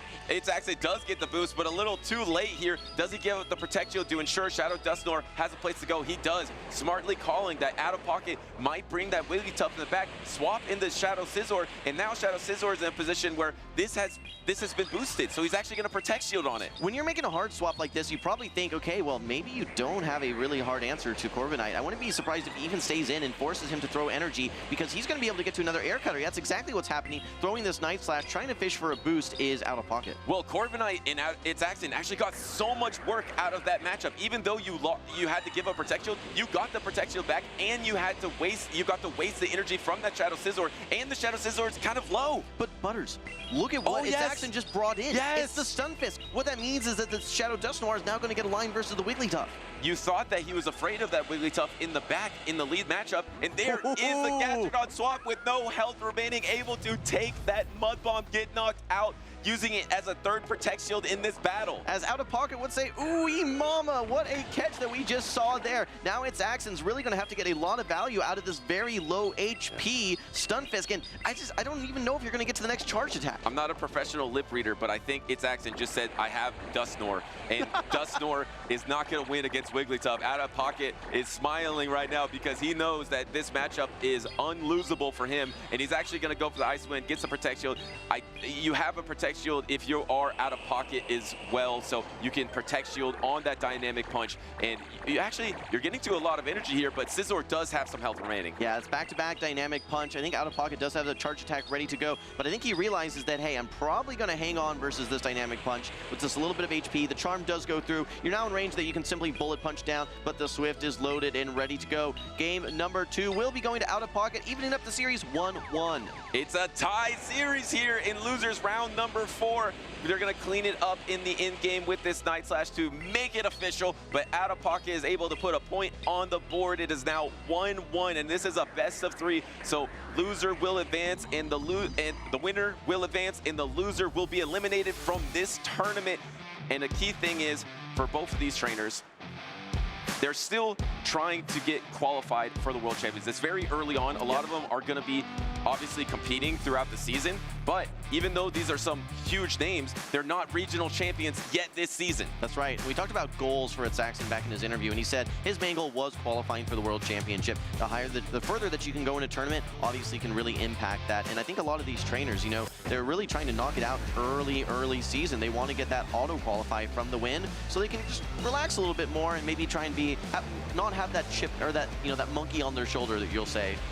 One thing I do want to call out though, Butters, is that you mentioned right at the end of that game, its famous last words for its Axon, I have Dusknoir. That alignment was so important. Everything was going the way of its Axon with that Corviknight in the lead, but once he brought in that Stunfisk into the Scizor, I think it was all game over for him. It was at that point. The backline matchups were too brutal for its Axon. I actually thought that he was expecting the Wigglytuff in the back by the way that he played the lead matchup, knowing that he wanted to get the Protect Shield, give the Protect Shield up to get the alignment in the back, but then in the back, he brought in the wrong Pokemon. I guess he brought in that Stunfisk because he didn't want to deal with those Night Slashes from the Shadow Scizor, but here we are. All right, decisive game number 3, Out of Pocket versus its Axon. Its Axon had the most recent success versus Out of Pocket. Can he bounce back here and defeat its Axon? It's a great start. It's a great start for Out of Pocket, not necessarily for its Axon. Hard loss on the lead, hard loss on the swap. There is no coming back from this middle matchup. He really has to hope that his final Pokemon can sweep an Out of Pocket's entire team of 3, but Out of Pocket can simply just mud slap all the way down here. I think you need to get to, well, you might need to throw one Body Slam if you want to retain some of this HP, but Out of Pocket is in a commanding position. It seems like Out of Pocket, with that team that has the ability to go for the alignment or go for the flexibility, decided, I'm just going to go for the alignment. I'm going to flip the script here. I'm going to call out its Axon and get the lead and get the counter swap. And now you get the knockout. I don't know how its Axon's going to be able to come back here. It's going to try to bank up some extra energy, probably give a Protect Shield into this Water Pulse, or no, just sack the Dusknoir because it's worthless into the Wigglytuff anyway. You're just hoping that you can farm down, come out with a Dynamic Punch, have that Dynamic Punch go unshielded, and then really hope that you hard counter that Annihilate from the back. Look at the last Pokemon. In the last Pokemon's Great Dilly versus Annihilate, man. Out of Pocket knows it. He looks at the camera and gets a little laugh because he knows he just hard called all 3 of its Axon's Pokemon. I talked to Out of Pocket after the tournament, or after day 1 yesterday, and he said that he really liked this team. He was the creator of this team, and I think with that advantage of, hey, I'm the one who cooked this team, I know all the ins and outs. One of the things that he said about this team, though, is that there is always the win condition that he has of just RPSing his opponent and having that alignment be in his favor. While there's still a lot of flexibility in an individually strong Pokemon, I think where this team can really shine is if you do get that favorable alignment like we saw in game number 3, it can sometimes be the difference between a win and a loss. Congratulations to Out of Pocket and the character from its Axon as well, because he knows all he could do is laugh about it because there was no shot he was going to win that game when he was hard countered by all 3 Pokemon from Out of Pocket. The world champ is going down here in Las Vegas. Out of pocket, getting a little revenge after its accent defeated him in the Portland Regionals in 2025. He's got to feel good with his performance, making it to top 6. That's going to be a lot of championship points and a respectable effort. If you look at the trainers that are still in the tournament, I mean, that is that is nothing to be ashamed of whatsoever. You've got the out of pockets, the Doombugs, the Rise, etc. So very, very incredible tournament run. You'll get quite a bit of points. I think the one moment that you have to look back at for its accent there is, was that game number 2 winnable if you bring in your Dust Noir instead? Like you said, Butters, you didn't want to take those Night Slashes, but what it resulted in was that Wigglytuff into that Shadow Dust Noir, and that's where things picked up in game number 3 here as well. He definitely would have had an opportunity, and you know if you give the world champion opportunity, he can succeed. You saw that against Nighttime Clasher. You thought it was completely over, and somehow its accent got out of there, scuffed by, and made it to this round, but unfortunately he couldn't quite do it here. Out of pocket is advancing, and I believe that was a losers semifinals. We'll update you, and then we're gonna have losers finals, obviously gonna be playing the losers from the winners finals. Yes, that was the final losers round 4. Now we have losers semis here, which will be out of pocket again. So we're getting back-to-back pocket action. He's going to be facing off versus Rockhaven, who, remember, had that game against Sceptile Ice, where Sceptile Ice ended up throwing that Hydro Cannon into that Corviknight last second. Yeah, that was actually losers quarterfinals. Now we're officially in the losers semifinals. Out of pocket versus Rockhaven. We know there's a Bastion still in this tournament. Can it make it all the way to the losers finals? We're gonna find out right now, because we already got our matchup. Out of pocket remains on stage. On the winner's side, of course, we have the epic clash between Doombugs and Rise to Occasion. That's gonna be coming up right after this loser semis. What's really impressive here is Rockhaven, who we're going to see in this next matchup. His best performance is top 4. So he's now matched his best performance as well. He's very excited, obviously, to be in this position. And he's going up versus the likes of Out of Pocket, Doombugs, and Rise to Occasion. Some of the, I think probably if you put those 3 together, some of the most tournament wins of anyone in the world. Well, it's kind of funny. I was sitting with these exact 4 trainers earlier on today as they were about to get ready for their winner's side matchups, and they were both thinking, okay, if we just get one more victory, we're guaranteed a medal. And they've all guaranteed it. We have the 3 regional champions, of course, Out of Pocket, Rise to Occasion, and Doombugs, and Rockhaven saying, hey, I'm the only one here without a regional champion. It'd be nice if I got it here today. Well, 4th place medal is great as well, and that's the minimum that he's going to be getting at this point. If you're able to beat Out of Pocket now with very, very interesting teams. There are some overlaps here from with the Shadow Scissor, but otherwise it is 5 unique, and the Corviknight, but it's 4 unique Pokemon for each of those trainers, so that'll be really interesting. If you can take down Out of Pocket, you move into the losers finals, where you're face off versus the loser of Doombugs or Rise to Occasion. Well, before we get to these last climactic battles here in Las Vegas, let's take a look ahead of what else we have in store in November. Of course, next weekend is the big one. It's the Latin American International Championships, and for us in Pokemon Go, it's the first time ever having a limited meta. Yeah, I can't wait. I mean, I would encourage you guys to take a look actually at our opening segment in the pre-show for day 1. It was a lot of fun. We were talking about some of the picks that we should expect, but it is going to be a very different tournament from what we see in Open Great League. We talked about the openness of this format, right? It's something that you can afford to bring a lot of different types of Pokemon. I think with a more limited meta, it really centralizes that meta around just a handful that are going to be very consistent picks throughout the tournament. And we know it's a guarantee to be a huge change of pace from whatever you're seeing in this tournament, because it is limited. A lot of these Pokemon here will not be allowed in that tournament, so it's going to be completely new, completely fresh, a huge challenge for these trainers, but whoever does succeed there is gonna earn that international championship without a doubt.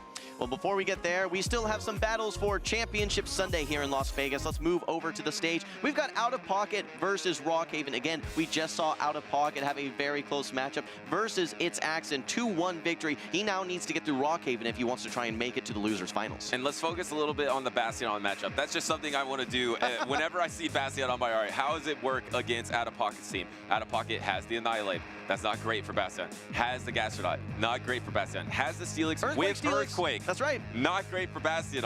And also you have the Shadow Scizor, who can do some things against the Bastion as well. So unless unless Rockhaven is trying to specifically target an Altaria and Wigglytuff, I don't think we're going to see a ton of Bastion, but I feel like I've said that before with Rockhaven, and somehow you still see some Bastion. Well, the Pokemon we need to keep an eye on is Azumarill, Butters, because it has a lot of good play into Pokemon like Altaria. Even into Steelix, it's not terrible. I mean, yes, you're going to get Psychic Fangs quite a bit, but you have super effective Bubbles, and you can hang in there with your Ice Beam as well. It's going to shine versus the Gastrodon and the Annihilate especially, though, and I think that with how much we've seen Out of Pocket playing those two Pokemon, Azumarill is probably a must-bring for Rockhaven.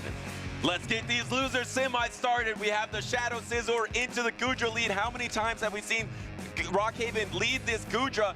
Goodra is not bad against the Scizor. You might think Dragon versus Steel, the Dragon's gonna lose. The Dragon outpaces, so you can actually win the 0 Protect Shield situation versus the Shadow Scizor. That's right, Butters. You get to these Aqua Tails in 9 turns as opposed to 10 turns for the Scizor's Night Slash. Now that said, a lot of trainers simply just like to shield their Scizors, but we did see a no shield early on there from Out of Pocket, so at a minimum now you've done a pretty big dent into this Shadow Scizor, which is a very strong Pokemon for Out of Pocket. And the Night Slash does not quite knock out. Swap onto the Aqua Tail, into the Gastrodon, wanting to preserve that Shadow Scizor for the back line, and now releases that Gastrodon, taking the Aqua Tail. Do we see a pivot as well from the Goodra? No, actually, the Mud Slap went through. Yeah, the Mud Slap went through and actually knocked out the Goodra, so great timing there by Out of Pocket. I believe that he's one Bullet Punch away from getting to the next Night Slash. Again, this is a positive matchup for this Azumarill. This Gastrodon is going to be reliant on throwing these non-same type attack bonus body slams, no longer running that Earth Power coverage move. It's also a positive development for the backline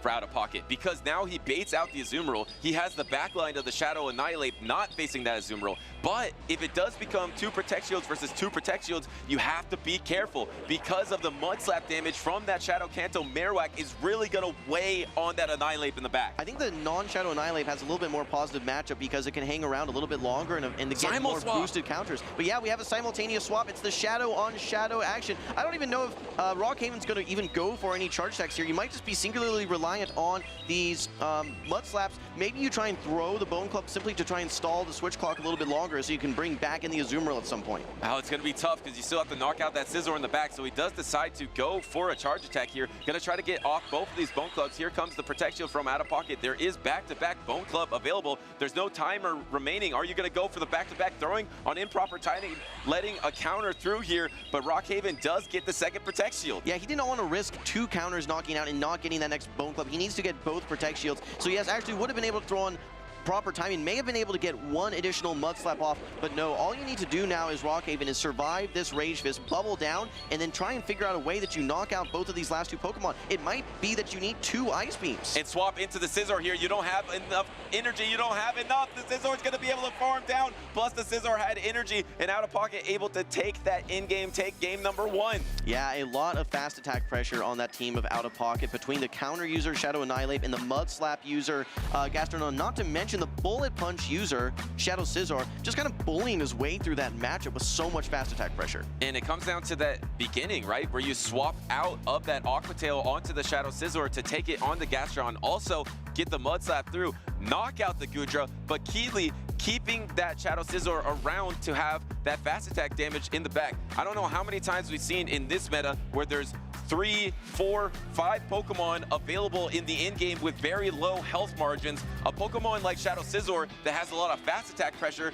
is an awesome weapon to have. Absolutely. I wonder if Rockhaven over-rotates a bit. Looking at that line of 3, that Corviknight actually would have done quite well into those 3. That could lead to Out of Pocket end up bringing that Altaria, or maybe even that Shadow Steelix as well, which would have a pretty dominant matchup there. Keep in mind, though, that this is the payback Corviknight. It is not the Master Axe and Iron Head Corviknight. And the difficult decision for Rockhaven is his back is against the wall. He's 1 game away from elimination. If he's able to bounce back and win the series, now we'll be in best-of-5 series where you have a little more room for error. But here in this moment, in the last best-of-3 in Las Vegas, if he doesn't get this right, he is eliminated here. Out of Pocket is close to locking in.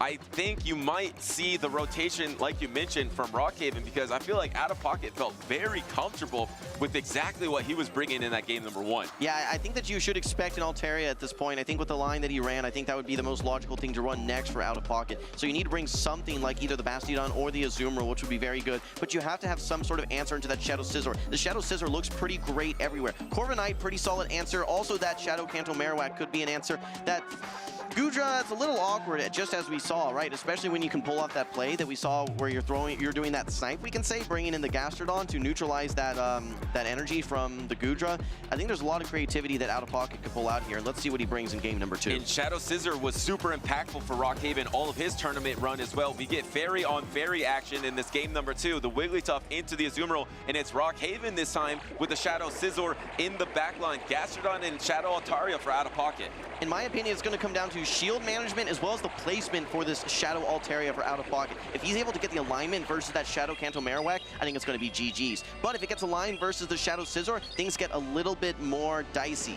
And he just came off that battle with its accent when he properly got the alignment and to great success was able to roll through that matchup. Does he try to get that alignment once again? And actually going for the Swift here, if you play out the 0 Protect Shield situation, I believe the Azumarill will win that because Swift is not in range of knocking out quite yet. So does Out of Pocket make a swap or use a Protect Shield or let this Wigglytuff go down? This is a crucial decision for Out of Pocket. Okay, well, we actually see a quick swap from Rockhaven, bringing in his Shadow Kanto Marowak. It's now going to be met by the Shadow Altaria. Yes, you have a little bit of an energy advantage. You're going to get to this Rock Slide first, which does do a lot of damage. This is Shadow on Shadow action. Wholesome, if he gets a Protect Shield, which he does, it's not over for Rockhaven because with Protect Shields down, we know the Shadow Scizor has Trailblaze. You have that Trailblaze in the back. You can one-hit knock out a Gastrodon. So do you give a Protect Shield here as well? I think you have to. I think you have to get to the next Rock Slide, and Rockhaven actually just lets it go because he still has some health on the Azumarill, but decides coming with Scizor. Okay, well, here's the next charge attack.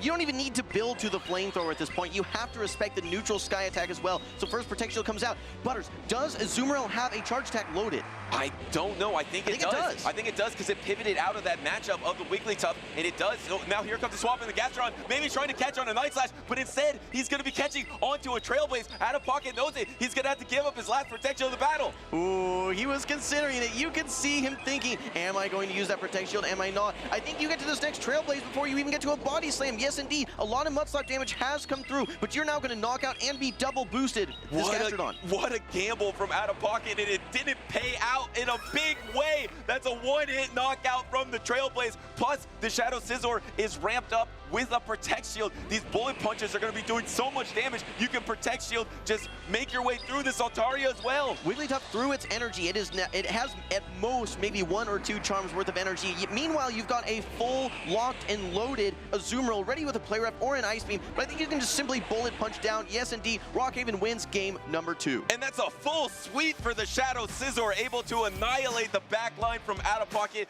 making an incredibly risky move, but trying to catch on a Night Slash into his Gastrodon. It didn't pay out, and suddenly it is tied 1-1. Yeah, that's really tough because you didn't have much fast attack pressure versus that Shadow Scizor. You either need shields down or you need fast attack pressure into that Shadow Scizor. When you have the Wigglytuff and you have the Altaria, there's no fast attack pressure there. And when you were at a shield disadvantage as your Gastrodon, we saw back-to-back Trailblazes, and that's all she wrote.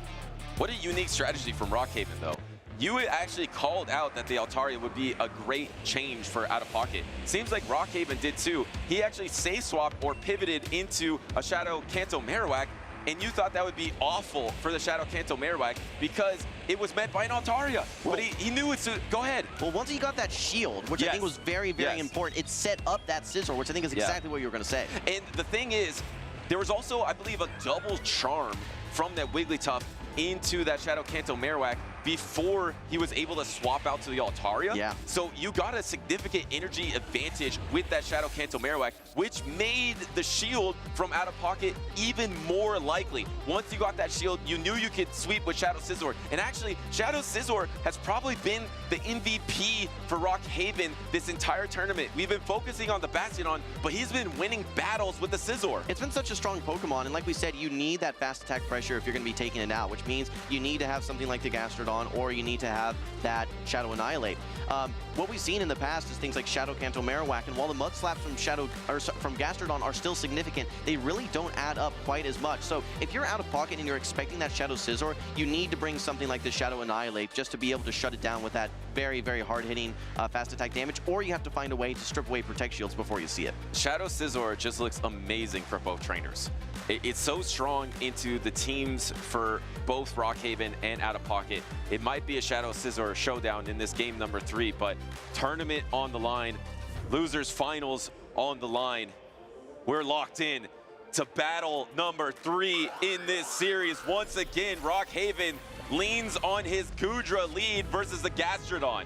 Well, this is interesting because Goodra is going to be resisting the Water Pulses very similarly to what we saw with the Azumarill. And Azumarill has a very nice target hanging out in the back there with that Shadow Altaria. I think, again, alignment could be very, very significant here because you've got Shadow Steelix and you've got Shadow Kanto Marowak. You've got Shadow Altaria. You've got Azumarill. If Out of Pocket can navigate that, he has a very good chance of winning. But Rockhaven, I think, is probably in the driver's seat with his Goodra. Well, I didn't notice anything abnormal, but Rockhaven really squinted when the Aqua Tail was going through. Maybe he didn't throw on proper timing against the Mud Slap. I think he was not sure exactly what happened there, but he is sure he wants to use the Protect Shield to try to get the alignment, because look how strong the alignment would be in the back. Yeah, if you can land up that Kanto Marowak versus Steelix, it's probably GG. Can Out of Pocket just simply two-shield? Does he want to two-shield Mud Slap through this? I don't know. He uses the first Protect Shield. Let's see the timing on this next one, because the Body Slam's almost, yeah. Actually, the Mud Slap comes through. Out of Pocket saying, I got a full Mud Slap there. I know I need one more Mud Slap. Do I just simply shield this? He wants the alignment. He does want the alignment. He was gritting his teeth there, and he's looking up. Do I need it? Do I need it? You needed it. And now you do have a Protect Shield for the Shadow Kanto Marowak, and you will get a nice farm down.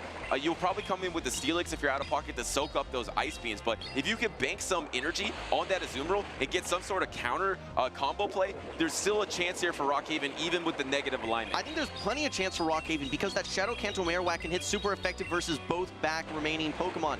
The Bone Clubs into the Shadow Steelix, or sorry, the Standard Steelix, and then also Rock Slide into the Altaria. We have a quick swap out now. You need to quickly pace through these Rock Slides. The thing to keep in mind is that you actually get to 2 Sky Attacks prior to 2 Rock Slides. And the problem is, if this doesn't knock out, it's going to do a lot of damage, but you cannot Mud Slap this down. You can go for Bone Clubs now. Do you just go for Bone Club? That maybe is what you need. You do. You need to get to that Bone Club to knock out, but this is going to be tough. Remember, ground attacks are double resisted by a flying type Pokemon, which Altaria is, and he's reaching for the Rock Slide, and he gets it at the last second. I thought that Out of Pocket had swapped fast enough, but no, he did not. Unable to reach the second Sky Attack, and with great timing, Rockhaven is able to get to that next Rock Slide. Now he's going to be seeing these Shadow Steelix, and Out of Pocket, he has seen his tournament live flash before his eyes. He knows it. As soon as this Bone Club lands, he knows it because it's super effective into the Steelix here. And remember, Azumarill has all that health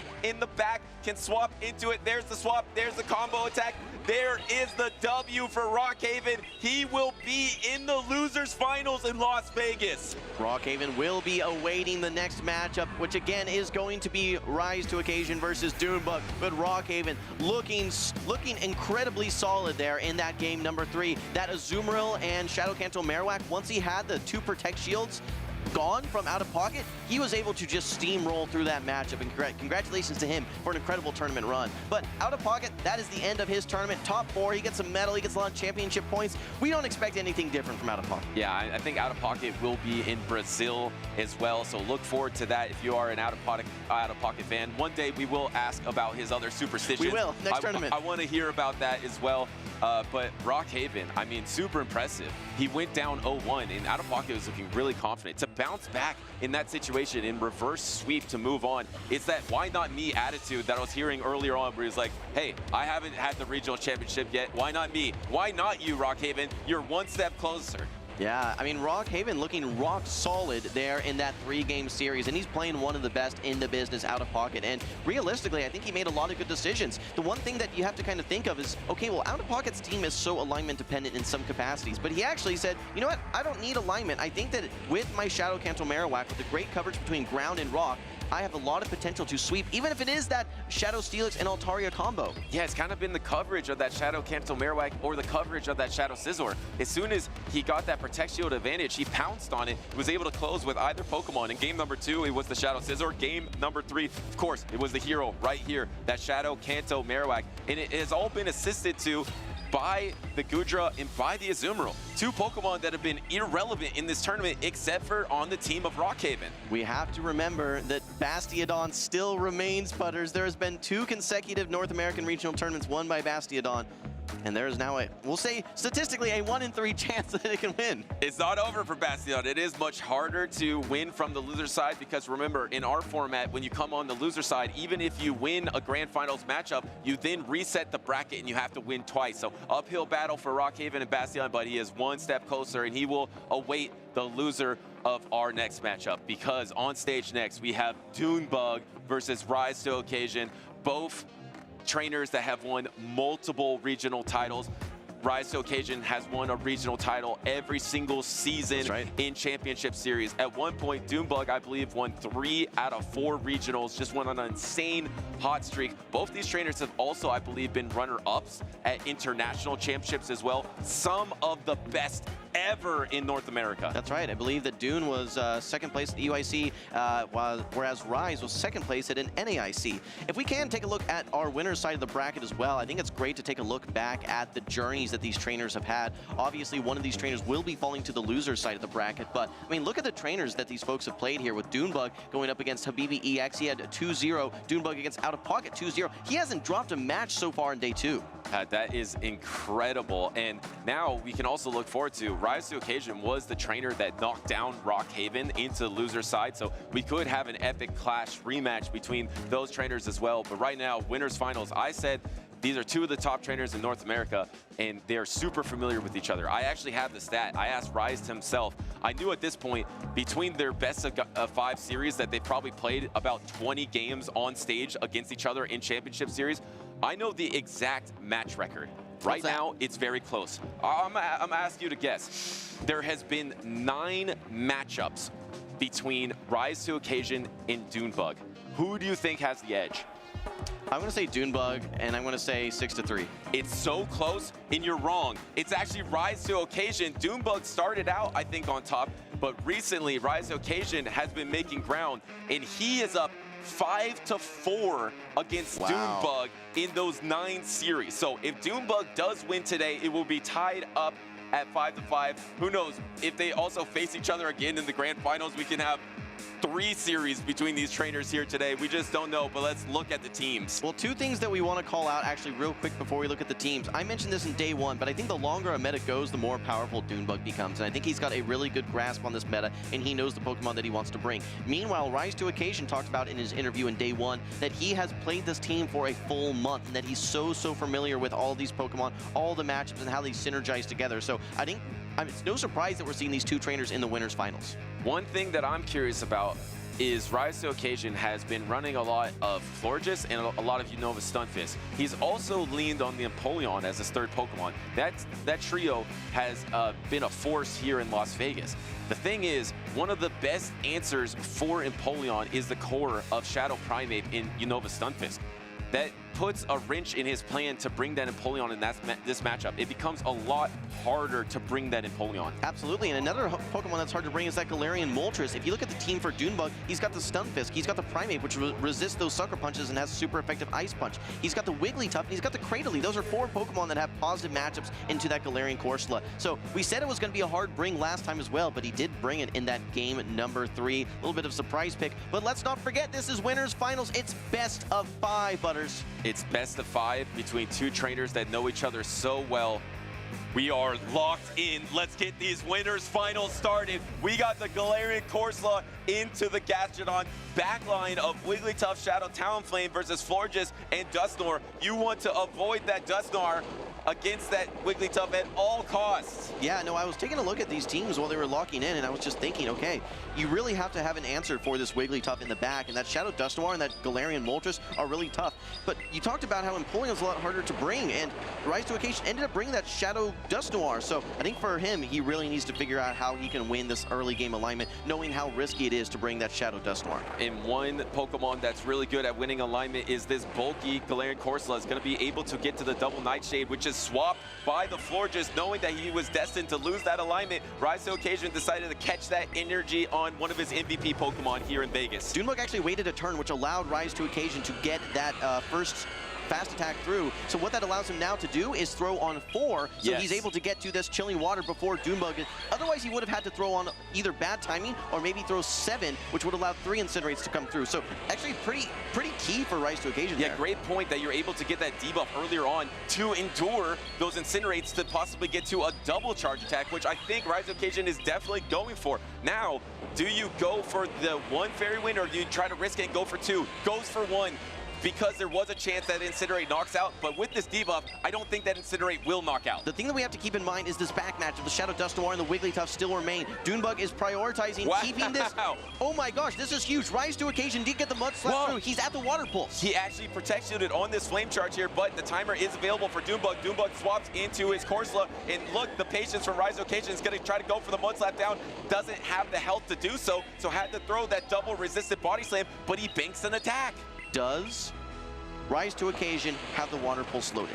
At most, he's 1 away. You have to bring in the Wigglytuff here. Yeah, it's too risky because there's no Protect Shields remaining. It's either he has a Body Slam for sure. Does he have the Resident Injury? No, he didn't have it, so he had to go for the Body Slam. The Wigglytuff does come in nonetheless and takes this Body Slam, and now Rise to Occasion is going to have to deal with this Wigglytuff with a Shadow Dust Door. I don't know how he's going to do that. I don't know how he's going to do it at all. And it's not just the Wigglytuff. There's a Talonflame still around as well, Butters. Yeah, and at this point, you need to try to swap on something. No, actually going for the Dynamic Punch. This will do a lot of damage, but this Wigglytuff will have enough health to endure. How much health is on this floor? Just nothing. Oh, the Wigglytuff is quite low, but not low enough. Swap on the Charm doesn't work, and still the Talonflame is in the back. Yeah, he waited there to swap, and actually the Charm ended up registering on the floor just there. There's really just no coming back here for Rise to Occasion. If you are able to make your way through somehow this Wigglytuff, you still got the Shadow Talonflame that you're going to have to navigate. And Doombug, I love the way that he prioritized the HP on his Talonflame. It only took resisted Mud Slaps and resisted Fairy Winds. He was able to, with that 45-second switch clock, preserve that HP so nicely and really get a lot of value out of that Shadow Talonflame. I think we need to talk about that Game 1 strategy for Doombug. For me, it looks a bit clear that he was leading the Galarian Corsola to try to get alignment because he knows that Rise can't really bring Galarian Moltres versus his team. Right. And as soon as he knows there's no Galarian Moltres, he knows Corsola will get alignment. That's right. And then his backline is Shadow Talonflame and Wigglytuff. If they have alignment, that is really hard to beat. I wonder if Doombug swaps it up here or if he goes back for the same formula here. I wonder if, because Rise to Occasion, we talked about in the previous series, like, oh, we don't like the Galarian Moltres, and then he ends up bringing it, and it looks very, very strong into that team. Rise to Occasion has been known to bring a Pokemon that on paper looks bad, but has 1 or 2 very positive matchups, and then somehow finding his way into those positive matchups. It is risky, but one answer would be Shadow Dusknoir because the Shadow Dusknoir outpaces the Galarian Corsola. Yeah. So you can do some things and get some Protect Shields and then maybe close in the back with another Pokemon as well, but I say it's risky because, of course, there is the Wigglytuff available for Doombug. If Doombug is showing that he wants to bring that Wigglytuff, maybe he's going to bring it in the lead for game number 2, but we are locked into this match number 2. All right, well, let's take a look, guys. We have Doombug Rise to Occasion. Currently, Doombug up 1-0 in this best-of-5 series. It's a battle of the ghosts. We have the Galarian Corsola into the Shadow Dusknoir. Just like you mentioned, Butters, the advantage that Rise to Occasion has is that you're able to outpace to these Sucker Punches. Do you throw on Charge Attack priority? No, they are just farming all the way up. And that's kind of risky because look how much damage this Shadow Dusknoir has taken just from Astonish, but you do have the back-to-back Shadow Punch, so you could win the 1s. You could have won the 0s. Now you could also win the 1 Protect Shield situations. You do lose the 2 Protect Shield situations, but I don't know if Doombug is going to commit both Protect Shields to his Corsola. Yeah, you can either soft lose and get a farm down, but you talked about why he's running Galarian Corsola, and he's running it for alignment. He feels that he can get that alignment, that there's not going to be that Galarian Corsola in the lead. He comes out with a charge attack, and now he's guaranteed that he has switch alignment. And now he comes in with the Gastrodon. It's going to be able to take this Nightshade, no problem. So it seems like once this Gastrodon gets the farm down, you're probably going to come in with a Cradilly if you are Doombug. So that means it's probably going to be Unova Stunfisk versus the Empoleon in the back. But remember, Rise to Occasion does have a Protect Shield advantage. Well, Doombug is probably feeling pretty good here because he knows now that he's seen the Gastrodon, it's very unlikely that there's another answer to his Unova Stunfisk here. The Empoleon, yes, while it can hit for super effective damage, you still have a more favorable matchup as this Unova Stunfisk. This is looking pretty good, though, because you got that energy advantage. Now you're able to double Hydra Cannon before the double charge attack. So you protect shield this, of course, and then you get to the Hydra Cannon, and your Empoleon stays very healthy. Yeah. So not only can you clean up this matchup, you can do a lot into the Cradily. That's right, exactly. And I don't think that Cradily was able to get 3 acids, which is what you would need in order to outpace that Empoleon. So I think you can just throw right away here and then still outpace that Cradily to the next charge attack. This will knock out the Unova Stunfisk. Let's see how much cumulative energy that Cradily did have. Should be able to outpace to the Grass Knot here, but the Grass Knot is not enough. You throw the Rock Tomb, actually then throw anything, maybe afraid of a swap. Here comes the Hydra Cannon into the Cradily. This is not going to knock out, but these Metal Sounds are adding up very, very quickly. We see a quick swap. Now the Water Pulse is loaded, but a charge attack priority. Gastrodon does win that one. Good heads-up play by Rise to Occasion. I think this is going to be very close to knocking out. It may even knock out Butters. This is crazy. It does knock out just 2 elite trainers going back-to-back in this sparring match here between Rise and Dunebug. Wow. These are 2 talented trainers, and now it is a tied series. Yeah, that's right. I mean, realistically, this is one of the most evenly, even series that you could possibly have. Like you mentioned, it's 5-4. So these trainers are at a very appropriate skill level for each other. 2 of the top trainers in North America, really in the whole world. Some of the most accolades that any trainer can possibly have. And it's no surprise that it's very evenly matched here. Rise to Occasion, just favoring that Gastrodon, that most recent battle. It did do quite a bit of work. The one thing that Dunebug has now done in 2 consecutive games is bringing that Galarian Corsola in the lead. Something I need to point out here to check up on the storylines that we've been talking about. We asked Dunebug when he came up with his team. He said it was the night before the tournament. You asked Rise to Occasion when he came up with his team. He said a month ago. Yeah. Is that going to matter in a best-of-5 series where one trainer has so many more reps than the other trainer? You know what? It may have some impacts, right? I don't think that this is one of those matchups where it is just so one-sided. Oh, I got my Shadow Scizor onto your Talonflame, GG. I think there is a lot of room for flexibility and a lot of intricacies and nuance to these matchups. So I do think that could have some impacts. And it's crazy that Rise to Occasion has had that team for this long, because Unova Stunfisk has been the breakout Pokemon here in Vegas, but he's been using it for a month now. We are locked into game number 3. It's gonna be the Gastrodon versus the Shadow Talonflame. This is a weird matchup. Both of these Pokemon are resisting the fast attacks. Yeah, it's resisted fast attack pressure. The Incinerate you have to give a little bit of an advantage towards. But the weird thing is that they both get to their first charge attack right at 15 turns. So as Rise to Occasion, you can throw on 18 turns while Dunebug is at 20 turns. A little bit awkward, but Dunebug just shields up this first charge attack, no problem. Going for the bait here, the Shadow Dusknoir is in the back. There is that Wigglytuff in the back for Dunebug as well that we saw in that game number 1. How does Rise to Occasion avoid that matchup? Here comes the next Body Slam into the Talonflame. Talonflame is loaded with energy, has the double fly, but one fly, I do not believe is enough to knock out the Gastrodon from this range. Do you save this energy for later, or do you just unleash 2 flies? Are you in 1 Incinerate range that you can farm down? Well, we're not going to find out. Actually, that Mud Slap does go through. Yeah, the Mud Slap goes through, and then the Astonish goes through. Dunebug unable to throw any of that energy. That's devastating. It is devastating, but at least he does have this Wigglytuff to clean up this matchup. Do you give up Protect Shield here? He's thinking about it right now. He's really considering it. Is this going to be an effective Protect Shield? He does. Now he's out of Protect Shield, and this Empoleon has a 2 Protect Shield advantage in the back. The switch clock is not up for Rise to Occasion. It is up for Dunebug. There's 10 seconds on the switch clock when you have to bring in a new Pokemon. You're going to bring in the Empoleon. Dunebug's going to immediately bring in his... yeah, he's immediate... Oh, I'm a little surprised here. He throws the double resisted Icy Wind. What this is doing now, though, is stalling the switch clock enough that Rise to Occasion may be able to then bring back in his Gastrodon at some point, even if it's just to clear that debuff. And he just sacrifices Gastrodon just to clear the debuff. He doesn't even try to use it for a catch later, knowing that his only way he can win the game is he get enough damage. At this point, with the Metal Sounds, double Hydra Cannon is enough to knock out a Galarian Corsola. Well, what's interesting is now there's no catch attempt for Rise to Occasion. You forced him to swap out and sacrifice that Gastrodon for your catch attempt. I just don't know that there's any way for you to win this as Dunebug. You're just so far behind from a shield perspective, and the only saving grace you have is a Wigglytuff, but you don't have a lot of energy. I don't think you have any energy, and you're taking super effective Metal Sound damage. You know, I think in the past, actually, Rise decided to not throw the Hydra Cannon when he had it to try to get some extra energy here.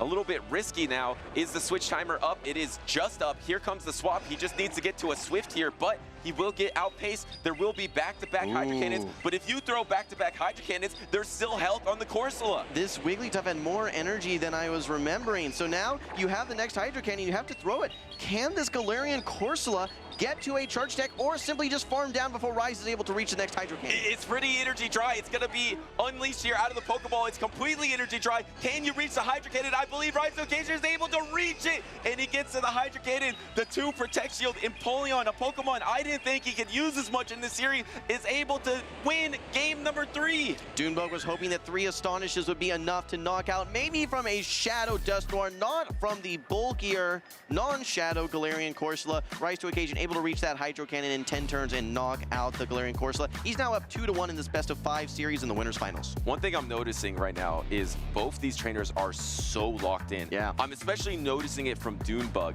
Doonbug is completely locked in, and you just see at the end of battles just a pleasant, polite GG, but that's it. No emotion, no frustration, no joy early on either. They are so locked in. This means more than this regional as well. This rivalry means something to both these trainers. Yeah, and what's really wild is that you've never really seen that rivalry go too far in any one direction, with one trainer just running away with it. And just like that rivalry, we're seeing that here in this individual best-of-5 series. No one trainer is running away with things here. Rise to Occasion wants to try and take that 3-1 victory, get a little bit of a breather, force Doonbug down to the loser side of the bracket. But I think Doonbug is not out of this by any means. He is not, and I'm really curious to see if he switches it up at all. We've seen Rise switch it up a little bit, bringing that Empoleon.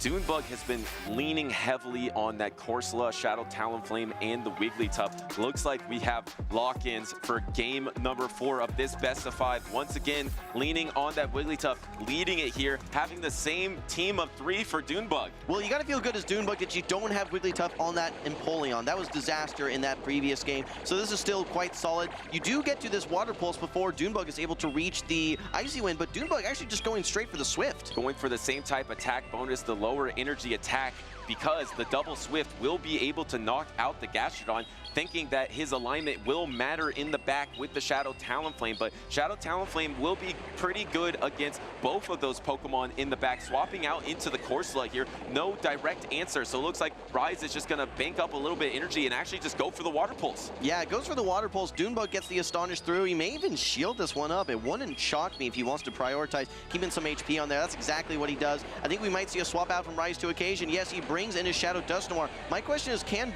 Rise to Occasion get to a Shadow Punch before Doonbug's able to reach double Nightshade? I don't think he can, but does he try to go for a full Astonish down? I don't think you can either, because you're going to take so much damage. Actually, it would have been charge attack priority. He does. He gets there at the exact same time, and of course, Shadow Dusknoir is going to win the charge attack priority with that higher attack stat than the Corsola. Knocking out the Corsola, this Dusknoir is energy dry, does have a decent amount of health, but the Wigglytuff should be able to clean it up. Yeah, and I think that you're actually trying to set up your Talonflame as well. If you can... Okay, you throw the Swift. This is curious, Double resisted, by the way. It shouldn't knock out. Can you swap? No, you can't get back to your timer yet, so you have to throw the Shadow Punch. This is also double resisted. Can this one knock out Wholesome? I think that this knocks out for sure, but I don't see a situation where Doonbug's going to win this game, and the reason being is that you bring in your Talonflame, you swap in the Empoleon, and you are going to be able to get to your Hydro Cannons a little bit faster than these Flame Charges. Hold on a second. Okay. He got an Astonish through, and then he swapped. In the end game, he can still get one Astonish to get to a Shadow Punch. I don't think he's going to need a Shadow Dusknoir. I think this Empoleon's just going to clean this up here. Yeah, well... He's at 3, he needs 2 more, he's going to get there within the next Incinerate. Yeah, fair enough. The Flame Charge is going to be coming into the Protect Shield of Rise to Occasion here. Gets Protect Shield, the last one. There are 3 Pokemon remaining, but like you said, just outpaces, and Empoleon, the MVP here for Rise to Occasion, is able to move on to the grand finals here in Vegas. Rise to Occasion pulling away 3-1 victory. We did not get to see the full 5 games, but Rise to Occasion proving that he is just locked in. I was talking to folks backstage and I just said, this is a different Rise than I've seen him win several tournaments before, and there is just a mode. And when I saw him facing off versus Trent, I think it was earlier today, or no, it was yesterday, when I saw him versus Trent. Trent was playing so great, but Rise to Occasion was just looking like he was on another level, and he is just proving that here, making a pretty easy path to victory there versus even Dunebug. Seems like he was running circles around top trainers, and now Exactly. we talked about the difference between a trainer that's been practicing with the team for a month and a trainer that just picked it up. I feel like Rise was able to adapt in that series a little bit better than Dunebug, and that's why he clinched it out, and now he's 6-4 in that best of 10 matchup that they've had between these two trainers. But there could still be another one remaining because Rise Occasion moves on to the grand finals. Dunebug still has a chance to get to the grand finals. He has to defeat Rockhaven to do so. That's exactly right. Yeah, Dunebug there. I think he actually, did he take that game number 1? I feel like that was Dunebug to start and 3 games from Rise. Yes, it was. And then a reverse sweep from Rise. It's wild. Yeah, congratulations to Rise. But again, there in that game number 4, we saw Rise to Occasion bringing in the Empoleon right away. As soon as he saw that Talonflame, he knows that he's going to get to 2 Hydro Cannons before that Talonflame is able to reach 2 Flame Charges, and that's going to be a GG. Oh, what an amazing tournament it's been so far in Vegas, but we still got the best ahead because we still have a losers finals and a grand finals, and those matchups are coming up right after the break.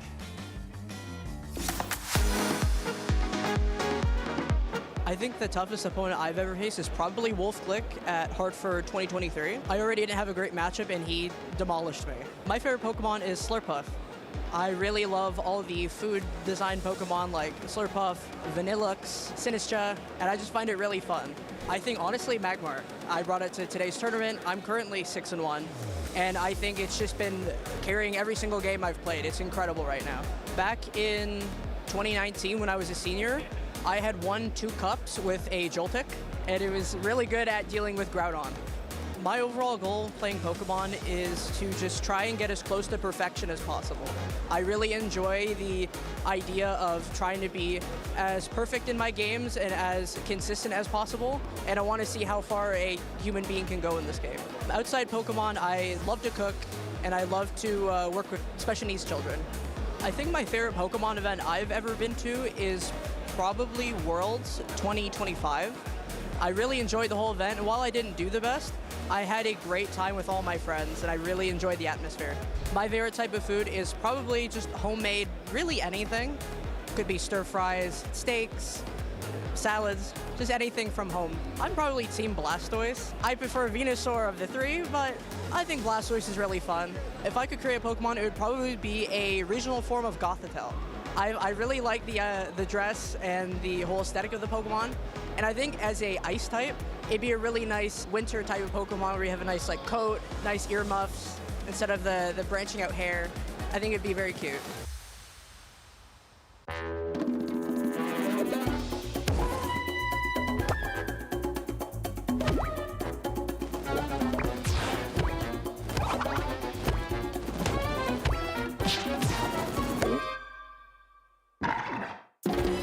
Hello trainers, my name is Will Dunphy. Let's take a look back at the 2025 Pokemon World Championships in Anaheim, California.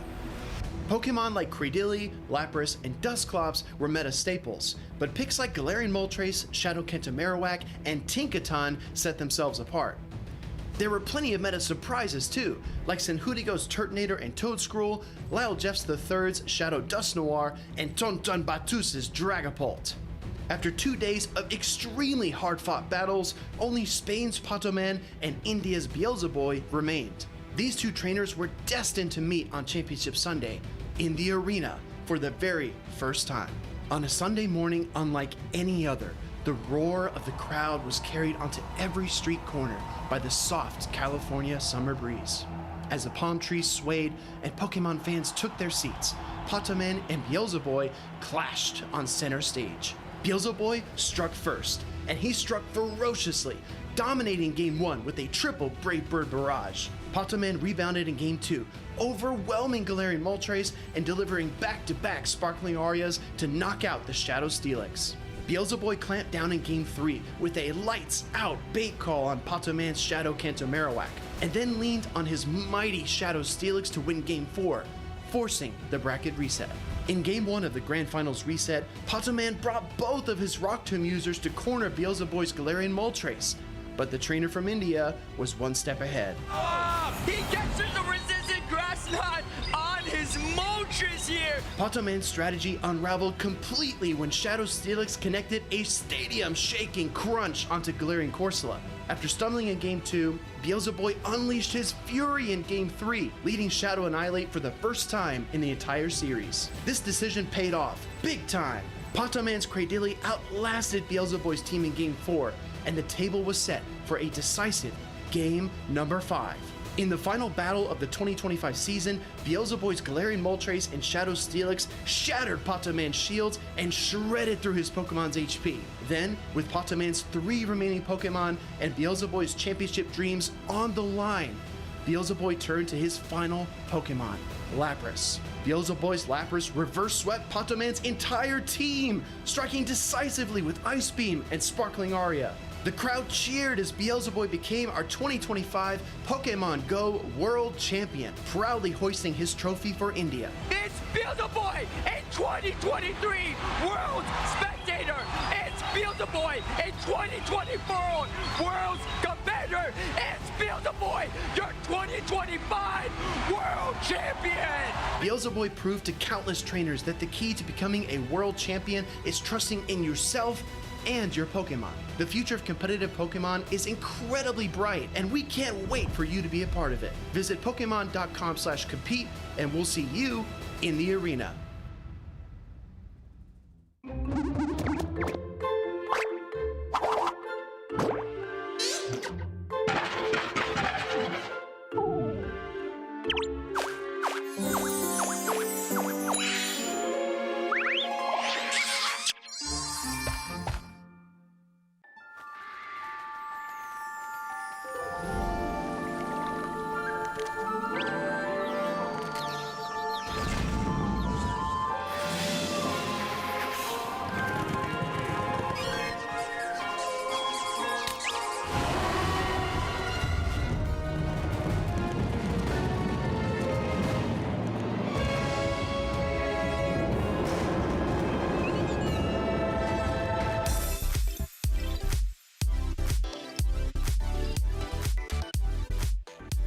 The wild area isn't the only wild action going on here in Vegas, as we are getting down to our final 3 in the Las Vegas Regional Championship. I'm Amanda, also known as Lumberger, here alongside Speediest Chief 2, and we are getting into the losers finals, everyone. What a series we just saw. Rise to Occasion taking on Dunebug 97. Looked like a decisive victory there, but the loser of that series would go down to face Rock Haven, which is where we land now. Dunebug 97, if he wants that rematch versus his friend and foe, he's got to take down Rock Haven, and Rock Haven has championship dreams of his own. That's right. Rise to Occasion actually knocked down both Rock Haven and Dunebug 97 to that loser's side of the bracket. So we'll have to see who's going to make it back up to the top to slug it out in those grand finals. We are in our best of 5 matches, so it's a little bit different than what you've been seeing throughout the day. These are big, big moments for these 2 trainers. We just saw Dunebug 97 get knocked down. We saw his team earlier on. Rock Haven, the only Bastiodon user still in the tournament. Bastiodon's won the first 2 regional competitions of this season. Will he be able to beat Dunebug, take it back up to the Rise at the top? We'll have to see. Not only that, but I think this is the best finish for a Goodra in quite some time, and Rock Haven has made the most of that flexible dragon pick. As you take a look at the rest of the team here from Dunebug, I see tons of play for it. As long as it avoids that Wigglytuff, it can apply so much pressure, whether it's Aqua Tail into the Nova Stunfisk or Thunder Punch into the Talonflame. There's a lot of utility there. But let's see what else Rock Haven decides to build around it. I mean, you want to talk about that. There's a Wigglytuff, yes, on that side of Dunebug, but there's also a Cradily on that team, and there is a Shadow Scissor on the team of Rock Haven. And if you have 2 Pokemon that are so weak to one, that pretty much limits your choice to probably only bringing 1 in the matchup unless you're playing extremely risky, which maybe you do in this best of 5. You have a little bit of wiggle room. You maybe have some time to throw out some new ideas, test some new theories. As we've heard a couple times so far from our co-casters. If there's ever a time to gamble, it's in Las Vegas. Take a look at these achievements from our esteemed trainers on stage as we move into our losers finals. Peoria top 8, Knoxville top 4, Rockhaven knocking on the door of greatness for multiple seasons now, wants to etch his name in the history books. Let's get right into it, everybody. We're going to jump right into game number 1 here in short succession. Doonbug's going to be on the left side of your screen, Rockhaven on the right. Best of 5, the table is set.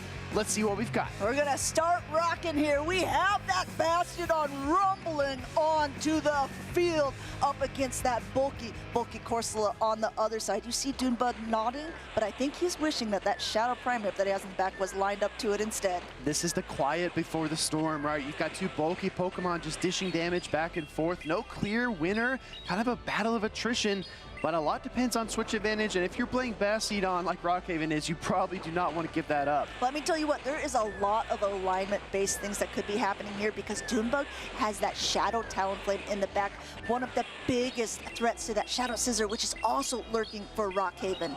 I think that Rockhaven would love to see that Talonflame, but he's got to get through this Galarian Corsola first. Meanwhile, he's going to fire the Stone Edge here against the pure Ghost-type Pokemon. Shadow Primeape is the 3rd Pokemon for Doonbug 97, and it looks like the Azumarill and Shadow Scizor are in reserve for Rockhaven. This is going to be so alignment heavy at the end, and I don't know if either one of these trainers know it. Doonbug going for another Nightshade. No Protect Shield by Rockhaven side. Both of these Pokemon are getting so low, and Bastiodon has a lot of energy. Rockhaven going for even more throws here before throwing one maximum energy and actually catches this Nightshade onto the Azumarill. Banks of Stone Edge on the Bastiodon. That could be really useful down the stretch, but getting away switch advantage might be even more important. In comes the Primate into the Azumarill matchup. Oh no! You know what that means. Really good for Doonbug and really bad for Rockhaven, but let's see how it all shakes out. Primate throws their H-Fist. When Primate has some shields to hide behind, this actually isn't as bad as it would seem having a fighter up against that Fairy Water type.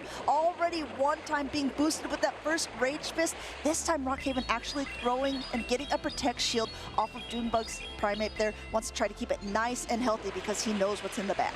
8 turns to the Rage Fist. Primate reaches another one here, and it's only 3 Karate Chops away from the 3rd. This second Rage Fist will likely not be enough to KO, but the 3rd one is really going to dial up the pressure. That's starting to get choppy, and Rockhaven comes in now with his own Scissor here and actually puts up a Protect Shield, and Doonbug puts up a little smile because he knows what is in the back there, and he is going to go ahead, let his Primate go down, but in comes this Talonflame that just started incinerating.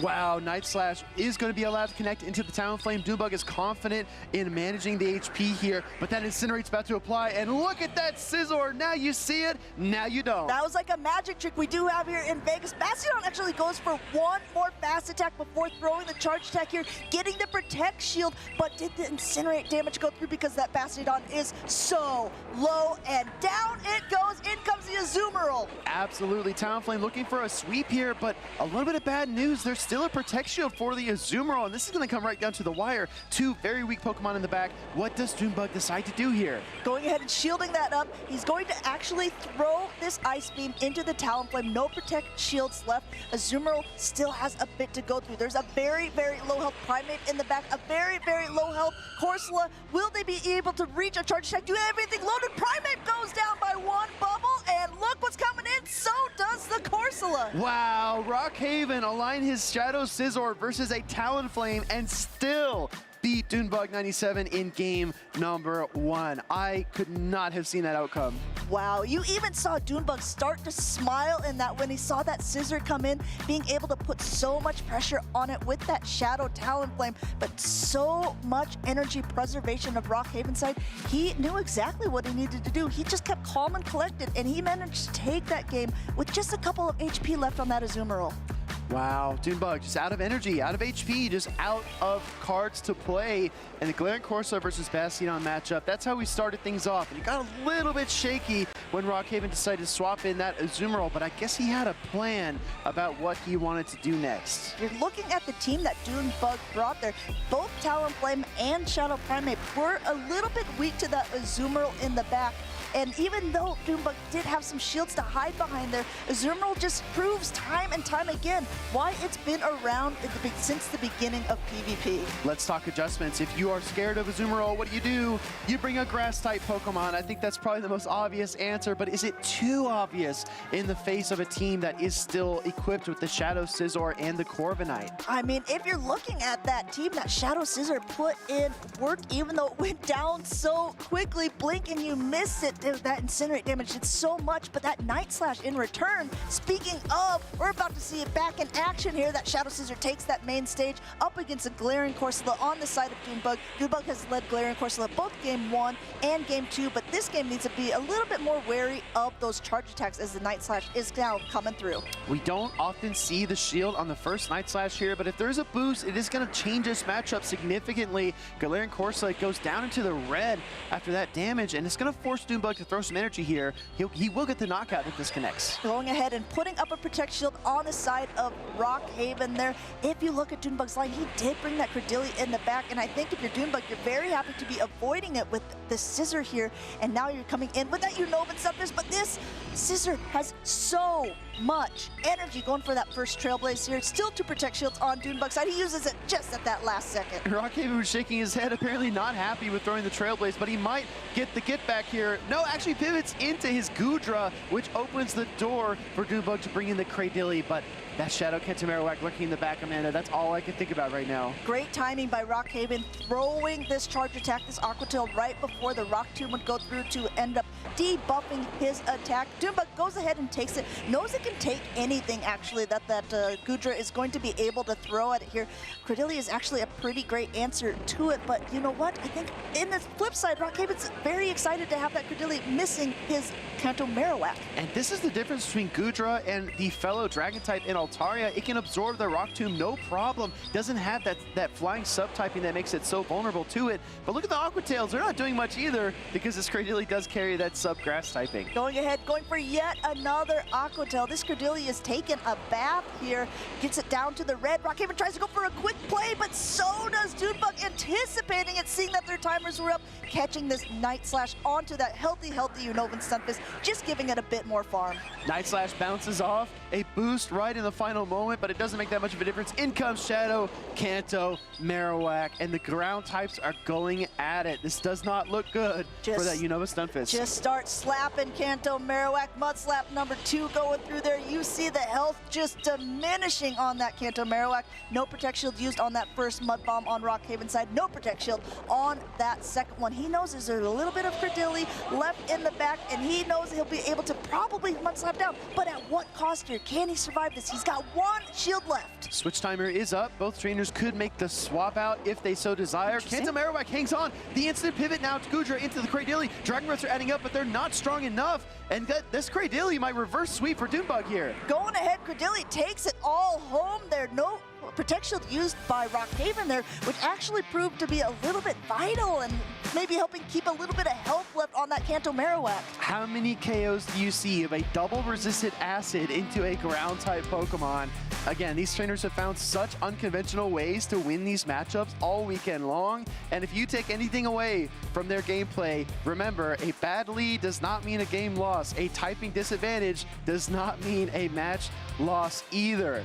We're going into a game number 3 here, Amanda. This is a best of 5, right? So things are not quite over yet. That's right. These two trainers still have some time to think about what they want to bring, maybe get a little bit creative, feel out their opponent here, because this is the losers finals. Though these trainers have made it to at least a top 3, at least a bronze medal, everyone left is shooting for that gold here. They're going to hop into the battles soon. They're going to see who will be able to take off against Rise to Occasion in the Grand Finals. Going into game number 3 here, a lot of questions surrounding adjustments come to mind. Is the Bastiodon going to show up again? Is the Talonflame from Doombug 97 going to show up again? The Cradilly, you know, felt like the answer. In game number 2 it was, but will it work again? Let's find out.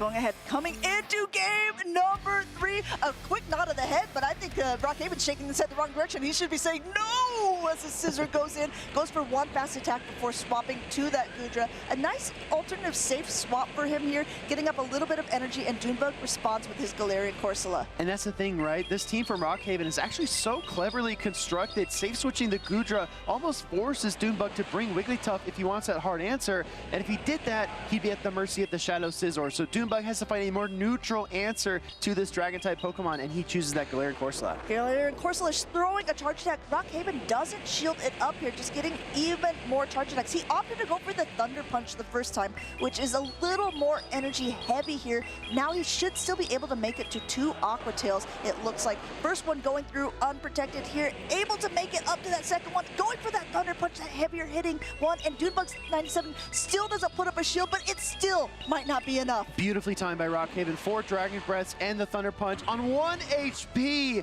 Galarian Corsola refuses to faint, and it does get the Nightshade as well. This is about as good as it can get for Doonbug. This is looking rough for Rockhaven. Nightshade taken onto that Scissor, now immediately swapping into that Marowak, but Marowak is not a Talonflame counter. Absolutely not. Gonna go for the Flame Charge here. Shadow Talonflame ramping up this Incinerate damage. Doonbug's already nodding, but I gotta say, in game 1, he was nodding, and he didn't actually win that battle either. So let's find out how this shakes out. We've got a Primeape in the back for Doonbug, and we might see a switch out in any moment. Things are getting toasty here as another shield goes up. This time Doonbug opting for the fly, a little bit more energy efficient, getting that last shield off of Rockhaven's side. Rockhaven just charging up a bit more energy. You can see he's just tapping at this point, not even bothering to throw any energy, recognizing that the writing may be on the wall for this game number 3. Still 2 Protect Shields for Doonbug, 97. As one of these famous chefs here on the Las Vegas Strip might say, if you can't take the heat, get out of the kitchen. And Doonbug wants to stay in this kitchen. He wants to see what else is cooking back up on that grand finals stage. Rockhaven has been playing so incredibly throughout this day, but will he be able to take it back? He needs to be able to get 2 more games off of Doonbug to be able to make it into that grand finals. Couple things I want to mention. Rockhaven's awareness of damage registration is so good. In the lead situation, Scizor versus that Talonflame, he throws the single bullet punch because the damage from the Incinerate doesn't apply until the last turn of the cycle. And then he does it again with his Goodra versus that Galarian Corsola, not allowing the second Astonish to apply damage to his Goodra before he clutches up the Thunder Punch. Very well done. The thing is, with that middle matchup there, Galarian Corsola hanging on by a thread was just really the nail in it for the end there. But now we're going into game number 4. If Doonbug wins this, we'll see him up again against Rise to Occasion, but Rockhaven still has a chance as this Scissor is up against the Galarian Corsola, now throwing that Night Slash. Yeah, this feels very similar to the last battle we just watched. This time, though, Doonbug deciding to shield. He doesn't want to soft lose the lead here, instead opting to protect his Ghost-type Pokemon and probably get a shield in kind. Going ahead and getting that Protect Shield from that Scissor. Their Scissor's like doing a little bit of a wave with his pinching claw as it's just continuing to gain up energy. He's already at the Night Slash, and Rockhaven actually throws it right away, getting both Protect Shields here in the first part of this matchup. Less than a minute has been gone by, and Doonbug is out of shields. Yeah, 2 shield Galarian Corsola, but I don't think it can get the Astonish down. It's being forced to throw a Nightshade into the Scizor. At the cost of both shields, Doonbug does lock down switch control. And he is able to do so as the Scissor goes down. Now we'll see that this Shadow Kanto Marowak comes in and just starts throwing those Mud Slaps. In comes the Primeape to this, but already that Kanto Marowak has a little bit of an energy advantage, now throwing the Mud Bomb. Yeah, I almost feel that was a slight misplay, right? To allow the 2 Mud Slaps through and allow the Shadow Kanto Marowak to get so far ahead. But Doonbug realized he wasn't going to outpace. He does clutch up the Rage Fist, though. This could potentially be an Ice Punch. He draws a shield anyway. Going ahead and getting that Protect Shield off of Rockhaven's side. That means there's no Protect Shields left. Bone Club was able to take that Primeape down so low. There's a low health Galarian Corsola left, and we're about to see what is in the back as the Unova Stunfisk comes in here. Bone Club number 2. This Shadow Kanto Marowak is just the thorn in the side for Doonbug. When he thinks he has everything else figured out, this Shadow Kanto Marowak just shows up and throws that Bone Club like a wrench into his plans. This looks really tough for Doonbug. Both of these guys slinging mud at each other here as the Mud Bomb comes through on that side of the Unova Stunfisk. Kanto Marowak takes it, and you see a pivot out into that Goodra. Doonbug shaking his head, kind of recognizing going to get as much damage off as possible. Just want to see how this plays out, but Rockhaven might be getting close to tying up the series here as the Corsola comes back in and takes an Aqua Tail. Yeah, just too fast, too furious. Rockhaven throwing the Aqua Tail into the Galarian Corsola to pick up the knockout. It's so healthy, and with that Shadow Kanto Marowak and Goodra core still at Rockhaven's disposal, the Unova Stunfisk just cannot get the job done. And Rockhaven takes that game number 4, tying up the series. We're going into a decisive game number 5. And one thing to point out between these two trainers is they're not bringing the same 3 Pokemon every single time. In this team of 6, almost all of the Pokemon have been used by both of these trainers here, including that Bastiodon, including everything except for that Corviknight on the side of Rockhaven, and everything except for that Wigglytuff on the side of Doonbug. Beautifully said. Yeah, exactly. We've seen almost every single tool thrown at the opponent here, besides the kitchen sink, as they say, right? And now, as we head into a game number 5, there's a lot of pressure. I think that this Goodra and Shadow Kanto Marowak duo that Rockhaven has kind of pulled out when he's in trouble is really difficult for Doonbug to conquer. So for him, the adjustment, I guess pressure is really on his shoulders in my mind. Doonbug is great under pressure, though. We know that he's been one of those trainers who has been really successful in the Pokemon Go competitive circuit. He was our first trainer to win 2 events in one season, and I believe he even won 3 events that season. He's looking to gain back some of that notoriety, some of that big fame, wants another gold medal to his name. Rockhaven hasn't made it up to that grand stage so far, but he is so close. He is 1 game away from being in that grand finals. So solid, so steady, so composed at every step of his journey. Rockhaven has had a brutal loser side bracket run, and he is very close to facing the final boss in the grand finals, but he's got to get past Doonbug 97 first. We have such an incredible matchup. Anything goes at this point. Both of these trainers know how much is on the line for them. This is the first time we've had a competitive circuit here in Las Vegas for Pokemon Go. This is our 10-year anniversary of Pokemon Go in the 30-year anniversary of Pokemon. There's so much to play for this season. It would mean so much to these competitors. They have 1 game left. Decision time. One of our trainers is locked in, ready to go. This is going to be the final game of our losers finals. One of these trainers will end their run within top 3, and the other one will ascend even higher to that grand finals bracket.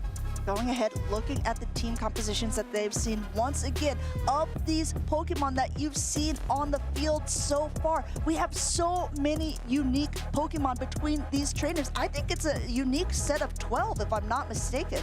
Yeah, it looks that way, right? I mean, there's a lot of people I know in the crowd who are hoping Bastiodon will continue its winning ways, but I do like that Shadow Primate for Doonbug, and we have not seen either of those 2 Pokemon line up, but shout out to our stage crew. Looks like Bates is doing a headphone check there, just make sure everything is going well. I know that Wholesome had said for his MVP picks that it was going to be Doonbug and that Shadow Primate to be able to take it so far. He's well on his way to be able to take it almost to the top.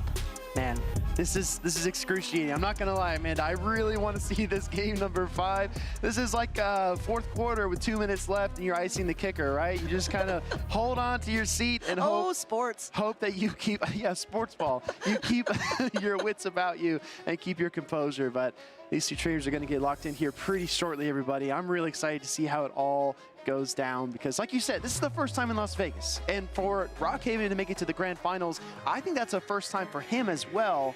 So we might see history in the making. I believe, yeah, the highest he had made it before was in that top 4 placement, so he's well into that arena, but being able to get this 3rd place at least, it's very significant. Being able to get 2nd, even better, but being able to get his first ever regional title is something that all trainers are hoping for, aspiring for, something that Doonbug 97 is well established with and familiar with, and I think he probably wants even another to his name. Well, speaking of Doonbug, right, what he wants is is that rematch against Rise to Occasion. Rise, like you said, has sent both of these trainers down to the loser's bracket. That's the common enemy, so to speak, that they share, and they both want to get back up there and get another shot at our multi-time regional champion. Normally, the saying is, you know, the enemy of my enemy is my friend, but I don't think these two want to be friends right now. Both of them want to be winners, and they're both so close to being so. In a best-of-5 matchup, both of these trainers have brought it to the limit here. Rockhaven taking game number 1, Dunebug taking games 2 and 3 before Rockhaven's tied up this series. Really depends on cores and duos, right? I feel like if Dunebug wants that hyper-aggressive, high-octane approach, he's probably going to lock in something like Talonflame and Primate. If he wants to be a bit more steady, maybe he'll choose the Cradilly, or you could always draw that wild card. He's been hiding up his sleeve in the Wigglytuff.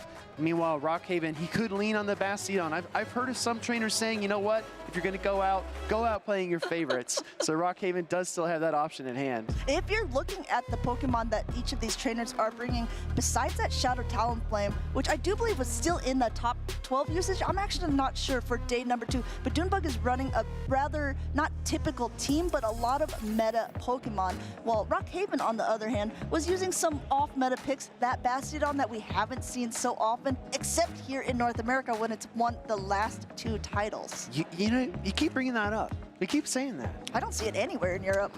Well, okay. To be fair, you're right. And I guess factually, you are not incorrect, right? But as we get things sorted out on stage, everybody, please bear with us. We are heading into a decisive game number 5, but we need to make sure all of our equipment is functioning properly. For now, Amanda's going to entertain you with the dance. Is that a good dance? Pretty good. Pretty good. We need some claps in the chat. Oh, that's like a Malamar dance almost. Hey, my best friend Malamar, not inadequate. Let's go and take a look online and see what you've been saying out in the crowd and out in the stands. We've got Dark Matter Wolf, 33 years old today, so hyped to spend it here at the Las Vegas Regionals. What a birthday. Yo, happy birthday, Dark Matter Wolf. What a way to spend it here with so many people, like-minded people that have a common interest and a great place to be. I'm still thinking about losers finals. I thought you were going to say common enemy and how everyone wants a shot at Rise to Occasion, but you're right. Let's go ahead and move on to the next post. We've got Zardy. I am so excited to see Zardy compete at LAIC because this is a trainer that I spotlighted in the LAIC pre-show. I'm thinking Zardy's back. Yeah, well, he thinks so too. He won a regional title already. Top 4 in Buenos Aires. That just happened. He always wants more, but nice to reach another top cut. This time with one of his favorite Pokemon, Zweilous. Good games to Oreo, really proud of him, and thanks to Tuzzy Esports for the opportunity there. He is, in fact, going to be at LAIC, and Zweilous, I think actually the trainer might be there as well. I was going to say, speaking of him, I actually asked him, I said, how do you feel about trainers winning events with Zweilous before you do, when it's actually your namesake? But let's check in with Mel. We always love to hear from her. The choice was clear, making my Eternatus from Play Pokemon Worlds 2025 into a perfect. What are you using your silver bottle cap on? Type it in the chat, everybody. We really want to know. Yeah, let us know. I still have to go through my box and see which ones I want to use it on, but I remember doing Eternatus raids. It was so much fun. So many people were playing that event at Worlds. No way. And I mean, if we're going ahead and giving some brags No here, way. look at this. Wow, Boa tarde, says Sonora Man. Good He afternoon. got a perfect, shiny Dynamax, or excuse me, Gigantamax Grimmsnarl. What in the world? Look at that beauty. How are you guys doing with your Grimmsnarl raids? I mean, I was doing pretty good. I have a couple. I have one shiny. I have one that's been really, really high ranked, but I haven't got one that you see here with all of those bars filled up. I just gotta say, I mean, if you see me in a Grimmsnarl raid and I'm at the casting desk, just know I'm a very good multitasker. Yeah, he's relying on everyone else. The weight will be carried by the rest of you trainers, but he will be there to help, catch at the very end there. Make sure you're using your Safari Balls as well to catch those mighty Pokemon. A little bit heavier CP, really, really high up. I know that I've been using it for quite a few of those. It's been such a fun event, and it's ending today, so make sure that you're maximizing your potential with it. Here we go. We're back in it, everybody. This is Game 5, Losers Finals, headsets firing on all cylinders, and our trainers are as well. Down to the floor, Shadow Primate versus Goodra. Let's go here. We just start karate chopping away while the Goodra takes it all. Goodra does need to be wary of that Ice Punch, and it looks like going for that Aqua Tail first, getting the shield off of Dunebug's side, but I think it looked like he was trying to click a Rage Fist. Dunebug going for that high-octane duo of Shadow Primate Changed and his mind. Shadow Talonflame. A little bit of a decision tree there. Splits off to the right, and the Ice Punch, and it connects! Ooh. Goodra, no shields. Super effective, heavy damage. You see it now coming in with that Shadow, Kanto, Marowak, now met by the Galarian Corsola, just continuing to astonish away. This is going to be a Bone Club, and it's going to do, you know, actually a decent chunk of damage. Kanto Marowak just starts a really chunk at Pokemon the longer that it stays in. I think that Dunebug is reading that Scizor in the back. I think he's reading Scizor as the third, but it's not. It's actually Azumarill. So we get the Galarian Corsola versus the Shadow Kanto Marowak, and that final matchup could go either way. We're now at shield parity. Do we see the Bone Club? Do we see the Nightshade? Actually, on charge attack priority, both get fired. Great call there by Rockhaven, knowing that the Marowak was going to win that charge attack priority, forcing Dunebug to make a decision, and he gets the shield there as the Nightshade is going to be going through. And look at Rockhaven using his last Protect Shield on this Marowak. He's got a decent amount of energy, thinks that he can outpace, wants to try to keep this middle alignment, but in comes that Primeape, and now in comes Azumarill. The whole team has been revealed by Dunebug, but Dunebug has that Talonflame in the back. Absolutely does. First Rage Fist will connect into the Azumarill. As this Primeape ramps up, though, it gets more and more dangerous. We're going to see a second Rage Fist in rapid succession. Left-right hook here. This Azumarill is going to get knocked down to about half health, but I think it's going to fire the Ice Beam before the third. What do you think? The big problem with the Primeape is it paces so quickly, but those fast attacks just don't do very much, and despite all of its rage, this Primeape is going to go down to an Ice Beam. Rockhaven still has all three of his Pokemon left with varying levels of health. Dunebug's Corsola has been shown it doesn't have any energy left, and Talonflame doesn't have a great matchup against an Azumarill, but it's coming in anyway. It's got to start making some plays. Oh my gosh, in the middle of the Incinerate, Rockhaven sends in his Kanto Marowak, but the turn differential is displaced just enough to allow Dunebug to swap in that Galarian Corsola and soak all that damage. You see a complete undercharge there by the Marowak, and you see that both of these trainers are gonna go down. There's only the Talonflame left. There's an Azumarill and a little bit of the Goodra left on the side of Rockhaven. Talonflame already has some energy. That switch timer is iced. There's no way that we'll see a swap anytime soon. Can this Talonflame? Oh, it actually is going to throw the fly. Does not want to risk getting hit with the Aqua Tail. I don't know, Amanda. I think this Talonflame is 2 Incinerates away, and the Azumarill is a little bit closer. This is a Shadow Talonflame. That means it's going to hurt a little bit more.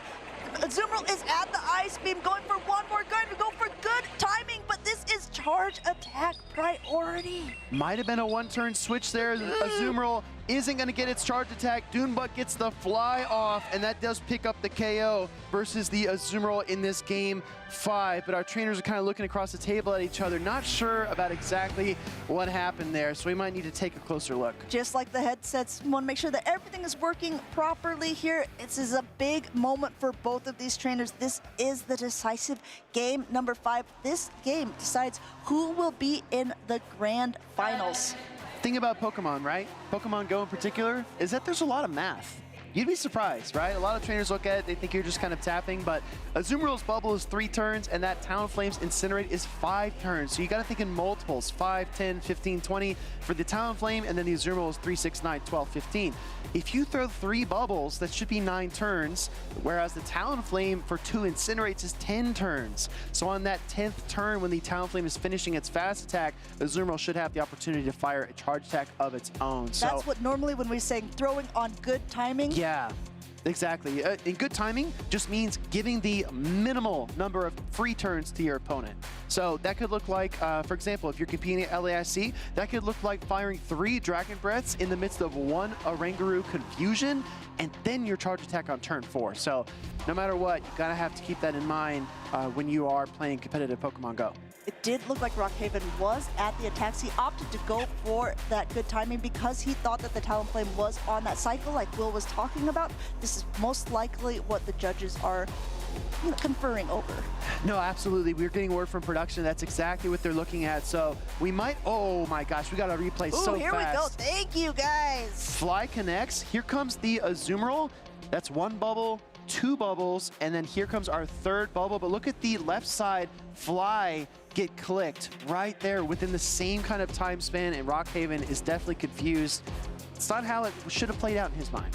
And we're going ahead, letting the judges make a decision on this in the competitive circuit. If you're newer to this, if the judges do decide that was an impactful moment, this would be a rematch with fresh new teams, basically like that matchup didn't happen.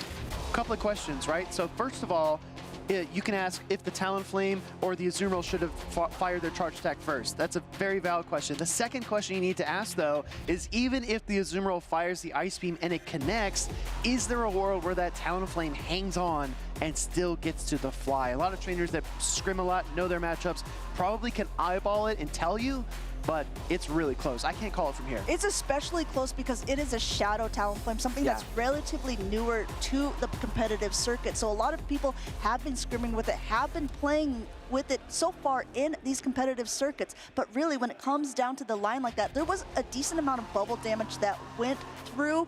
It's you're absolutely right. I mean, it's really incredibly close to call. You got to kind of ask all these questions, right? Especially when it's this big of a matchup, when the stage is so bright, and the winner of this series will go on to face Rise in the grand finals. The difference between third place and second place is massive. The difference between third place and first place is even bigger. So this is definitely an important moment, and I have full confidence in our judges to make the right call. Both of these trainers went down to the wire here in this losers finals, being able to take it all the way to this decisive game number 5. Dunebug being able to take games 2 and 3 in the typical best of 3. That would have done it. That would have sealed the deal. Rockhaven being able to take the 4th game in, once again, a best of 5 matchup, which all they will be for the rest of today, just means that it's been even more entertaining. We get even more battles to watch. This tournament has felt, another sports reference, Amanda, you ready? Oh boy. This tournament has felt like a game where the coach saves all the timeouts for the last quarter, right? So we've had a very fast-moving game, or excuse me, very fast-moving tournament, tons and tons of matches shown on stream, but now we're slowing things down here, especially when the stakes are this high. Like I said, you want to get things right. You want to make sure the trainer that deserves to be in that position is there. I know our judges will do that for us. So but let's talk about Rockhaven too. We've got the camera on him for a moment. What an incredible, what an insane run. And we talk about composure all the time. Nighttime Clasher is like the picture of cool, but Rockhaven, like you said, rock steady through this really, really tough gauntlet in the loser side bracket. He's been playing very, very well. He's been having some picks that he said he knew that there was going to be a lot of Altaria, but he also knew there were going to be a lot of Empoleon. Empoleon is a Pokemon that Rise to Occasion has on his team, and Goodra has a much better matchup against that than an Altaria does because it's able to also be able to throw a Thunder Punch for more impactful damage. So that was the main reason that he opted to bring a Goodra over what we've seen on many people's teams, that Altaria. Goodra, a flexible Pokemon, something that we see here and there, but it just speaks to the wide open nature of the current meta where you are kind of forced to play certain Pokemon if you want to succeed at a high level. It's not like, the Medicham days or the Lickitung days where that was almost a requirement, right, for a lot of trainers that wanted to compete. At this stage, you can experiment, you can play fun Pokemon, you can lean into picks that people don't expect. And I think that's super rewarding because Pokemon Go is so much fun when you can play a wide variety of picks. I mean, if you want to go even farther with this, like we talked about earlier, there is 12 unique Pokemon in this losers finals. So the team of Dunebug has no overlap with the team of Rockhaven. We see them taking off their headphones as Rockhaven concedes that this game was going to Dunebug 97. He's getting that grudge match up against Rise to Occasion in the grand finals. Dunebug 97 with that Shadow Primate and Shadow Talonflame taking a really hotly contested Game 5 against Rockhaven. Rockhaven will lock in that 3rd place spot here in our Las Vegas Regional Championships, which is an absolute massive honor and a great improvement from his journeys prior. So we're going to get a Dunebug versus Rise to Occasion Grand Finals, everybody. And we've seen Dunebug versus Rise to Occasion in many Grand Finals actually in the past. These two trainers have played against each other so many times, neither one of them seeming to really get the actual upper hand. But Rise to Occasion took Dunebug down to that loser side of the bracket with a 3-1 victory in the winners finals. Exactly. This has been a rivalry that started off pretty hotly contested, right? There was a lot of back and forth, but it's really evolved into a bit more of a friendship. championship. I think that these two trainers realize that they only make each other better when they match up. And speaking of matchups, I'm very curious to see what changes Dunebug97 makes now that he's fallen to Rise once. I don't think he's going to make the same mistakes twice. I mean, Dunebug is very adaptable. Dunebug was the first trainer to be able to get 3 regional competitions in one season. He's so good at this game. You talk about knowing damage counts. He knows exactly how to play out his Pokemon, and he knows what it will take to be able to get another regional title. He managed to get through Rockhaven here. Even though Rockhaven took that game number 1, Dunebug took games 2, 3, and number 5. What an incredible feat to get past that Shadow Kenta Marowak. That Pokemon was so problematic for Dunebug's team, and if you're keeping an eye on the Championship Series meta, you're probably saying, oh yeah, Mudslappers are a thing of the past. Everybody's moved on to Unova Stunfisk and the occasional fighting type, whether it be the Primeape or the Annihilate, but Mudslap is still extremely powerful. And so was that Shadow Talonflame, as it just put in so much work for Dunebug in these matchups here. Rockhaven played very well. He took this all the way to Game 5 in the losers finals. He came home with a lot of championship points, that bronze medal, and I have to say, Bastiodon, first time now, it has not been able to make it to the grand finals this season in North America. Are you heartbroken? I'm devastated. Devastated. Okay, that's a very, very strong word. Well, we are getting word as well from our judging staff. It looks like the Ice Beam might not have been enough, and that what led to our final ruling. So our judging staff, of course, answered a lot of questions, looked at a lot of different scenarios, but I know a lot of Rockhaven fans are probably looking for an explanation there. So Dunebug97 ultimately our victor in that losers side finals, winning that Game 5. I mean, if anybody's got endurance, it's got to be Dunebug, right? You recall back to San Antonio where he fell to that loser side bracket in round 2. Yeah, I thought it was round. Well, yeah, it was his first round. His first round. He was seeded. He got a bye. Then he went into his first round of battles and lost, and then just worked his way through that loser side bracket all the way to the grands. Reset the bracket and won it all. I mean, we call that hard mode. Yeah, exactly. He said, you know what, it's a little too easy. We'll play some hard mode this weekend, everybody. But I'm sure that he wants as smooth a path as possible versus Rise to Occasion. And it's up to Rise to slow him down. Rise to Occasion, if he wins this tournament, he's the only trainer who has won a regional competition every single year since Pokemon GO has been part of this competitive circuit. Wow, that's absolutely incredible, and I'm sure he wants to keep that streak alive. We've talked to him before about if that weighs on his mind, if that's something that he thinks about coming into the tournaments, and I think he's kind of put that in the back shelf, right? He's kind of focused more on what's in front of him. You say you put it on the back shelf, and I'm sure he does, but of course you gotta want it, and when you're this close to being able to do that, he needs 3 games. If he can secure these 3 games in this best-of-5 matchup coming up against Dunebug, since Dunebug's coming from that loser side of the bracket, Rise to Occasion has it. He has it already secured for this 2026 season. You know what, Amanda? We're doing a lot of speculation. I'd love to hear from the players themselves. Wholesome _ what do our grand finalists have to say? Thank you, Will. Yes, it's me, Wholesome _ joined by our grand finalists, Rise to Occasion and Dunebug. We're going to ask you a couple questions here. We really want to just get a gauge for how you guys are feeling here. I don't think it's a shock to anyone that we see Rise and Dune yet again in another finals, in another match. I got to ask you guys first off, is this the best rivalry in Pokemon GO? Rise, what do you think? I'll leave it for the fans to decide and say that. I don't want to make that claim myself. All right, Dune, question for you. We just saw an extended losers finals there. Axon talked about one of the traits that you need as a trainer, endurance. Kind of walk me through your mental there as we went through that extended Game 5, and then also, having the judges take a look at that last moment. Yeah, I think for me, it's just keep breathing, keep your breath steady, and keep calm, and I think you'll be. I think that's why I was okay. I just kept thinking my plan in my head over and over again, and it just worked out in the end. Yeah, well, we're happy to have you guys here in the grand finals. I did want to ask you guys both this question because we've seen you obviously for many, many seasons, having success season after season, tournament after tournament.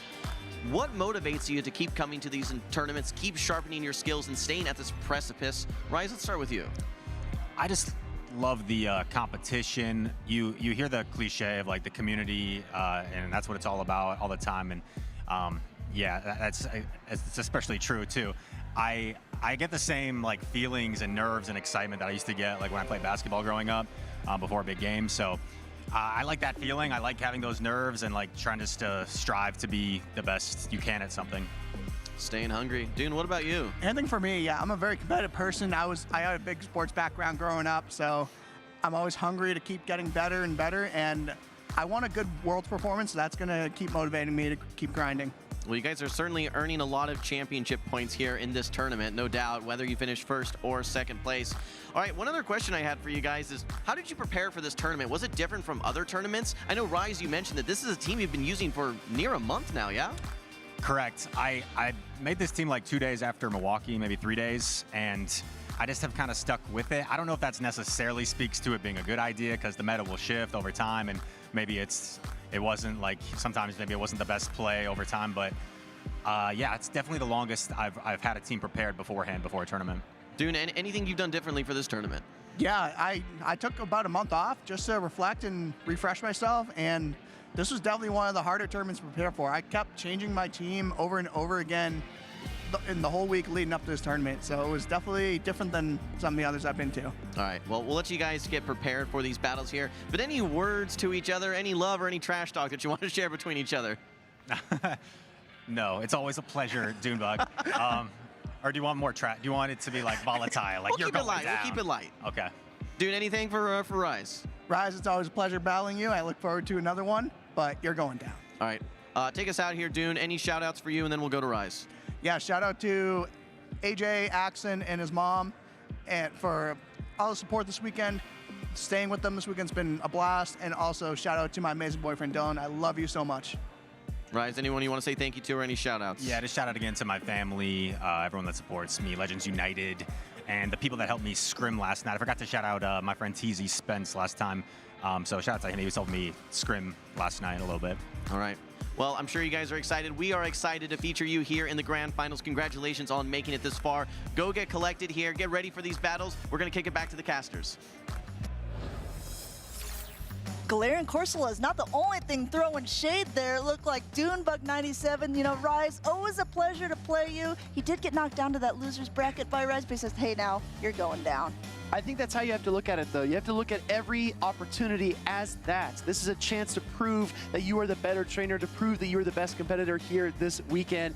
You can't look at it like you're coming in from behind. You can't look at it like you already have it in the bag. You just have to think of it as, I got to make the most of this moment. Dunebug97 was able to beat Rockhaven in the losers finals in a best-of-5, taking it all the way to game number 5. He's got to be able to beat Rise to Occasion in at least 3 matches to reset the bracket to be able to take that title. Rise to Occasion sitting pretty at that top level, just needs to win 3 to take home the crown.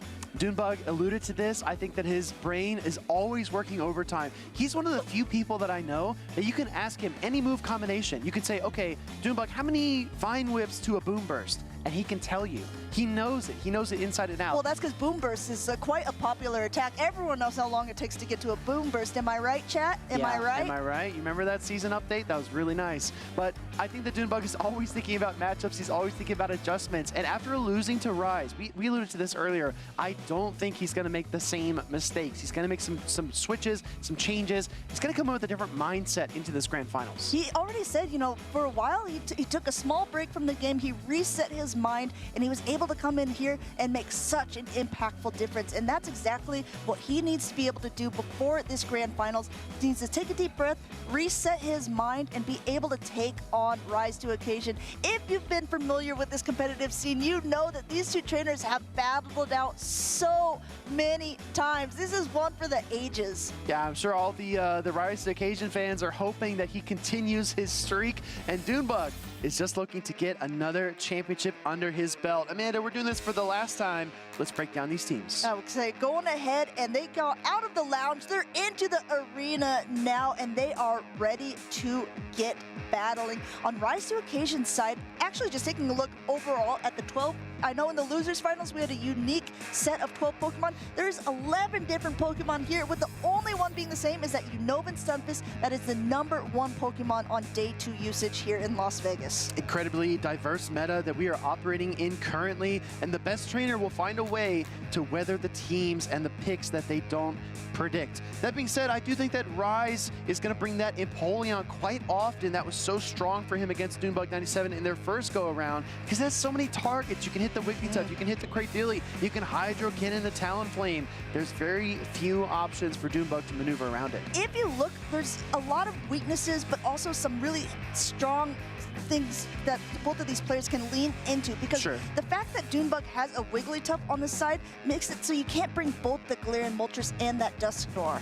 But in the same breath, Doombug can't bring both that Cradilly and the Wigglytuff because there's the Empoleon on that side of Rise to Occasion. So really, I mean, I think we might see what we saw a lot in that Winners Finals, in the Losers Finals, a lot of unique picks coming in each time, trying to throw in some different Pokemon, see what works, and see what your opponent wants to bring. That's the thing, right? You don't always know what cards are left in the deck. You just have to work with the ones that are in your hand. And the Grand Finals and a gold trophy, a first place trophy, are in the hands of both of these trainers. Just depends on which one is going to seize it. Looks like both of these trainers are getting locked in. They're getting ready. Make some noise. Get back to your screens here. Click in for the Grand Finals. As we start off here, we have a great lead for Doombug. We have that Wigglytuff up against that Shadow Dusknoir on the side of Rise Occasion. We see an immediate pivot out into a Gastrodon. Great lead, as you called out. Wigglytuff's normal typing is so helpful, and the 3-turn fast attacks are chunking away at both of these Pokemon. Because there wasn't an instantaneous swap, it just proves that Doombug is not ready for the Gastrodon. He's got to find a more neutral way to address it. But Will, remember when I said you can't bring in both the Cradilly and the Wigglytuff? The fact that the Wigglytuff is in the lead led Rise to Occasion to say, I can swap in my Gastrodon without having to worry about that Cradilly coming into hard counter. And now this Wigglytuff, such a hard counter for that Dusknoir, is basically gone. Wow, taking control, switch advantage, and KOing the Gastrodon. Doombug is in firm control of this game number 1. Throws the Icy Wind here into the Empoleon. I think no matter what, he's going to be happy to throw a charge attack. This is going to lower the attack of the Empoleon here, but it's not very effective. It doesn't do much damage. But you know what might is this Primeape as it comes in and just starts ramping up. Dusknoir comes back in here, but there's already some energy on that Primeape. Has to shield up this first Rage Fist. Astonish hits so hard that the Karate Chop timing there is absolutely critical. Now we see a pivot into the Galarian Corsola versus the Dusknoir. It does have a Protect Shield advantage, so maybe it doesn't need to fear the Shadow Punch as much, but the Astonishes, my goodness, are they adding up. There's almost astonishing amount of damage here. Doombug doesn't use a shield on that Galarian Corsola, recognizes how strong that Shadow Primeape is going to be against Empoleon, and they hang on. Actually, you see Rise not happy about that scenario because now this Primeape with 2 shields comes into an Empoleon. Absolutely hanging on by a thread there, and Rise to Occasion is now on the back fence. He's got to figure out how he's going to get past this Primeape, and he doesn't think there's a way. He's going to let that Rage Fist connect and the Karate Chops do the rest. But what a couple of pivotal lives, right? We talked about the Wigglytuff surviving on just 1 HP after KOing the Gastrodon, and then again a 1 HP survive on that Galarian Corsola. I mean, Doombug's Pokemon are pulling through for him in a big way. Doombug said, Rise, you're going down, and he did in game number 1. Doombug able to hang on there and just be able to squeak away with that win. But you know what? That is exactly what he needs to keep on doing to be able to flip this bracket. Exactly. As you take a look back at our game number 1, Doombug seemed to have all the answers, and it started with the lead call of Wigglytuff into Shadow Dusknoir. Dusknoir could not do much to help either because the Shadow Punch, this Galarian Corsola was just out of reach, and he couldn't get the KO. Going ahead, and you see that. You see all of that energy. Doombug didn't throw any charge attack there because he wanted to just get that Dusknoir out of the way, didn't want to give him any extra fast attacks. And in the end, it was just too much to go through. Primeape too strong with 2 shields to hide behind. We talk about hard answers to Empoleon. I think that Doombug has 2. He's got his Primeape and his Unova Stunfisk. So, like you brilliantly said, Amanda, you cannot really bring both the Wigglytuff and the Cradilly, because then you're double weak to Empoleon. But I feel like Doombug has to bring one or the other of that Primeape or Unova Stunfisk. Let's get right in to game number 2. Game number 2, starting off here, we have that Unova Stunfisk on the side of Doombug, up once again against that Shadow Dusknoir. A more neutral lead than definitely that Wigglytuff that was there. And if we take a peek at that backlines, we do see that Wigglytuff in the back lurking there, but so is the Empoleon. Gonna see the Mud Bomb get thrown by the Unova Stunfisk, trying to chip down the Shadow Dust Noir. No Protect Shields yet from Rise to Occasion. It only does about, I don't know, 28-30% or so. So he's able to take that no problem. Shadow Punch coming back. Now gonna throw that Shadow Punch here. No Protect Shield used by Dunebug's side. Puts that Unova Stunfisk pretty low, but Unova Stunfisk already at another Mud Bomb. It's up to Rise if he wants to use a shield. Exactly what he's going to do. He's already at enough energy here. We might see some sort of cheeky swap, or we might just see if he's gonna let that Unova Stunfisk go down. One single Astonish, convert that into a Shadow Punch to pick up the KO, and at the cost of one Protect Shield, Rise to Occasion is going to secure Switch, which I do think is very important when you consider he does have that Empoleon in the back. Oh, you come in though, and what you give, you take away. He didn't want to let those charms charm him down, but at the same breath, now he has locked his Empoleon into that Shadow Primate. Shadow Primate does have to put up a shield because that Drill Peck is super effective, but now Dunebug is just going to start ramping up once again. Yeah, something tells me maybe Rise was looking out for the Unova Stunfisk here, but instead it's the Primate. Primate does connect the Rage Fist. The Karate Chops are doing a lot of damage, and it will be able to pick up the knockout before the next Hydro Cannon is ready. Dust Noir comes back in, but a Rage Fist already loaded, using the Protect Shield here because this is boosted definitely enough to knock out that Dust Noir at this stage. And now being able to get a Shadow Punch off. Do we see a double shield off of Dunebug? Yes, he wants to be able to get that Primate, wants to see what's in the back. Yeah, it's already boosted up one stage from the Rage Fist, so the final Pokemon for Rise comes out. It is the Florges, but it's going to take a boosted Rage Fist for its trouble, and that's going to set up the Fairy type from Dunebug quite well here in the final part of the game. Look how much that does. Boosted Rage Fist comes in. Wigglytuff comes back in just to soak up all of this damage. Rise to Occasion going for the Trailblaze means it's going to boost his attack a little bit, but Dunebug already nodding. Look how close he is to the Swift. I wonder, we're going to see here, the Trailblaze doesn't do nearly enough. I don't even think a boosted Trailblaze would have weakened this Wigglytuff down to being knocked out. So instead we see the Swift get fired off. Wigglytuff and Dunebug looks like they're going to take game number 2 as well, and there it is. You know, like honestly, sometimes, like the saying goes, you got to know when to hold them, you got to know when to pull them, you got to know when to stay in if you have that alignment you're looking for and not swap out. Rise to Occasion, he didn't want to let that Wigglytuff get any extra charms through on the Dust Noir, but swapping into that hard counter Empoleon was exactly what Dunebug needed to get that Game 2 victory. No, you're exactly right. That was such a tricky position to be in, and Rise to Occasion getting up Switch after fighting so hard to secure it. I was definitely a little bit surprised to see that. He had already seen the Unova Stunfisk, so he knew that that was not going to be in the back.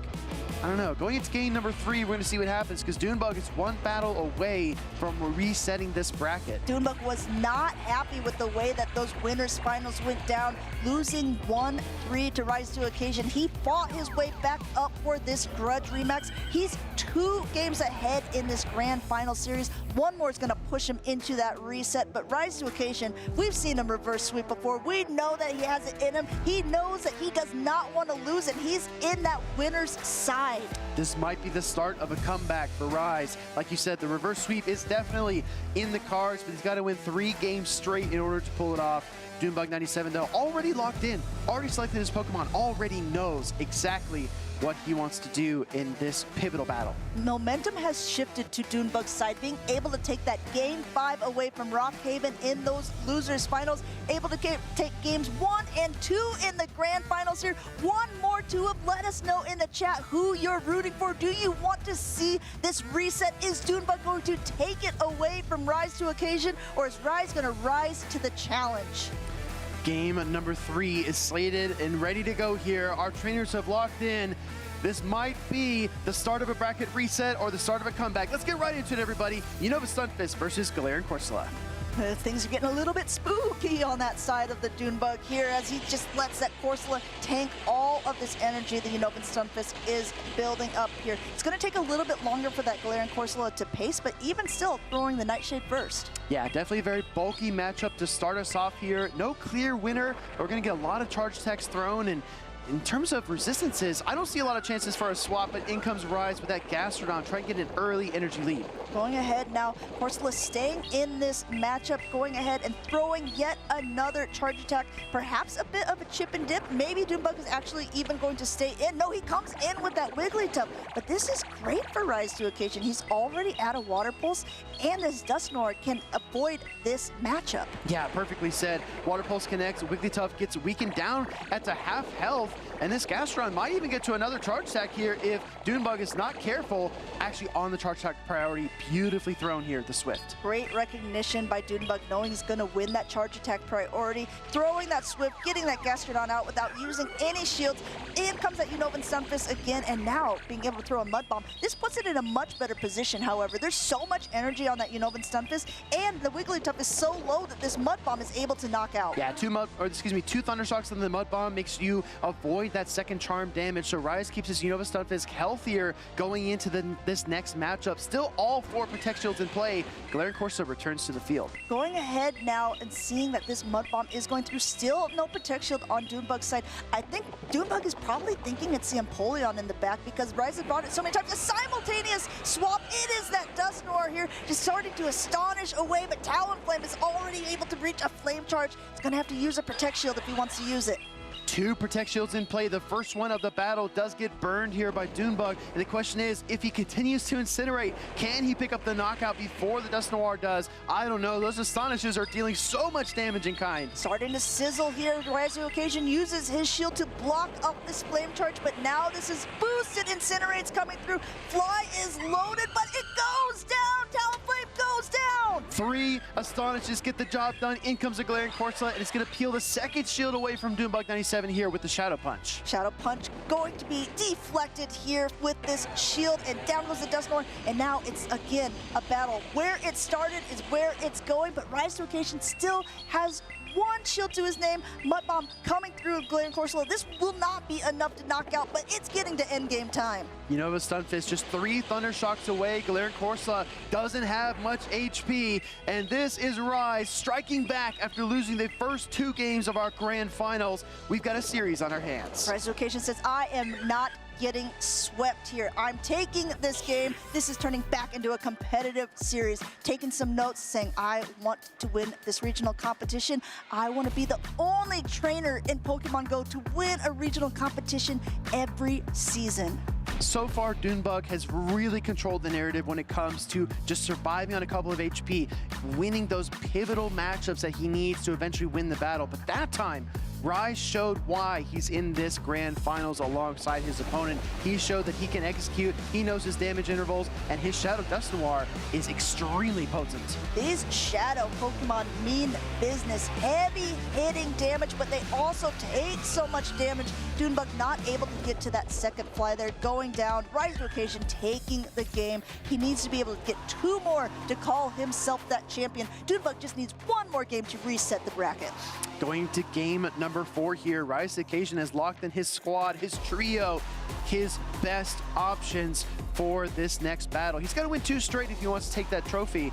But if he lets Doombug win even 1 more, we're going to see a brand new fresh set. Let's get right into it, everybody. We've got game number 4. Empoleon finally finds its target. Looks like this is exactly the matchup Rise to Occasion is looking for, and Primeape comes in immediately. It's actually one of those Pokemon that, when it has 2 shields to hide behind, is an interesting, safe swap, especially if there's not going to be a Fairy-type Pokemon on the other side. This Rage Fist will connect. This will boost the attacks from the Primeapes for the rest of the game, or until it clears out. Primeape taking its time to get to the Rage Fist here against that Gastrodon. Not sure if it's going to connect after all. Like you said, Amanda, this is something where you want to build up your attack, you want to boost that damage output, but I don't know if we're going to get there at this point. This Annihilape has so much rage, it does not know what to do with it there. Just kind of sitting there, shaking its fist, saying, oh, I wanted to throw that attack. Exactly. Well, we might be looking at a battle reset here as our judges work out what's happening on the stage. But that being said, I mean, Empoleon lead into Wigglytuff for Rise, that was tremendous. He's probably feeling very confident after that call. And I think he knows his Gastrodon versus Shadow Primate matchup too, so maybe he felt like he had a pretty good shot to win that, but Dunebug was going to do everything he could to fight back. I know that these two trainers, they've played against each other so many times, but this moment, this is a time where they're really trying to determine who is going to come out on top here in Las Vegas. Grand Finals moments. This is our first regional competition here in this place. Rise to occasion, just starting a comeback there, but again, the ice hits in the moment where he is just starting to heat up. The question becomes, can Rise do what Dunebug said in that Grand Finals interview? Can he keep on breathing? Can he stay steady in the face of all of these challenges? Rise to Occasion had a really great lead there. Empoleon against Wigglytuff, there's not really anything that Wigglytuff could have done, but that quick swap out by Dunebug kind of put him in an okay position. I think both of those trainers might have tried to fight for that switch advantage in the middle. There's still so much to go. I mean, that was the very beginning portion of that matchup. Exactly. Things are just getting started. Really hard to call which direction that would have gone. But I mean, at this level, right, when you're a trainer like Rise, like Dune, and you can predict that lead scenario so cleanly, I mean, that is a distinct advantage to start. But as we've seen all weekend, to be honest, winning the lead does not mean winning the game. We say it over and over. Yeah, well, I mean, I think Butters and Wholesome yesterday turned it into winning lead means you're going to lose the game, as they saw it so many times play out that way with trainers. Quick reflexes with this new 45-second switch timer that makes the switches just a little quicker, a little more engaging. You have to keep track of your opponent's energy. You have to keep track of your own energy, health. This game is so much fun to watch. I'm sure both trainers feeling a lot of emotions up on the stage. Dunebug's trying to hold Rise back from winning this entire tournament, and he's just one step away from doing that. Meanwhile, Rise, he's probably got a lot on his mind. I mean, there's a lot of people that think he is going to be that trainer that continues that streak of winning a championship every single season. A lot of expectations, right? On his shoulders. Absolutely. I'm sure there's a lot going through his mind. I know that he's saying, you know, he's taking it a game at a time. He's taking the preparation. He doesn't want the weight on his shoulders. But when you're in this hot seat, when you're recognizing how close you are to another one, he's got to be able to just really feel it, almost taste it, that championship is so close for him. Dunebug really just coming for the crown, right? He's playing like he's got nothing to lose. He's already in the Grand Finals, and he knows he needs to pull off some special maneuvers to take wins away from Rise. So as our team gets all of our tech sorted out here, we will get back to those battles just as soon as we possibly can. Both of these trainers super well versed with being in Grand Finals. Both of these trainers have been regional champions multiple times, so this is a familiar seat for them. They know that just because they're down doesn't mean that they're out. Dunebug, if he wins one more game, that means he's going to be part of this Grand Finals bracket reset. Rise needs to be able to take 2 games to seal that victory for him, or else we're going to have a basically brand fresh new set of best of 5. I think that every championship series event is a different challenge, whether it's Dunebug falling to that loser side bracket in San Antonio and clawing his way back to the trophy, or whether it's Rise just kind of coming into another event with everyone's eyes on him and kind of figuring out how to center himself and what his personal goals are. And then you get to a position like this where you kind of feel like you're gaining momentum and then you're stopped. And you have to kind of rebuild that momentum and not let the anxiety get the better of you. But absolutely what Dunebug said earlier, just keep breathing. This is a moment for both of these trainers, a little bit of time to pause, to self-reflect, to decide what they want to do in those battles that are coming up, because this is a big moment for both of these trainers. Even though they've been in these seats before, that doesn't mean that that's wants to be their last time. Doesn't mean that's their last gold medal. Yeah, exactly. I mean, if you would compare this to like 2022 when these two were in the Grand Finals, I'd say that their composure is probably a lot better, but the intensity has only gone up. And these trainers know exactly what they want to do. They want to execute that game plan. I can see Rise and Dune, when you look in their eyes, they are always thinking about what their next play is. Their skill level has gone up so much since this competitive circuit started, but so has the skill level of so many other trainers. Not only have they gotten better, they've had to battle against the best to be here, to be in these top seats, and now it's going down to this boiling point where it's going to be who will be this champion of Las Vegas. Everybody, we are in search of a stable connection so that we can give you the rest of the grand finals just as quickly as we can. I've got full confidence in our team here to get that done for all of us. So Rise to Occasion and Doombug kind of staring at each other across the stage, but we might be getting into the battles very shortly. Looks like both of these trainers now scanning the codes here, gonna get locked into the battles, and it looks like one of their sides is going up, so we should get into these battles relatively soon. If you remember, previously there was that Empoleon lead on the side of Rise to Occasion up against the Wigglytuff on the side of Doombug. He immediately swapped out into that Primate. Because, yeah, exactly. However, things do not have to play out the same way necessarily. We might actually see a brand new lead, a brand new swap. Let's see what we get here, everybody. Rise, locked in. He wants to continue this comeback. He wants that first place trophy, and Doombug97 needs to make sure that he can slow down his rival and friend and reset this bracket. Going ahead and just taking a couple minutes to lock in here. Like Will just said, since this was a rematch situation, that means it can be a fresh new team that would be locked in here. So both of these trainers just taking a couple seconds to decide what they want to bring to this. For Doombug, if he wins this, this would be a bracket reset in these grand finals moments. They're hopping into the battle. Game number 4 coming at you, everybody. We've got a lock in on both sides, waiting for the battle to get started. Should happen any moment. And both of these trainers want to win this so badly. I promise you guys, there is a lock-in. There is a lock-in on both sides. We can peek at the screens back here. We might need to resend it one more time to make sure that we are aligned and in the same battle, so to speak.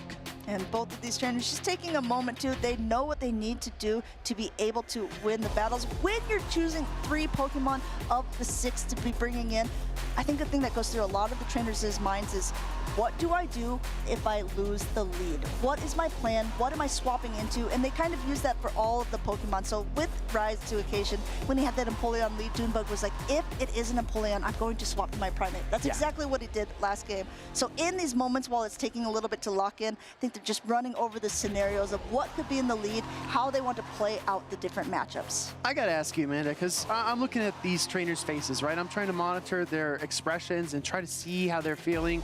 I just saw Doombug kind of smirk, just kind of smile, you know? So in a stressful situation, what kind of person are you? Do you smile, do you laugh about it, or do you kind of say, oh man, I gotta solve this, you know? You know, Will, I'm so glad you asked. What I do is I crouch down to the fetal position, I lie down, and I just curl up into a ball and cry. Okay. Why? What do you do? No, sorry, I'm just imagining these trainers lying under the table, curled up, but I don't think we're gonna see that.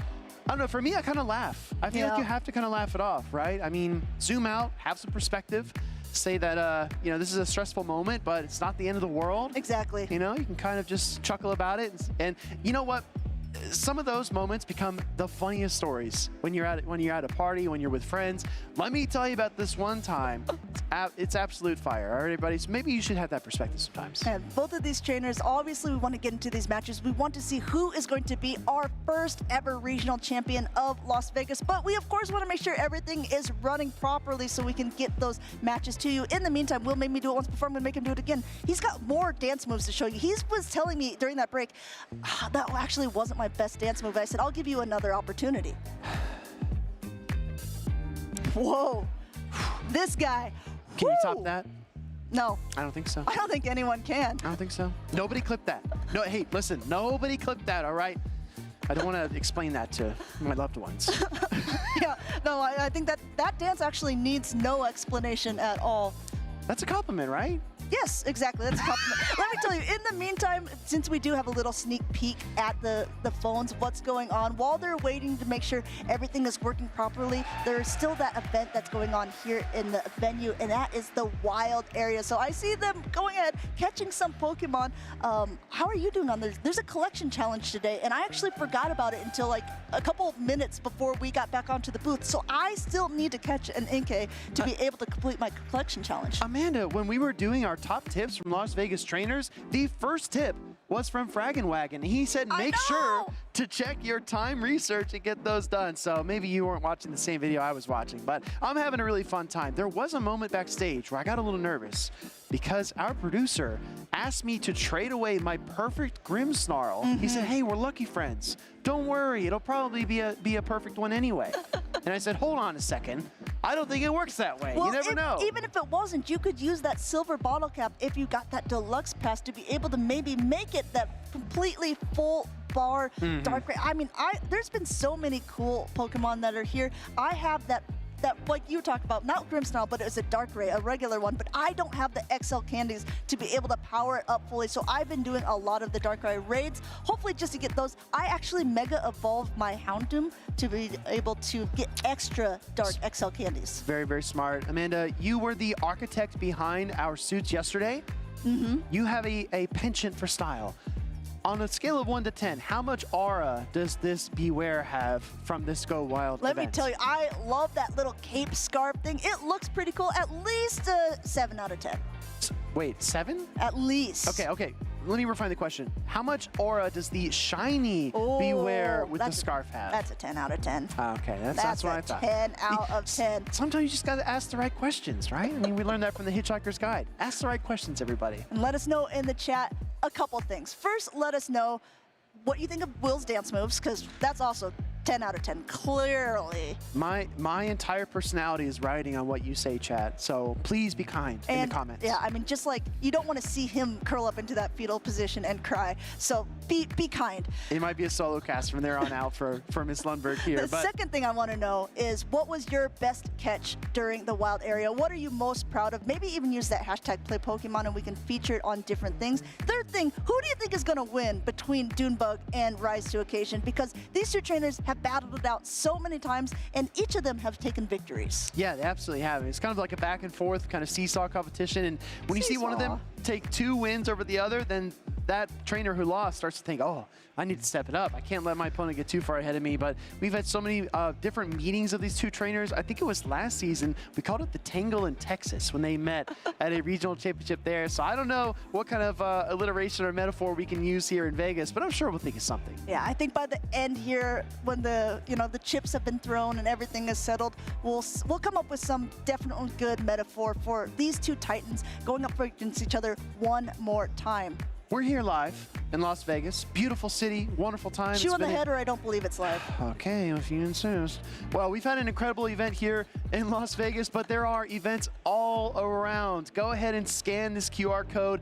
Join a local cup or challenge in your area and get involved in the competitive scene. I mean, we'd love to see you here on stage at a regional championship. Maybe you will pair up against Rise to Occasion in the grand finals, or maybe you will meet Dunebug in that losers finals. Who knows? I know a lot of trainers use their 6 Pokemon that they want to use in the regional competitions at their cups and challenges. It's a great way to test out which Pokemon are going to be viable, see which ones are going to work the best against opponents in this current meta. This current meta is actually dwindling down. There is about I think 17 days left before our new meta will be announced. That's a really good point, Amanda. Every 3 months with the in-game season rotation, we do get an update to which Pokemon are going to get different movesets, or maybe moves get adjusted. Maybe we see new Pokemon gaining access to charge attacks or fast attacks that suddenly make them viable. So a lot can change come the season rotation in December. Yeah. You know, Will, you're not getting out of it. I did say shoe on the head or it's not live. You said it's a live event. Okay, you know what? I'm going to talk to production because I need to know if this is real or if this is just something you're saying.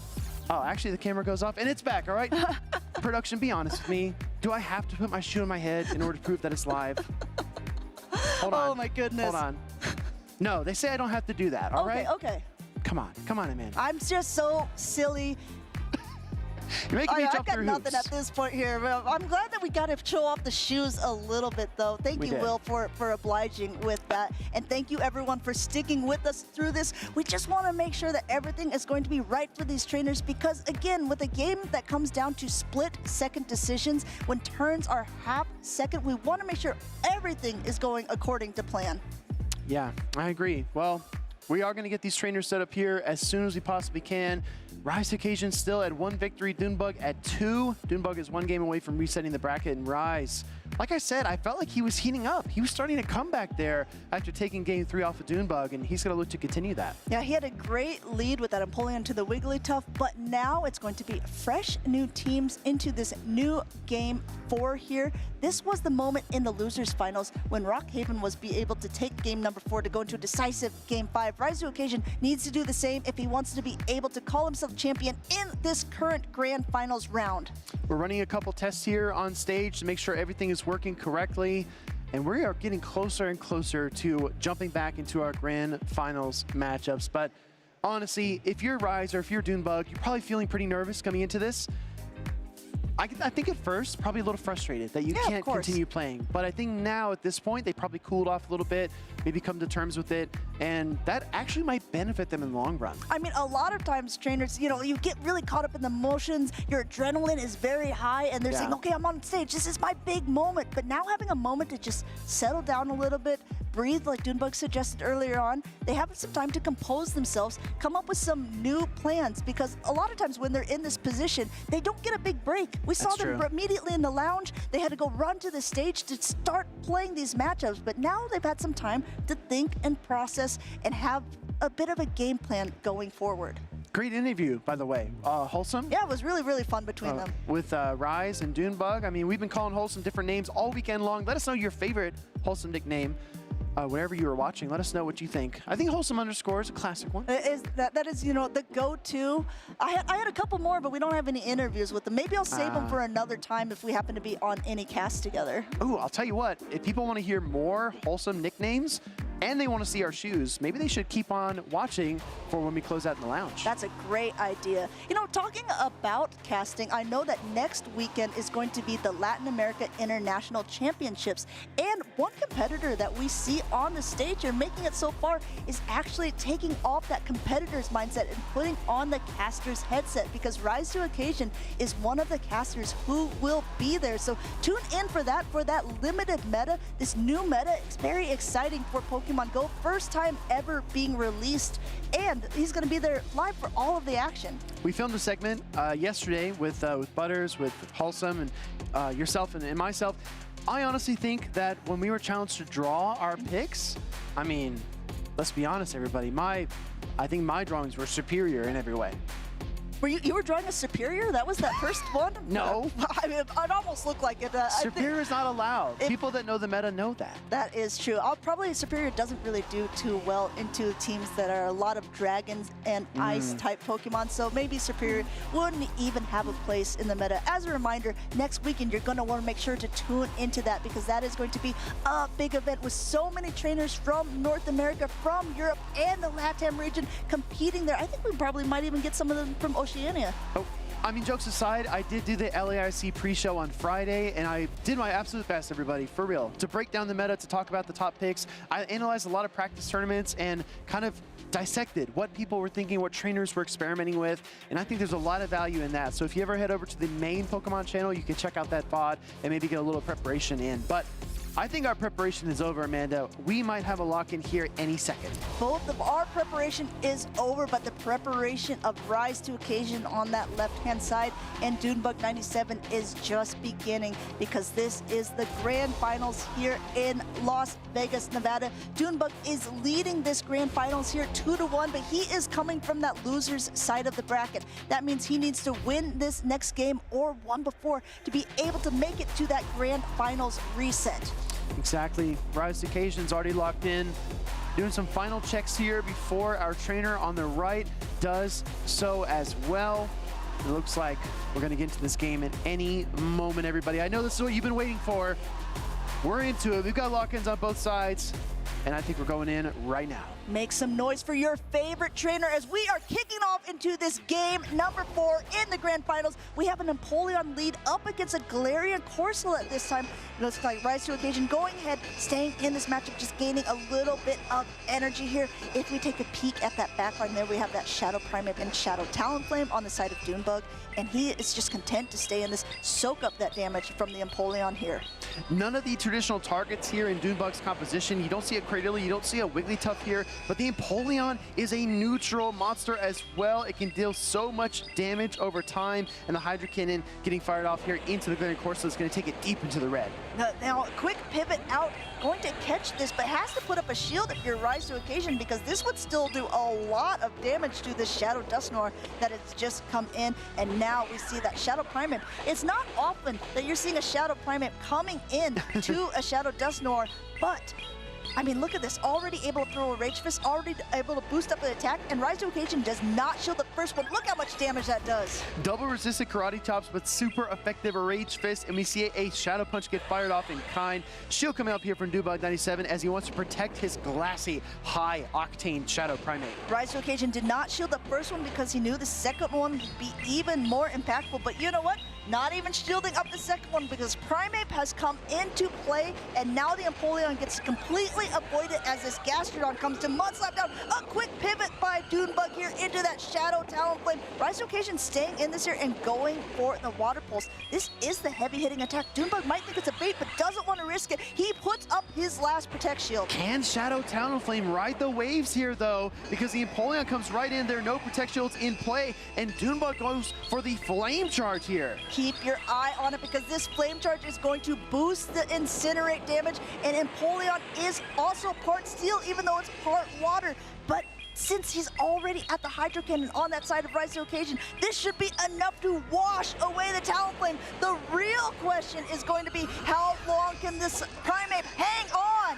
Can't hang on. It gets KO'd through the Metal Sounds, and Rise continues his comeback here, evening up the series 2-2. We are headed into a decisive game number 5 in our grand finals. You see it at that bottom there. Rise to Occasion on the winner's side of the bracket wins game number 4, going into our best of 5 matchup. If he wins this next one, we are already crowning a champion. He is already making history, but Dunebug wants to do everything he can to stop it. I'm just not sure what Dunebug is targeting with the Talonflame. I'm going to be honest with you. I don't know which targets it can really decimate on Rise's side. But Dunebug is in this grand finals for a reason. Maybe he needs to make that adjustment and look elsewhere in order to counter Rise's team. But Amanda, in the length of time that you spoke that sentence after the game, Rise to Occasion locked in his team.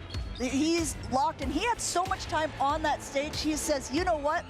I think I'm ready to end this. I think I'm ready to win it all. And he has that mindset locked away. But Dunebug did say in the interview, you know, it's always a pleasure playing you, my friend, but you are going down. Dunebug took the first 2 games of this series. Rise to Occasion fought back to make it 2-2. It's still anyone's game. Dunebug fans, rev your engines. Rise to Occasion fans, get out of your seats. This is game number 5. This could be it. Gastrodon takes on Unova Stunfisk. And this is more of a neutral, but maybe more in favor of the Gastrodon because those fast attacks don't do anything at all. And actually, Dunebug immediately pivots into his Galarian Corsola here, and Rise to Occasion stays in, goes for the Water Pulse. No Protect Shield on Dunebug's side. Looking for a little bit of chip and dip here. Water Pulse will connect into the Galarian Corsola. That Shadow Dusknoir is what Rise decides to pull here, as the Astonish damage will add up rather quickly. Going for a Nightshade now and letting another Astonish go through. Rise to Occasion puts up a Protect Shield, wants to be able to get as much damage off as possible. Looking at his backline, he does have that Empoleon that hasn't been revealed yet. Another Nightshade going through, and Rise to Occasion doesn't want to use the shield. He goes for his own charge attack, forcing Dunebug to make a decision. Yeah, beautiful timing there. He knows the Shadow Dusknoir would win that charge attack priority tie, and he triggers it intentionally. In comes Unovan Stunfisk, looking for another Shadow Punch here, but the Mud Bomb might actually be enough to KO. Let's see. This Dusknoir is getting low. Keep in mind it's also Shadow, so it's taking that 20% more damage. Mud Bomb connects. Dusknoir hangs on by a thread and actually goes for a dynamic punch. Rise to Occasion hangs on by a thread like a puppet master pulling the strings. Dynamic Punch connects. Unova Stunfisk loses a ton of HP. In comes the Talonflame behind 2 shields. This is Dunebug's best chance. Going ahead, just getting a little more energy. Rise to Occasion goes for the Body Slam. You talked earlier about how Dunebug knows his counts, but since this is a Shadow Talonflame, he's got to try to keep it healthy. He figures there's probably an Empoleon in the back, but with the shields to hide behind, with ramping up energy, this might be just what he needs. 3 Metal Sounds there. That means the Empoleon is 2 away from the Hydro Cannon as the Flame Charge gets fired here. After a boost, the Talonflame might put this Empoleon within range. Let's see. No Protect Shields left on Ryze's side as he ends up shielding that up. Doonbug has loses his last Protect Shield as well on this Talonflame. Looking at the energy at the bottom, he does have enough for another Flame Charge, but he goes for the fly. He goes for one more Incinerate first. This is already boosted. Should it be enough to knock out the Empoleon? Highly calculated here. Fly connects. It is enough to kill the Empoleon, and I think that the Talonflame will outpace the Gastron to another fly. You see, Doonbug, Talonflame ascends to the Grand Finals reset. You see Rise to Occasion wondering, what could I have done? Doonbug says absolutely nothing. We're taking this to the reset here as Doonbug takes the decisive game number 5. Doonbug out to an early lead, winning 2 straight Rise to Occasion, trying to come back, but runs out of gas in the middle of the Nevada desert and can't cross the finish line. We're headed to a Grand Finals reset. It's not over yet. Rise and Doonbug are going to face off in one more best of 5. You know, Will, you did say earlier on, I'm not quite sure what is being targeted with that Talonflame, and Doonbug says, okay, you don't know? Then watch this, because that's exactly the plays that he made at the end to take that game, number 5 from Rise to Occasion, being able to just powerhouse through the Empoleon and the Gastrodon in the back. Counterintuitively, I think that what Talonflame is targeting is actually just one word: everything. Anything it can hit with that fire type damage and the flies to boot, but expert energy management there by Doonbug97. The Shadow Dusknoir hanging on here. I mean, this is what we've seen time and time again in this series. These Pokemon just refuse to faint. You're going ahead, wants to get off as much damage as possible, as quickly as possible, but Doonbug slow and steady here. And by slow, I mean look how long it takes the Incinerate to go through our only 5-turn attack in the game. Able to take out that Empoleon, able to take out that Gastrodon, able to take a Grand Finals reset. All right, everybody, I hope that you have some snacks, some drinks, some good company. Tell your friends to get in here. We got a Grand Finals reset in Las Vegas. Not many trainers get a second chance in Vegas, but Doonbug has one. Let's see if he makes the most of it as he looks to bring down Rise. The first trainer to win 3 battles will be your Las Vegas champion. This is the reset. This is truly a winner takes it all moment here. Needs 3 battles to win here. Doonbug just took game number 5 off of Rise to Occasion, who knocked him down to that loser's bracket earlier on. Now he's taken his first defeat of the tournament, but this is where it all comes down. You've seen a lot of Primeape, you've seen a lot of Shadow Talonflame. Does this mean that Florges should be an option on Rise's radar? You've got the Chilling Water for the Fire type, you got the Fairy Winds for the Primeape. Let's see what they decide to do. Game 1, Grand Finals reset, Gastrodon into Galarian Corsola. Heavy, slow-moving Pokemon, but lots of damage going to be coming through and giving both opponents a little bit of time to assess and think about what is in the back for both of these trainers. Obviously, Rise to Occasion is going to go for that heavier hitting Water Pulse, going right at the same time that Nightshade is available by Doonbug's side. I feel like Doonbug is leading this Galarian Corsola in every single game. He has no fear at all that Galarian Moltres from Rise to Occasion is going to show up, and it just lends itself to a Galarian Corsola lead all the time.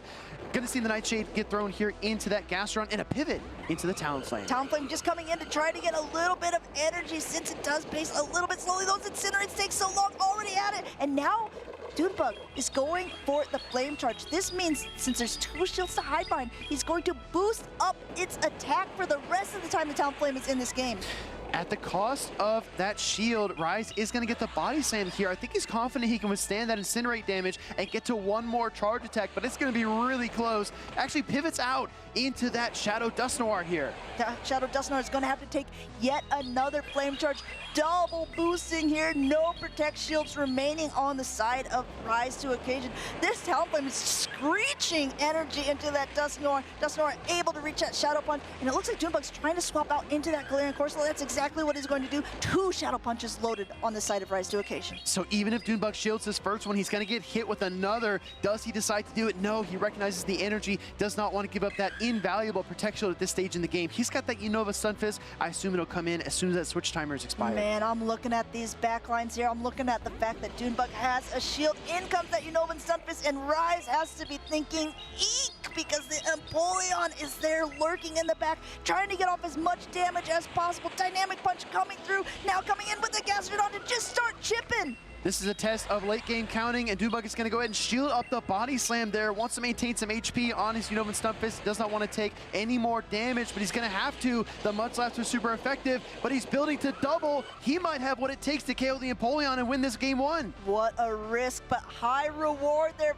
You know, normally see an electric type farming down a ground type Pokemon, but what comes out is just a ton of energy. In comes the Empoleon, Mud Bomb #1 coming through. No Protect Shield on Rise's side. Switch timer is 45 seconds. Every charge attack minigame is 10 seconds. He needs to time this perfectly. He needs to throw right now, and Doonbug knows exactly what he has to do. Double Mud Bombs are going to bury this Empoleon and pick up the KO. Mud Bomb puts that Empoleon back into the ground with the rest of that mud, and it's able to take out that Dusknoir. Doonbug takes first game of the Grand Finals reset. Doonbug winning 2 games early on, losing 2, winning the decisive game, and then starting off this Grand Finals reset on the right foot.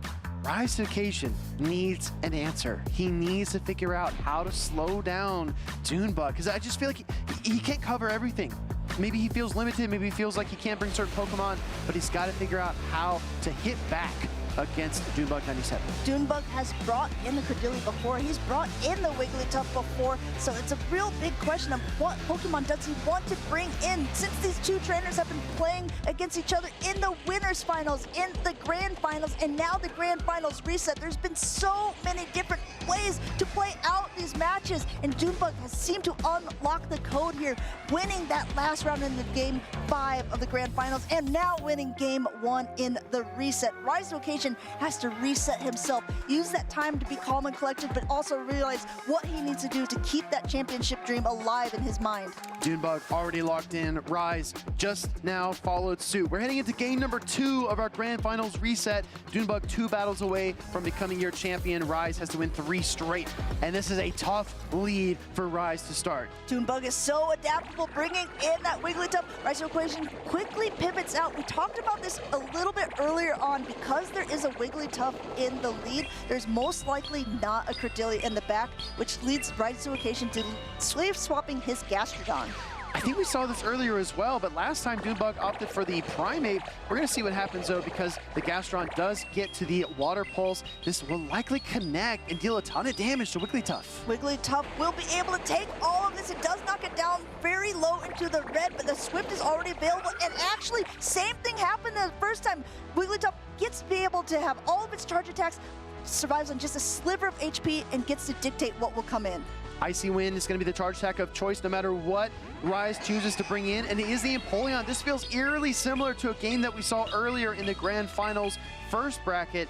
Icy Wind is going to slow down the Empoleon, and it looks like Doonbug brings in the Primate. Man, I tell you what, though, this Empoleon is in between a rock and a hard place here. Do you want to have electric damage and ground damage, or do you want to have fighting type damage against you? This Dusknoir coming into that Unova Stunfisk. 2 Protect Shields left on Rise to Occasion's side. He doesn't shield up that first Mud Bomb. Knows it's not going to be enough to knock out. Just continuing to get a lot of energy. Now throwing a charge attack of his own. Shadow Punch will connect into the Unova Stunfisk. No shield used here by Doonbug 97.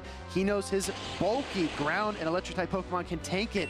This next Mud Bomb, I think Rise probably could have withstand it, but he's going to throw up the Protect Shield anyway. Wants to make sure, because Dusknoir might be his big hope here, because those Astonishes are going to be what's putting in the work to that Primate in the back. He's got to start stripping away shields here, because Doonbug might be in the same position he was in when he won a game earlier with a 2-shielded Primate up against an Empoleon. The challenge here is that Primate cannot fast attack down the Dusknoir. It's got to throw some energy, and those Astonishes are adding up so quickly. Rise to Occasion is locked in his strategy. He's going for a fast attack, damage, win condition. He wants to land as many Astonishes as possible and let Empoleon do the rest. But will it be enough? 2 more Astonishes come through. The knockout will connect, though. You see Rise to Occasion a little bit frustrated at this point, because just generating energy with every chop here. This Primate is primed and ready to go. 2 shields to hide behind. Doesn't even matter. 1 more Rage Fist to go to secure game number 2. The 3rd Rage Fist in a row, and Primate and Doonbug 97 continue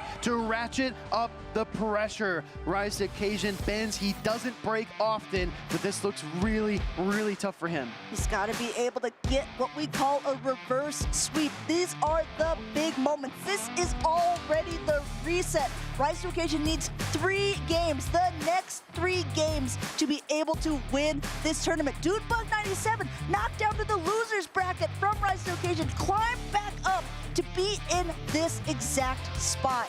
Just to give everyone a sense of the vibe on stage, before Rise clicked the rematch button, Dudebug had already locked in his trio.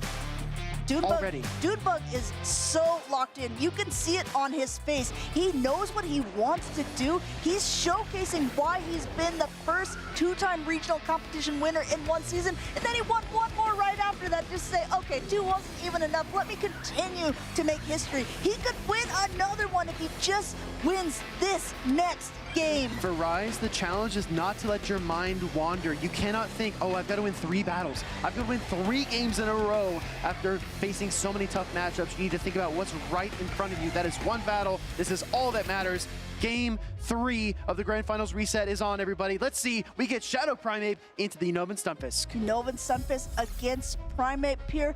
And it looks like both of these trainers probably going to stay in for a little bit. I always like to look at that backline just to see how it's going to play out, how important this first matchup is. Sometimes you see trainers protecting, using their shields later on in the game. Sometimes they're used right away because they recognize how important this first matchup is. Rise to Occasion is going for that Mud Bomb. No Protect Shield was used on that Rage Fist, and no Protect Shield on the Primeape either. This will connect. Dudebug didn't even build to the Ice Punch on that first go-around, but he is going to build to it here. He knows a boosted Ice Punch would threaten the KO. Does Rise take the bait, or does he call it? He's thinking about it. He does use the shield here. Going ahead and shielding this up. Now 1 shield for Rise to Occasion. He has a ton of energy on this Unova Stunfisk. Goes for another attack, and actually Dudebug shields up this super low health Primeape. Maybe he's thinking, this is so important. I want to get that switch at the beginning because he's wondering what is in the back. He wants to line up his Corsola if there's an Empoleon, he thinks, or if there's a Dusknoir, he wants that Wigglytuff right on it. Yeah, when you were this ramped up, it's tomato, tomato. Primeape can get the KO either way, so he does pull the shield away from Rise. Down 0-1 shield.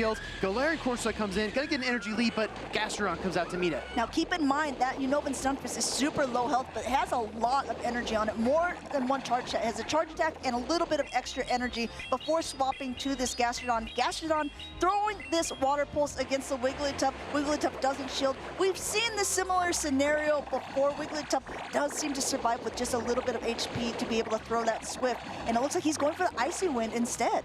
This might not actually KO the Gastrodon due to that water typing, but it's going to bring it so low, and I think Rise has one eye on his switch timer. He wants to get out of this matchup, but he still has too much time to wait, so he's forced to throw the Body Slam. There's 1 shield left on Dudebug's side. We see a complete undercharge of the side of Rise, just barely tapping the bubbles. Not quite enough to knock out the Wigglytuff, and now coming in with the Shadow Dusknoir. There's a lot of charm damage here, but he gets so much energy. This might be Dudebug's game to lose because he's got the charge attack. Shadow Dusknoir has no Protect Shields left. I think he's closing in on a Grand Finals victory. Going ahead, this Nightshade is super effective. Heavy damage, Shadow Punch in return, but Dudebug has that shield to hide behind. He puts it up here. He keeps that Galarian Corsola in the green. Galarian Corsola is healthy. There's a little bit of HP left to go around. Rise to Occasion running out of options. He might fold here.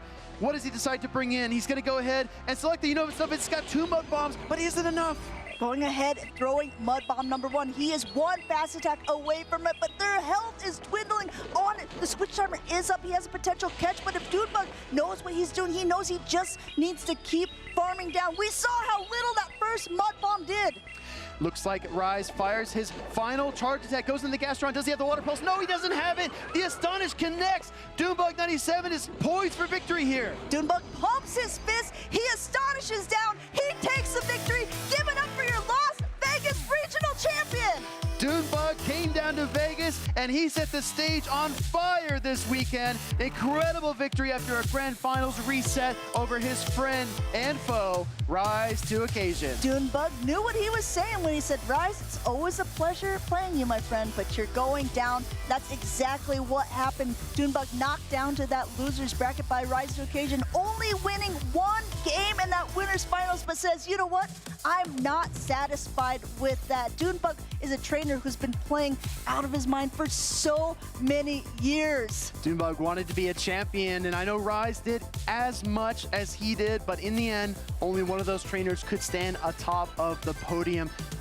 Congratulations. Kudos to Dunebug97 for winning that Grand Finals reset and taking down one of his oldest foes in Rise to Occasion. What an insane bracket reset and best of 5 series before. Absolutely. He was able to take it all the way to game number 5 in that Grand Finals. He reset the bracket and then he just pushed it to the limit against Rise to Occasion there in the Grand Finals reset. Let's relive the action here. We're taking a look back at where we started game 1 of our Grand Finals when these trainers were just getting warmed up. Shadow Punch into the Galarian Corsa. A lot of Shadow Dust Noir, a lot of Gastrodon. Not a single appearance of Galarian Moltres in any game here from Rise to Occasion. Going ahead and just getting that Primate lined up against Empoleon so many times. Dunebug had a plan and he executed it. He was able to exactly get into the mindset of Rise to Occasion and know exactly what Rise was going to bring in.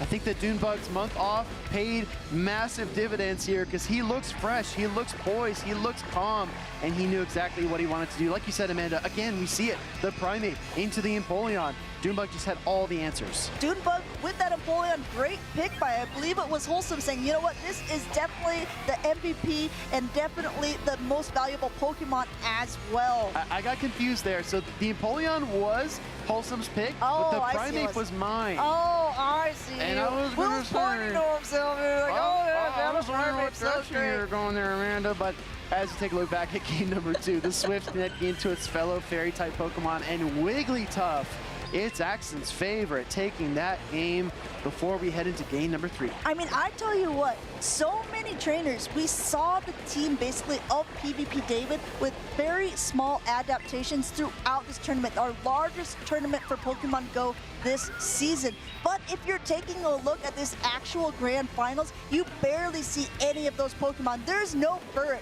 there's no Altaria on the sides of either one of these trainers. There's Shadow Talonflame, there's Wigglytuff, there's new Pokemon. This meta is not solved. Yeah, great point. Talonflame for Dunebug97. Sometimes it fizzled out, other times it soared. And as we were trying to figure out what Dunebug was trying to do, he kept bringing it over and over again. And I honestly was not seeing the vision until we hit this game 3, game 4, and game 5 stretch because it finally started clicking. Yeah, Talonflame picked Will up by his shoulders and said, see what I'm looking at here, as it kept being able to win matches for Dunebug, taking it all the way from the Grand Finals to the bracket reset and to the winner's podium. Hydro Cannon, such a potent charge attack from Empoleon. Empoleon, like you said, the MVP for Rise to Occasion, and it did bring him out on top there in our game number 3. But game number 5, Dunebug struck back. Dunebug was just able to keep some confidence,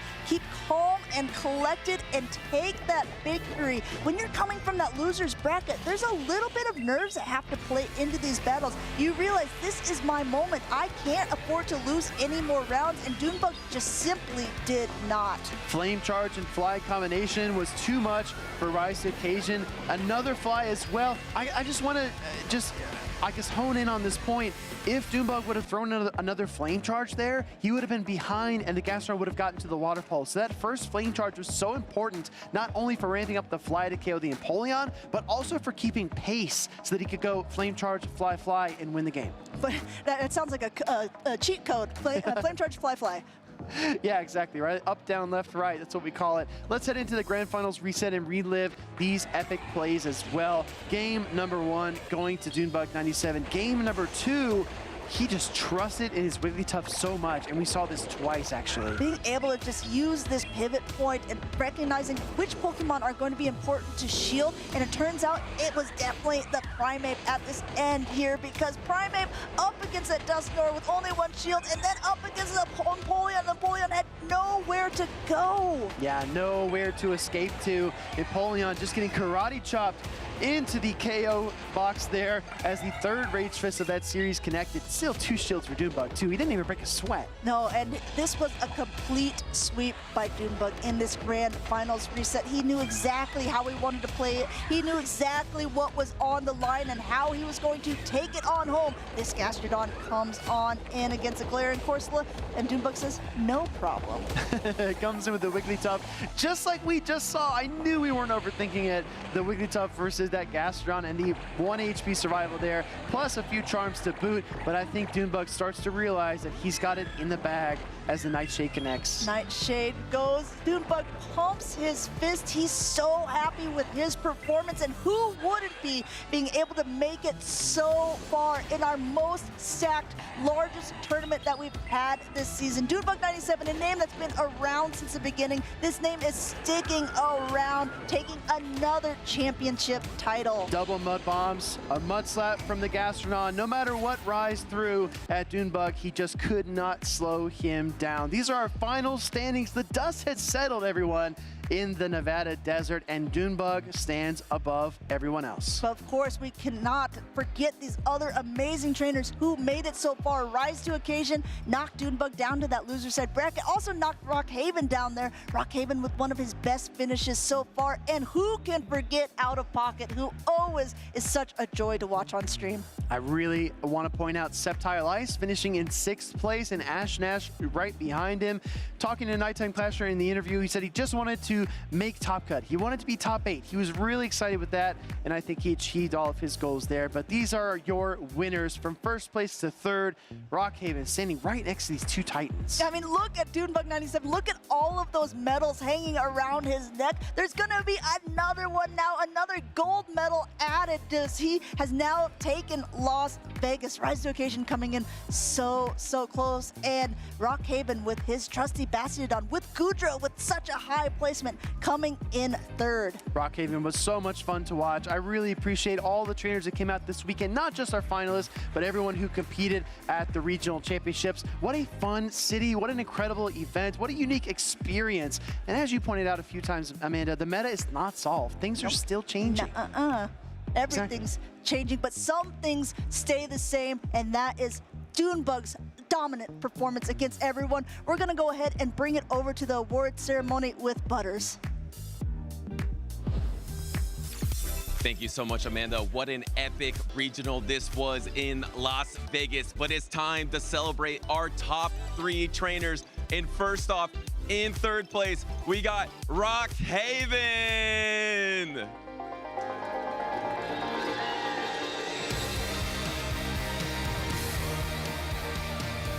Congratulations, Rockhaven.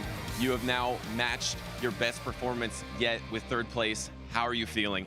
I'm feeling pretty good because apparently this time all the winner side is very stacked, and I'm pretty happy that I can make the top 3 place that I am right now.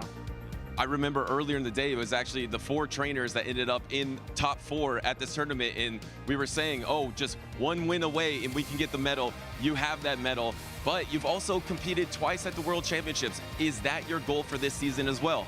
Oh, absolutely. I am definitely gonna, because last 2 times I didn't qualify for day 2. I'm like 1 game away from day 2, the last 2 Worlds experience. So I'm definitely gonna wanna make better performance this year. Yeah, I did see that 33rd place in both of them, which is really impressive though, and the World Championships. So a new goal for this season, get there and then try to get into that top cut. And actually, my last question is a question I feel like I can't believe I've never asked you. Is Rockhaven because you like rock type Pokemon, and are you happy that you got 3rd place with a rock type Pokemon? It's actually not. This name is actually my college dorm, the dorm name of my college. So 703 is just the unit member there. I'm just using this name to honor one of my college roommates. Fair enough. Okay, so no correlation to the rock types, but you've done well with the rock types, obviously with the Carbink and the Bastiodon. Congratulations once again to Rockhaven. All right, now in 2nd place, the runner-up, we got Rise to Occasion.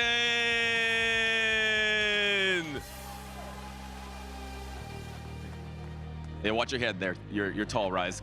Congratulations. We were just chatting a little bit. You're in good spirits. I know tough, the bracket was reset. You ended up with 2nd place, but how are you feeling overall? I actually feel really good, honestly. I think your emotions really depend on other circumstances, like nuances, like whether it's the matchup. So personally, I really didn't expect to be doing the first time. I really didn't like the matchup, taking nothing away. So I was happy to get past, and then it was really close. So maybe I had a chance there to get that first set. But once he forced the reset, I knew I had I was back against the wall. And you know, he's the only 6-time champion in our game for a reason. So like all credit to him. Speaking of 6, you're now tied 6-6. Are you looking to beat him in a tiebreaker down the road? Of course, yeah. Fair enough. Awesome performance once again. A unique feat that you were able to have that team for a month straight. With this meta changing so much, do you feel like that was an advantage here today? Yeah, I wouldn't change anything. I mean, second place, like, obviously you wish you could have gone first place when you get to this point, but like, if you told me coming into the weekend second place, and the Gastro was a Pokemon that, like, against most teams, it had no play. But in the finals, and I think against Rockhaven as well, like, there's a few matchups where it did really well, so I have no regrets about the team. Well, you shouldn't, because you did really well. Congratulations once again to Rise to Occasion, our second place finalist here in Las Vegas. But now it is time to bring up the champion. First place at the Las Vegas Regionals. Bring up Dunebug 97. Congratulations, Dunebug. That's fantastic. What number is this for you? How many regional championships do you have? It is number 6. Wow, number 6. That is just incredible. I want to ask you something that I asked our world champions. When you woke up this morning, did you think you were going to be the Las Vegas regional champion? Yes, I did. I had all the confidence in the world going into today after yesterday's dominant run. Wow, okay, and you're obviously no stranger to winning regional championships, but what's up next for you the rest of the season? What are your goals? An international championship, maybe?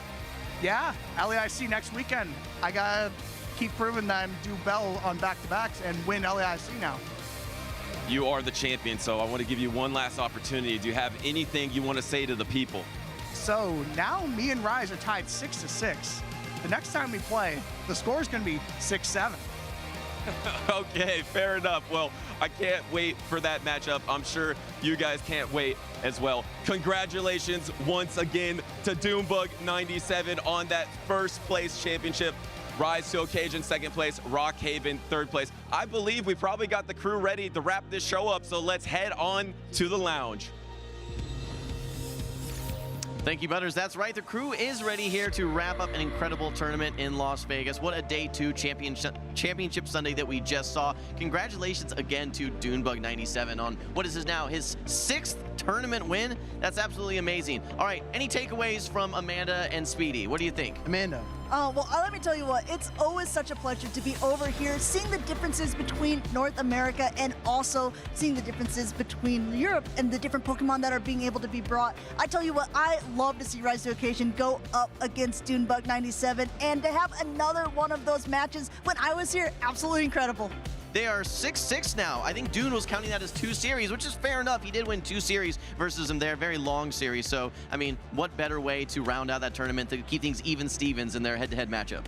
I just appreciate how positive everyone was. I felt like no matter who we were interviewing, everybody was all smiles, talking about their hopes and their goals and their dreams. Everybody was very, very fired up for this 2026 season. I think it's going to be very special as we move through the end of this year and into next year. It's been a super fun season so far, but if you just tuned in for the finals, let's look back at the bracket so we can kind of take you through what led up to this moment. We saw some very well-known people like Nighttime Clasher, Enhoff, Firestar, Ashton Ash working through the loser side of the bracket. But I think the big takeaway for me is that I think it was those trainers that we see time after time after time rising to the top. The It's Accents, the Out of Pockets, the Dunebugs. You know, Rockhaven became the underdog, and he's a top 3 finisher. Rockhaven was so impressive. I really appreciate the Goodra gameplay, the Bastion. I know it broke Amanda's heart that we didn't see another Bastion win in North America, but Dunebug, our champion, such an incredible trainer. And that Shadow Primeape, I believe one of us thought that Shadow Primeape in Dunebug was the key. Listen, I said it was Jim, and then it turns out Speedy was like, excuse me, Amanda, it was me who said it. Yeah, he was very particular about that. We had an extended conversation here in the lounge. That's how I sound? Excuse me, just Good 1 impression. minute.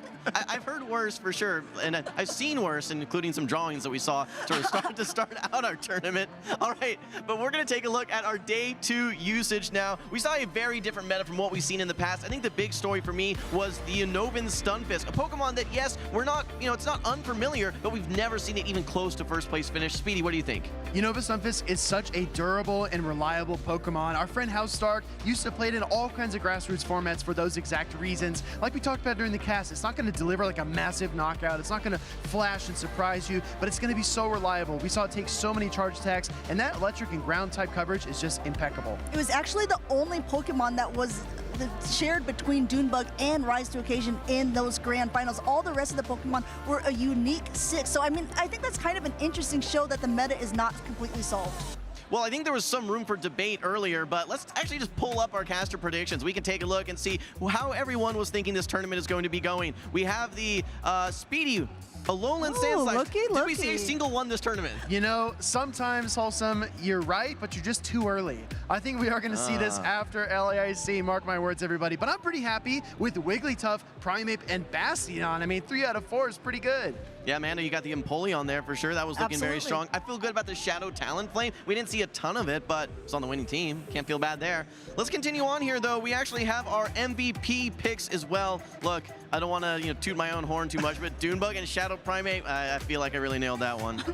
Absolutely, Wholesome. Wherever you're going this evening, let us know, because you seem like you know exactly how you want to play this out. He's very lucky. He knows what's up. Yeah. Absolutely. Well, just in, actually, this wasn't the only regional happening this weekend. In the LATAM region, we also had our Buenos Aires tournament going on as well. And you can see LNDS Oreo has become the regional champion there. What an incredible tournament. I can't wait to cover that. I'm sure we're going to get a lot of coverage ahead of LAIC. And that means he has his direct invitation to Worlds along with 350 championship points. So that is going to be huge.